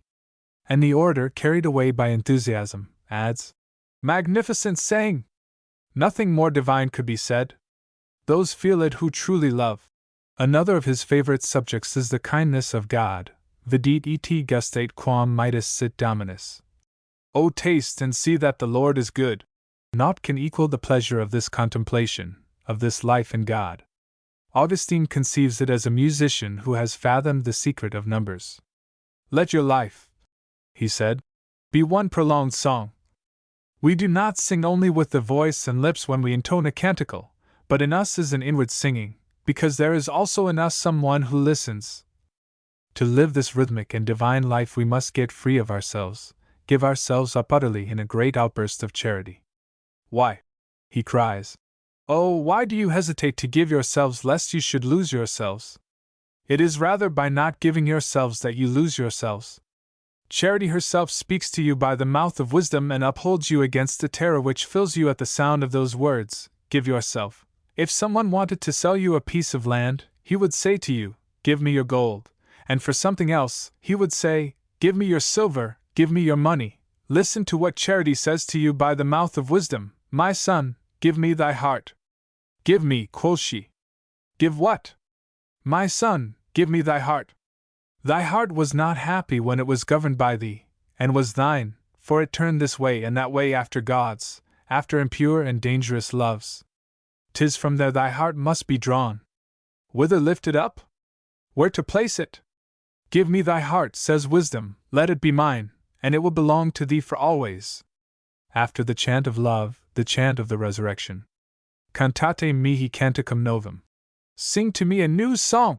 Augustine repeats these words over and over again. We wish to rise from the dead, cry souls craving for eternity. And the Church answers, "Verily I say unto you, that ye shall rise from the dead. Resurrection of bodies, resurrection of souls, ye shall be altogether reborn. Augustine has explained no dogma more passionately. None was more pleasing to the faithful of those times. Ceaselessly they begged to be strengthened in the conviction of immortality, and of meeting again brother-like in God. With what intrepid delight it rose, this song of the resurrection in those clear African basilicas swimming in light, with all their brilliant ornamentation of mosaics and marbles of 1,000 colors. And what artless and confident language those symbolic figures spoke which peopled their walls, the lambs browsing among clusters of asphodels, the doves, the green trees of paradise. As in the gospel parables, the birds of the field and farmyard, the fruits of the earth, figured the Christian truths and virtues. Their purified forms accompanied man in his ascension towards God. Around the mystic chrisms circled garlands of oranges and pears and pomegranates. Cocks, ducks, partridges, flamingos sought their pasture in the paradisal fields painted upon the walls of churches and cemeteries. Those young basilicas were truly the temples of the resurrection, where all the creatures of the ark saved from the waters had found their refuge. Never more in the centuries to follow shall humanity know this frank joy at having triumphed over death, this youth of hope. 3. The Bishop's Burthen. Augustine is not only the most human of all the saints, he is also one of the most amiable in all the senses of that hackneyed word, amiable according to the world, amiable according to Christ. To be convinced of this, he should be observed in his dealings with his hearers, with his correspondents, even with those he attacks, with the bitterest enemies of the faith. Preaching, the administration of property, and sitting in judgment were but a part of that episcopal burthen, Sarcina Episcopatus, under which he so often groaned. He had furthermore to catechize, baptize, direct consciences, guard the faithful against error, and dispute with all those who threatened Catholicism. Augustine was a light of the Church. He knew it. Doing his best, with admirable conscientiousness and charity he undertook these tasks. God knows what it must have cost this intellectual to fulfill precisely all the duties of his ministry, down to the humblest.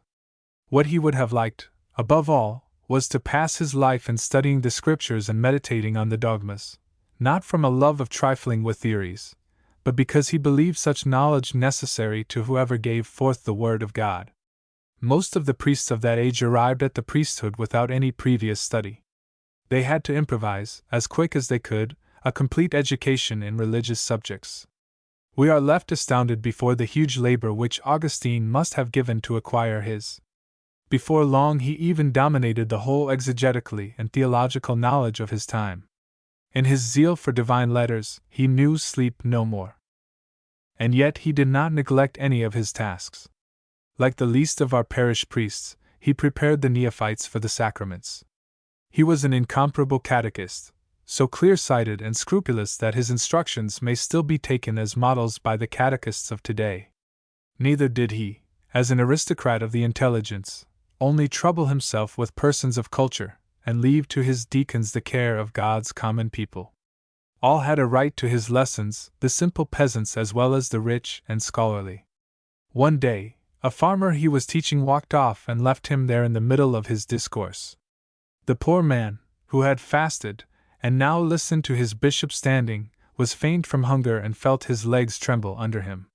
He thought it better to run away than to fall down exhausted at the feet of the learned preacher.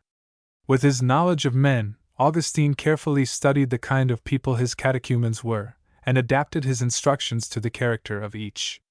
If they were city folk, Carthaginians, used to spending their time in theaters and taverns, drunken and lazy, he took a different tone with them from what he used with rustics who had never left their native Gurby. If he were dealing with fashionable people who had a taste for literature, he did not fail to exalt the beauties of the Scripture, although, he would say, they had there a very trifling attraction compared to the truths contained in it. Of all the catechumens, the hardest to deal with, the most fearsome in his eyes, were the professors, the rhetoricians and the grammarians. These men are bloated with vanity, puffed up with intellectual pride. Augustine knew something about that. It will be necessary to rouse them violently, and before anything else, to exhort them to humility of mind. The good saint goes further. Not only is he anxious about the souls, but also about the bodies of his listeners. Are they comfortable for listening? As soon as they feel tired, they must not hesitate to sit down, as is the usage in the basilicas beyond seas. Would not our arrogance be unbearable, he asked, if we forbade men who are our brothers to sit down in our presence, and much more, men whom we ought to try with all possible care to make our brothers? If they are seen to yawn, then things ought to be said to them to awaken their attention, or to scatter the sad thoughts which may have come into their minds. The catechist should shew, now a serene joy, the joy of certainty, now a gaiety which charms people into belief. And always that lightheartedness we should have in teaching, even if we ourselves are sad from this reason or that. Let us remember that Jesus Christ died for those who are listening to us. Is not the thought of bringing him disciples enough to make us joyful? Bishop Augustine set the example for his priests. It is not enough to have prepared the conversion of his catechumens with the subtlety of the psychologist, and such perfect Christian charity, but he accompanies them to the very end, and charges them once more before the baptismal piscina. How he is changed! One thinks of the boon fellow of Romanianus and of Manlius Theodorus, of the young man who followed the hunts at Thagist, and who held forth on literature and philosophy in a select company before the beautiful horizons of the Lake of Como. Here he is now with peasants, slaves, sailors, and traders. And he takes pleasure in their society. It is his flock. He ought to love it with all his soul in Jesus Christ. What an effort, and what a victory upon himself an attitude so strange reveals to us! For really this liking for mean people was not natural to him. He must have put an heroic willpower into it, helped by grace. A like sinking of his preferences is evident in the director of consciences he became. Here he was obliged to give himself more thoroughly. He was at the mercy of the souls who questioned him, who consulted him as their physician. He spends his time in advising them, and exercises a never-failing supervision of their morals. It is an almost discouraging enterprise to bend these hardened pagans, above all, these Africans, to Christian discipline. Augustine is continually reproaching their drunkenness, gluttony, and lust. The populace were not the only ones to get drunk and overeat themselves. The rich at their feasts literally stuffed till they choked. The Bishop of Hippo never lets a chance go by to recall them to sobriety. Oftener still, he recalls them to chastity. He writes long letters on this subject which are actual treatises. The morals of the age and country are fully disclosed in them. Husbands are found loudly claiming a right to free love for themselves, while they force their wives to conjugal fidelity. The adultery they allow themselves, they punish with death in their wives. They make an abusive practice of divorce. Upon the most futile reasons, they send the wife the libellus repudiae, the bill repudiating the marriage, as the various peoples of Islam do still.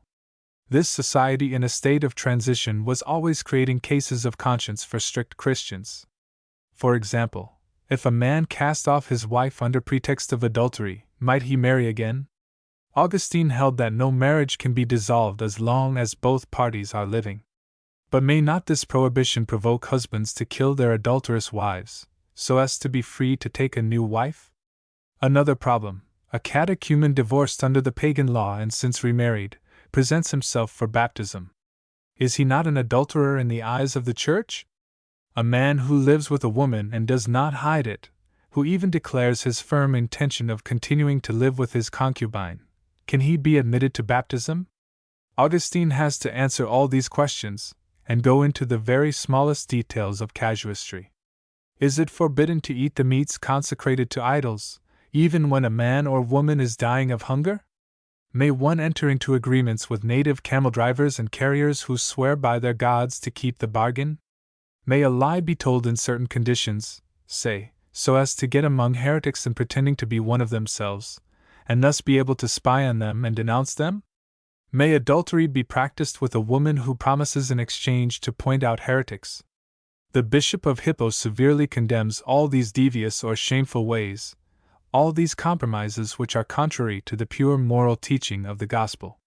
But he does this without affecting intolerance and rigidity, and with the reminder that the evil of sin lies altogether in the intention, and in the consent of the will. In a word, one must tolerate and put up with what one is powerless to hinder. Other questions, which it is quite impossible to repeat here, give us a strange idea of the corruption of pagan morals. Augustine had all he could do to maintain the Christian rule in such surroundings, where the Christians themselves were more or less tainted with paganism. But if this troop of sinners and backsliders was hard to drive, the devout were perhaps harder. There were the continents, the widowers and widows who had made a vow of chastity and found this vow heavy, the consecrated virgins who lived in too worldly a fashion, the nuns who rebelled against their spiritual director or their superior, the monks, either former slaves who did not want to do another stroke of work, or charlatans who played upon public credulity in selling talismans and miraculous ointments. Then, the married women who refused themselves to their husbands, and those who gave away their goods to the poor without their husbands' consent, and also the proud virgins and widows who despised and condemned marriage. Then came the crowd of pious souls who questioned Augustine on points of dogma, who wanted to know all, to clear up everything, those who thought they should be able here below to see God face to face, to know how we shall arise, and who asked if the angels had bodies. Augustine complains that they are annoying, when he has so many other things to trouble him, and that they take him from his studies. But he tries charitably to satisfy them all. Besides all this, he was obliged to keep up a correspondence with a great number of people.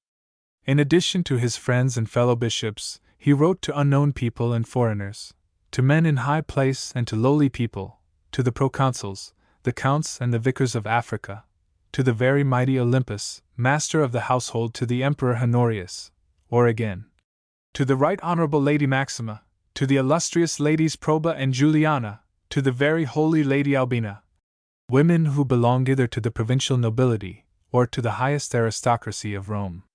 To whom did he not write?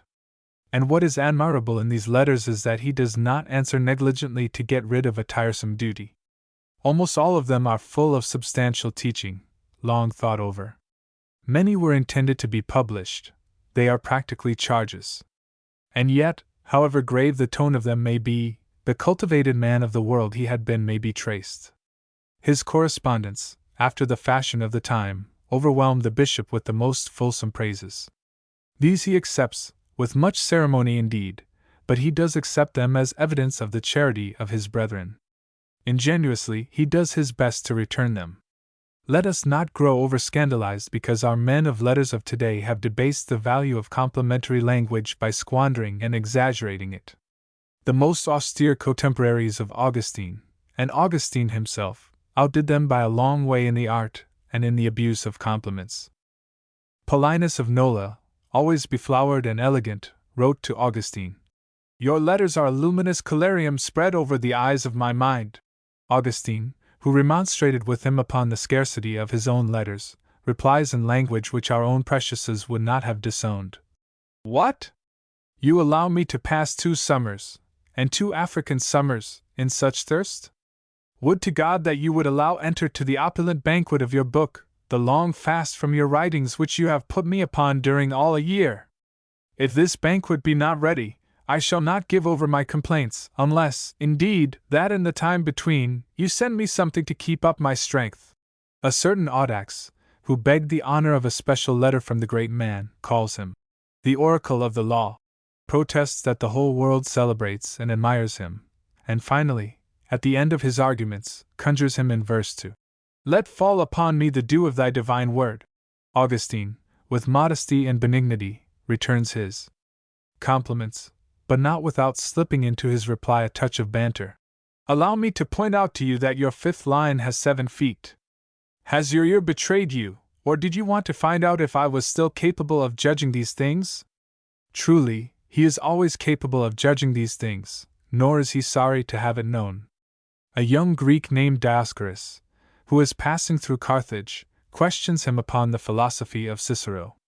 Augustine exclaims at any one daring to interrupt a bishop about such trifles. Then, little by little, he grows milder, and carried away by his old passion, he ends by sending the young man quite a dissertation on this good subject. Those are among his innocent whimsicalities. Then, alongside of letters either too literary, or erudite, or profound, there are others which are simply exquisite, such as the one he wrote to a young Carthage girl called Sapida. She had embroidered a tunic for her brother. He was dead, and she asked Augustine kindly to wear this tunic, telling him that if he would do this, it would be a great comfort for her in her grief. The bishop consented very willingly. "I accept this garment," he said to her, "and I have begun to wear it before writing to you." Then gently he pities her sorrow, and persuades her to resignation and hope. We should not rebuke people for weeping over the dead who are dear to them. When we think of them, and through habit we look for them still around us, then the heart breaks, and the tears fall like the blood of our broken heart. At the end, in magnificent words, he chants the hymn of the resurrection. "My daughter, your brother lives in his soul, if in his body he sleeps. Does not the sleeper wake? God, who has received his soul, will put it again in the body he has taken from him, not to destroy it, oh, no, but some day to give it to him back." This correspondence, voluminous as it is nothing beside his numberless treatises in dogma and polemic. These were the work of his life, and it is by these posterity has known him. The theologian and the disputer ended by hiding the man in Augustine. Today, the man perhaps interests us more. And this is a mistake. He himself would not have allowed for a moment that his confessions should be preferred to his treatises on grace. To study, to comment the Scriptures, to draw more exact definitions from the dogmas, he saw no higher employment for his mind, or obligation more important for a bishop. To believe so as to understand the better to believe, it is a ceaseless movement of the intelligence which goes from faith to God and from God to faith. He throws himself into this great labor without a shade of any attempt to make literature, with a complete sinking of his tastes and his personal opinions, and in it he entirely forgets himself. One single time he has thought of himself, and it is precisely in the Confessions, the spirit of which modern people understand so ill, and where they try to find something quite different from what the author intended. He composed them just after he was raised to the bishopric, to defend himself against the calumnies spread about his conduct. It seems as if he wanted to say to his detractors, "You believe me guilty. Well, I am so, and more perhaps than you think, but not in the way you think." A great religious idea alters this personal defense. It is less a confession, or an excuse for his faults, in the present sense of the word, than a continual glorification of the divine mercy. It is less the shame of his sins he confesses, than the glory of God. After that, he never thought again of anything but truth and the Church, and the enemies of truth and the Church, the Manichees, the Arians, the Pelagians, the Donatists, above all. He lets no error go by without refuting it, no libel without an answer. He is always on the breach. He might well be compared, in much of his writings, to one of our fighting journalists. He put into this generally thankless business a wonderful vigor and dialectical subtlety. Always and everywhere he had to have the last word. He brought eloquence to it, yet more charity, sometimes even wit. And lastly, he had a patience which nothing could dishearten. He repeats the same things 100 times over. These tiresome repetitions, into which he was driven by the obstinacy of his opponents, caused him real pain. Every time it became necessary, he took up again the endless demonstration without letting himself grow tired. The moment it became a question of the truth, Augustine could not see that he had any right to keep quiet. In Africa and elsewhere they made fun of what they called his craze for scribbling. He himself, in his retractations, is startled by the number of his works. He turns over the Scripture saying which the Donatists amusingly oppose to him, vi mullum loquentibus.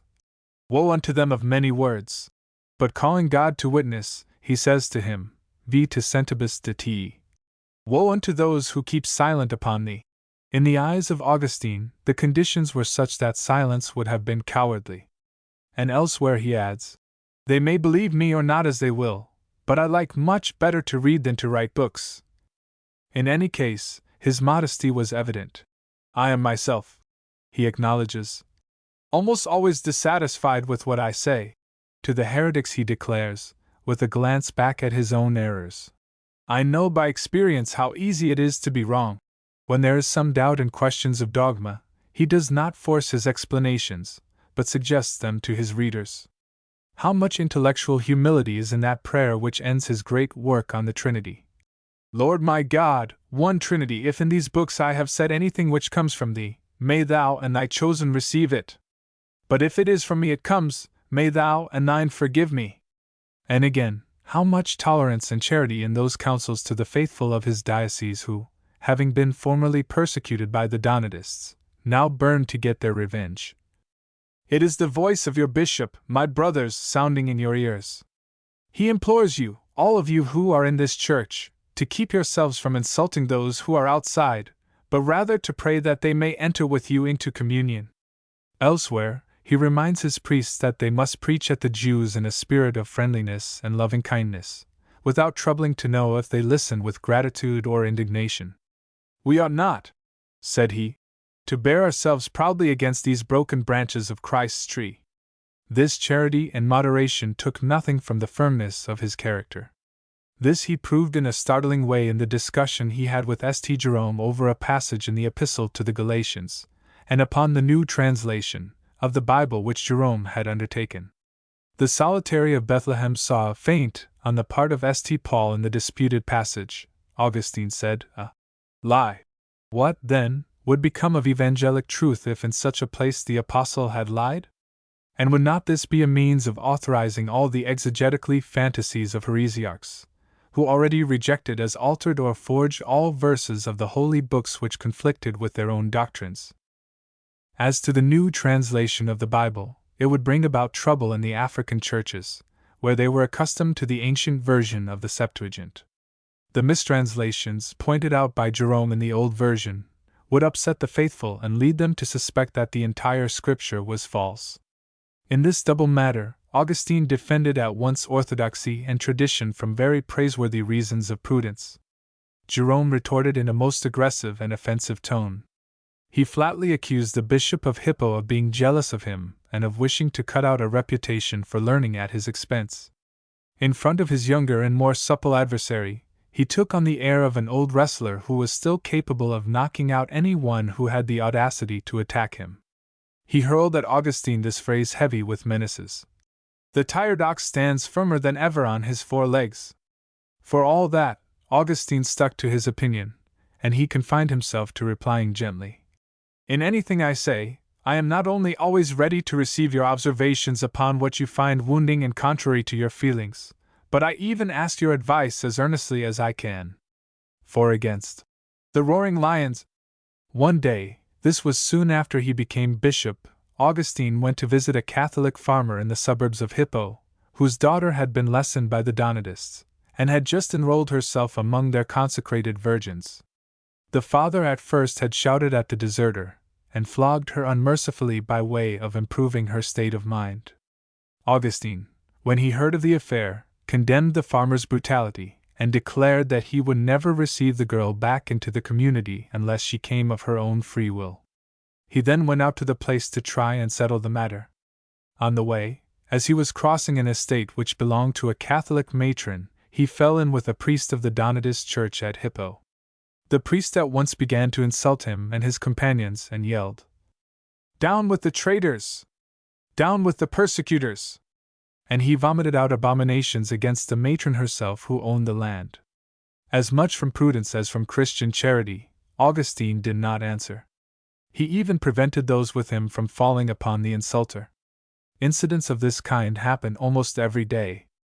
About the same time, the Donatists of Hippo made a great noise over the rebaptizing of another apostate from the Catholic community. This was a good-for-nothing loafer who beat his old mother, and the bishop severely rebuked his monstrous conduct. "Well, as you talk in that tone of voice," said the loafer, "I'm going to be a Donatist." Through bravado, he continued to ill-treat the poor old woman, and to make the worst kind of threats. He roared in savage fury, "Yes, I'll become a Donatist, and I'll have your blood." And the young ruffian did really go over to the Donatist party. In accordance with the custom among the heretics, he was solemnly rebaptized in their basilica, and he exhibited himself on the platform clad in the white robe of the purified. People in Hippo were much shocked. Augustine, full of indignation, addressed his protests to Proculayanus, the Donatist bishop. "What? Is this man, all bloody with a murder in his conscience, to walk about for 8 days in white robes as a model of innocence and purity? But Proculianus did not condescend to reply. These cynical proceedings were trifling compared to the vexations which the Donatists daily inflicted on their opponents. Not only did they tamper with Augustine's people, but the country dwellers of the Catholic Church were continually interfered with on their lands, pillaged, ravaged, and burned out by mobs of fanatical brigands who organized a rule of terror from one end of Numidia to the other. Supported in secret by the Donatists, they called themselves the Athletes of Christ. The Catholics had given them the contemptuous name of circumcellions, or prowlers around cellars, because they generally plundered cellars and grain houses.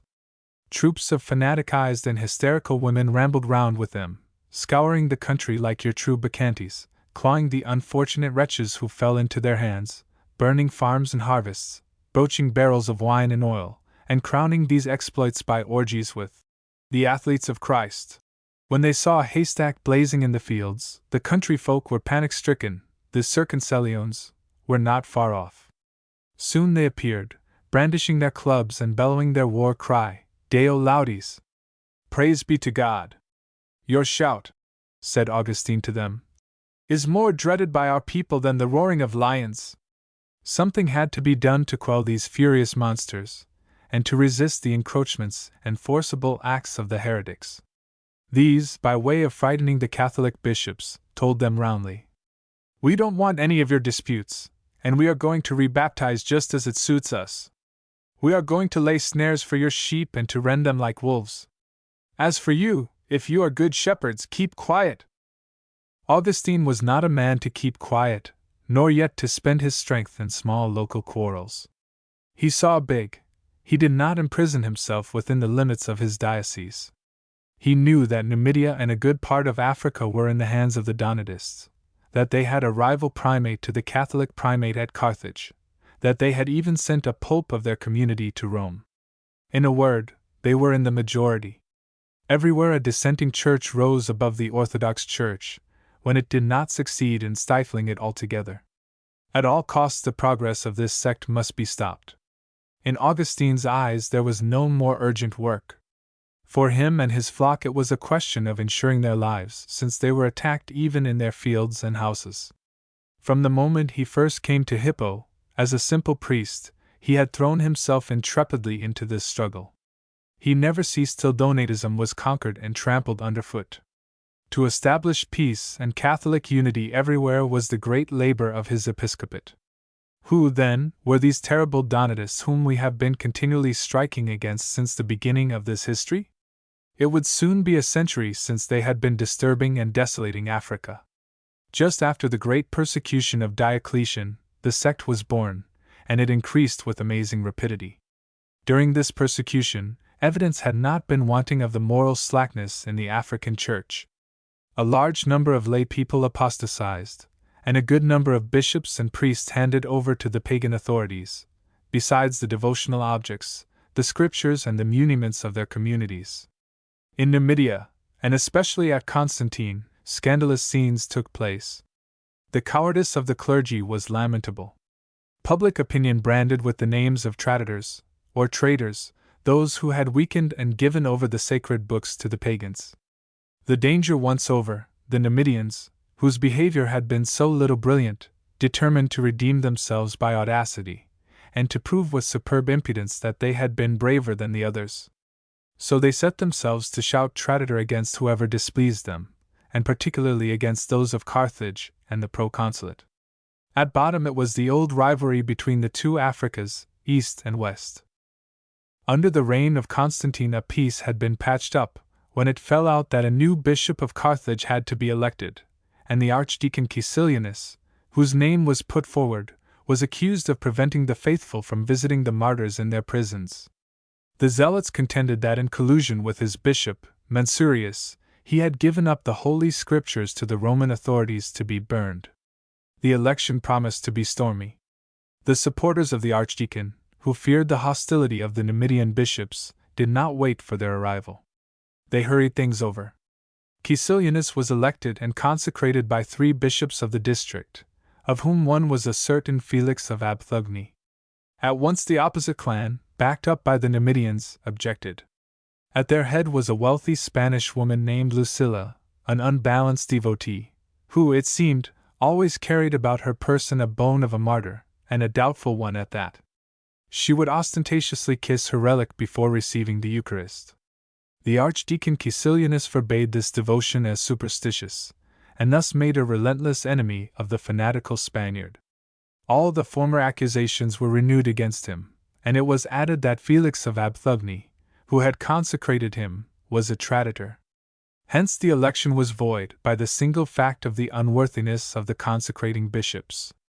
Lucilla, having bribed a section of the bishops assembled in council, Caecilianus was deposed, and the deacon Majorinus elected in his room. He himself was soon after succeeded by Donatus, an active, clever, and energetic man, who organized resistance so ably, and who represented so well the spirit of the sect, that he left it his name. Henceforth, Donatism enters into history. But Caecilianus had on his side the bishops overseas and the imperial government. The Pope of Rome and the Emperor recognized him as legitimately elected. Besides that, he cleared himself of all the grievances urged against him. Finally, an inquiry, conducted by laymen, proved that Felix of Abthugny was not a traitor. The Donatists appealed to Constantine, then to 2 councils convoked successively at Rome and Arles. Everywhere they were condemned.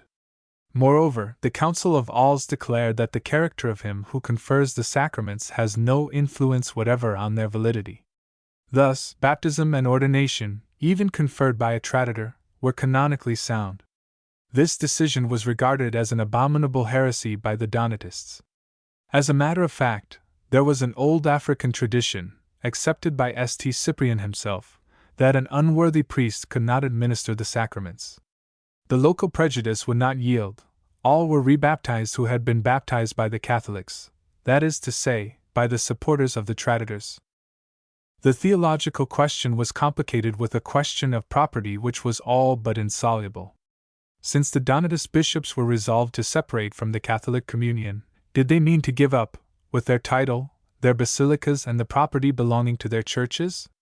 Supposing that they themselves were disinterested, they had behind them the crowd of clients and land-tillers who got their living out of the church, and dwelt on church property.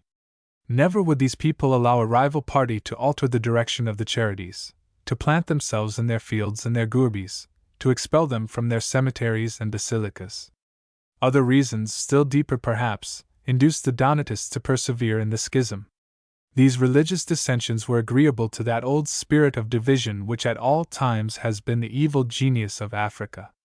The Africans have always felt the need of segregating themselves from one another in hostile coughs. They hate each other from one village to another, for nothing, just for the pleasure of hating and felling each other to the ground. At bottom, here is what Donatism really was: it was an extra sharp attack of African individualism. These rebels brought in nothing new in dogma. They would not even have been heretics without their claim to rebaptize. They limited themselves to retain a position gained long ago, to keep their churches and properties, or to seize those of the Catholics upon the pretense that they were themselves the legitimate owners. With that, they affected a respect for tradition, an austerity in morals and discipline, which made them perfect Puritans.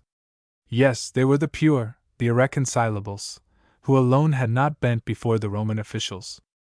All this was very pleasing to the discontented and quarrelsome, and caressed the popular instinct in its tendency to particularism.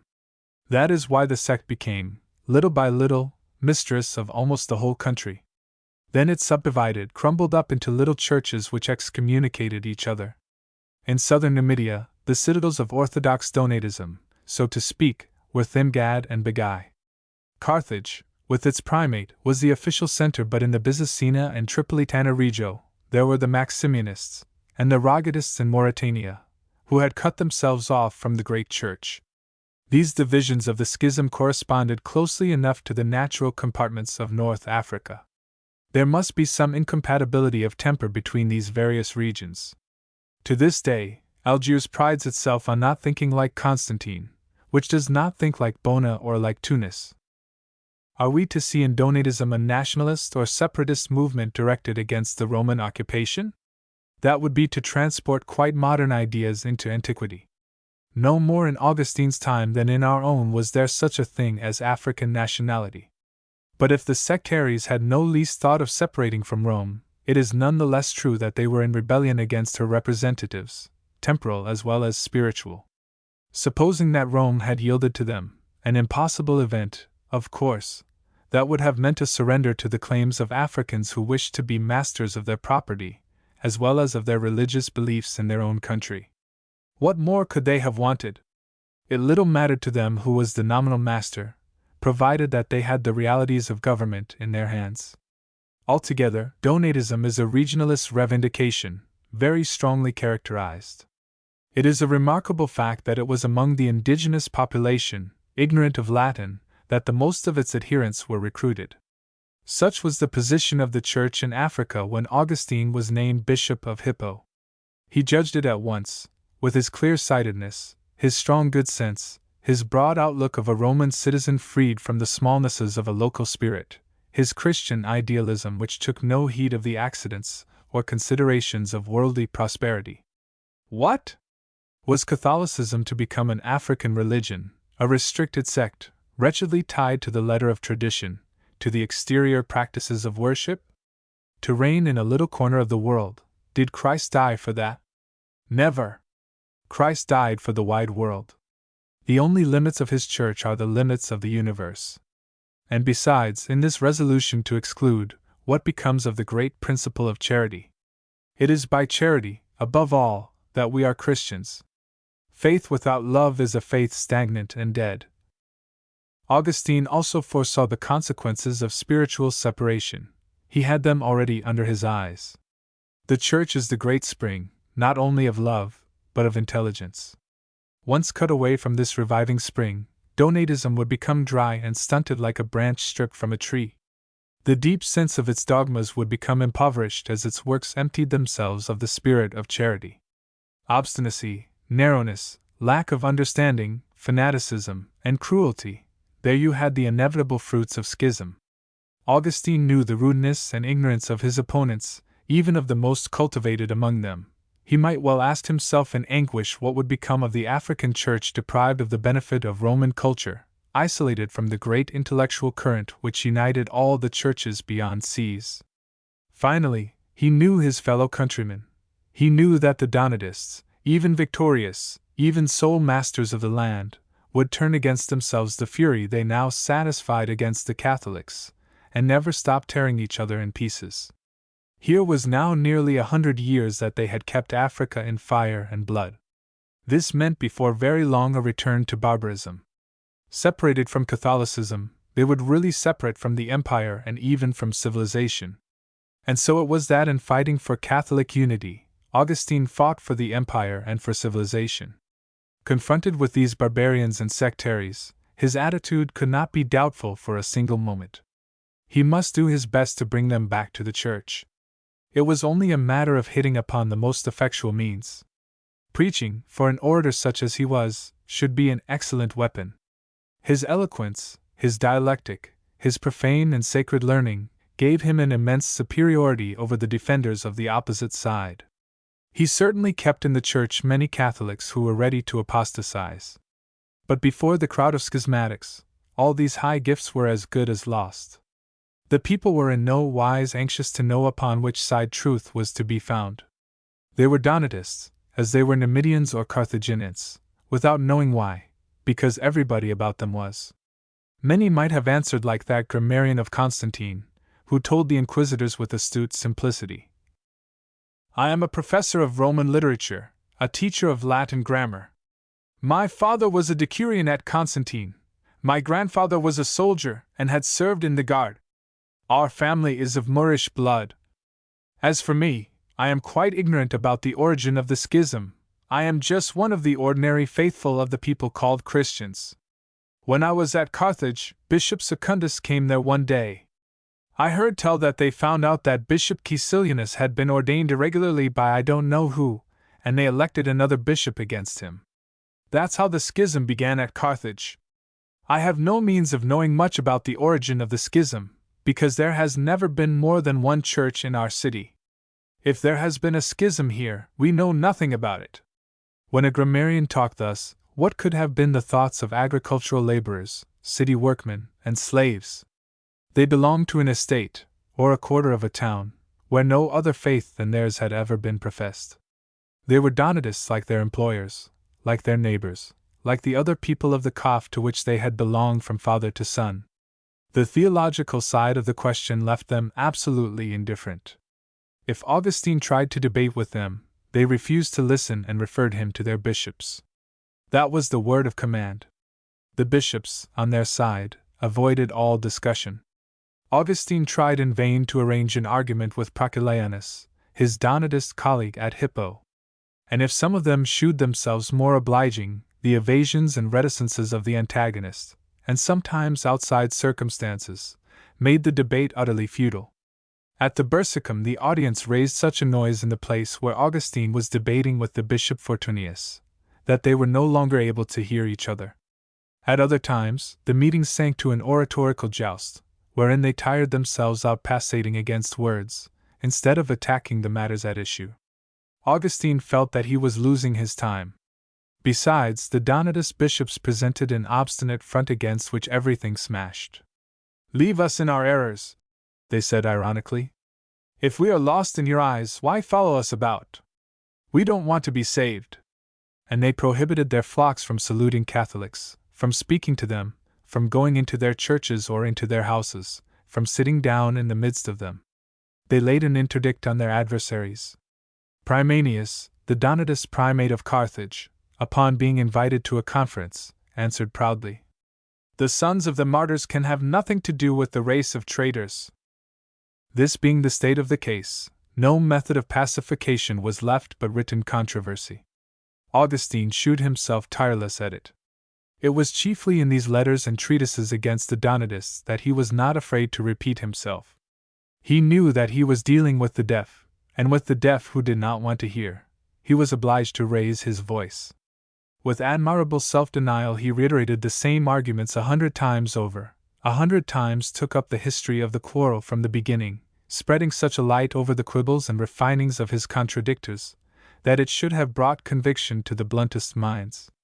"No," he repeated, "Caecilianus was not a traditor, nor Felix of Abthugny either, who consecrated him bishop. The documents are there to prove this.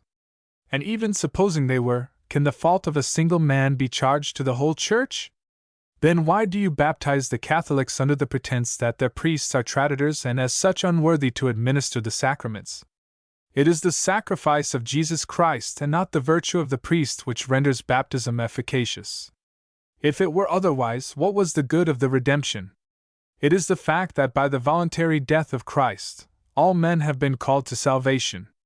Salvation is not the privilege of Africans only. Being Catholic, the Church should take in the whole world. In the long run, these continual repetitions end by seeming wearisome to modern readers. For us there arises out of all these discussions a dense and intolerable boredom. But let us remember that all this was singularly living for Augustine's contemporaries, that these thankless developments were read with passion.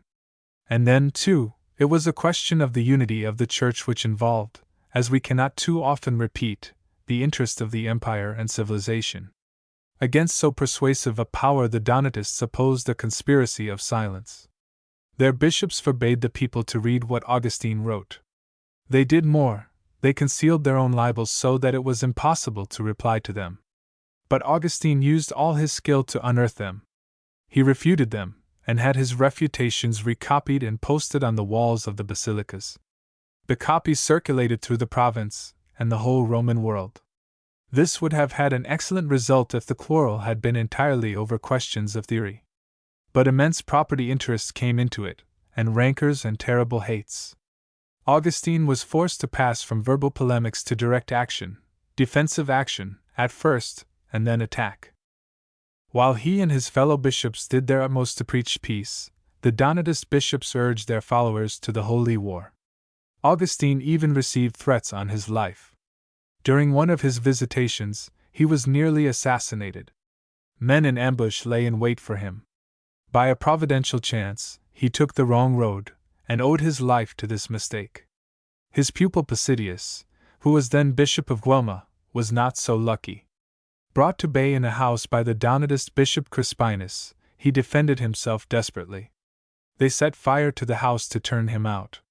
When there was nothing else left but to be burned alive, he did come out. The band of Donatists seized him, and would have beaten his brains out, if Crispinus himself, fearing a prosecution for murder, had not interfered. But the assailants sacked the property, and slaughtered all the horses and mules in the stables. At Bagaï, Bishop Maximianus was stabbed in his basilica. A furious mob smashed the altar and began to strike the victim with the fragments, and left him for dead on the flags. The Catholics lifted up his body, but the Donatists plucked him out of their hands and flung him from the top of a tower, and he fell on a dunghill which broke the fall. The unhappy man still breathed, and by a miracle he recovered. Meanwhile, the Circumcellions, armed with their bludgeons, continued to pillage and burn the farms. They tortured the owners to extract their money from them. They made them toil round the millpath like beasts of burthen, while they lashed at them with whips. At their back, the Donatist priests invaded the Catholic churches and lands. There and then they rebaptized the laborers. These doings were, indeed, very like the practices of the African Mussulmans today, who, in like circumstances, always begin by converting the Christian farmhands by main force. Then they purified the basilicas by scraping down the walls and washing the floors with big douches of water, and after demolishing the altar, they scattered salt where it had stood. It was a perfect disinfection. The Donatists treated the Catholics like the plague-stricken. Such acts cried out for vengeance. Augustine, who up till this time had recoiled from asking the public authorities to prosecute, who, as an observer of the apostolic tradition, did not recognize the interference of the civil power in church matters, well, Augustine had to give way to circumstances, and also to the pressure brought to bear on him by his colleagues. Councils assembled at Carthage petitioned the emperor to take exceptional measures against the Donatists, who laughed at all the laws directed against heretics. When they were summoned before the courts, they demonstrated to the judges, who were often pagans incompetent to decide in these questions, that it was they who really belonged to the only orthodox church. Something must be done to end this equivocal position, and to bring about once for all a categorical condemnation of the schism. Augustine, acting in concert with the primate Aurelius, was the ruling spirit of these meetings. Let us not judge his conduct by modern ideas, or be in a hurry to exclaim against his intolerance. He and the Catholic bishops, in acting thus, were complying with the old tradition which had influenced all the pagan governments. Rome, particularly, though it recognized all the local sects, all the foreign religions, never allowed any of its subjects to refuse to fall in with the official religion. The persecutions of the Christians and the Jews had no other motive. Now that it was become the state religion, Christianity, willingly or unwillingly, had to summon people to the same obedience. The emperors made a special point of this from political reasons easy to understand, to prevent riots and maintain public order. Even if the bishops had refrained from all complaint, the imperial government would have acted without them and suppressed the disturbances caused by the heretics. Just look at the situation and the men as they were at that moment in Africa. It was the Catholics who were persecuted, and that with revolting fury and cruelty. They were obliged to defend themselves. In the next place, the distribution of property in those countries made conversions in batches singularly easy. Multitudes of farm tenants, workmen, and agricultural slaves lived upon the immense estates of one owner. Without any interest in dogmatic questions, they were Donatists simply because their master was. To change these devouring wolves into tranquil sheep, it was often quite enough if the master got converted. The great blessing of peace depended upon pressure being brought to bear on certain persons. When all day and every day there was a risk of being murdered or burned out by irresponsible ruffians, the temptation was very strong to fall back on such a prompt and simple remedy. Augustine and his colleagues ended by making up their minds to do so. For that matter, they had no choice. They were bound to strike, or be themselves suppressed by their enemies. However, before resorting to rigorous measures, they resolved to send forth a supreme appeal for reconciliation. The Catholics proposed a meeting to the Donatists in which they would loyally examine one another's grievances. As personal or material questions made the great bar to an understanding, they promised that every Donatist bishop who turned convert should keep his see. In places where a schismatic and an orthodox bishop were found together, they would come to a friendly agreement to govern the diocese by turns. Where it was impossible for this to be done, it was proposed that the Catholics should resign in favor of the other.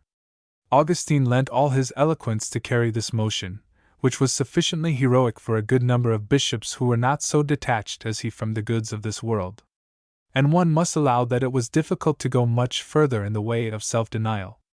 After a good deal of skirmishing and hesitation on the side of the schismatics, the conference met at Carthage in June of the year 411, under the presidency of an imperial commissioner, the tribune Marcellinus. Once again, the Donatists saw themselves condemned. Upon the report of the commissioner, a decree of Honorius classed them definitely among heretics. They were forbidden to rebaptize or to assemble together, under penalties of fine and confiscation. Refractory countrymen and slaves would be liable to corporal punishment, and as for the clerics, they would be banished. The effect of these new laws was not long in appearing, and it fully answered the wishes of the orthodox bishops. Many populations returned, or pretended to return, to the Catholic communion. This result was largely the work of Augustine, who for 20 years had worked to bring it about by preaching and controversy. But as might be expected, he did not overdo his triumph. Without delay, he set himself to preach moderation to the conquerors. Nor had he waited till the enemy was defeated to do that. 10 years before, while the Donatists were besetting the Catholics everywhere, he said to the priests of his communion, "Remember this, my brothers, so as to practice and preach it with never-varying gentleness. Love the men, kill the lie. Lean on truth without pride, fight for it without cruelty. Pray for those whom you chide, and for those to whom you shew their error." However, the victory of the party of peace was not so thorough as it had seemed at first. A good many fanatics here and there grew obstinate in their resistance. The Circumcellions, Manand, distinguished themselves by a new outbreak of ravages and cruelties. They tortured and mutilated all the Catholics who fell into their hands. They had invented an unheard-of refinement of torture, which was to cover with lime diluted with vinegar the eyes of their victims. The priest Restitutus was assassinated in the suburbs of Hippo. A bishop had his tongue and his hand cut off. If the towns were pretty quiet, terror began to reign once more in the country places. The Roman authorities exerted themselves to put an end to these bloody scenes. They heavily chastised the offenders whenever they could catch them. In his charity, Augustine interceded for them with the judges. He wrote to the tribune Marcellinus, "We would not that the servants of God should be revenged by hurts like to those they suffered. Surely, we are not against depriving the guilty of the means to do harm, but we consider it will be enough, without taking their lives or wrenching any limb from them, to turn them from their senseless tumult by the restraining power of the laws, in bringing them back to calm and reason, or, in a last resort, to take away the opportunity for criminal actions by employing them in some useful work. Christian judge, in this matter fulfill the duty of a father, and while repressing injustice, do not forget humanity." This compassion of Augustine was shown particularly in his meeting with Emeritus, the Donatist Bishop of Churchill, or as it was then called, Mauritanian Caesarea, one of the most stubborn among the irreconcilables. His attitude in dealing with this uncompromising enemy was not only humane, but courteous, full of graciousness, and of the most sensitive charity. This fell out in the autumn of the year 418, 7 years after the great conference at Carthage. Augustine was 64 years old. How was it that he who had always had such feeble health undertook at this age the long journey from Hippo to Caesarea? We know that the Pope, Zosimus, had entrusted him with a mission to the church of that town. With his tireless zeal, always ready to march for the glory of Christ, the old bishop doubtless saw in this journey a fresh opportunity for an apostle. So he started off, in spite of the roads, which were very unsafe in those troublous times, in spite of the crushing heat of the season, the end of September. he traveled 600 miles across the endless Numidian plain and the mountainous regions of the Atlas, preaching in the churches, halting in the towns and the hamlets to decide questions of private interest, ever pursued by 1,000 business worries and by the squabbles of litigants and the discontented. At last, after many weeks of fatigue and tribulation, he reached Churchill, where he was the guest of Deterius, the metropolitan bishop of Mauritania. Now emeritus, the deposed bishop lived mysteriously in the suburbs, in constant fear of some forcible action on the part of the authorities. When he learned the friendly intentions of Augustine, he came out of his hiding place and shewed himself in the town. In one of the squares of Caesarea the two prelates met. Augustine, who had formerly seen Emeritus at Carthage, recognized him, hurried over to him, saluted him, and at once suggested a friendly talk. "Let us go into the church," he said. "This square is hardly suitable for a talk between two bishops." Emeritus, flattered, agreed. The conversation continued in such a cordial tone that Augustine was already rejoicing upon having won back the schismatic. Deterius, following the line of conduct which the Catholic bishops had adopted, spoke of resigning and handing over the see to the other. It was agreed that within 2 days Emeritus should come to the cathedral for a public discussion with his colleague of Hippo. At the appointed hour he appeared. A great crowd of people gathered to hear the two orators. The basilica was full. Then Augustine, turning to the impenitent Donatist, said to him mildly, "Emeritus, my brother, you are here. You were also at our conference at Carthage. If you were beaten there, why do you come here now? If, on the other hand, you think that you were not beaten, tell us what leads you to believe that you had the advantage." What change had Emeritus undergone in 2 days? Whatever it was, he disappointed the hopes of Augustine and the people of Caesarea. He returned only ambiguous phrases to the most pressing and brotherly urging. Finally, he took refuge in an angry silence from which it was found impossible to draw him. Augustine went home without having converted the heretic. No doubt he was sorely disappointed. Nevertheless, he shewed no resentment. He even took measures to ensure the safety of the recalcitrant, in a charitable fear lest the roused people might do him a bad turn. With all that, when he looked back at the results of nearly 30 years of struggle against schism, he might well say to himself that he had done good work for the Church. Donatism, in fact, was conquered, and conquered by him. Was he at last to have a chance to rest himself, with the only rest suitable to a soul like his, in a steady meditation and study of the Scriptures? Henceforth, would he be allowed to live a little less as a bishop and a little more as a monk? This was always the strong desire of his heart. But new and worse trials awaited him at Hippo. The sixth part face to face with the barbarians. Et nunc venient omnes quicumque amant paradisum, locum quietus, locum securitatis, locum perpetui felicitatis, locum in quo non pertimescas barbarum. And now let all those come who love paradise, the place of quiet, the place of safety, the place of eternal happiness, the place where the barbarian need be feared no more. Sermon upon the Barbarian Persecution, 7-9. I. The sack of Rome. During June of the year 403, an astonishing event convulsed the former capital of the empire. The youthful Honorius, attended by the regent Stilicho, came there to celebrate his triumph over Alaric and the Gothic army, defeated at Pollentia. The pageantry of a triumph was indeed a very astonishing sight for the Romans of that period.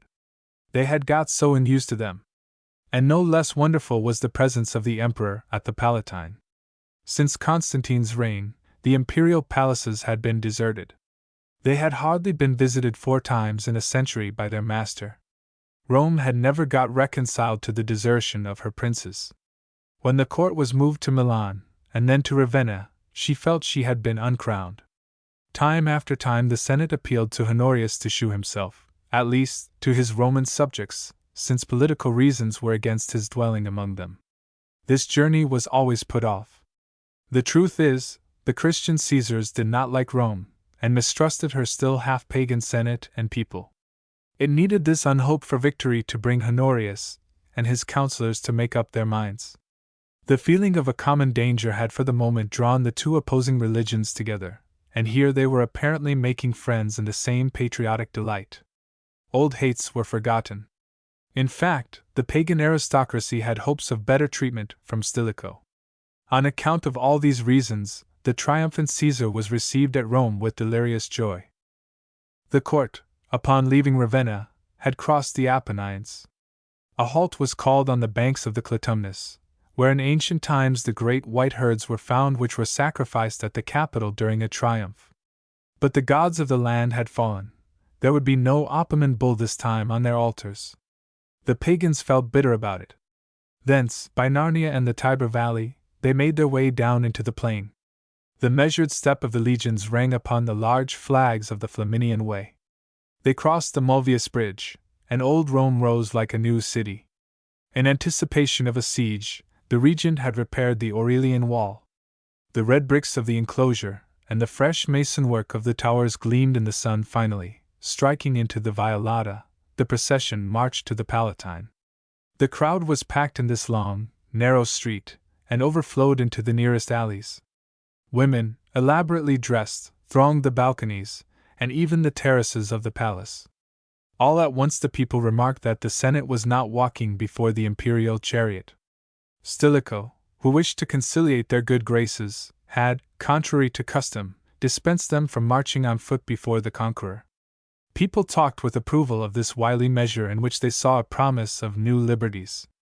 But applause and enthusiastic cheers greeted the young Honorius as he passed by, sharing with Stilicho the honor of the triumphal car. The unequaled splendor of his trabea, of which the embroideries disappeared under the number and flash of color of the jewels, left the populace gaping. The diadem, a masterpiece of goldsmith's work, pressed heavily on his temples.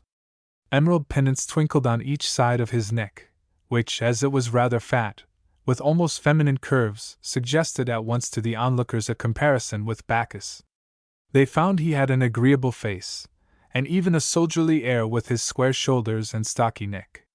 Matrons gazed with tender eyes on the Caesar of 19, who had, at that time, a certain beauty, and the brilliance, so to speak, of youth. This degenerate Spaniard, who was really a crowned eunuch, and was to spend his life in the society of the palace eunuchs and die of dropsy, this son of Theodosius was just then fond of violent exercise, of hunting and horses. But he was even now becoming ponderous with unhealthy fat. His build and bloated flesh gave those who saw him at a distance a false notion of his strength. The Romans were most favorably impressed by him, especially the young men. But the army, the safeguard of the country, was perhaps even more admired than the emperor. The legions, following the ruler, had almost deserted the capital. The flower of the troops were almost unknown there. In consequence, the march past of the cavalry was quite a new sight for the people. A great murmur of admiration sounded as the cataphracti appeared, gleaming in the coats of mail which covered them from head to foot. Upon their horses, caparisoned in defensive armor, they looked like equestrian statues, like silver horsemen on bronze horses. Childish cries greeted each Draconarius as he marched by carrying his ensign, a dragon embroidered on a long piece of cloth which flapped in the wind. And the crowd pointed at the crests of the helmets plumed with peacock feathers, and the scarfs of scarlet silk flowing over the camber of the gilded cuirasses. The military show poured into the Forum, swept up the Via Sacra, and when it had passed under the triumphal arches of the old emperors, halted at the palace of Septimus Severus.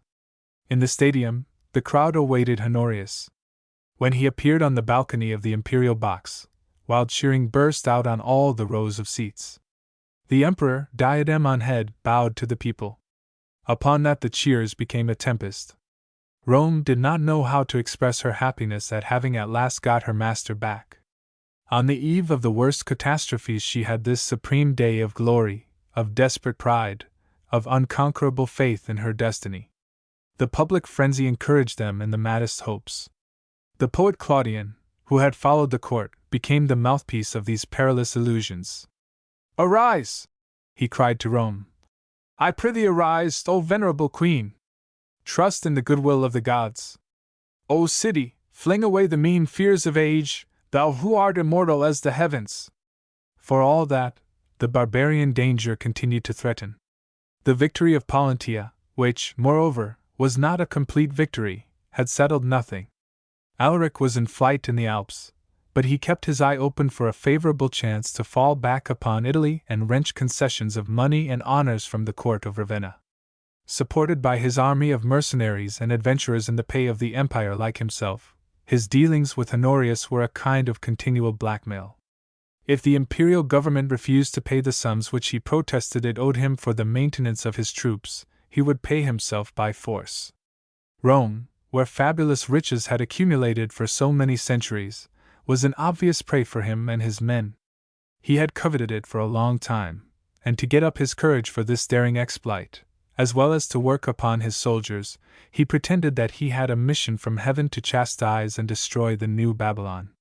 In his Pannonian forests it would seem he had heard mysterious voices which said to him, "Advance, and thou shalt destroy the city." This leader of clans had nothing of the conqueror about him. He understood that he was in no wise cut out to wear the purple. He himself felt the barbarian's cureless inferiority. But he also felt that neither was he born to obey. If he asked for the title of prefect of the city, and if he persisted in offering his services to the empire, it was as a means to get the upper hand of it more surely. Repulsed, disdained by the court, he tried to raise himself in his own eyes and in the eyes of the common people by giving himself the airs of an instrument of justice, a man designed by fate, who marches blindly to a terrible purpose indicated by the divine wrath. It often happened that he was duped by his own mummery. This turbid barbarian soul was prone to the most superstitious terrors. Notwithstanding his rhodomantades, it is certain that in his heart he was scared by Rome. He hardly dared to attack it. In the first place, it was not at all a convenient operation for him. His army of mercenaries had no proper implements to undertake the siege of this huge city, of which the defense lines were thrown out in so wide a perimeter. He had to come back to it twice, before he could make up his mind to invest it seriously. The first time, in 408, he was satisfied with starving the Romans by cutting off the food supply. He had pitched his camp on the banks of the Tiber in such a way as to capture the shipping between the capital and the great storehouses built near the mouth of the river. From the ramparts the Romans could see the barbarian soldiers moving about, with their sheepskin coats dyed to a crude red. Panic-stricken, the aristocracy fled to its villas in Campania, or Sicily, or Africa. They took with them whatever they were able to carry. They sought refuge in the nearest islands, even in Sardinia and Corsica, despite their reputation for unhealthiness. They even hid among the rocks of the seashore. The terror was so great that the Senate agreed to everything demanded by Alaric. He was paid an enormous indemnity which he claimed as a condition of his withdrawal. The following year he used the same method of intimidation to force on the people an emperor he had chosen, and to get conferred on him the title of prefect of the city which he had desired so long. Finally, in the year 410, he struck the supreme blow. The barbarian knew what he was about, and that he did not risk much in blockading Rome. Famine would open the gates to him sooner or later. All who were able had left the city, especially the rich. There was no garrison to defend it. Only a lazy populace remained behind the walls, and used to arms, and still more enfeebled by long starvation. And yet this wretched and decimated population, in an outburst of patriotism, resisted with desperate energy. The siege was long. Doubtless it began before the spring, it ended only at the end of the summer. In the night of the 24th of August, 410, amid the glare of lightning and crashes of thunder, Alaric entered Rome by the Salarian Gate. It is certain that he only managed it even then by treachery.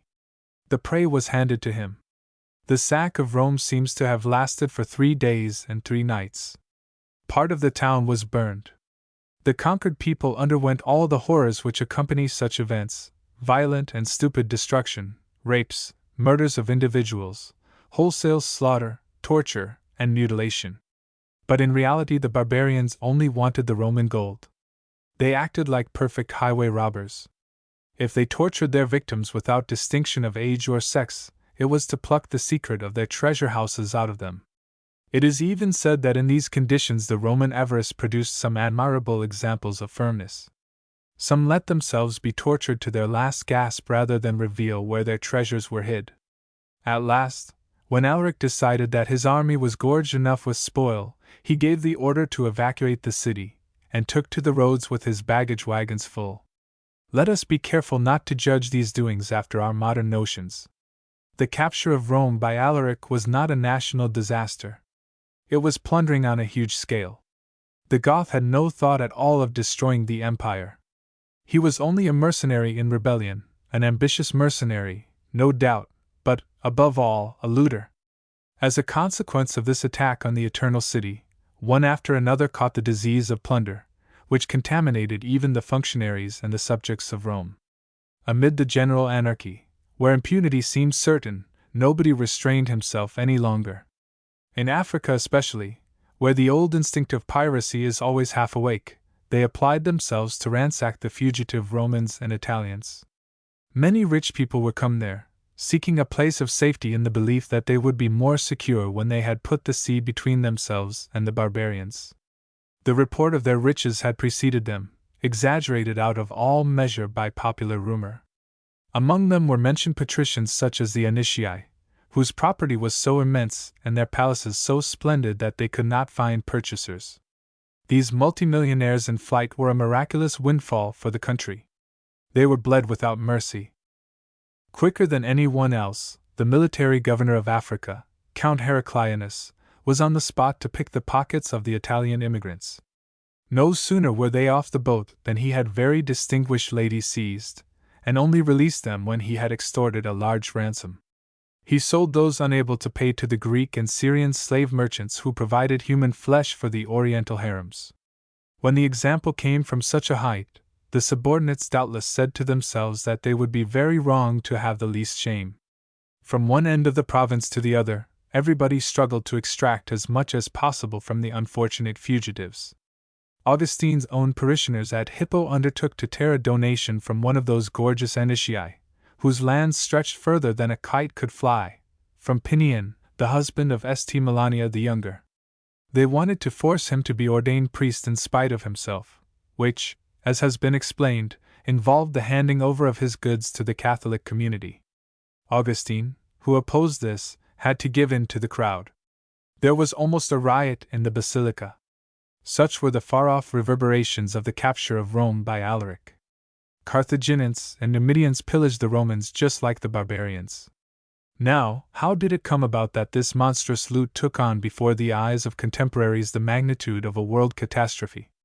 For really nothing was utterly lost. The empire remained standing. After Alaric's retreat, the Romans had come back to their city and they worked to build up the ruins. Ere long, the populace were crying out loud that if the circus and amphitheater games were given back to them, they would look upon the descent of the Goths as a bad dream.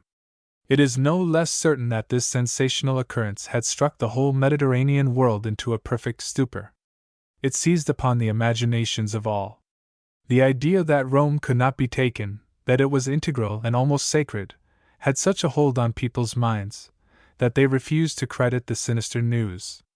Nobody reflected that the sack of Rome by the barbarians should have been long ago foreseen, that Rome, deprived of a garrison, abandoned by the imperial army, was bound to attract the covetousness of the Goths, and that the pillage of a place without defense, already enfeebled by famine, was not a very glorious feat, very difficult, or very extraordinary. People only saw the brutal fact: the Eternal City had been captured and burned by the mercenaries. All were under the influence of the shock caused by the narratives of the refugees. In one of his sermons, Augustine has transmitted to us an echo of the general panic. "Horrible things," said he, "have been told us. There have been ruins, and fires, and rapine, and murder, and torture. That is true, we have heard it many times, we have shuddered at all this disaster, we have often wept, and we have hardly been able to console ourselves."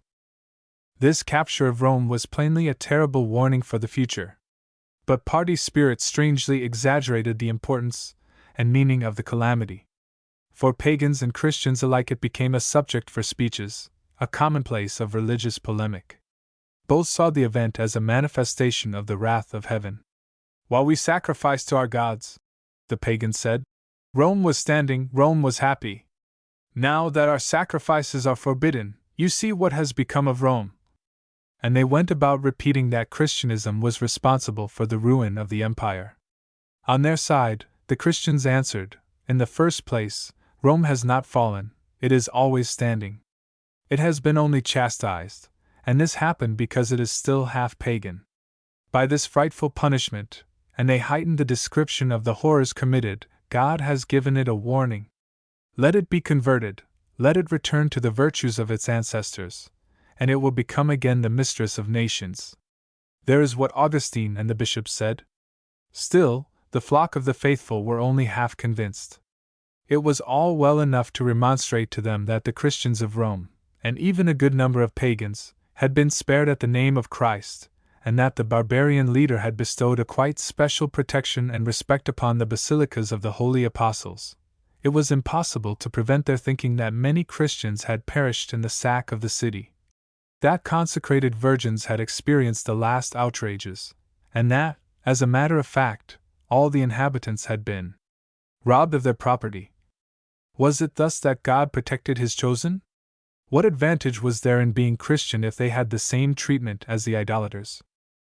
This state of mind became extremely favorable for paganism to come back again on the offensive. Since the very hard laws of Theodosius, which forbade the worship of the ancient gods, even within the house, the pagans had not overlooked any chance to protest against the imperial severity. At Carthage there were always fights in the streets between pagans and Christians, not to say riots. In the colony of Sophecula, 60 Christians had been massacred. The year before the capture of Rome, there had been trouble with the pagans at Guelma. Houses belonging to the church were burned, a monk killed in a brawl. Whenever the government inspection relaxed, or the political situation appeared favorable, the pagans hurried to proclaim their belief. Only just lately, in Rome beleaguered by Alaric, the new consul, Tertullus, had thought fit to revive the old customs. Before assuming office, he studied gravely the sacred fowls in their cages, traced circles in the sky with the augur's wand, and marked the flight of birds. Besides, a pagan oracle circulated persistently among the people, promising that after a reign of 365 years Christianity would be conquered. The centuries of the Great Desolation were fulfilled. The era of revenge was about to begin for the outcast gods. These warlike symptoms did not escape Augustine's vigilance. His indignation no longer arose only from the fact that paganism was so slow in dying. He was now afraid that the feebleness of the empire might allow it to take on an appearance of life. It must be ended, as Donatism had been ended. The old apostle was summoned to a new campaign, and in it he would spend the best of his strength to the eve of his death. To the city of God. For 13 or 14 years, through 1,000 employments and 1,000 cares, amid the panics and continual alarms which kept the Africans on the alert in those times, Augustine worked at his city of God, the most formidable machine of war ever directed against paganism, and also the arsenal fullest of proofs and refutations which the disputants and defenders of Catholicism have ever had at their disposal. It is not for us to examine the details of this immense work, for our sole aim is to study Augustine's soul, and we quote scarcely anything from his books save those parts wherein a little of this ardent soul pulsates, those which are still living for us of the 20th century, which contain teachings and ways of feeling still likely to move us. Now, Augustine's attitude towards paganism is one of those which throw the greatest light on his nature and character.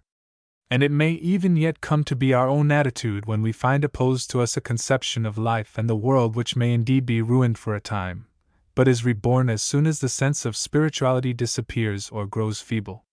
Immortal paganism, art thou dead? So they say. But Pan scoffs under his breath, and the chimera laughs. 1. Footnote 1. St. Beuve. Like ourselves, Augustine, brought up by a Christian mother, knew it only through literature, and, so to speak, aesthetically. Recollections of school, the emotions and admirations of a cultivated man, there is what the old religion meant for him. Nevertheless, he had one great advantage over us for knowing it well: the sight of the pagan customs and superstitions was still under his eyes. That the lascivious, romantic, and poetic adventures of the ancient gods, their statues, their temples, and all the arts arising from their religion, had beguiled him and filled him with enthusiasm before his conversion, is only too certain. But all this mythology and plastic art were looked upon as secondary things then, even by pagans. The serious, the essential part of the religion was not in that. Paganism, a religion of beauty, is an invention of our modern aesthetes. It was hardly thought of in that way in Augustine's time. Long before this, the Roman Varro, the great compiler of the religious antiquities of paganism, made a threefold distinction of the doctrine concerning the gods. The first, that of the theatre, as he calls it, or fabulous mythology, adapted to poets, dramatists, sculptors, and jesters. Invented by these, it is only a fantasy, a play of imagination, an ornament of life. The third is civil theology, serious and solid, which claims the respect and piety of all. It is that which men in cities, and chiefly the priests, ought to be cunning in. It teaches which gods to worship in public, and with what ceremonies and sacrifices each one must be served. Finally, the second, physical or metaphysical theology, is reserved for philosophers and exceptional minds. It is altogether theoretical. The only important and truly religious one, which puts an obligation on the believer, is the third, the civil theology. Now, we never take account of this. What we persist in regarding as paganism is what Varro himself called a religion for the theatre, matter of opera, pretext for ballets, for scenery, and for dance postures. Transposed into another key by our poets, this mythology is inflated now and then by mysticism, or by a vague symbolism. Playthings of our pretty wits. The living paganism, which Augustine struggled against, which crowds defended at the price of their blood, in which the poor believed and the wisest statesmen deemed indispensable as a safeguard of cities, that paganism is quite another matter. Like all religions which are possible, it implied and it enforced not only beliefs, but ritual, sacrifices, festivals. And this is what Augustine, with the other Christians of that time, spurned with disgust and declared to be unbearable. He saw, or he had seen with his own eyes, the reality of the pagan worship, and the most repellent of all to our modern delicacy, the sacrifices. At the period when he wrote The City of God, private sacrifices, as well as public, were forbidden. This did not prevent the devout from breaking the law whenever a chance offered.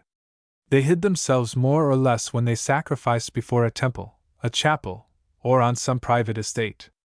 The rites could not be carried out according to all the minute instructions of the pontifical books. It was no more than a shadow of the ceremonies of former times.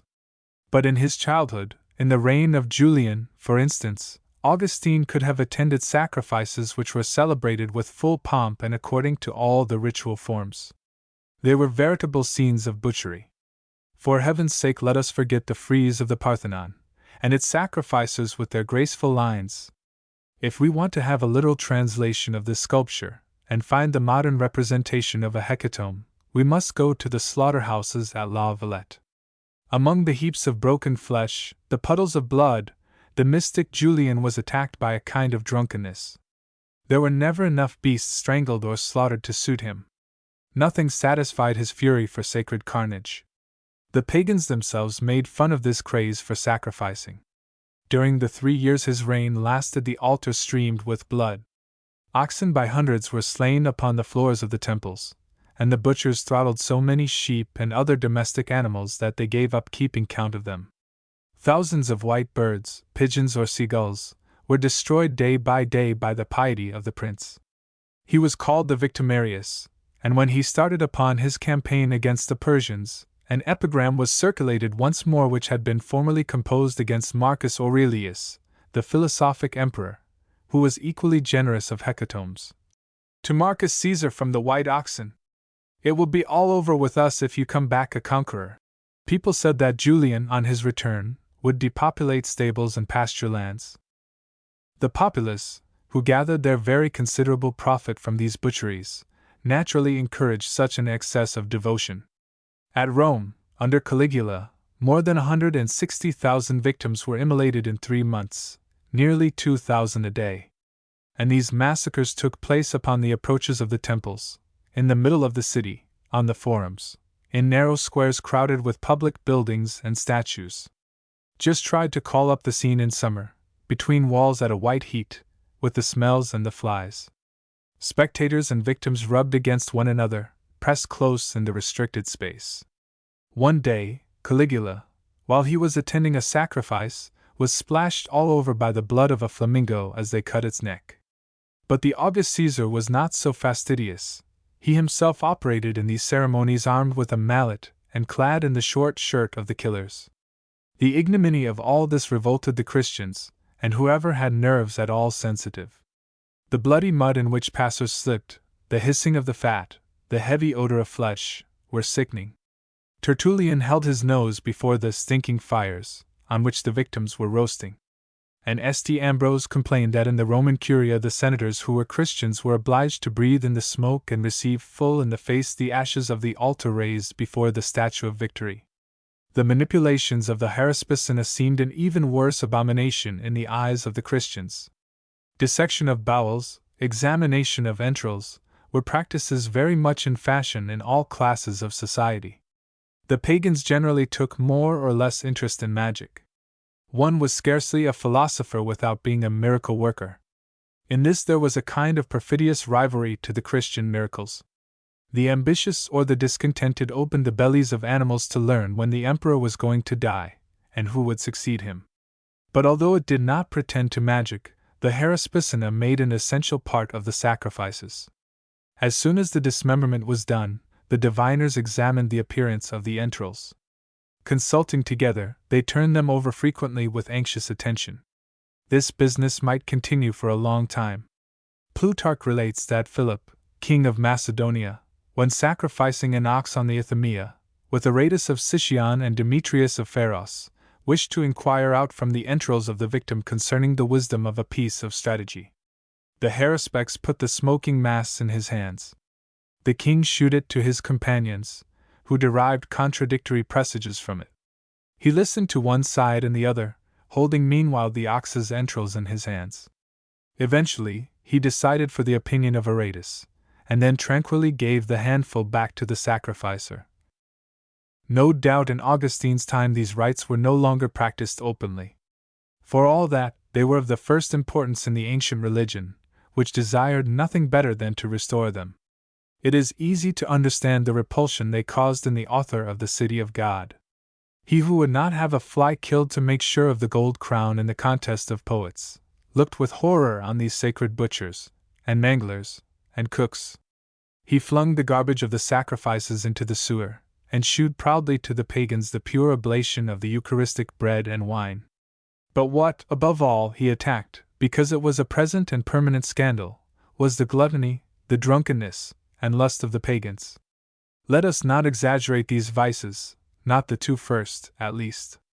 Augustine could not judge them as we can. It is certain that the Africans of his time, and for that matter those of today, would have struck us modern people as very sober. The outbursts of intemperance which he accuses them of only happened at intervals, at times of public festivity or some family celebration. But as soon as they did begin they were terrible. When one thinks of the orgies of our Arabs behind locked doors. But it is no less true that the pagan vices spread themselves out cynically under the protecting shadow of religion. Popular souses of eating and drinking were the obligatory accompaniments of the festivals and sacrifices. A religious festival meant a carouse, loads of victuals, barrels of wine broached in the street. These were called the dishes, furcula, or else, the rejoicing, Letitia. The poor people, who knew meat only by sight, ate it on these days, and they drank wine. The effect of this unaccustomed plenty was felt at once. The whole populace were drunk. The rich in their houses possibly did it with more ceremony, but it was really the same brutishness. The elegant Ovid, who in the art of love teaches fine manners to the beginners in love, advises them not to vomit at table, and to avoid getting drunk like the husbands of their mistresses. Plainly, religion was only an excuse for these excesses. Augustine goes too far when he makes the gods responsible for this riot of sensuality. What is true is that they did nothing to hinder it. And it is also true that the lechery, which he flings so acridly in the face of the pagans, the gross stage plays, the songs, dances, and even prostitution, were all more or less included in the essence of paganism. The theater, like the games of the arena and circus, was a divine institution. At certain feasts, and in certain temples, fornication became sacred. All the world knew what took place at Carthage in the courts and under the porticos of the Celestial Virgin, and what the ears of the most chaste matrons were obliged to hear, and also what the use was of the castrated priests of the great Mother of the Gods.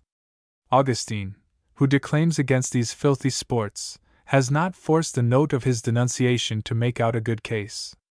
If anybody wants to know in more detail the sights enjoyed at the theater, or what were the habits of certain pious confraternities, he has only to read what is told by Apuleius, the most devout of pagans. He takes evident pleasure in these stories, or, if he sometimes waxes indignant, it is the depravity of men he accuses. The gods soar at a great height above these wretched trifles. To Augustine, on the contrary, the gods are unclean devils who fill their bellies with lust and obscenities, as if they were hankering for the blood and grease of sacrifices. And so he puts his finger on the open wound of paganism, its basic immorality, or, if you like, its unmorality. Like our scientism of today, it was unable to lay down a system of morals. It did not even try to. What Augustine has written on this subject in The City of God is perhaps the strongest argument ever objected to polytheism. Anyhow, pages like this are very timely indeed to consider. But such friends and such worshippers of those gods, whom they rejoice to follow and imitate in all villainies and mischiefs, do they trouble themselves about the corruption and great decay of the Republic? Not so. Let it but stand, say they, let it but prosper by the number of its troops and be glorious by its victories. Or, which is best of all, let it but enjoy security and peace, and what care we? Yes, what we care for above all is that every one may have the means to increase his wealth, to pay the expenses of his usual luxury, and that the powerful may still keep under the weak. Let the poor crouch to the rich to be fed, or to live at ease under their protection. Let the rich abuse the poor as things at their service, and to shew how many they have soliciting them. Let the people applaud such as provide them with pleasures, not such as have a care for their interests. Let not that is hard be enjoined, nothing impure be prohibited. Let not subdued provinces obey their governors as supervisors of their morality, but as masters of their fortune and the procurers of their pleasures. What matters it if this submission has no sincerity, but rests upon a bad and servile fear? Let the law protect estates rather than fair justice. Let there be a good number of public harlots, either for all that please to enjoy themselves in their company, or for those that cannot keep private ones. Let stately and sumptuous houses be erected, so that night and day each one according to his liking or his means may gamble and drink and revel and vomit. Let the rhythm tinkling of dances be ordinary, the cries, the uncontrolled delights, the uproar of all pleasures, even the bloodiest and most shameful in the theatres. He who shall essay to dissuade from these pleasures, let him be condemned as a public enemy. And if any one try to alter or suppress them, let the people stifle his voice, let them banish him, let them kill him. On the other hand, those that shall procure the people these pleasures, and authorize their enjoyment, let them be eternized for the true gods. However, Augustine acknowledges a number of praiseworthy minds among pagans, those philosophers, with Plato in the first rank, who have done their best to put morality into the religion. The Christian teacher renders a magnificent tribute to Platonism. But these high doctrines have scarcely got beyond the portals of the schools, and this moral teaching which paganism vaunts of is practically limited to the sanctuaries. Let them not talk, says he, of some closely muttered instructions, taught in secret, and whispered in the ear of a few adepts, which hold I know not what lessons of uprightness and virtue. But let them shew the temples ordained for such pious meetings, wherein were no sports with lascivious gestures and loose songs. Let them shew us the places where the God's doctrine was heard against covetousness, the suppression of ambition, the bridling of luxury, and where wretches might learn what the poet Persius thunders unto them, saying, Learn, wretches, and conceive the course of things, what man is, and why nature forth him brings, how to use money, how to help a friend, what we on earth, and God in us, intend. Let them shew where their instructing gods were used to give such lessons, and where their worshippers used to go often to hear these matters. As for us, we can point to our churches built for this sole purpose, wheresoever the religion of Christ is diffused. Can it surprise, then, if men so ignorant of high morality, and so deeply embedded in matter, were also plunged in the grossest superstitions? Materialism in morals always ends by producing a low credulity. Here Augustine triumphs. He sends marching under our eyes, in a burlesque array, the innumerable army of gods whom the Romans believed in. There are so many that he compares them to swarms of gnats. Although he explains that he is not able to mention them all, he amuses himself by stupefying us with the prodigious number of those he discovers. Dragged into open day by him, a whole divine population is brought out of the darkness and forgetfulness where it had been sleeping perhaps for centuries. The little gods who work in the fields, who make the corn grow and keep off the blight, those who watch over children, who aid women in labor, who protect the hearth, who guard the house. It was impossible to take a step among the pagans, to make a movement, without the help of a god or goddess. Men and things were as if fettered and imprisoned by the gods. In a house, says Augustine scoffingly, there is but one porter. He is but a mere man, yet he is sufficient for that office. But it takes 3 gods, Forculus for the door, Cardea for the hinge, Limentinus for the threshold. Doubtless, Forculus all alone could not possibly look after threshold, door, and hinges. And if it is a case of a man and woman retiring to the bridal chamber after the wedding, a whole squadron of divinities are set in motion for an act so simple and natural. I beseech you, cries Augustine, leave something for the husband to do. This African, who had such a strong sense of the unity and fathomless infinity of God, waxed indignant at this sacrilegious parcelling of the divine substance. But the pagans, following Varro, would answer that it was necessary to distinguish, among all these gods, those who were just the imagination of poets, and those who were real beings, between the gods of fable and the gods of religion. Then, as Tertullian had said already, if the gods be chosen as onions are roped, it is obvious that what is not chosen is condemned. Tertullian carries his fancy too far, comments Augustine. The gods refused as fabulous are not held reprobate on that account. The truth is, they are a cut of the same piece as the admitted gods. Have not the pontiffs, like the poets, a bearded Jupiter and a Mercury without beard? Are the old Saturn and the young Apollo so much the property of the poets that we do not see their statues too in the temples? And the philosophers, in their turn, however much they may protest against the heap of fabulous gods and, like Plato and Porphyry, declare that there exists but one God, soul of the universe, yet they no less accepted the minor gods, and intermediaries or messengers betwixt gods and men, whom they called demons. These hybrid beings, who pertain to humanity by their passions, and to the divinity by the privilege of immortality, had to be appeased by sacrifices, questioned and gratified by magic spells. And there's what the highest pagan wisdom ended in, yes, in calling up spirits, and the shady operations of wizards and wondersmiths. That is what the pagans defended, and demanded the continuation of with so much obstinacy and fanaticism. By no means, replied Augustine. It does not deserve to survive. It is not the forsaking of these beliefs and superstitious practices which has brought about the decay of the empire. If you are asking for the temples of your gods to be opened, it is because they are easy to your passions. At heart, you scoff at them and the empire. All you want is freedom and impunity for your vices. There we have the real cause of the decadence. Little matter the idle grimaces before altars and statues. Become chaste, sober, brave, and poor, as your ancestors were. Have children, agree to compulsory military service, and you will conquer as they did. Now, all these virtues are enjoined and encouraged by Christianity.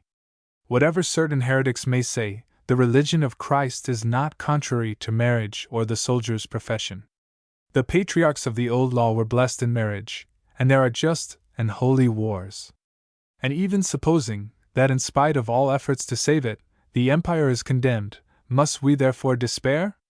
We should be prepared for the end of the Roman city. Like all the things of this world, it is liable to old age and death. It will die then, one day. Far from being cast down, let us strengthen ourselves against this disaster by the realization of the eternal. Let us strengthen our hold upon that which passes not. Above the earthly city, rises the city of God, which is the communion of holy souls, the only one which gives complete and never-failing joy. Let us try to be the citizens of that city, and to live the only life worth calling life. For the life here below is but the shadow of a shadow. The people of those times were wonderfully prepared to hearken to such exhortations. On the eve of the barbarian invasions, these Christians, for whom the dogma of the resurrection was perhaps the chief reason of their faith, these people, sick at heart, who looked on in torture at the ending of a world, must have considered this present life as a bad dream, from which there should be no delay in escaping. At the very moment even that Augustine began to write The City of God, his friend Evodius, Bishop of Uzalus, told him this story. He had as secretary a very young man, the son of a priest in the neighborhood. This young man had begun by obtaining a post as stenographer in the office of the proconsul of Africa. Evodius, who was alarmed at what might happen to his virtue in such surroundings, having first made certain of his absolute chastity, offered to take him into his service. In the bishop's house, where he had scarcely anything to do but read the Holy Scripture, his faith became so enthusiastic that he longed for nothing now but death. To go out of this life, to be with Christ, was his eager wish. It was heard. After 16 days of illness he died in the house of his parents. Now, 2 days after his funeral, a virtuous woman of figs, a servant of God, a widow for 12 years, had a dream, and in her dream she saw a deacon who had been dead some 4 years, together with men, and women too, virgins and widows. She saw these servants of God getting ready a palace. This dwelling was so rich that it shone with light, and you would have believed it was all made of silver. And when the widow asked whom these preparations were for, the deacon replied that they were for a young man, dead the evening before, the son of a priest. In the same palace she saw an old man, all robed in white, and he told 2 other persons, also robed in white, to go to the tomb of this young man, and lift out the body, and carry it to heaven.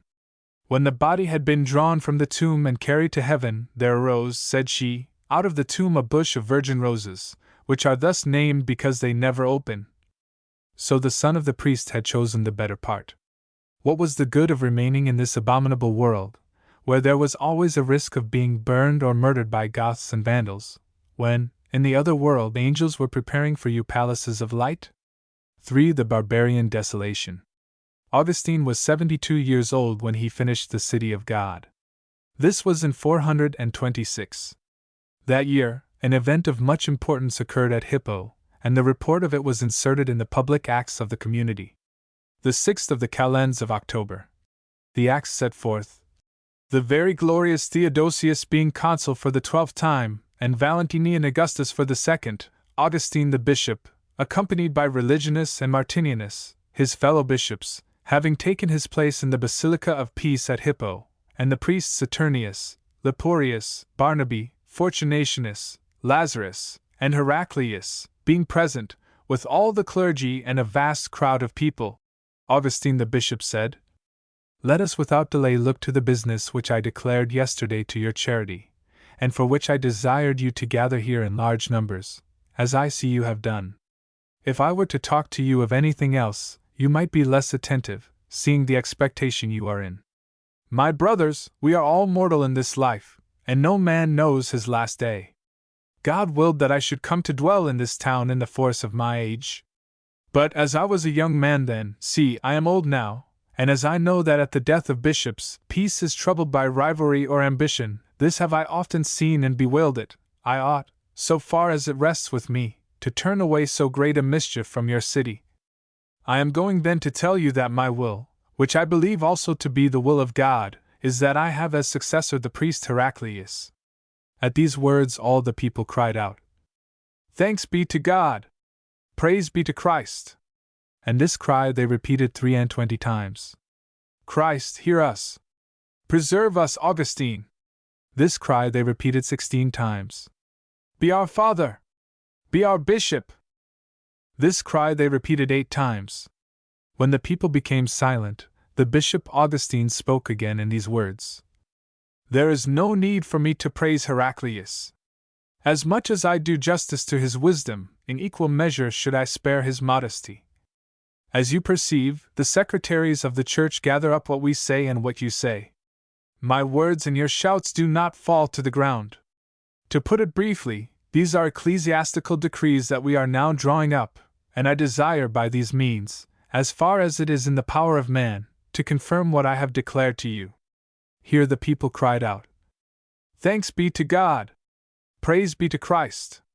Be our Father, and let Heraclius be our bishop. When silence was made again, Augustine the bishop thus spoke. I understand what you would say. But I do not wish that it happened to him as it happened to me. Many of you know what was done at that time. I was consecrated bishop during the lifetime of my father and bishop, the aged Valerius, of blessed memory, and with him I shared the see. I was ignorant, as he was, that this was forbidden by the Council of Nice. I would not therefore that men should blame in Heraclius, my son, what they blamed in me. With that the people cried out 13 times, Thanks be to God! Praise be to Christ! After a little silence, Augustine the bishop said again, So he will remain a priest till it shall please God for him to be a bishop. But with the aid and mercy of Christ I shall do in future what up to now I have not been able to do.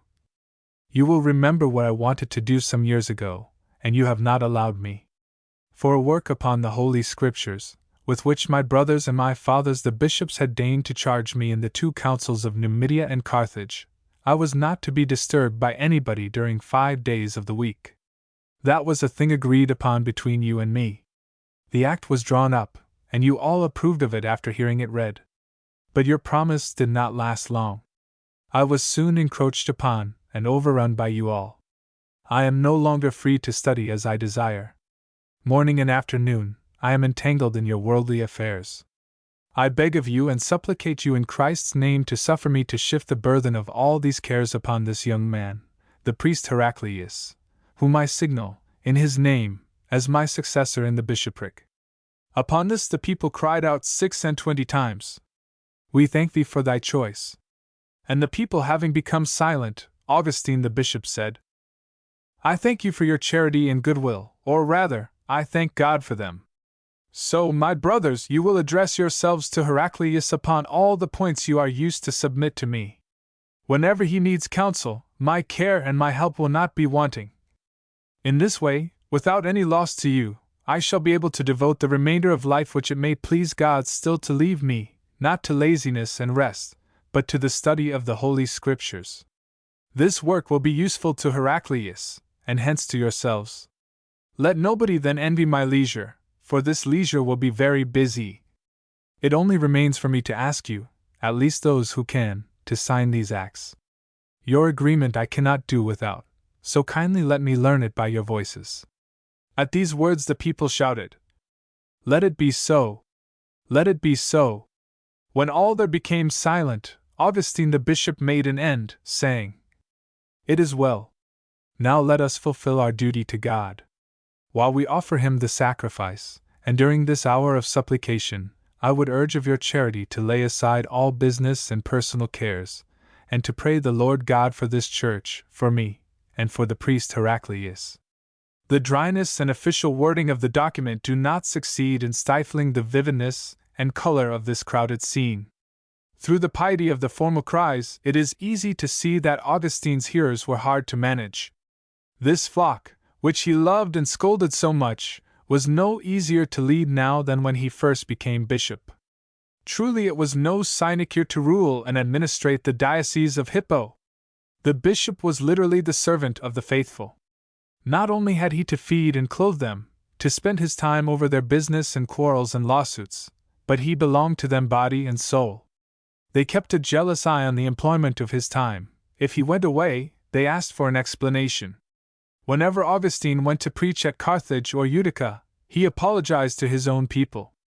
And before he can undertake a commentary on the Scriptures, a commentary, moreover, which he has been asked by 2 councils to prepare, he must get their permission, or, at any rate, their agreement. At last, at 72 years old, after he had been a bishop for 31 years, he got their leave to take a little rest. But what a rest! He himself said, This leisure will be very busy. This leisure which is going to fill the 5 holidays in the week. He intends to study and fathom the Scripture, and this, besides, to the profit of his people and clergy and the whole Church. It is the fondest dream of his life, the plan he was never able to realize. All that, at first sight, astonishes us. We ask ourselves, what else had he been doing up to this time in his treatises and letters and sermons, in all that sea of words and writings which his enemies threw up at him, if he was not studying and explaining the Holy Scriptures? The fact is that in most of these writings and sermons he elucidates the truth only in part, or else he is confuting heresiarchs. What he wanted to do was to study the truth for its own sake, without having to think of and be hindered by the exposure of errors, and above all, to seize it in all its breadth and all its depths, to have done with this blighting and irritating heuristic, and to reflect in a vast mirror the whole and purest light of the sacred dogmas. He never found the time for it. He had to limit himself to a handbook of practical morals, published under this title before his death, and now lost. Once more the heresiarchs prevented him from leading a life of speculation. During his last years, amid the cruelest anxieties, he had to battle with the enemies of grace and the enemies of the Trinity, with Arius and Pelagius. Pelagius had found an able disciple in a young Italian bishop, Julian of Eclanum, who was a formidable opponent to the aged Augustine.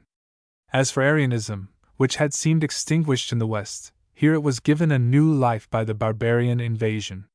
It was a grave moment for Catholicism, as it was for the Empire. The Goths, the Alani, and the Vandals, after having laid waste Gaul and Spain, were taking measures to pass over into Africa.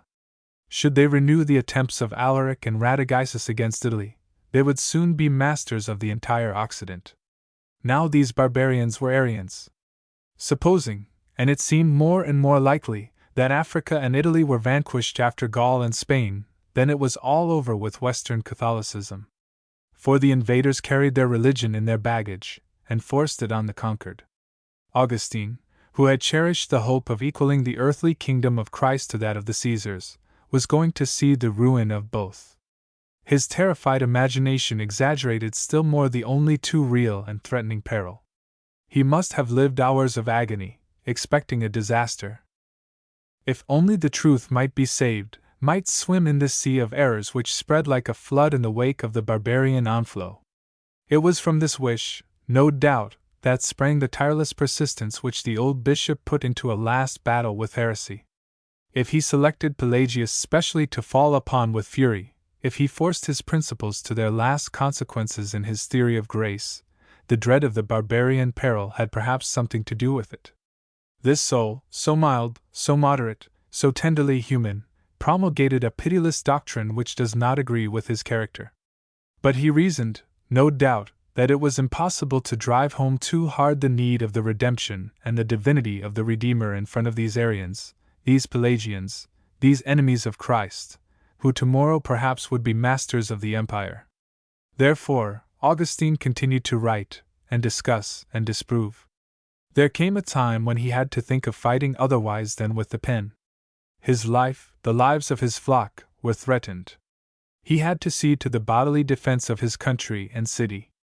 The fact was that some time before the great drive of the Vandals, forerunners of them, in the shape of hordes of African barbarians, had begun to lay waste the provinces. The Circumcellions were not dead, nor their good friends the Donatists either. These sectaries, encouraged by the widespread anarchy, came out of their hiding places and shewed themselves more insolent and aggressive than ever.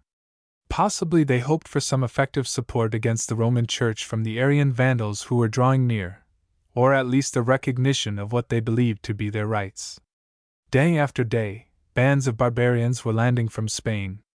In the rear of these wandering troops of brigands or irregular soldiers, the old enemies of the Roman peace and civilization, the nomads of the south, the Moors of the Atlas, the Kabylian mountaineers, flung themselves upon country and town, pillaging, killing, and burning everything that got in their way.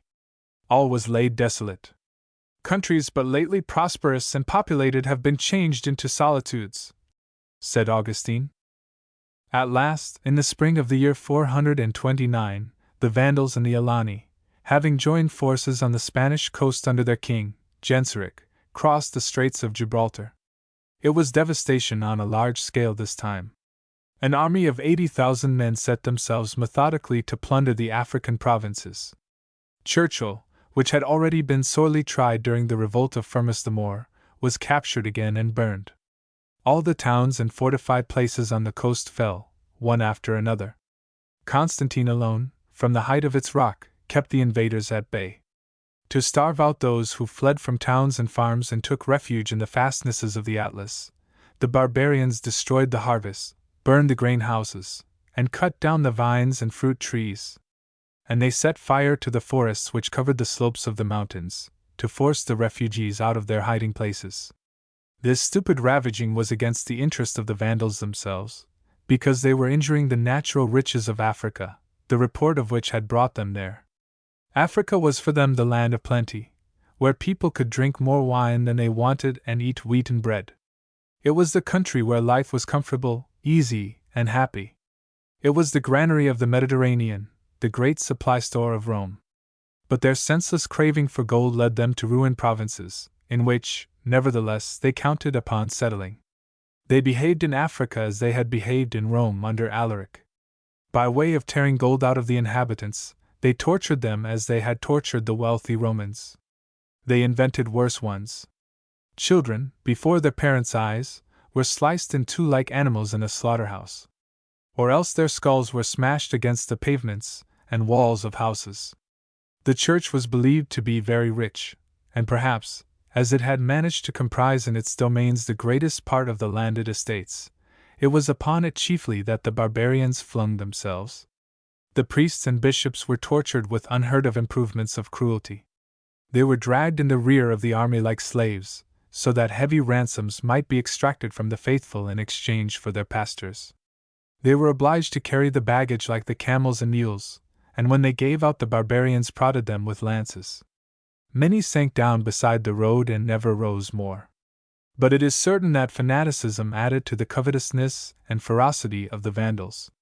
These Arians bore a special grudge against Catholicism, which was, besides, in their eyes, the religion of the Roman domination.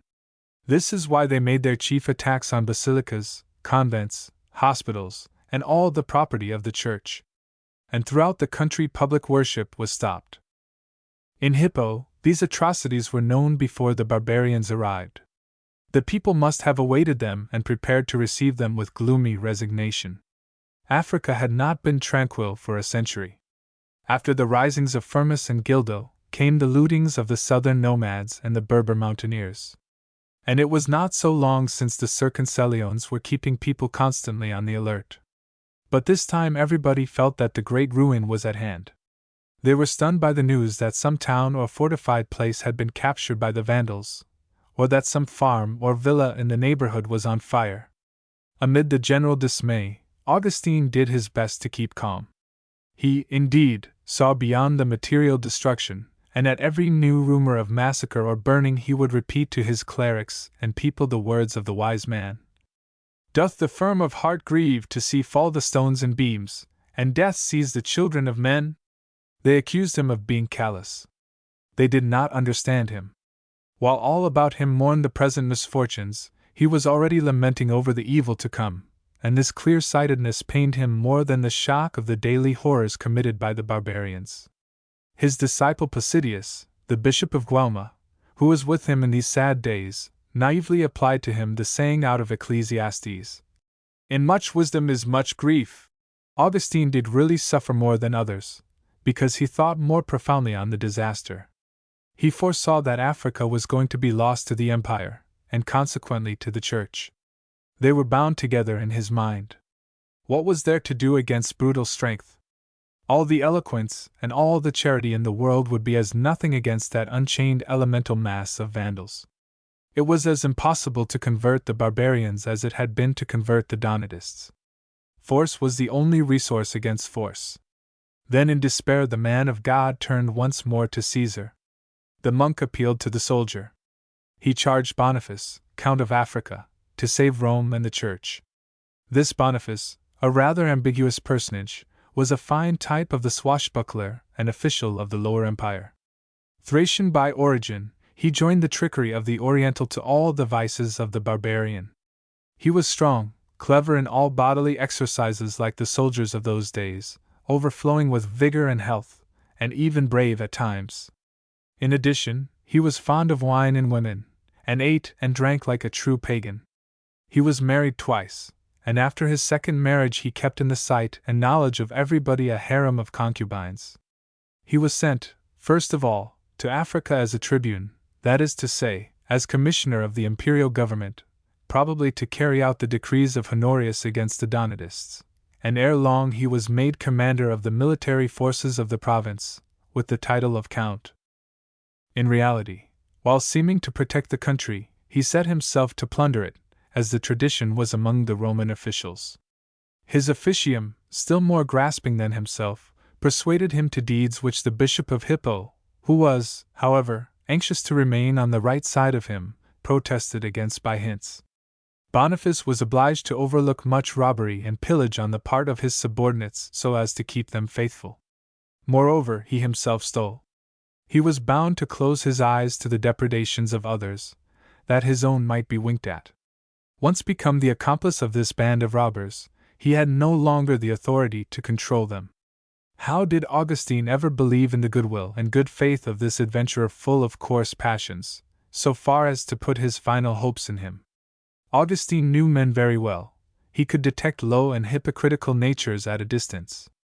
How came it that he was taken in by Boniface? Well, Augustine wanted his support, first of all, when he came as imperial commissioner to Carthage to bring the Donatists into line. Generally, we see only the good points of people who do us good turns. Besides, in order to propitiate the bishop and the devout court at Ravenna, the tribune advertised his great zeal in favor of Catholicism. His first wife, a very pious woman whom he seems to have loved much, encouraged him in this. When she died, he was so overcome by despair that he took refuge in the extremest practices of religion, and in this, perhaps, he was quite sincere. It is also possible that he was becoming discredited at Ravenna, where they must have known about his oppressions and suspected his ambitious intrigues. Anyhow, whether he was really disgusted with the world, or whether he deemed it prudent to throw a little oblivion over himself just then, he spoke on all hands of resigning his post and living in retreat like a monk. It was just at this moment that Augustine and Pius begged him not to desert the African army.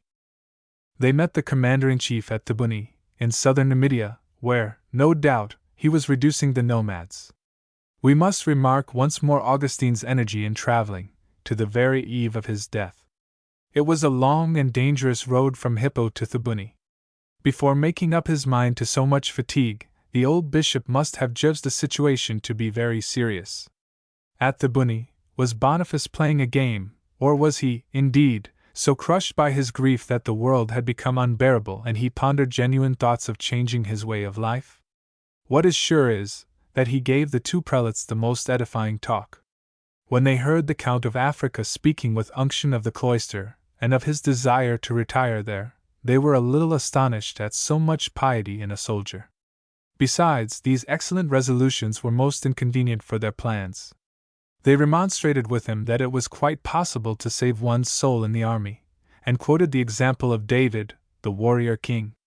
They ended by telling him all the expectations they founded upon his resource and firmness.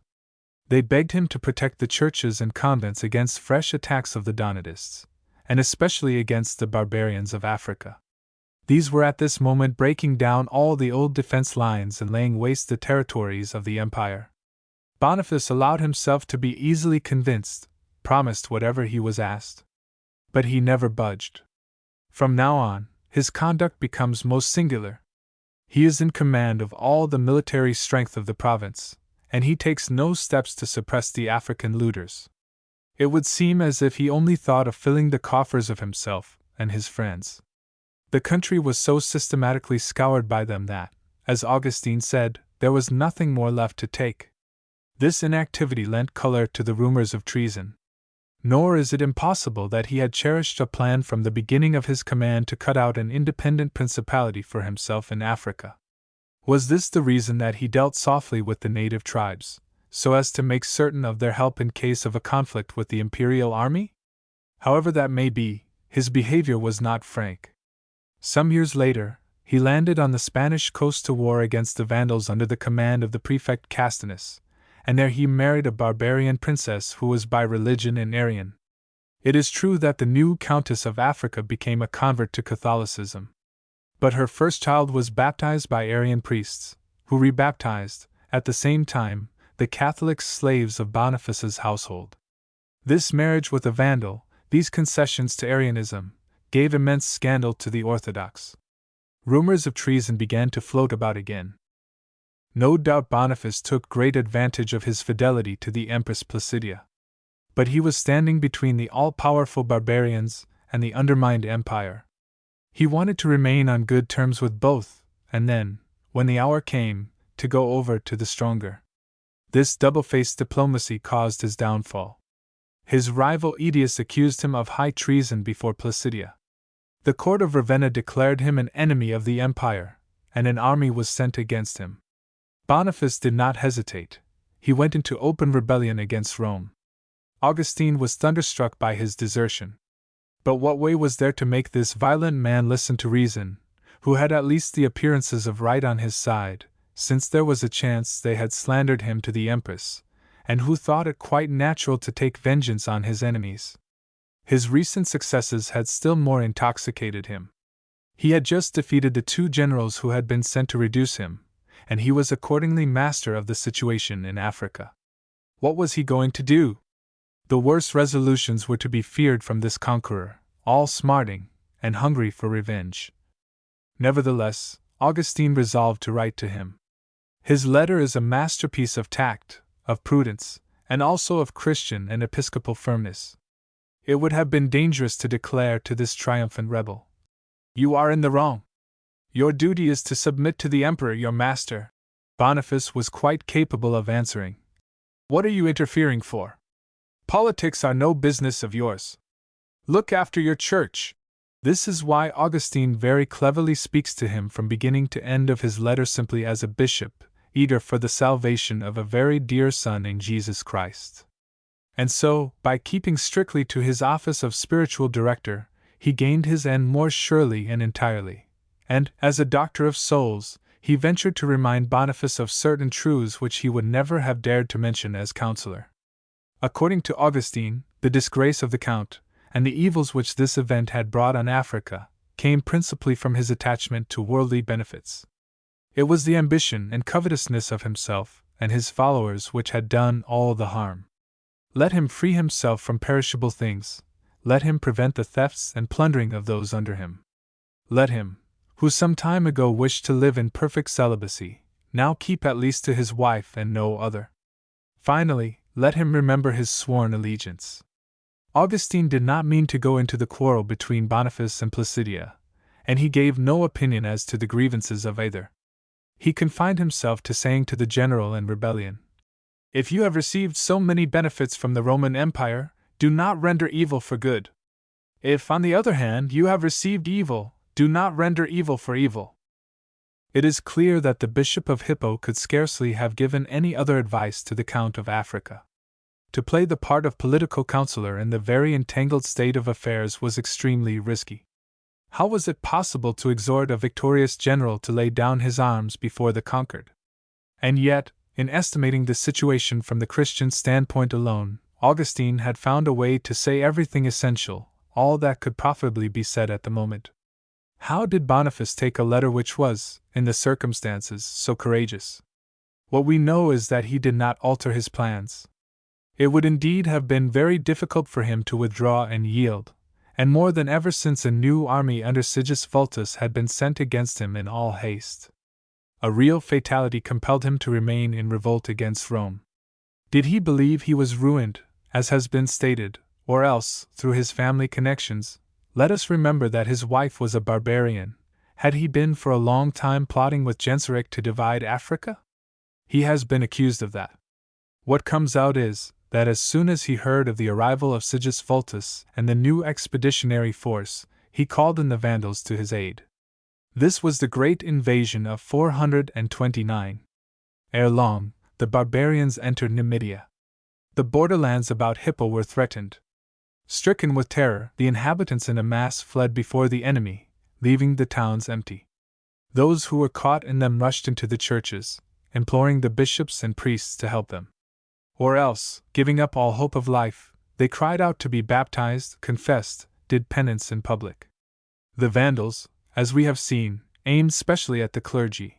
They believed that the Catholic priests were the soul of the resistance.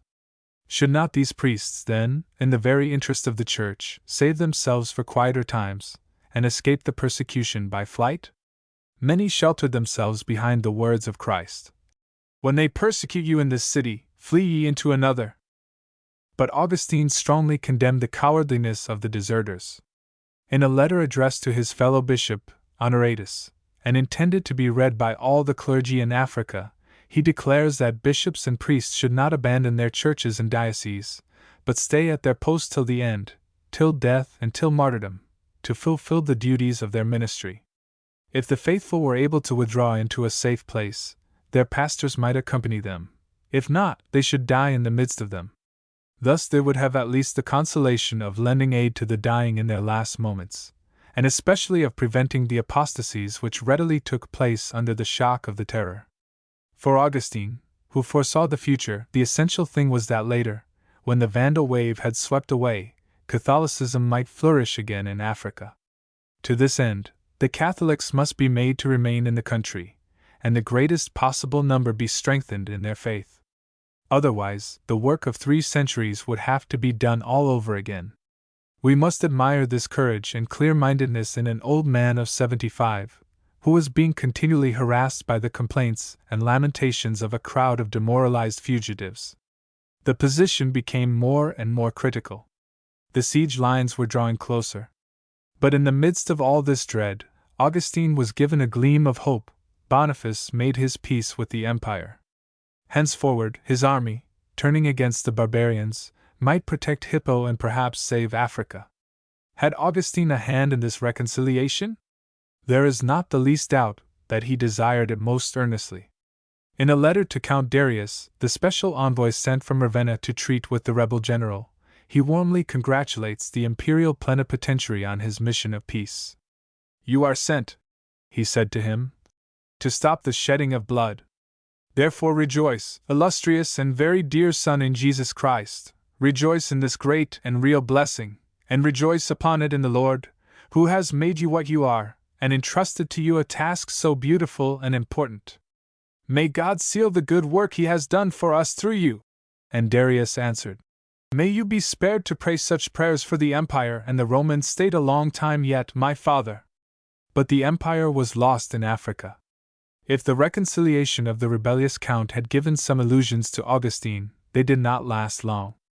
Boniface, having failed in his endeavors to negotiate the retreat of the Vandals, was defeated by Genseric, and obliged to fall back into Hippo with an army of mercenary Goths. Thus it came about that barbarians held against other barbarians one of the last Roman citadels in Africa. From the end of May 430, Hippo was blockaded on the land side and on the side of the sea. In great tribulation, Augustine resigned himself to this supreme humiliation, and to all the horrors which would have to be endured if the city were captured. As a Christian, he left all to the will of God, and he would repeat to those about him the words of the psalm. "Righteous art thou, O Lord, and upright are thy judgments." A number of fugitive priests, and among them Pisidius, bishop of Guelma, had taken refuge in the episcopal residence. One day, when he lost heart, Augustine, who was at table with them, said, "In front of all these disasters, I ask God to deliver this city from the siege, or, if that be not his decree, to give his servants the necessary strength to do his will, or at least to take me from this world and receive me into his bosom." But it is more than probable that discouragement of that kind was only momentary with him, and that in his sermons, as well as in his conversations with Boniface, he did his utmost to stimulate the courage of the people and the general. His correspondence includes a series of letters written about this time to the Count of Africa, which manifest here and there a very warlike spirit. These letters are most certainly apocryphal. Yet they do reveal something of what must have been the sentiments just then of the people of Hippo and of Augustine himself. One of these letters emphatically congratulates Boniface upon an advantage gained over the barbarians. "Your Excellency knows, I believe, that I am stretched upon my bed, and that I long for my last day to come. I am overjoyed at your victory. I urge you to save the Roman city. Rule your soldiers like a good count. Do not trust too much to your own strength. Put your glory in him who gives courage, and you will never fear any enemy. Farewell! The words do not matter much. Whatever may have been Augustine's last farewell to the defender of Hippo, it was no doubt couched in language not unlike this. In any case, posterity has wished to believe that the dying bishop maintained to the end his unyielding demeanor face to face with the barbarians. It would be a misuse of words to represent him as a patriot in the present sense of the term. It is no less true that this African, this Christian, was an admirable servant of Rome. Until his death he kept his respect for it, because in his eyes the empire meant order, peace, civilization, the unity of faith and the unity of rule. For St. Augustine. In the 3rd month of the siege he fell ill. He had a fever, no doubt an infectious fever. The country people, the wounded soldiers who had taken refuge in Hippo after the rout of Boniface, must have brought in the germs of disease. It was, moreover, the end of August, the season of epidemics, of damp heats and oppressive evenings, the time of the year most dangerous and trying for sick people. All at once, Augustine took to his bed. But even there, upon the bed in which he was going to die, he was not left in quiet. People came to ask his prayers for some possessed by devils. The old bishop was touched. He wept and asked God to give him this grace, and the devils went out of those poor crazy men. This cure, as may well be thought, made a great noise in the city. A man brought him another one sick to be healed. Augustine, being most weary, said to the man, "My son, you see the state I am in. If I had any power over illnesses, I should begin by curing myself." But the man had no idea of being put off. He had had a dream. A mysterious voice had said to him, "Go and see Augustine. He will put his hands on the sick person, who will rise up cured." And, in fact, he did. I think these are the only miracles the saint made in his life. But what matters that, when the continual miracle of his charity and his apostolate is considered? Soon the bishop's illness grew worse. Eventually, he succeeded in persuading them not to disturb him any more, and that they would let him prepare for death in silence and recollection. During the 10 days that he still lingered, nobody entered his cell save the physicians, and the servants who brought him a little food. He availed himself of the quiet to repent of his faults. For he was used to say to his clergy that, even after baptism, Christians, nay, priests, however holy they might be, ought never go out of life without having made a general confession. And the better to rouse his contrition, he had desired them to copy out on leaves the penitential psalms, and to put these leaves on the wall of his room. He read them continually from his pillow. Here, then, he is alone with himself and God. A solemn moment for the great old man. He called up his past life, and what struck him most, and saddened him, was the foundering of all his human hopes. The enemies of the Church, whom he had battled with almost without ceasing for 40 years, and had reason to believe conquered, all these enemies were raising their heads, Donatists, Arians, barbarians. With the barbarians' help, the Arians were going to be the masters of Africa. The churches, reformed at the price of such long efforts, would be once more destroyed. And see now! The authority which might have supported them, which he had perhaps too much relied upon, well, the empire was sinking too. It was the end of order, of substantial peace, of that minimum of safety which is indispensable for all spiritual effort. From one end to the other of the Western world, barbarism triumphed. Sometimes, amid these sad thoughts of the dying man, the clangor of clarions blared out. There was a call to arms on the ramparts. And these musics came to him in his half-delirious state very mournfully, like the trumpets proclaiming the judgment day. Yes, it might well be feared that the day of wrath was here. Was it really the end of the world, or only the end of a world? Truly, there were then enough horrors and calamities to make people think of the morrow with dismay. Many of the signs predicted by Scripture dazed the imagination: desolations, wars, persecutions of the Church, increased with terrific steadiness and cruelty. Yet all the signs foretold were not there. How many times already had humanity been deceived in its fear and its hope? In reality, though all seemed to shew that the end of time was drawing nigh, no one could tell the day nor the hour of the judgment. Hence, men should watch always, according to the words of Christ. But if this trial of barbarian war was to pass like the others, how woeful it was while it endured! How hard for Augustine, above all, who saw nearly the whole of his work thrown down. One thought at least consoled him, that since his conversion, for 40 years and more, he had done all he was able, he had worked for Christ even beyond his strength.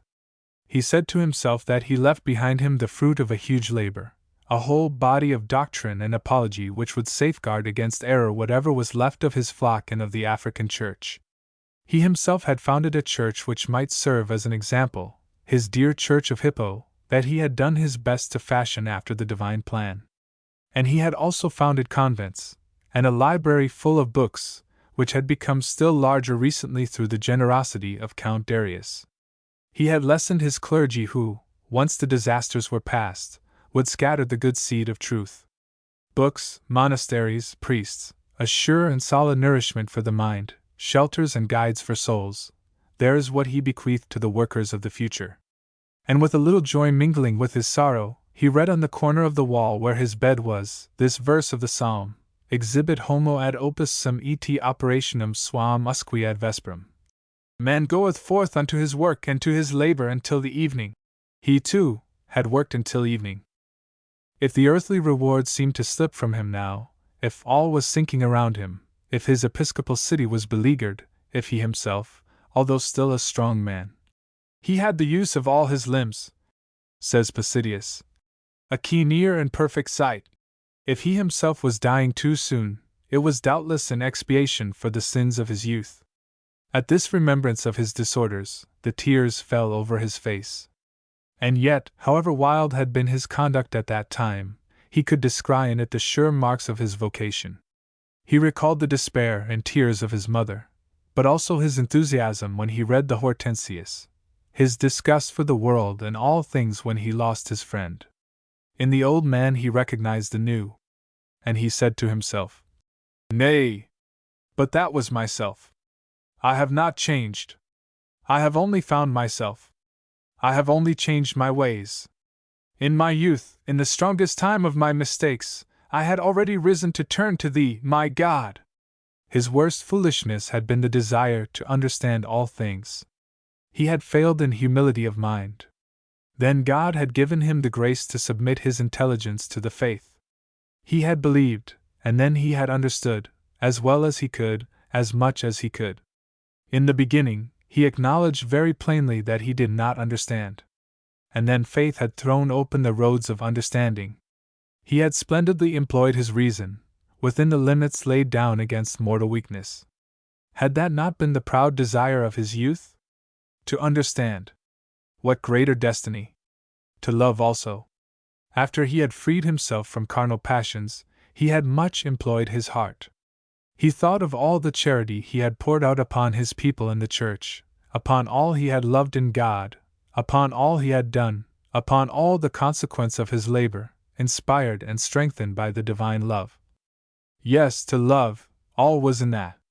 Let the barbarians come. Had not Christ said, "Lo, I am with you alway, even unto the end of the world"?